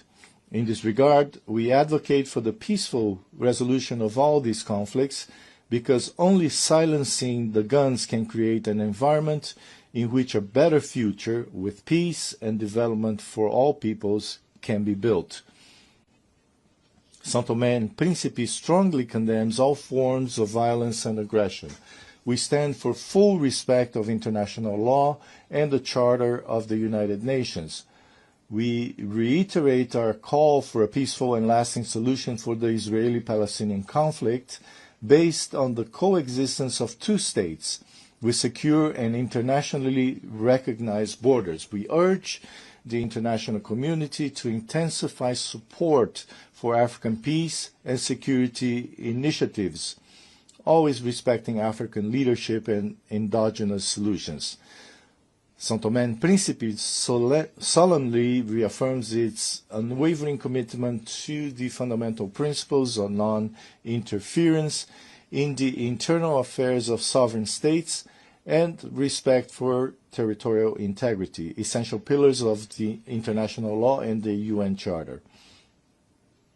São Tomé and Príncipe also express its deep concern regarding the persistent disregard of the international community's appeals for the lifting of economic, financial, and commercial restrictions imposed on the Republic of Cuba.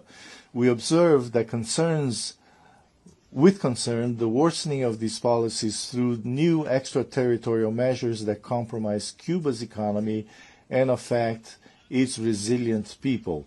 Domestically, we remain committed to consolidating peace and stability, essential conditions for our progress. In this regard, a reform of our security and defense system is underway, aimed at institutional modernization, technical capacity building, and the construction of a more effective, transparent, and resilient sector, founded on a preventive approach to conflict.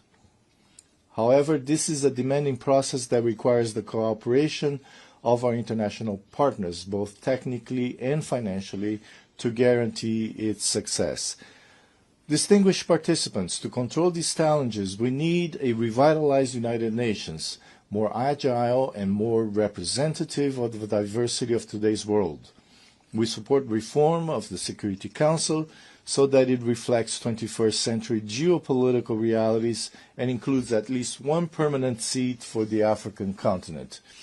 It is equally crucial to reduce bureaucracy within the UN system so that our organization can respond more rapidly and effectively in global crises.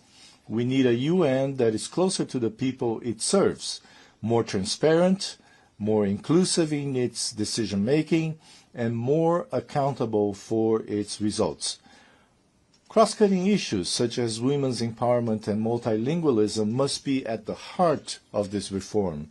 São Tomé and Príncipe has made significant progress in promoting gender equality, with women occupying leadership positions in government, parliament, the judiciary, and the private sector. We cannot build a sustainable future without the full participation of women at all levels of decision-making. São Tomé and women are the pillars of our society, leaders in their communities, and agents of change in their families. Madam President, in conclusion, I wish to reiterate the unwavering commitment of São Tomé and Príncipe to multilateralism. In an increasingly polarized world, we believe that cooperation and solidarity are the only weapons capable of overcoming the challenges that threaten us all. As a small island, our voice may be modest, but we bring a message of great significance to the world. Our strength lies in the unity of peoples and in our capacity to converge efforts toward a common destiny. Our hope is nourished by the conviction that, united, we can build a more just, sustainable, and harmonious future for all, and by our resolve truly to be better together. In this spirit, I cannot fail to congratulate the United Nations on its 80th anniversary. 8 decades of tireless service to peace, human dignity, and sustainable development have made this organization a symbol of hope for all humanity.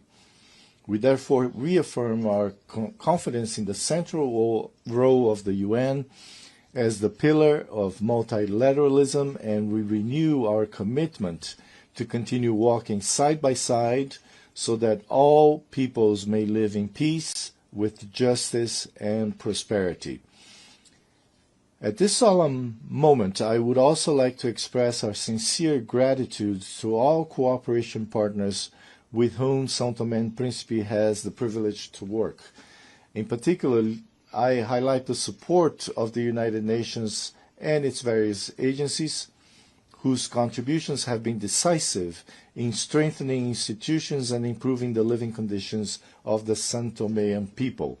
Our gratitude also extends to our bilateral, multilateral, and regional partners, whose solidarity has allowed our country to overcome structural challenges and move forward on the path of progress. São Tomé and Príncipe will continue to be an active voice and make its contribution on the international agenda, advocating for democracy and peace, for justice and equality, for sustainable development, and for a prosperous and shared future centered on people and on the good of humanity. Together we can build a world where no child, youth, woman, or elderly person goes hungry or suffers violence, where no family fears climate change, and where all peoples can live in peace with dignity and happiness. Thank you.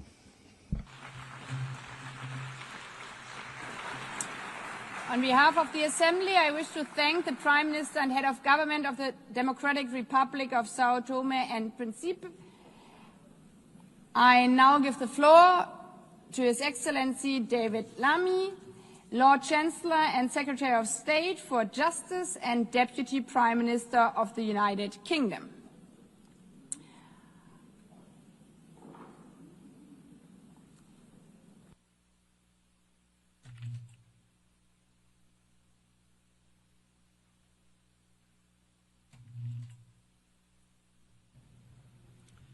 Well, thank you, President, Your Excellencies, colleagues and friends. Having witnessed the United Nations work throughout his life, His Majesty the King has asked me to offer a personal message of his congratulations to the UN on its 80th anniversary. The United Nations is a powerful testament to our collective determination for a better world. The King recalls that on the eve of the first UN General Assembly, His Majesty's grandfather, King George VI, told the delegates gathered in London, "In the long course of our history, no more important meeting has ever taken place within its boundaries. Millions of people across the United Kingdom, the Commonwealth, and the wider international community share the view that the UN's founding principles and the work of its organizations remain essential, particularly as the world must face new and pressing challenges. Let us affirm these principles as the United Nations responds to today's reality and evolves for tomorrow's challenges." My friends, today I echo His Majesty's sentiments, and I join him in celebrating the remarkable institution's proud 80 years as we reaffirm our historic commitment to the United Nations. We must face the challenges of the present. A present in which we in the United Kingdom do not stand up for one nation's rights whilst ignoring others, but act resolutely with the Charter as our compass. This is why I want to address directly the Israeli-Palestinian tragedy. What is happening in Gaza is indefensible. It is inhumane. It is utterly unjustifiable. And it must end now.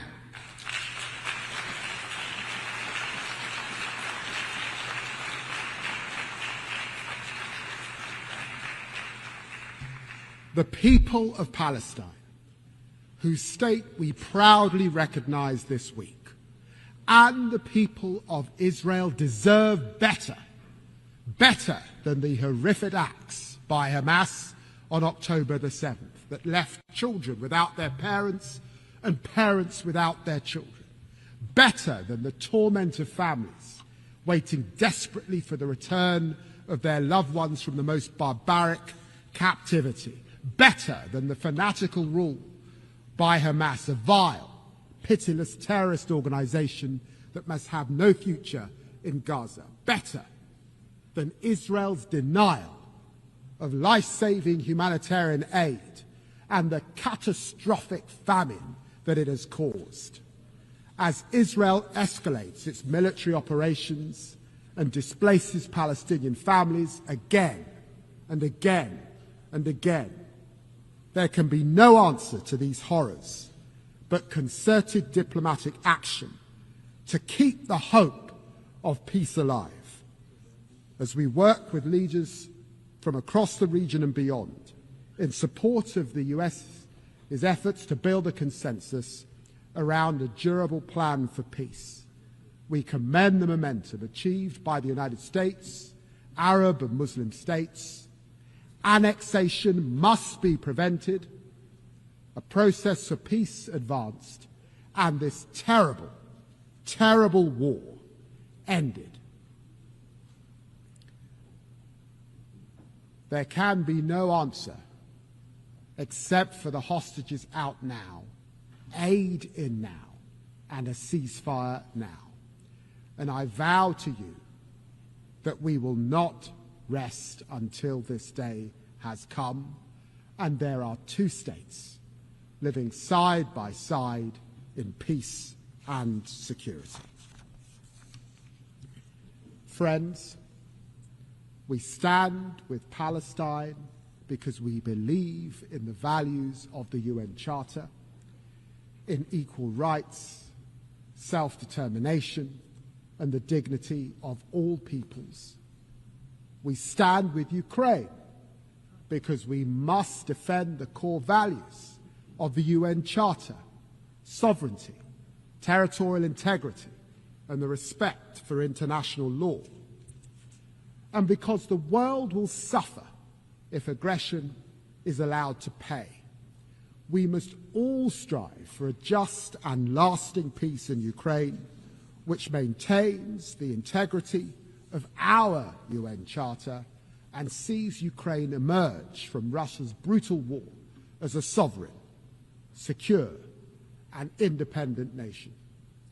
President Zelensky has shown his commitment to that peace at every turn, while President Putin savagely rains down ever more missiles and drones on the Ukrainian people. Our message to Ukraine is clear. We will stand with you today, tomorrow, and 100 years from now. We also stand with the people of Sudan because we never forget the values of the UN Charter, of human rights, and the pursuit of peace for all men and women. This is a conflict waged against Sudan's civilian population, millions displaced, more facing famine. As I speak, the long-besieged city of El Fasher is falling, its people facing unspeakable atrocities. The people of El Fasher and all across Sudan need the international community to come together to make renewed efforts to achieve peace and allow aid to reach those who desperately need it now. We do all this with our charter as our guide, in the name of the equal rights of men and women and nations large and small. The United Nations and its reform are vital, because we need our United Nations more than ever to confront these tragedies and to face our historic opportunity as we are living through a moment of revelation. A new technological frontier is coming into view. We are entering a bracing new era of promise, power, and potential. You know, my friends, to live through the Industrial Revolution was to see the first iron bridges that mankind had made, the first railways, the first smokestacks. And to live today through the technological revolution as we are, it is to witness the coming of the internet, the spread of smartphones, and now the dawn of super powerful AI. This is a lightning strike of change, a technological revolution which our leading scientists think could only be compared to the Industrial Revolution, compressed into a decade. This is a moment of truth for us, our institutions, and our ability to work together. And I believe we must act. I see promise on this technological frontier. AI is the most powerful new lever we have to advance the Charter's vision of social progress, better standards of life. This is why it is at the very heart of my own country's growth plan. I believe that by embracing artificial intelligence, we can all build better businesses. We can better fight crime. Look, for example, at dirty money. By spotting fraud in real time, we can crack down on illicit finance, a fight we will lead at a UK-hosted summit next year. And AI is not hypothetically making lives better, it is already saving them. At Imperial College, a new AI stethoscope detects major heart conditions in seconds. In our National Health Service, AI mammogram trials double the speed of diagnosis. And AI research tools are unlocking new drug combos to fight cancer. On the horizon, the promise of fusion power, powering limitless servers through quantum computing, enabling ever stronger AI, could unleash ever more advanced biotech. This is the defining opportunity of our generation, and we must run towards it with hope. I believe in this promise. I believe in our UN values, which is why this promise must now be shared.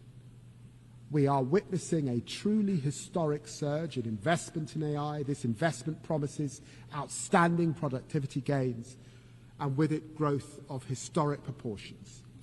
Yet while this promise may well be diffuse, for now it remains concentrated. But there's not just possibility on the technological frontier. There are profound challenges as well, as AI is being used to consolidate repression, fuel disinformation, empower criminals across the internet. Authoritarian states, notably Russia, are manipulating large-scale, large language models so that chatbots answer in the voice of their propaganda across the world. Organized crime is using AI to supercharge their scams, deceiving victims on an unprecedented scale. This is the truth. AI can empower freedom, or it can entrench repression. AI can empower truth, or it can entrench lies. AI can empower law, or it can empower crime. Only by cooperation together can we set artificial intelligence on the right millennia-defining course. So my question is this: how can we most effectively share the glittering prizes of this new era across our global community? Well, this is how. We must invest. Invest, invest. We must partner, partner, partner. Because without a concerted effort, we risk a world of ever deeper inequality, where the benefits of this technology fail to reach those who need it most. That revolution in healthcare, that revolution in education, that revolution in opportunity, this we must share. This is the world we face, and we take it and its challenges as it is, but never lose sight of the world as it can be. This is why our approach to foreign policy is one of progressive realism, patiently advancing progress through pragmatism and persistence. I see this in the United Nations as it approaches the technological frontier. I salute the Secretary General for championing the Global Digital Compact, which embodies both progress and realism. And this is why I commend the new independent international scientific panel on AI, which will provide evidence-based assessments to all. And I welcome the new global dialogue on AI governance. It is in this spirit of progressive realism that the UK champions AI as a bridge builder across the Atlantic, across the Commonwealth, and across continents, seeking everywhere to share its extraordinary potential. This is why we invest so heavily in the AI Security Institute, with more dedicated researchers than anywhere else in the world, and this is why we launched OpenBind and its gigantic data set.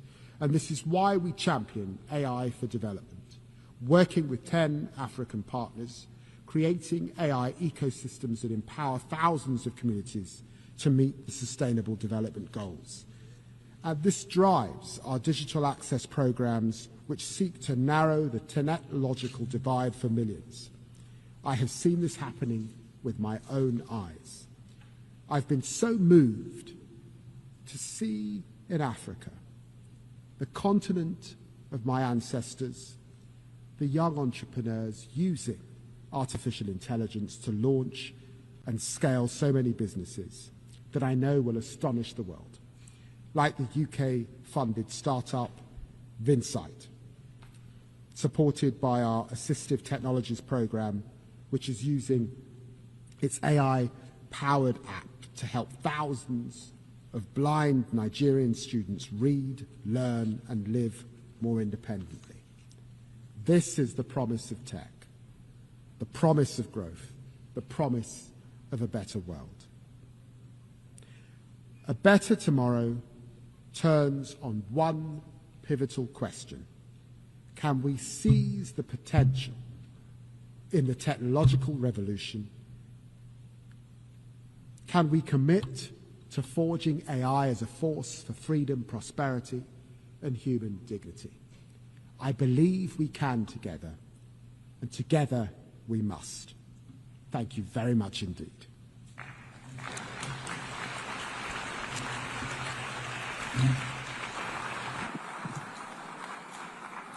I thank the Lord Chancellor and Secretary of State for Justice and Deputy Prime Minister of the United Kingdom. I now give the floor to Her Excellency Beate Meilen-Reisinger, Federal Minister for European and International Affairs of Austria.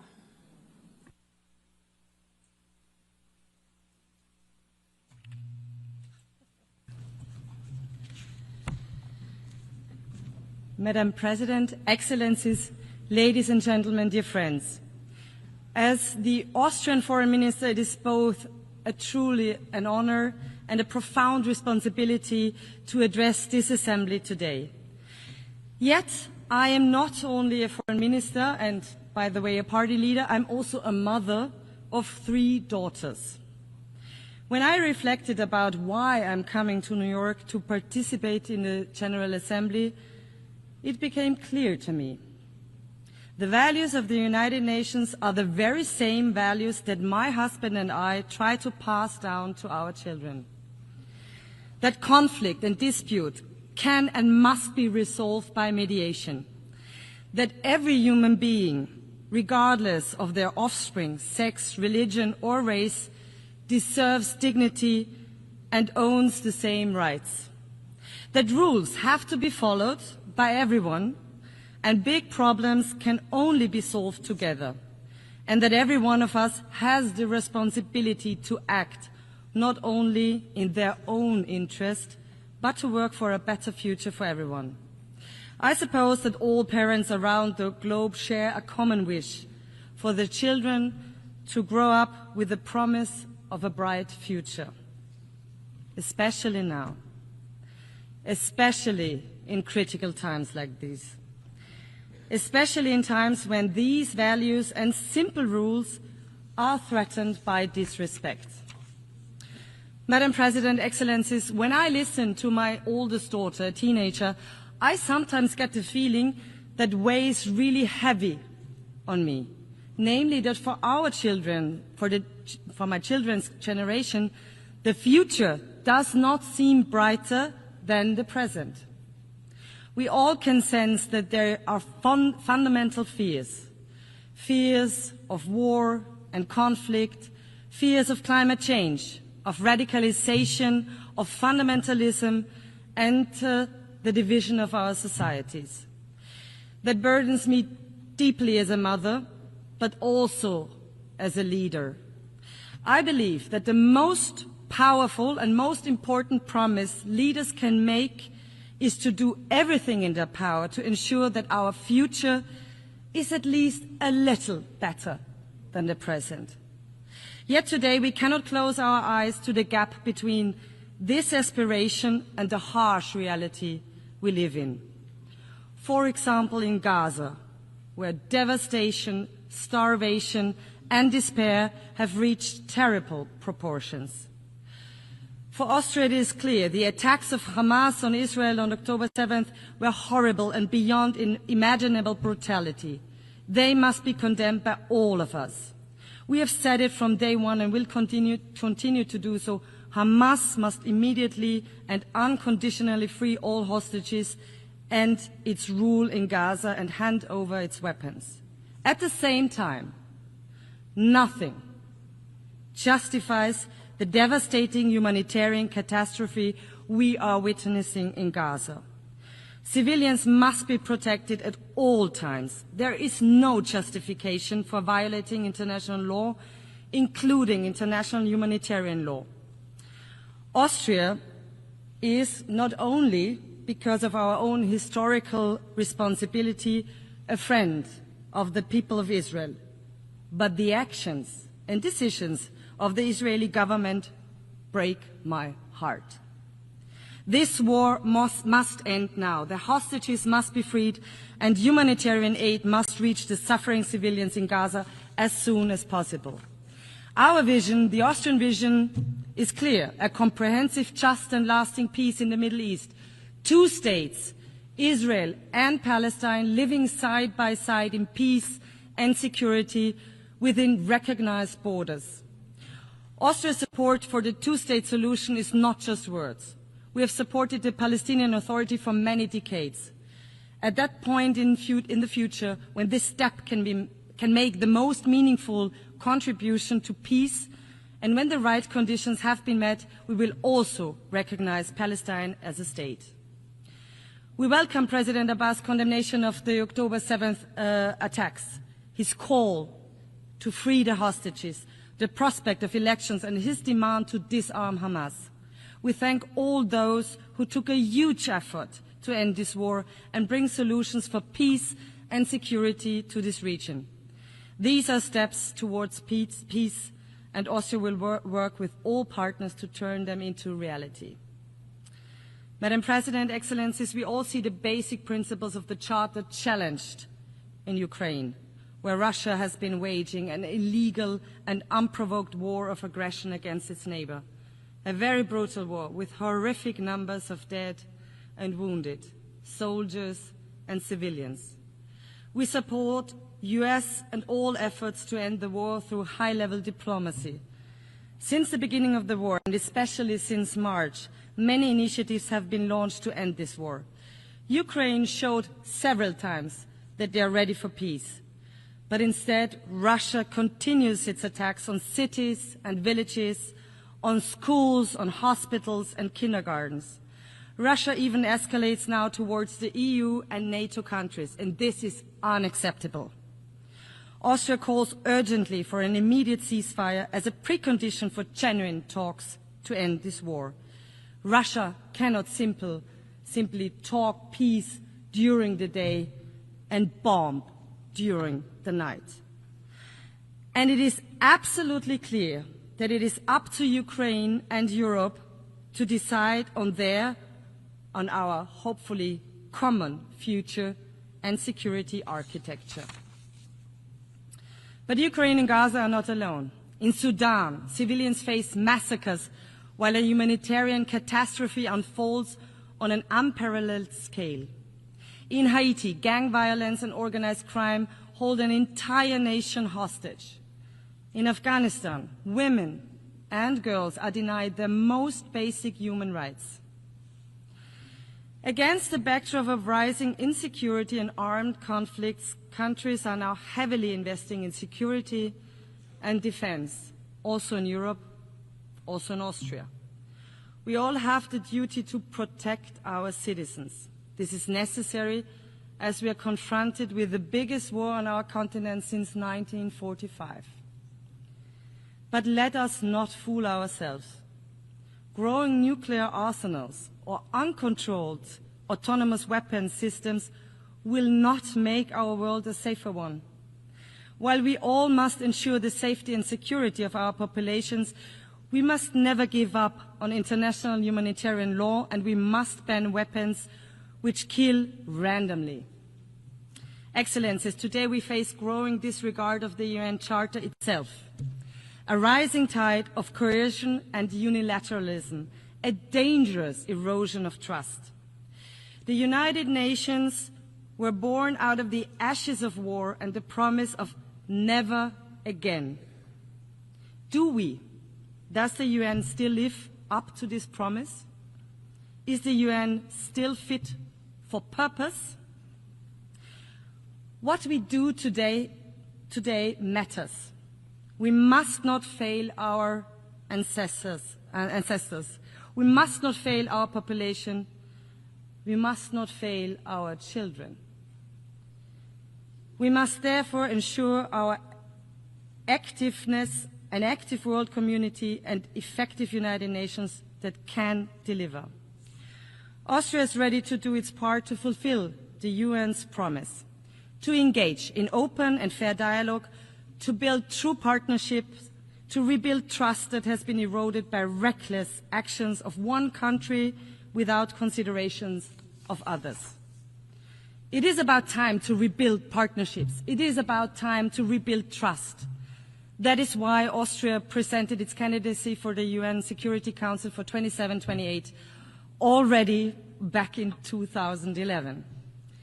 We strongly hope to count on your valuable support at the elections in June next year. Why should you support us? Austria is a rather small country and a military neutral one.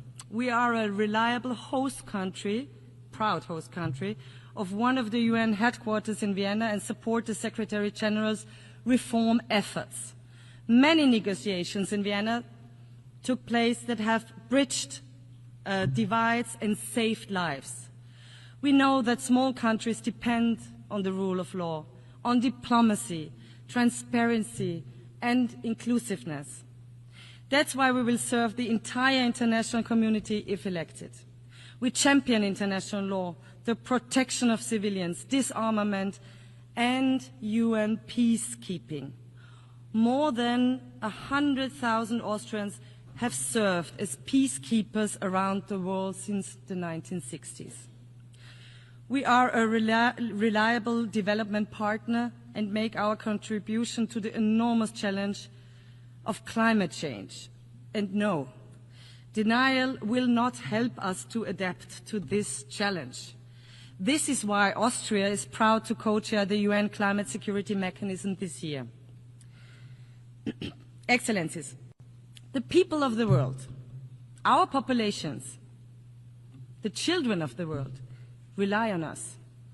They trust us to protect peace, prosperity, stability, and healthy United Nations that delivers answers to global challenges.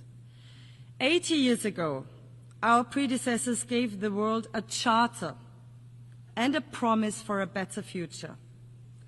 Let us renew this promise and work hard so that the future is better than the present. Thank you very much.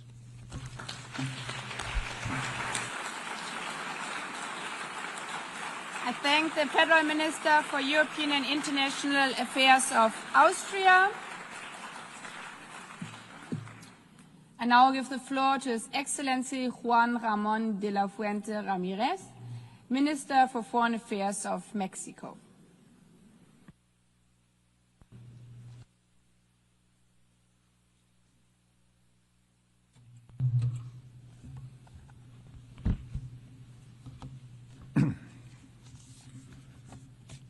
Señora Madam President, Excellencies, the time of women has come, and Mexico has made this very clear through the landslide election of Dr. Claudia Sheinbaum Pardo as the first female president of our country. It's an honour for me to participate in this assembly representing her, and being the voice of a government that is delivering the transformation of the public life of Mexico. I come from a country that was born in the wisdom, bravery and dignity of its original peoples, with a rich political history of extraordinary heroes and heroines who built a free, independent and sovereign country. Now, we must also say that we are becoming an ever more prosperous country with shared prosperity. The Mexican people are a fraternal people, both within and beyond our borders. We have shown this being an active and responsible member of the United Nations community under the premise of defending the dignity and the rights of individuals and nations who love peace, with full respect for the sovereign equality of states.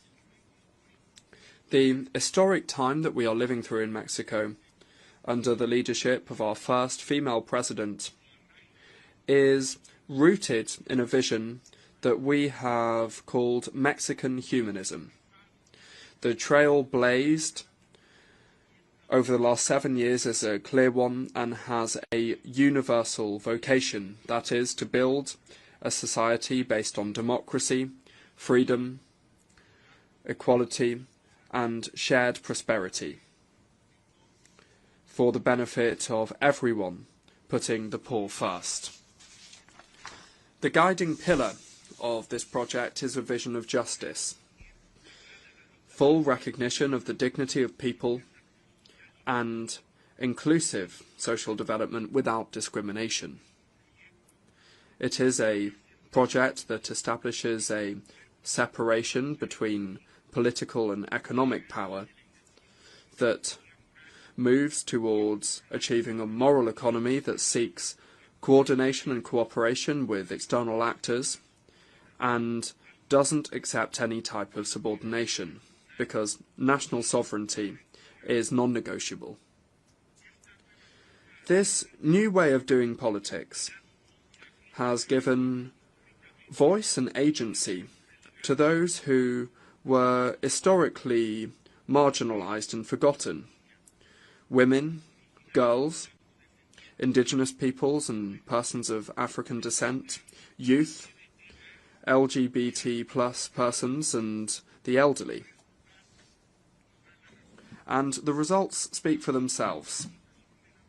The UN itself has recognized that 13.5 million Mexicans were raised out of poverty thanks to a policy of labour justice and social programs. Inequality is being reduced, peace is being built and violence contained, justice has reached indigenous peoples, there is democracy, freedoms, plurality and the right to dissent. Justice is being transformed, and today an indigenous person is president of the Supreme Court of Justice of our nation. We have the largest reforestation program in the world, with 1 billion trees planted. Girls, boys and youth are being included in social programs and have access to school. Elderly adults have a guaranteed and universal pension, and women are exercising power. These are some of the good things that we have achieved in this fourth transformation of public life in Mexico, and that deserve to be proudly proclaimed loud and clear from this podium, from this rostrum. As members of the international community, the challenges that we face are huge. Poverty persists in a world of exorbitant wealth. There are countries that spend more servicing their debt than they do in investments in health and education for their peoples, and expenditure on arms has tripled, has grown at tripled the rate of the global economy, just to mention a few.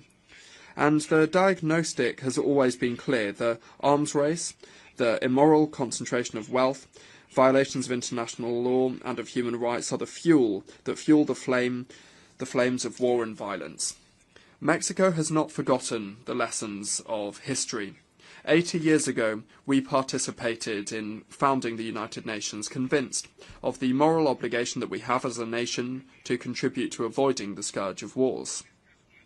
It is not a coincidence that many of the purposes and principles of the United Nations Charter are reflected in the constitutional principles of our foreign policy. The self-determination of peoples, the peaceful settlement of disputes, prohibiting the threat or the use of force, the legal equality of states, cooperation for development and the defence of human rights. Without seeking to be exhaustive, please allow me to share some of the premises that can contribute to getting the international community back on track. Number one,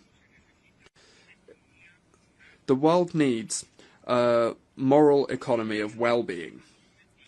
It's necessary to mobilise regional coalitions around well-being in order to deliver effective cooperation for development that acknowledges that fighting poverty is the investment that gives the best return, both financially and socially speaking. An international financial architecture that includes criteria of collective well-being and trade that is grounded in clear rules with shared benefits between peoples. Number two, peace.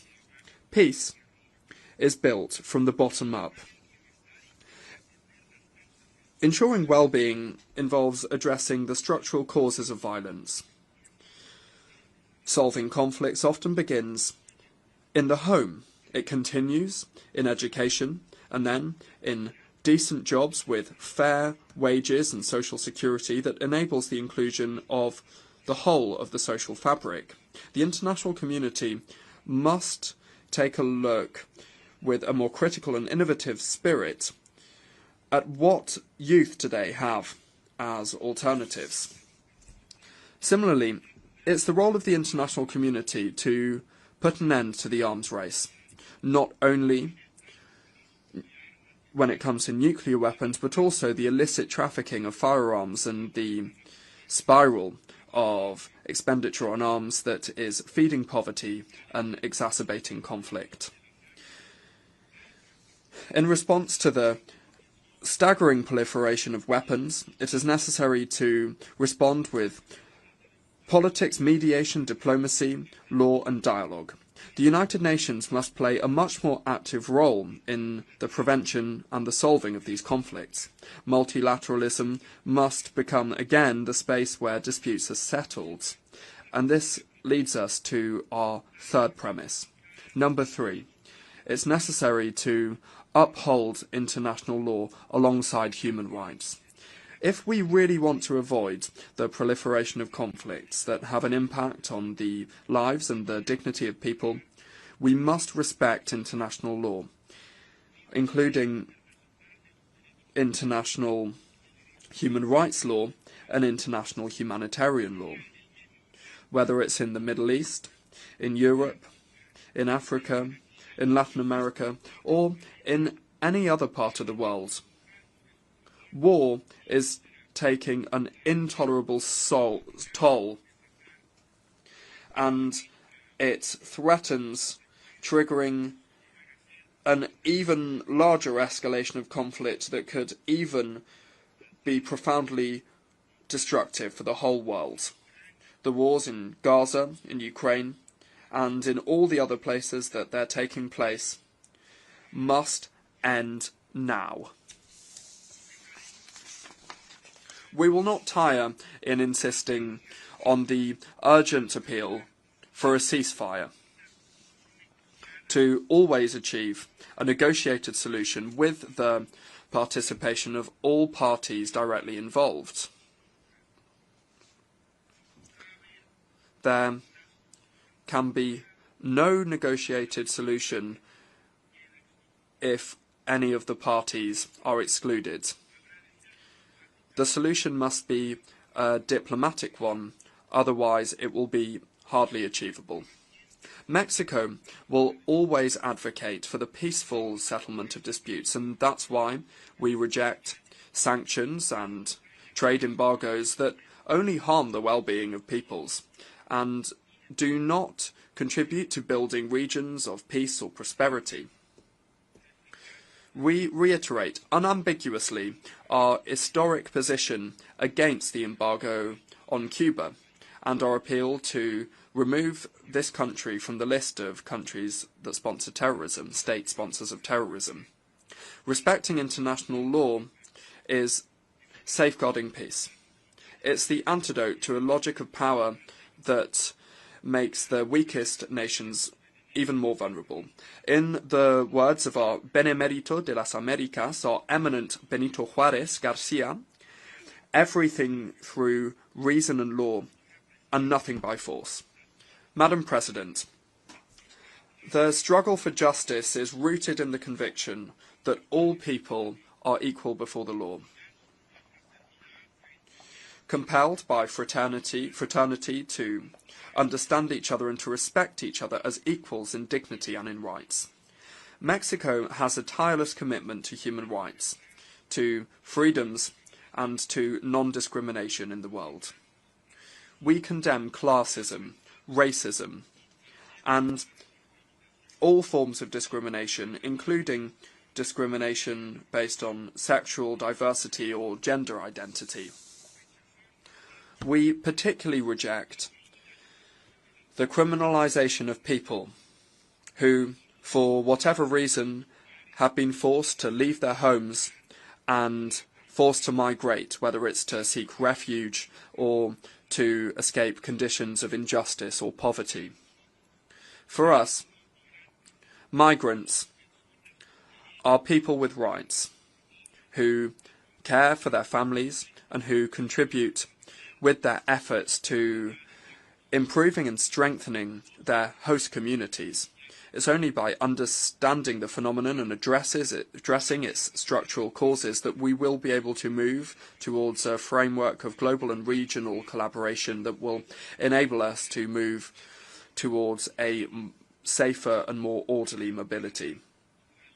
Let there be no doubt, Mexico will not tire in ensuring the attention to and protection of Mexican nationals who are outside of our country and those that deserve all of our support and assistance.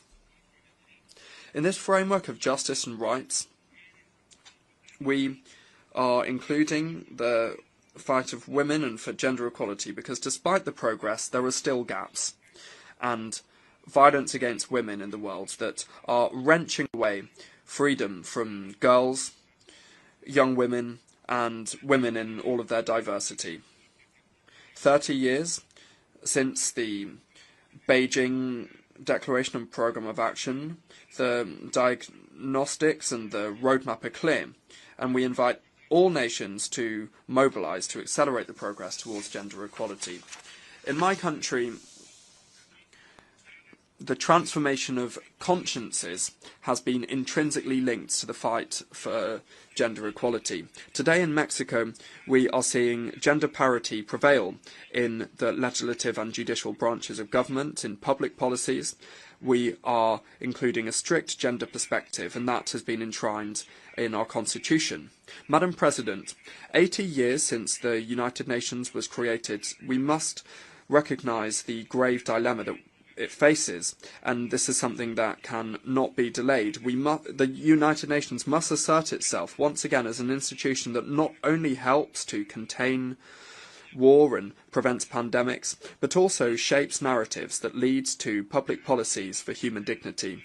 We believe that the United Nations must go back to its purposes and its principles and return to its fundamental pillars, which are the maintenance of international peace and security, sustainable development, and the protection and promotion of human rights. It is necessary to get back to these objectives, and everything must revolve around this, from working on the budget to reviewing the thousands of mandates that we have given to the Secretariat, many of which really are not that useful today. The legitimacy of the United Nations will depend increasingly more on its ability to respond to the grave challenges that the world faces. We trust that the next Secretary General, who we hope will be a woman from our region, will accelerate progress,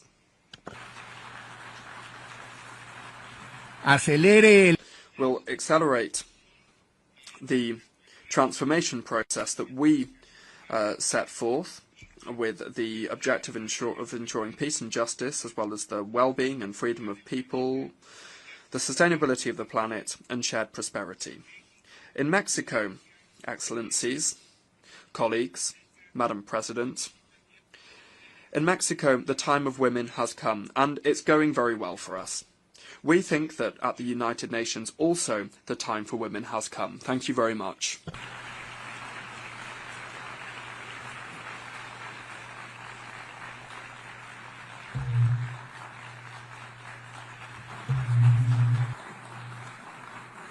Je remercie le ministre. I, the Minister of Foreign Affairs of Mexico, and I now give the floor to His Excellency Olivia Nduhungirehe, Minister for Foreign Affairs and International Cooperation of Rwanda.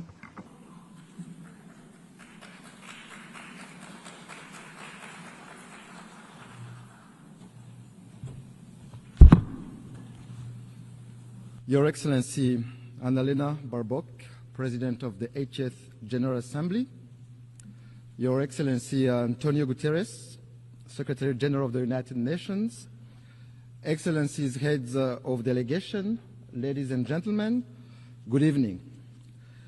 Allow me to begin by congratulating Her Excellency Annalena Baerbock on her election as President of the 80th session of the United Nations General Assembly. I take this opportunity to thank His Excellency Philemon Yang, the outgoing President, for his work and dedicated service to multilateralism. Rwanda extends its gratitude to Secretary General Antonio Guterres for his comprehensive report on the work of the United Nations aimed at improving its efficiency.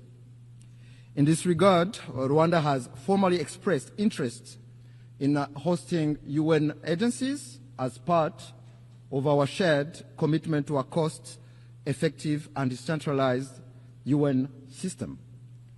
We reiterate our support to the work of the United Nations and the Secretary General, particularly in advancing peace and security and drive progress on sustainable development goals.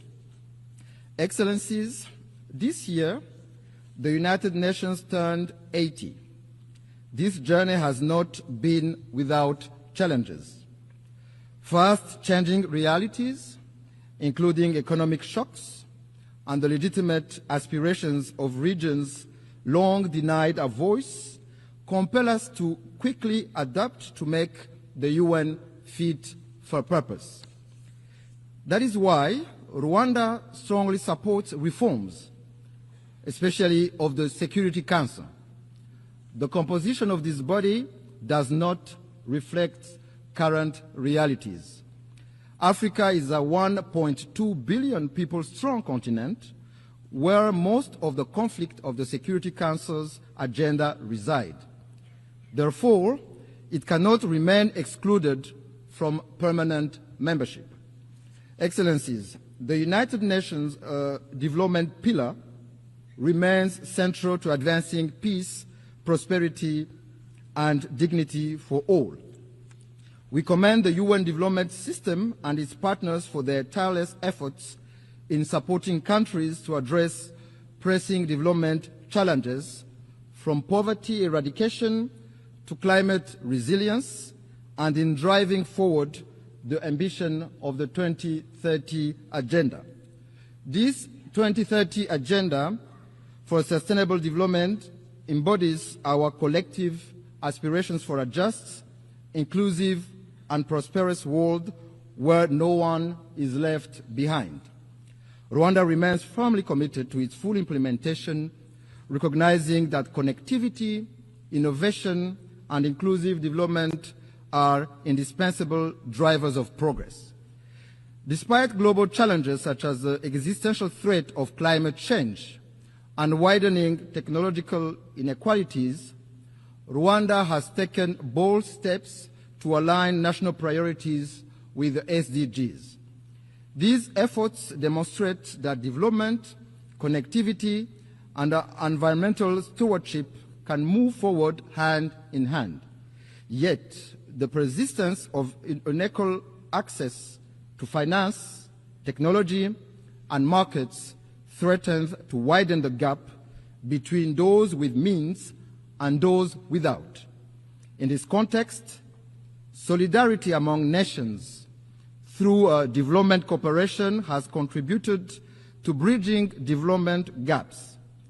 However, we believe that it is time to transition from aid to trade, enabling developing countries to become self-reliant in a win-win partnership. Mr. President, Excellencies, Rwanda regrets the politicization of development cooperation, which is used by some development partners for partisan political reasons and interests. Let me recall that every nation is sovereign and cannot be forced to choose between its security and development.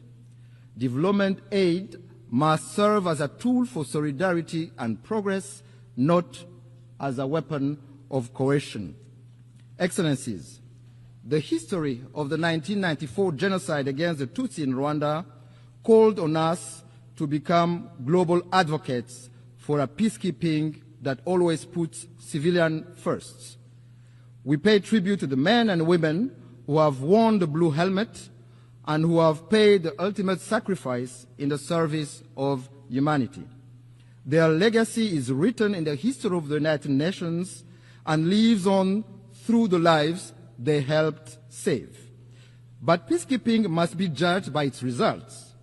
For the sake of the millions who look to the UN for protection, we must ensure that peacekeeping remains true to its purpose. That is why Rwanda champions robust peacekeeping, the responsibility to protect, and the implementation of the 2015 Kigali Principles on the protection of civilians. Moreover, Rwanda has led calls for sustainable peace financing, both in Africa and globally. Among milestone achievements is the revitalization of the African Union Peace Fund, which now mobilizes over $400 million. As a direct result, the Security Council decided to finance 3/4 of African Union peace operations for the first time. Excellencies, beyond the UN, Rwanda contributes to peace support operations on a bilateral basis in the Central African Republic and Mozambique in an effort to promote South-South cooperation and Pan-African solidarity. Major progress has been recorded in both countries in the restoration of state authority, capacity building of local security forces, and the fight against terrorism. Excellencies, I may recall that the United Nations was established to spare succeeding generations from the scourge of war. Yet, 80 years on, conflicts continue to erupt across every continent. Rwanda firmly maintains that for most of those conflicts, lasting peace cannot be achieved through military means. We have consistently held that only genuine, good faith dialogue offers a sustainable path towards global peace. However, peacekeeping alone is not enough. Too often, we deplore relapse into conflict because its root causes were not properly addressed.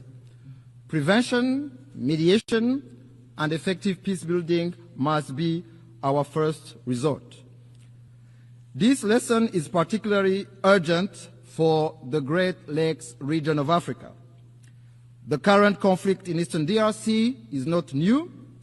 It is rooted in decades of bad governance, marginalization and persecution of minorities, genocide ideology, and a persistent colonial legacy.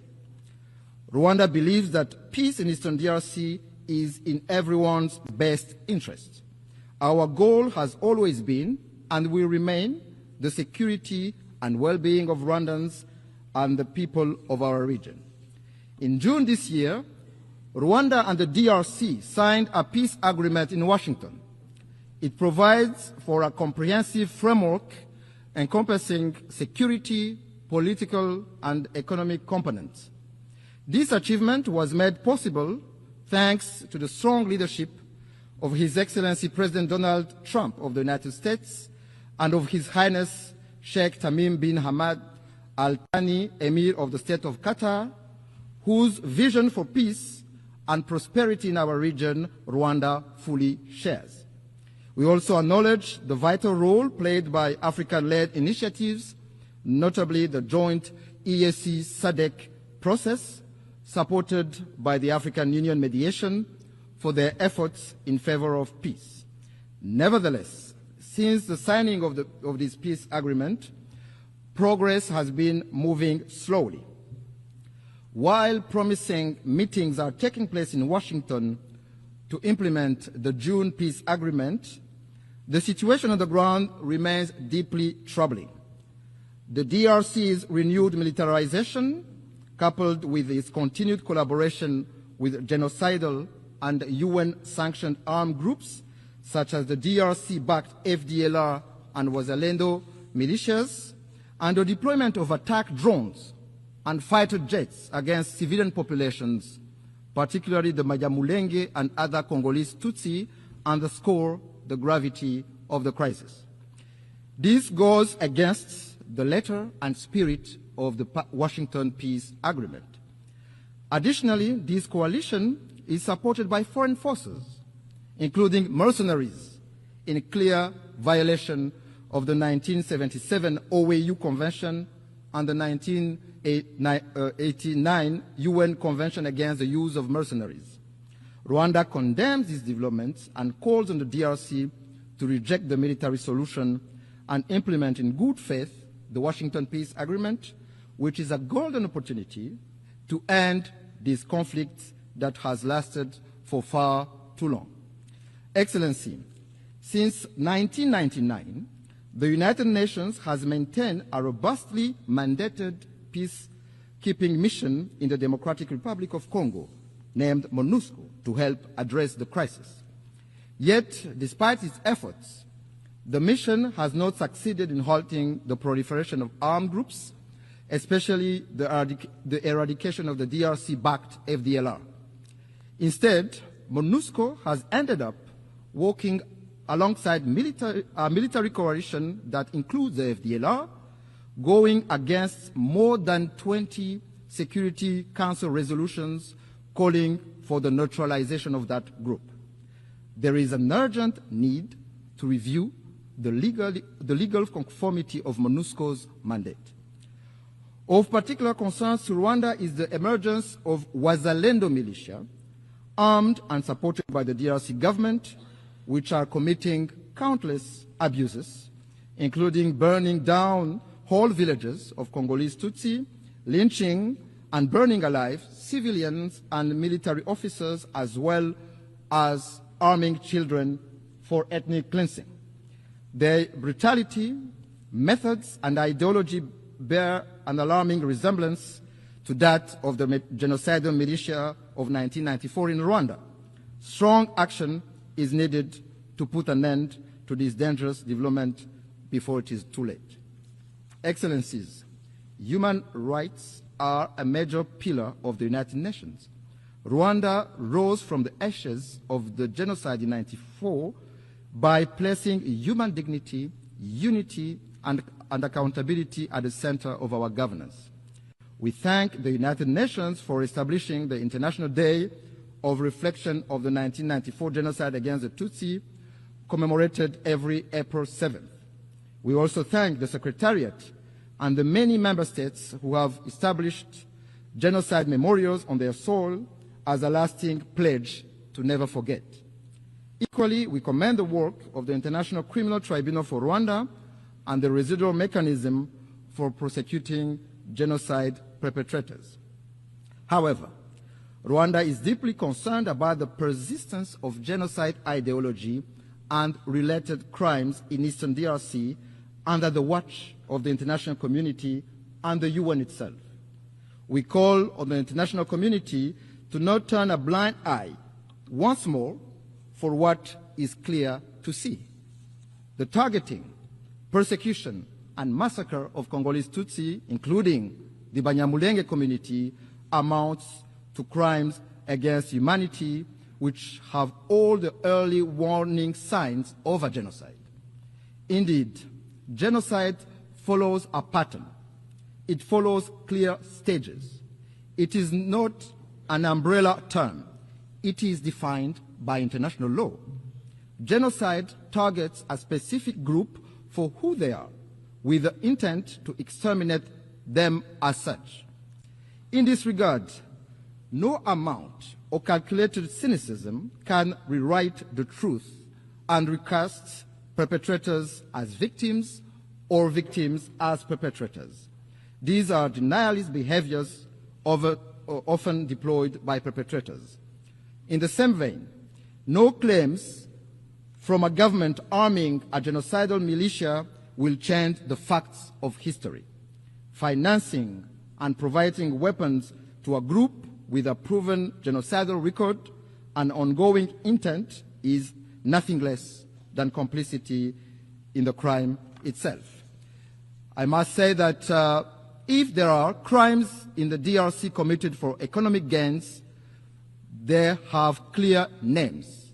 Those are corruption, bad governance, and the embezzlement of public funds. Mr. President, Excellencies, I wish to conclude by reaffirming that Rwanda stands ready to work alongside all member states to ensure that the United Nations remains a force for peace, justice, and sustainable development. While the challenges and solutions for multilateralism are clear, it is political will that must guide us today to build a UN fit for purpose.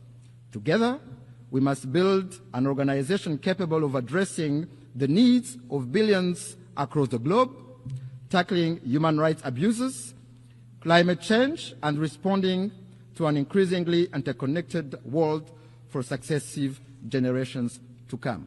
I thank you.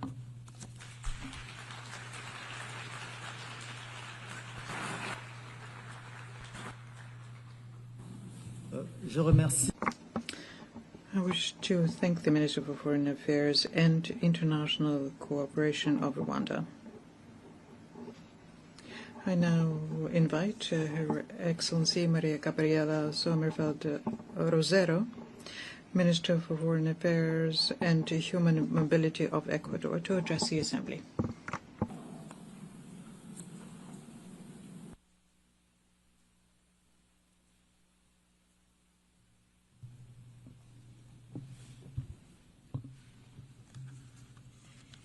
Señora Presidenta. Madam President, on the 80th anniversary of the adoption of the United Nations Charter, Ecuador honours with respect and renewed commitment its status as a founding member of this organisation. What was born out of hope for peace upon the ruins of the Second World War has become the most ambitious project of international cooperation in history. A system of norms, institutions, principles, purposes, and universal values geared towards protecting human dignity, preventing violence, and driving development. 80 years ago, states chose cooperation over disputes, peace over war. My presence here at this Assembly is an opportunity to reiterate before the international community that Ecuador will continue to prioritise cooperation between states, because it is only by working together that we will be able to ensure a future of peace, security and prosperity for our peoples.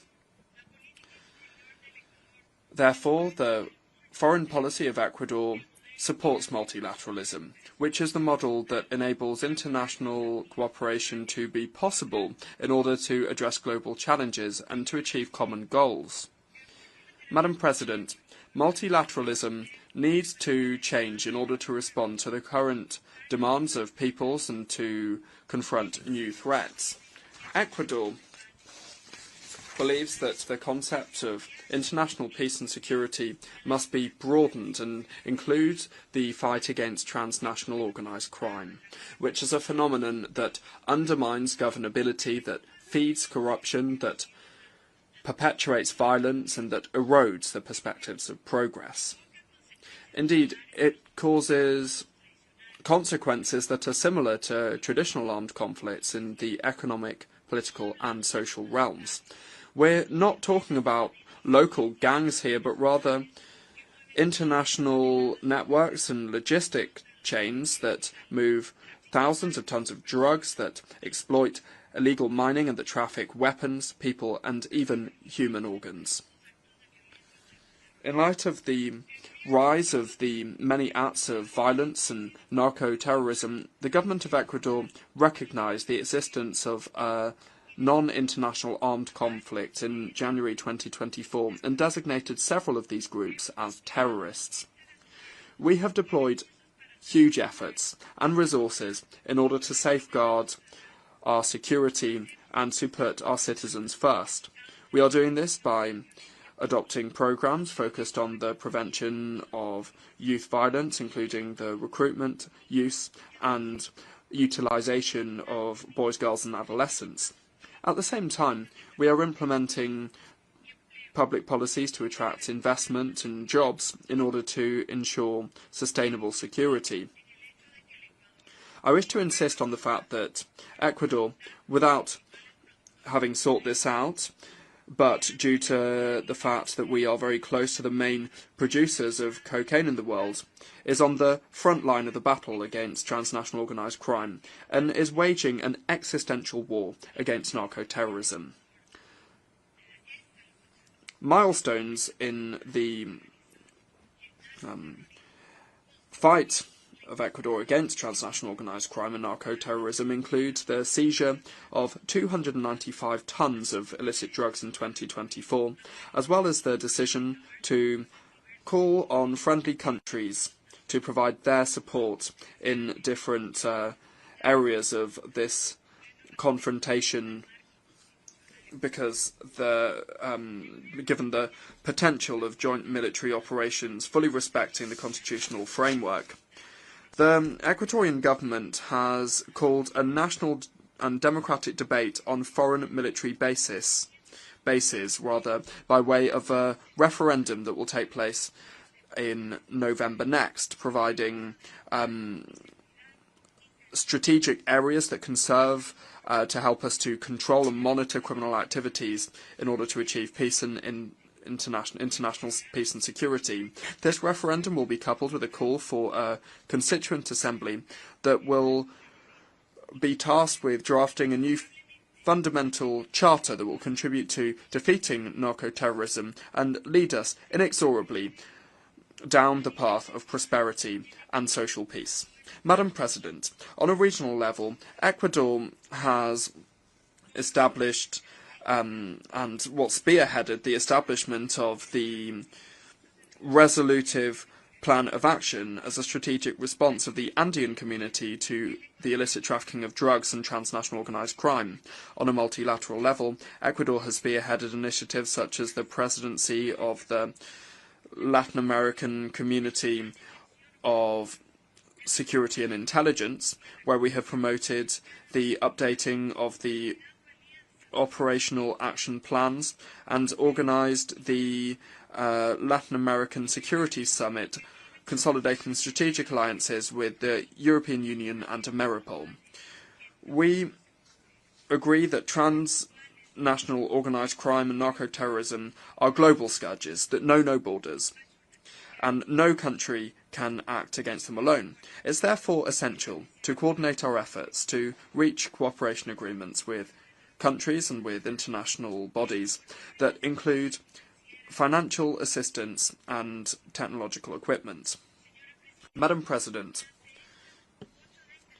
over the last 8 years that the UN has been in existence, it has been shown that lasting peace can only be built upon solid foundations: security, development, and human rights.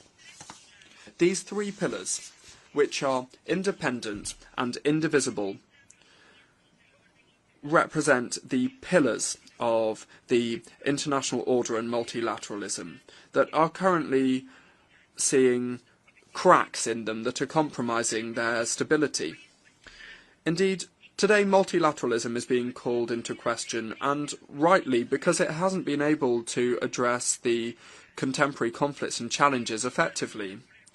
Ecuador advocates for a more innovative, inclusive and representative multilateralism that takes account of the realities of countries, in particular those of the developing world, that promotes the equality of men and women, and that finally opens up a space for youth in decision-making.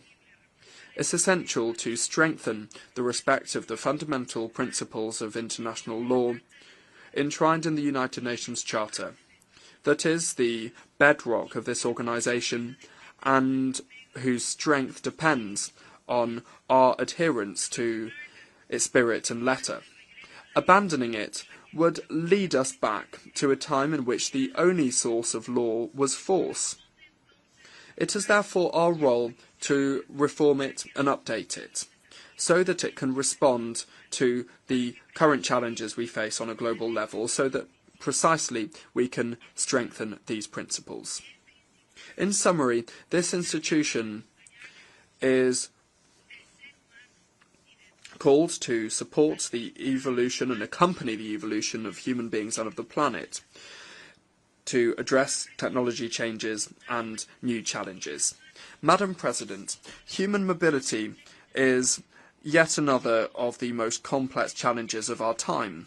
Ecuador, which is a country of origin, transit and destination and refuge for migrants, reaffirms its commitment to safe, regular and orderly migration, convinced that managing it properly can contribute to sustainable development. Ecuador strongly rejects irregular, unsafe and disorderly human mobility, because this often responds to the interests of transnational organised crime groups that can also be transnational in nature. Emerging technologies, in particular artificial intelligence, offer up unprecedented opportunities for human progress. However, they also offer up significant risks for security, equity and human rights. Ecuador believes that it's essential to move towards multilateral and ethical governance of these tools that would guarantee their inclusive access to them, that would avoid new digital gaps and that would ensure their use is guided by the common good. Climate change and the loss of biodiversity threaten our stability and development. As a mega-diverse country, Ecuador advocates for more environmental financing, for technology transfer, and for international support for the conservation of unique ecosystems like the Amazon and the Galapagos Islands, which are the treasure of humanity. Financing for development is another great challenge. The international financial architecture must respond to the needs of developing countries, in particular those that are classified as middle-high income countries. The exclusive use of GDP per capita, which is limiting and limited, does not reflect our reality, nor does it reflect our vulnerabilities. We require more comprehensive indicators that include multidimensional poverty, structural inequality, and climate resilience, as access to concessional resources and international cooperation are not unfairly undermined. Ecuador supports the use of sustainable financial instruments such as green and thematic bonds and promotes the creation of new financing mechanisms. Madam President, youth of Ecuador and of the world, I'm proud to represent a young people, Ecuador is a country of more than 18 million inhabitants in which youth represent around 40% of our population. The government of Ecuador and President Daniel Noboa are focused on providing them with opportunities that did not exist in the past. The time of youth has come. If we provide them opportunities, we can promote and provide better attention to all citizens. It is a positive and multiplying effect. For us, the youth embody the priority of all priorities. Today, youth see in the new Ecuador a country of opportunities and progress, in which there is a firm commitment to eradicating corruption and impunity, as well as the old politics and ideological struggles that perpetuate a status quo that is unsustainable and that benefits only a few people. The new Ecuador is moving with stability and responsibility on an ambitious path of productive transformation as well as social and institutional transformation towards a new chapter in our development model, involving efforts that include the diversification of our energy mix, that include the diversification of our productive mix. The current global economic environment that is ever more complex and demanding, marked by the volatility of the markets, geopolitical tensions, uncertainty in the supply chain, and rapid technological changes, require us to adapt rapidly and in an agile manner. We are fostering a competitive economic environment, generating openness to business and providing attractive opportunities for foreign investment. Several factors foster investment and business in Ecuador. A large range of natural resources, our strategic location in South America, the economic stability provided by us using the United States dollar as our national currency, and our condition as a mega-diverse country with an extremely rich cultural heritage. Our risk indicator as a country continues on its downward trend, and yesterday was at 701 points, which is the lowest level over recent years. Our economy grew by 3.9% in the first half of the year,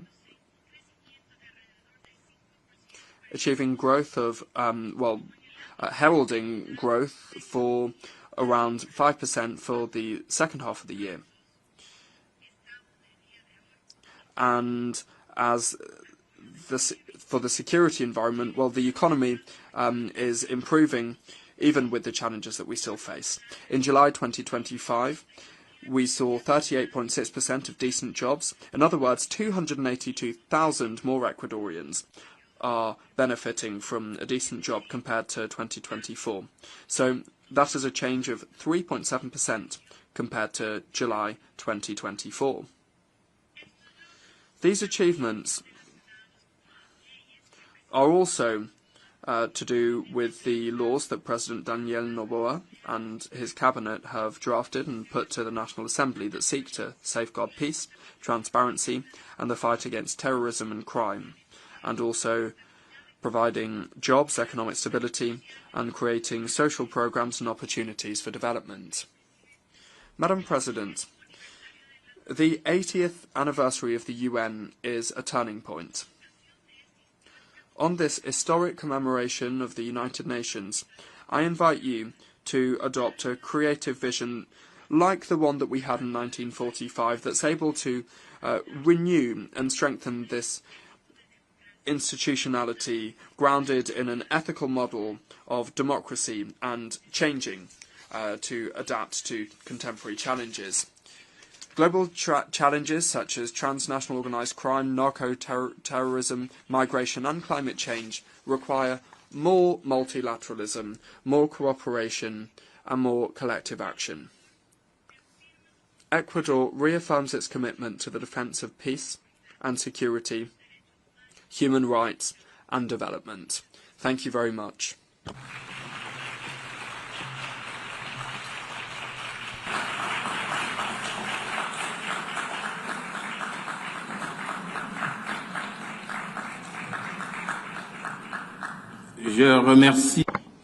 I thank the Minister for Foreign Affairs and Human Mobility of Ecuador.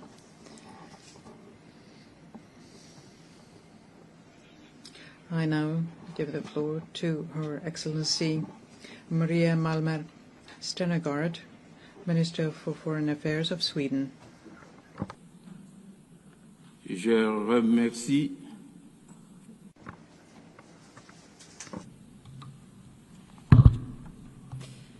Mr. President, Excellencies, 80 years ago, nations came together. It was a bold act of faith. Faith in multilateralism, the rule of law, and the shared responsibility to save future generations from the devastation of war.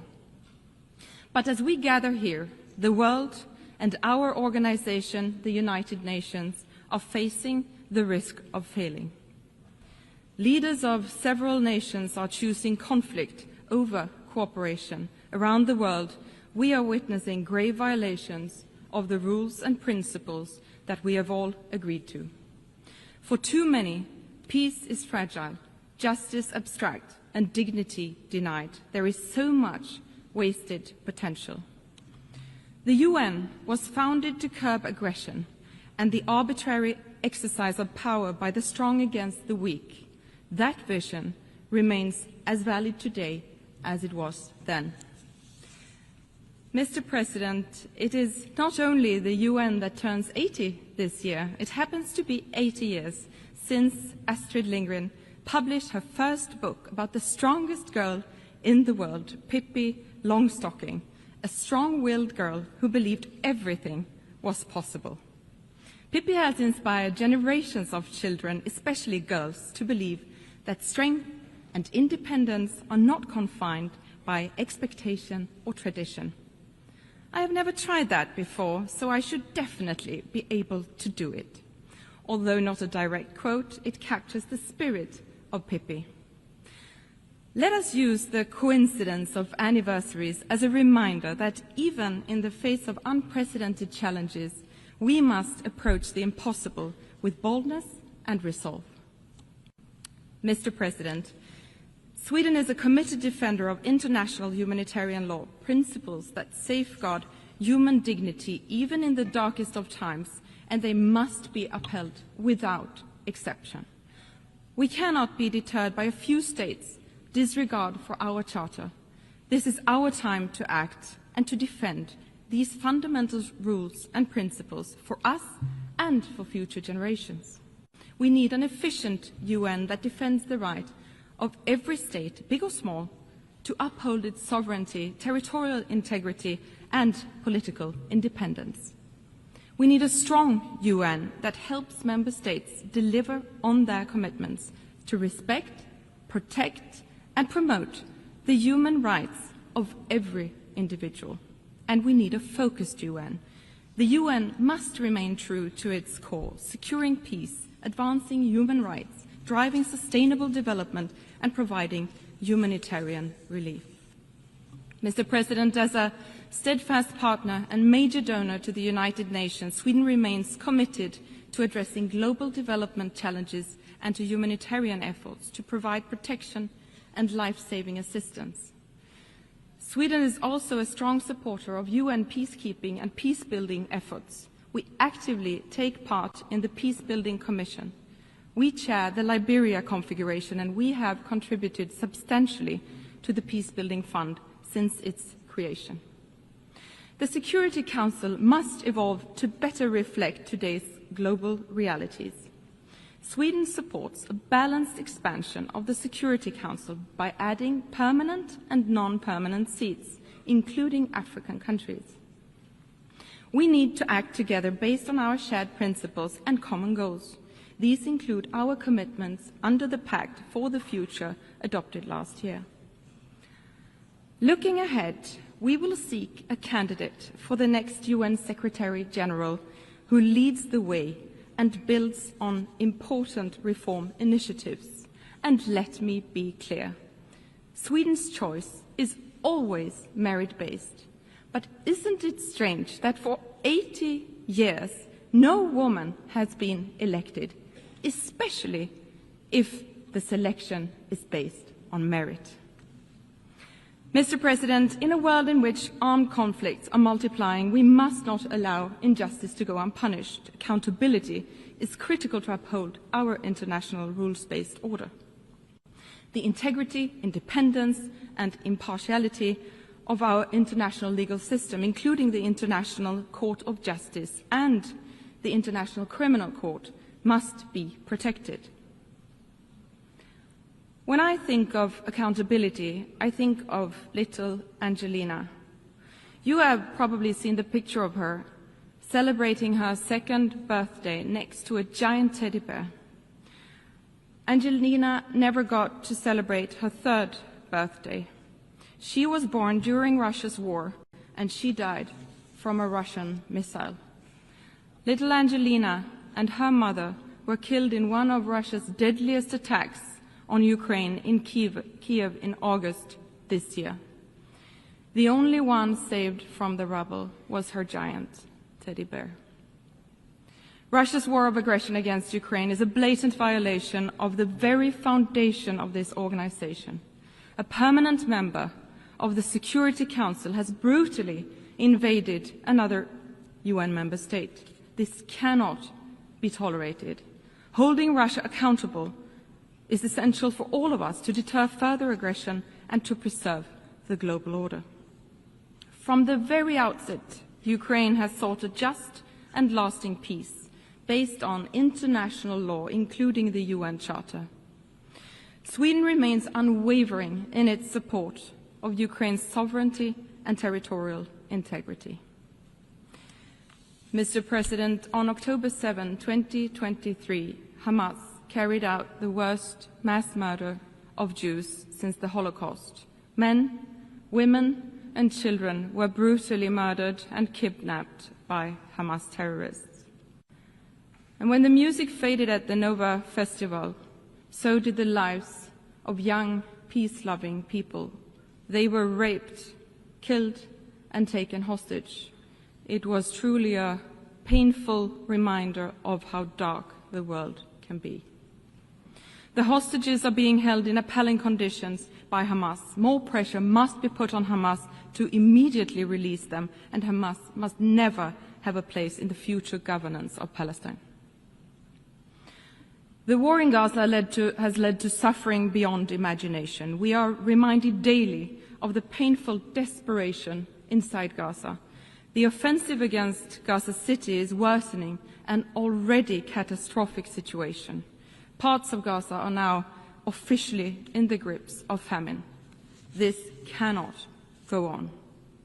Israel has a right to defend itself, but that right must be exercised in accordance with international law. And the way the Israeli government is waging its war is unacceptable.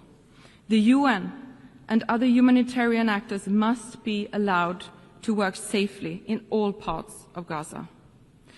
Humanitarian space must be protected and aid should never be politicized. Increased pressure on the Israeli government to change its course and meet its obligations according to international law is urgently needed. Sweden welcomes international efforts for a peaceful resolution to the Israeli-Palestinian conflict. It is in the interest of all states to not only bring this war to an end, but to ensure a sustainable two-state solution for a better future for all, both Israelis and Palestinians.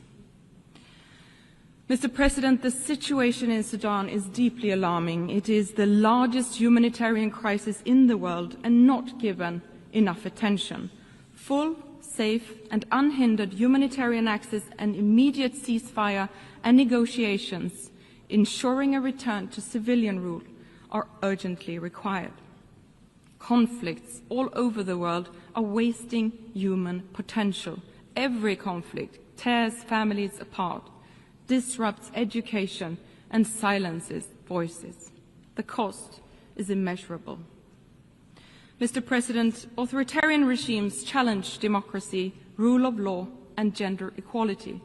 Sadly, resistance against women's and girls' rights is on the rise. Sweden is honored to serve as President of the UN Executive Board this year. Gender equality is too often framed as a women's issue, which is a profound misunderstanding. Equality is not only a value we should aspire to, it is a driver of progress. Strengthening women's and girls' rights is not only the right thing to do, but also the smart thing to do, because we know that where women prosper, societies prosper. Equal access to education, work and resources transforms communities. Economically empowered women invest more in their families, leading to better health, education, and overall quality in life for future generations. Societies that include women in peace building are more likely to enjoy sustainable peace. We must stand firm against those who seek to roll back freedoms. We must push back the pushback. Everyone has the right to live safely and freely, regardless of gender, religion or beliefs, skin color, or whom they love. Sweden will always defend the equal rights and dignity of every human being. Mr. President, the crisis of our time, armed conflicts, climate change, extreme poverty, demand urgent collective action. But public aid alone is not enough. To achieve our goals, we need to mobilize finance from every source, not least private capital. We must use synergies between development cooperation and trade to meet growing needs and lay the foundation for economic growth and entrepreneurship.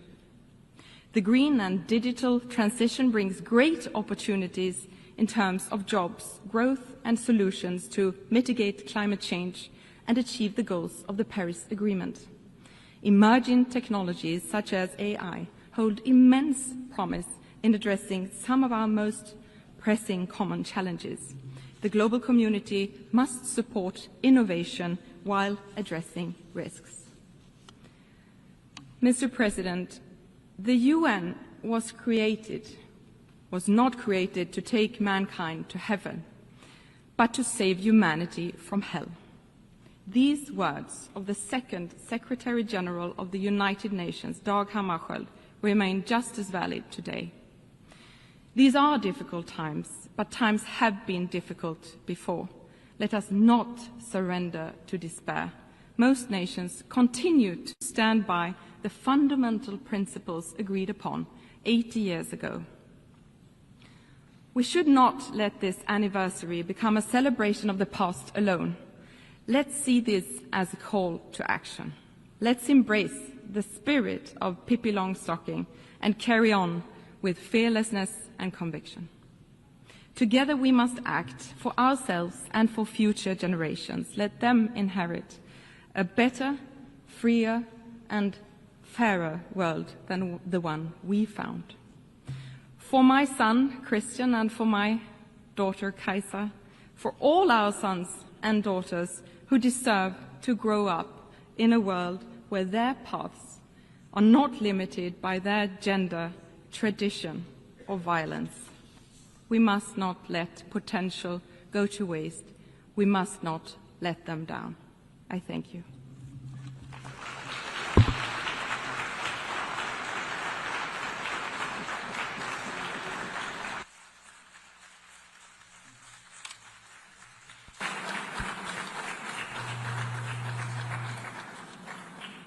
Je remercie la ministre. I thank the Minister of Foreign Affairs of Sweden. And I now give the floor to His Excellency, Mr. Lejeune Mbela Mbela, Minister for Foreign Affairs of Cameroon.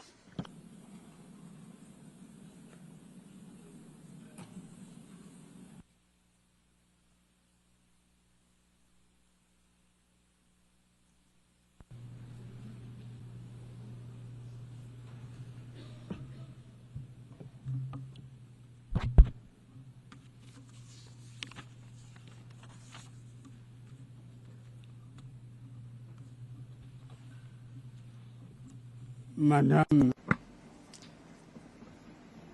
President,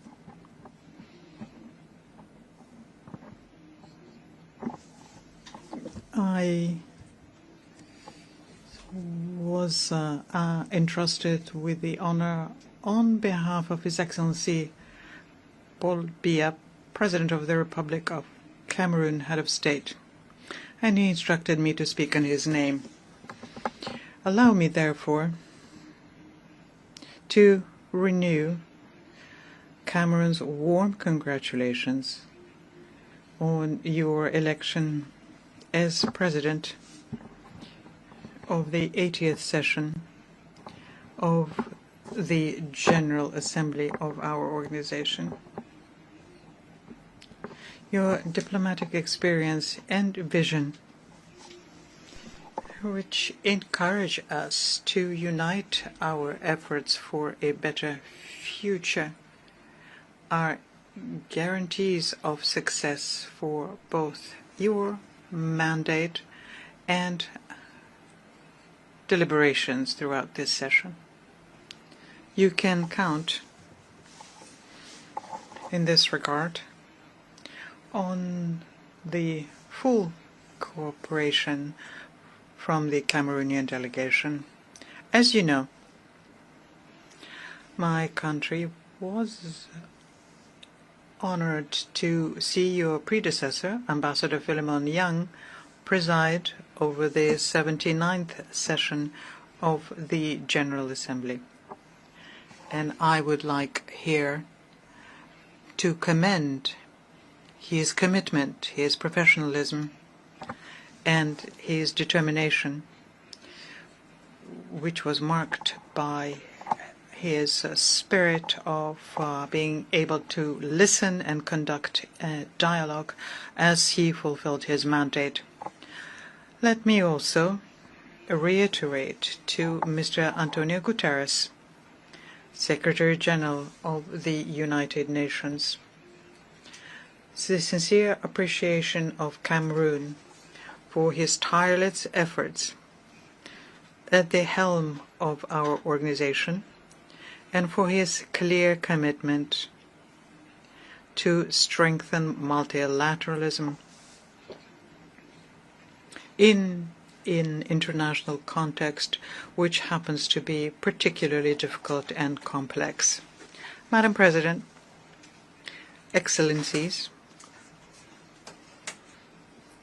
Heads of State and Government, Mr. Secretary General, and distinguished representatives, we meet this year at a pivotal moment for our organization, which is celebrating its 80th anniversary. And anniversaries are usually joyful occasions, but we must acknowledge that this particular one leaves us with questions.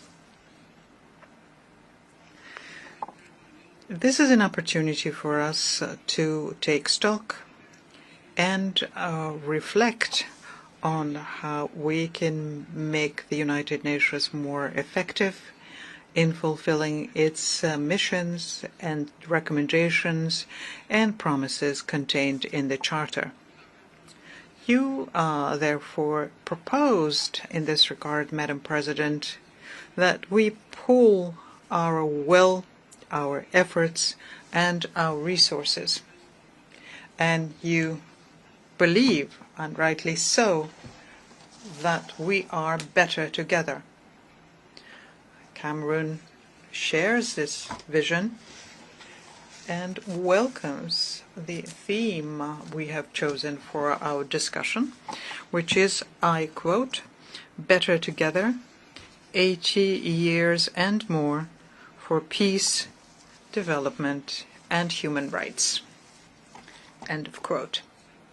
This theme is more than just a slogan. It is a relevant program that we must translate into concrete actions at both the national and international levels. The union of our forces is the very foundation of the UN Charter. Its founding fathers understood that maintaining international peace and security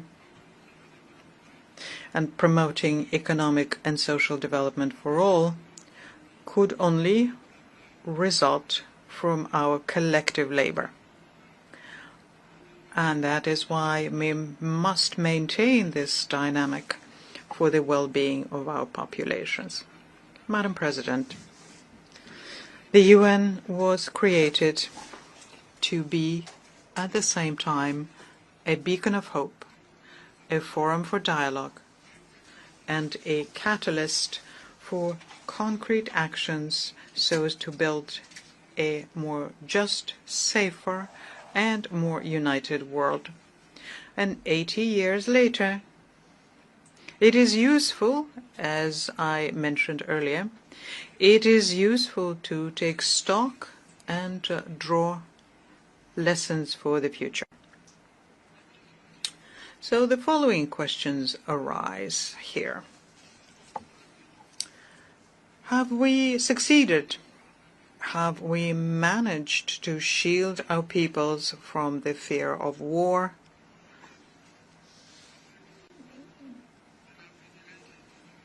Uncertainty about their future? Have we succeeded to shield our peoples from famine? The current international situation, which is marked by numerous crises, offers a clear and negative answer to these questions. Indeed, in 2025, the global security environment remains, unfortunately, characterized by a proliferation of conflicts and threats of all kinds to human security, including the nuclear threat, which we once thought to be a thing of the past. Whether in Europe, Central Asia, the Middle East, Latin America, or Africa, tensions are emerging or persisting, endangering peace, stability, and international security more than ever before. The ongoing armed conflicts around the world are a painful reminder for us that 80 years later, we neither could nor would succeed in protecting the world from the scourge of war. And this situation is further compounded by various natural disasters, including extreme weather events such as storms, hurricanes, forest fires, earthquakes, landslides, which cause significant material damage and loss of human lives, not to mention various pandemics on that list. The world will only meet the challenge of development if it first wins the challenge of peace. We have a historic responsibility to choose. Either we allow war and these multiple scourges to thrive, or we offer our children a stable, united, and prosperous world. And Cameroon has made its choice. It made the choice of peace and development and stands firmly by your side in order to turn this aspiration into a shared reality.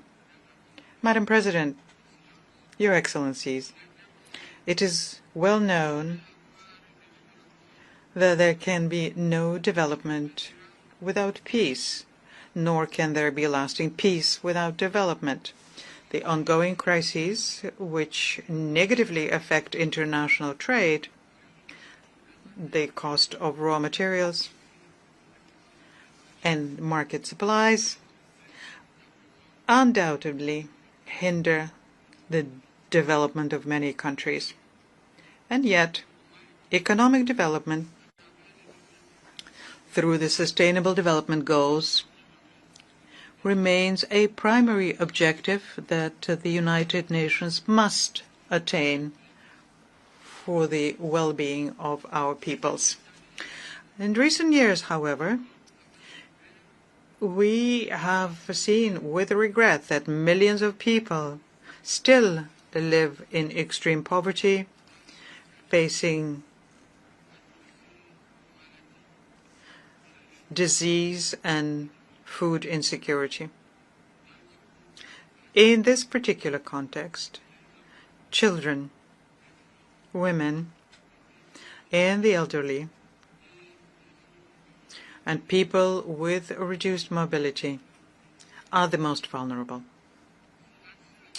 And although access to education has expanded, many children and young people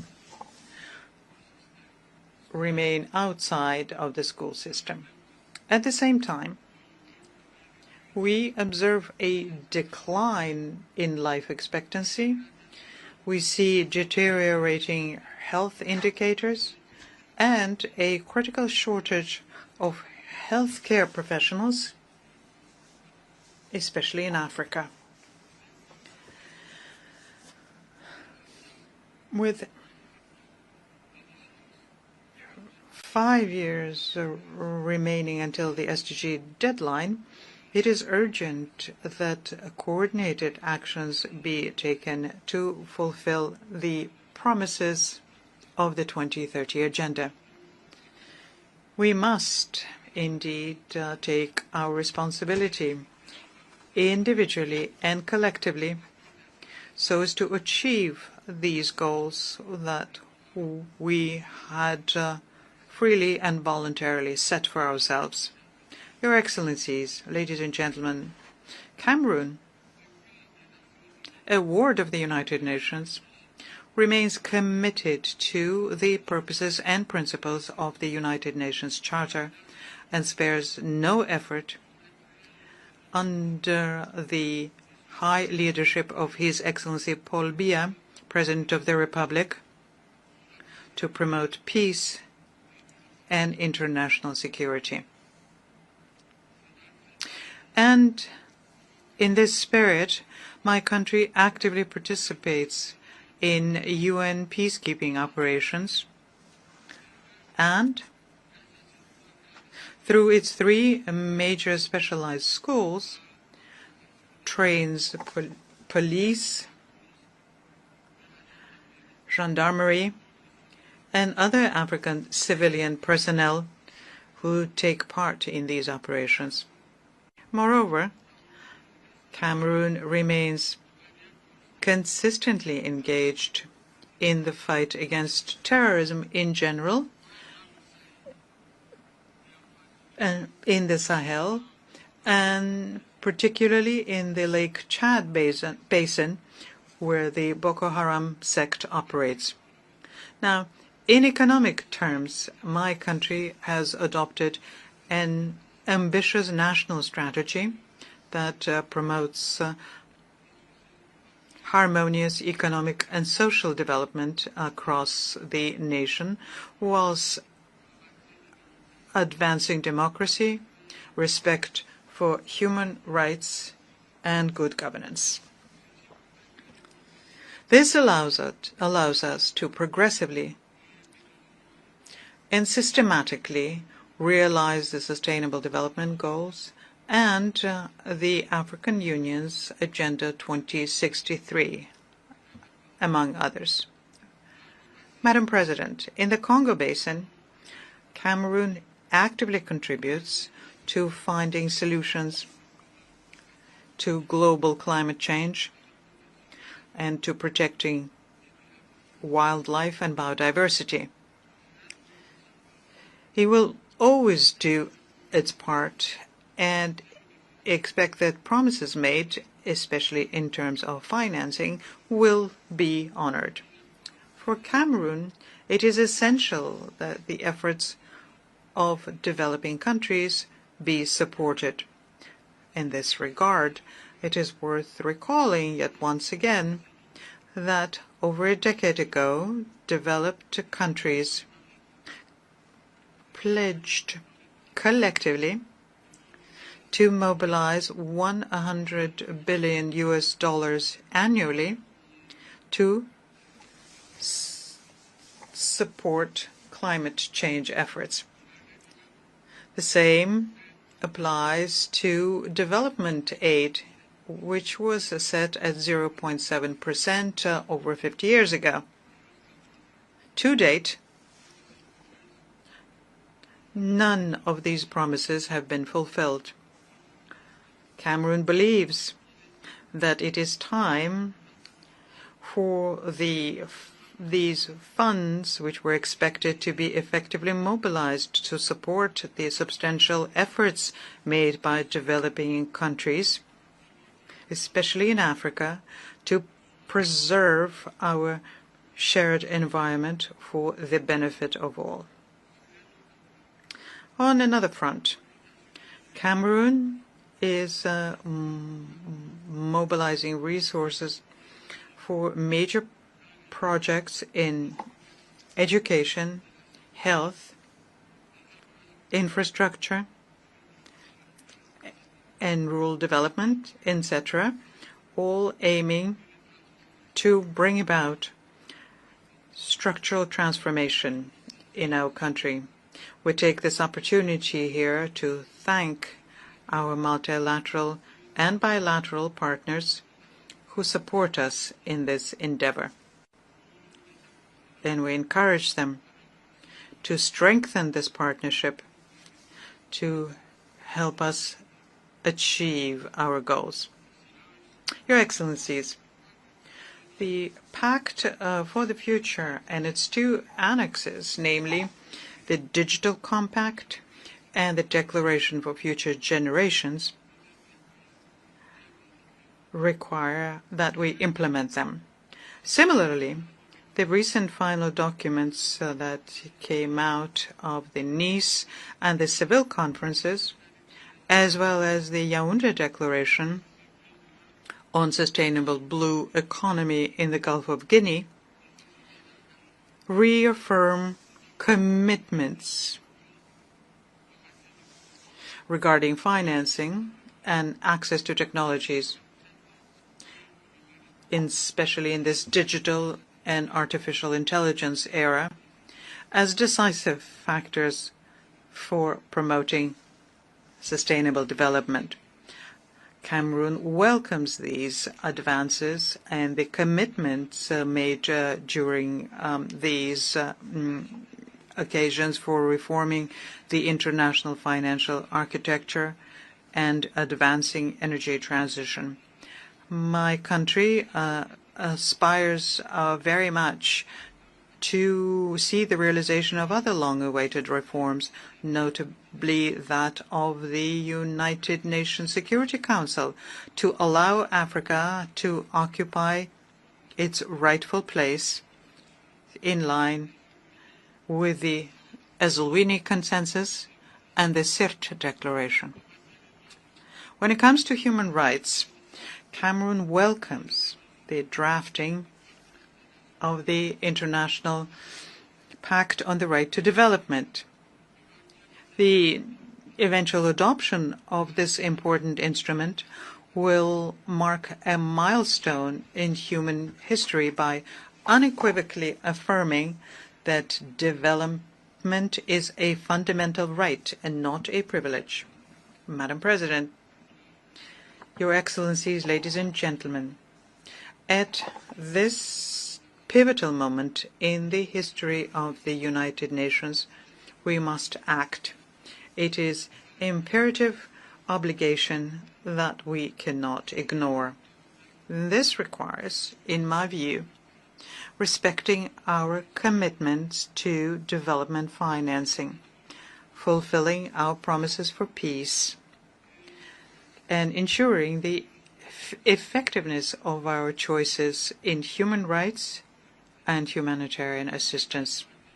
In the years to come, We must strengthen the foundations of lasting peace, rooted in prevention, resilience, and justice.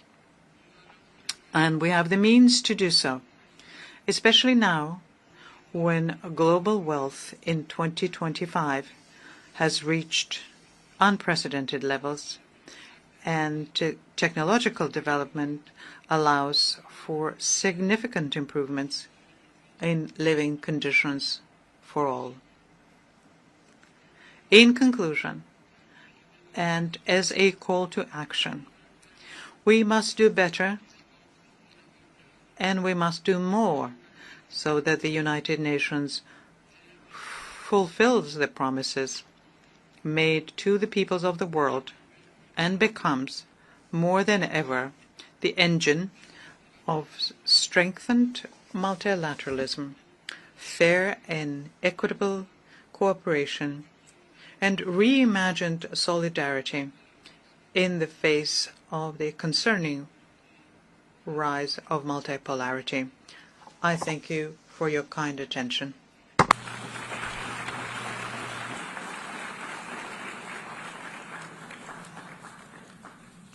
Je remercie le ministre. I thank the Minister for Foreign Affairs of Cameroon.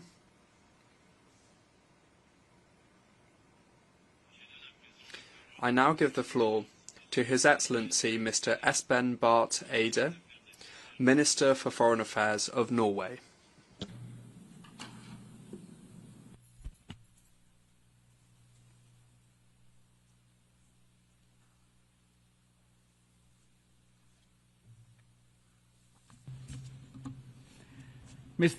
Mr. President, Excellencies, distinguished delegates.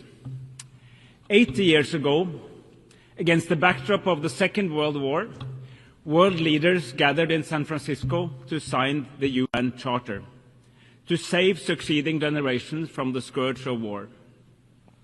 This once-in-a-generation moment brought the idea of the United Nations to life. Let us imagine for a moment that we are there in San Francisco in 1945 as the UN was negotiated. Participants who were at my age would have experienced the First World War, the short-lived Roaring Twenties, the Great Depression of the 1930s, fierce trade wars, the rise of fascism and Nazism, the Second World War, the Holocaust, and the nuclear bomb. And all of that in their own adult life. If events like these constitute your life experience, you do not believe that the world is a rose garden. Those who shaped the United Nations were not guided by naive idealism. Quite on the contrary, this was a deep realist recognition that mankind simply could not continue as before. Centuries of great power rivalry, competing spheres of interest, and imperialism had not forged peaceful coexistence.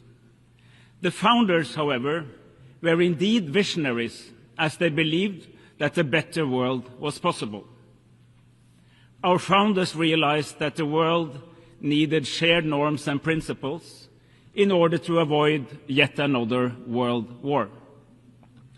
They were adamant not to repeat the debacle of the interwar years. This noble insight shaped the United Nations Charter. Simply put, the Charter rests on three sets of principles. Peace and security should be achieved through recognizing the sovereign equality of states, the prohibition of the use of force, and through peaceful settlement of disputes. Economic and social development should be ensured through close international cooperation and through finding common solutions to common problems. The dignity and worth of all human beings should be established through mutual commitment to universal human rights. Our United Nations, imperfect as it is, has since provided an unrivaled global arena for seeking common solutions to common challenges. There is little doubt that the world would have been a more brutal and less prosperous place without the United Nations. Since 1945, interstate wars have been fewer and further apart. Former colonies gained independence and became sovereign states of their own. Hundreds of millions have been brought out of poverty. President, however, at 80, we find our United Nations in crisis. This crisis is both political and financial. Political, because core principles of the Charter are under threat. The world is more divided, more dangerous, and more unpredictable than it has been for decades. Respect for international law is eroding. Gross violations go unchecked. This, in turn, weakens the trust in our institutions. It is a vicious cycle. The crisis is also financial, because several member states are significantly reducing their economic contributions, and this in turn makes it difficult to accomplish the core mission of the United Nations. President, savage wars are raging in several corners of our world. In Sudan, civilians are facing the largest displacement and hunger crisis in the world today. The war in Sudan has been raging for almost 900 days. This is but one of the many horrific wars that receives way too little attention in the power centers of the world, even in this organization. In Ukraine, Russia has violated the most fundamental principles of international law. There is simply no other way of seeing it. Russia's invasion of the sovereign state of Ukraine is a blatant violation of Article 2.4 of the UN Charter. While Ukraine is in its full right to defend itself, as affirmed by Article 51. Norway and so many other states stand firmly with Ukraine's fight for freedom and independence. We do so in solidarity with the brave Ukrainian people, but we also do so to uphold the respect for international law, an interest shared by all states, large and small. In Palestine, Israel is in clear violation of international law. Life in Gaza is living hell. For almost 2 years, we have witnessed extreme levels of death, starvation, forced displacement, and massive suffering. The fact that these atrocities continue is a disgrace to all humanity. In the West Bank, the illegal occupation, settlements, and settler violence continues unchecked. The Palestinian authorities are under massive stress, its finances strained, and its capacity to operate is severely restricted. The war must end now. Massive humanitarian aid must reach those in need now. The remaining hostages must be released now, and the illegal occupation must end now. But, colleagues, there is an alternative to this never-ending cycle of violence. We have made important steps just these past few days. At the conference on Palestine in this hall on Monday, member states further developed the roadmap to a settlement to the deeper conflict between Israel and Palestine. By now, 159 member states have recognized the state of Palestine as a contribution to the realization of the two-state solution. However, the recognition of Palestine is only one of the elements needed to reach such a two-state solution. There are many pieces in this puzzle. Palestinian governance and economy must be strengthened. Hamas must be demobilized. We need security guarantees to both Israel and Palestine. And key Arab states aim to normalize their relation with Israel as part of a broader agreement. In order to put together these pieces of the puzzle, the Global Alliance for the Implementation of the Two-State Solution was launched here in New York last year during the last UNGA. It continues to gather support for a comprehensive settlement. It is our firm conviction that both Israel and Palestine have the right to live in peace and security, side by side in two states. Excellencies, ladies and gentlemen, A world order based on international law is not a luxury, it's a necessity. When we condemn Russia's blatant violations of international law in Ukraine, we must also speak just as clearly against Israel's violation of the rules in Palestine. International law cannot be applied with double standards. It must be upheld universally, regardless of who commits the violations and regardless of where they take place. This is not optional, this is fundamental. We must also defend the institutions that safeguard accountability, the International Court of Justice and the International Criminal Court. Just as important as the sacrosanct integrity of borders and the sovereign equality of states is our mutual commitment to human rights. The UN Charter commits us to respect and promote these fundamental freedoms for all, without distinction to race, gender, language or religion. Human rights are universal. They are our best hope for a world that rejects injustice, inequality, violence and brutality. A more equal world where women and girls participate on equal footing with men and boys is a more peaceful and a more prosperous world.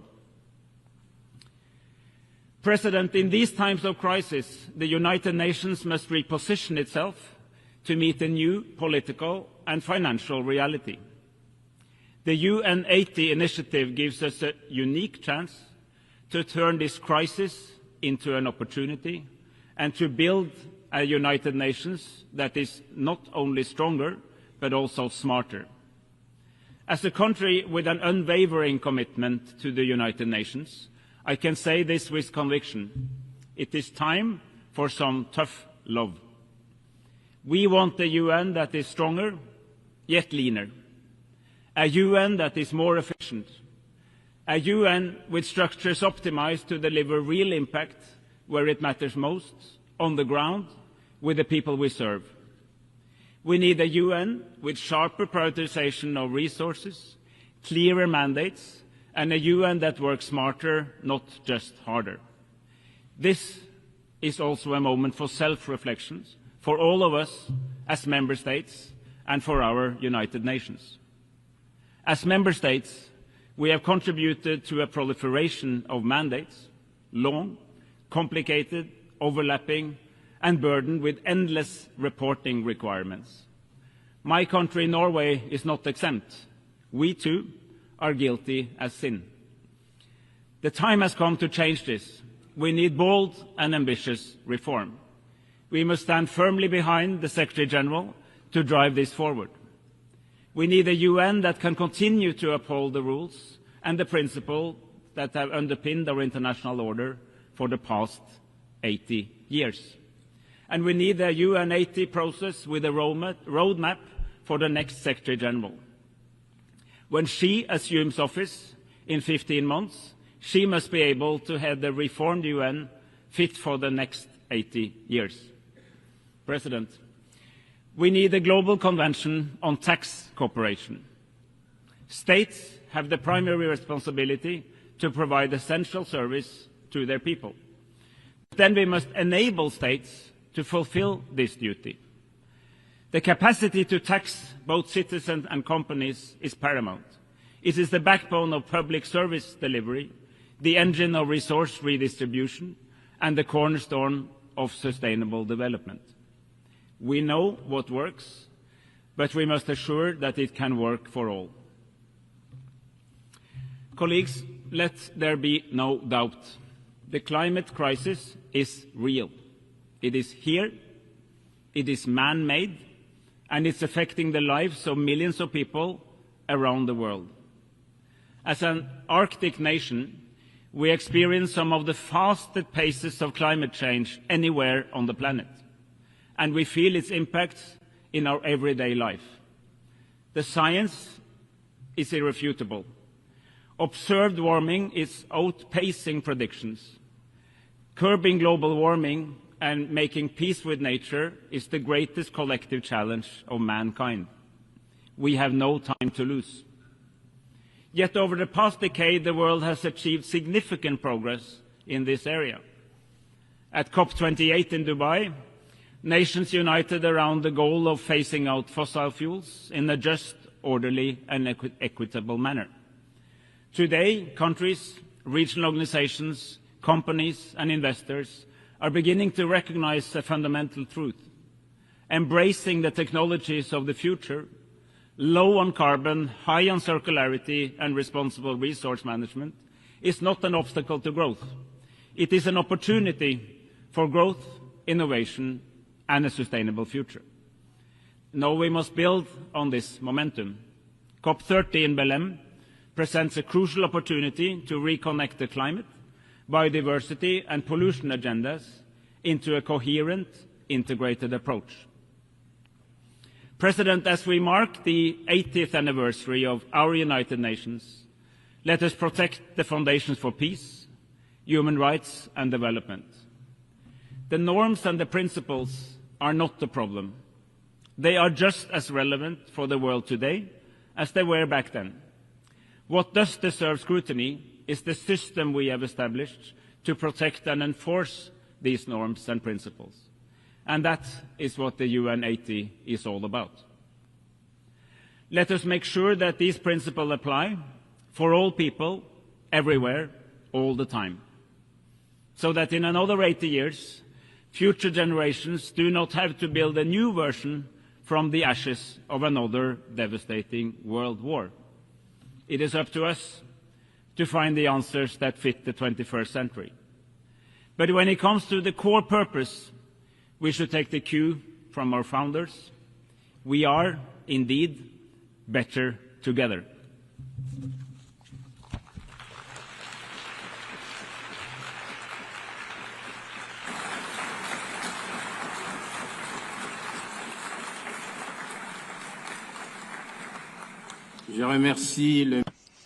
I thank the Minister for Foreign Affairs of Norway. We have heard the last speaker in the general debate for this meeting. We will continue the general debate tomorrow at 9 a.m. in this hall. The meeting is adjourned.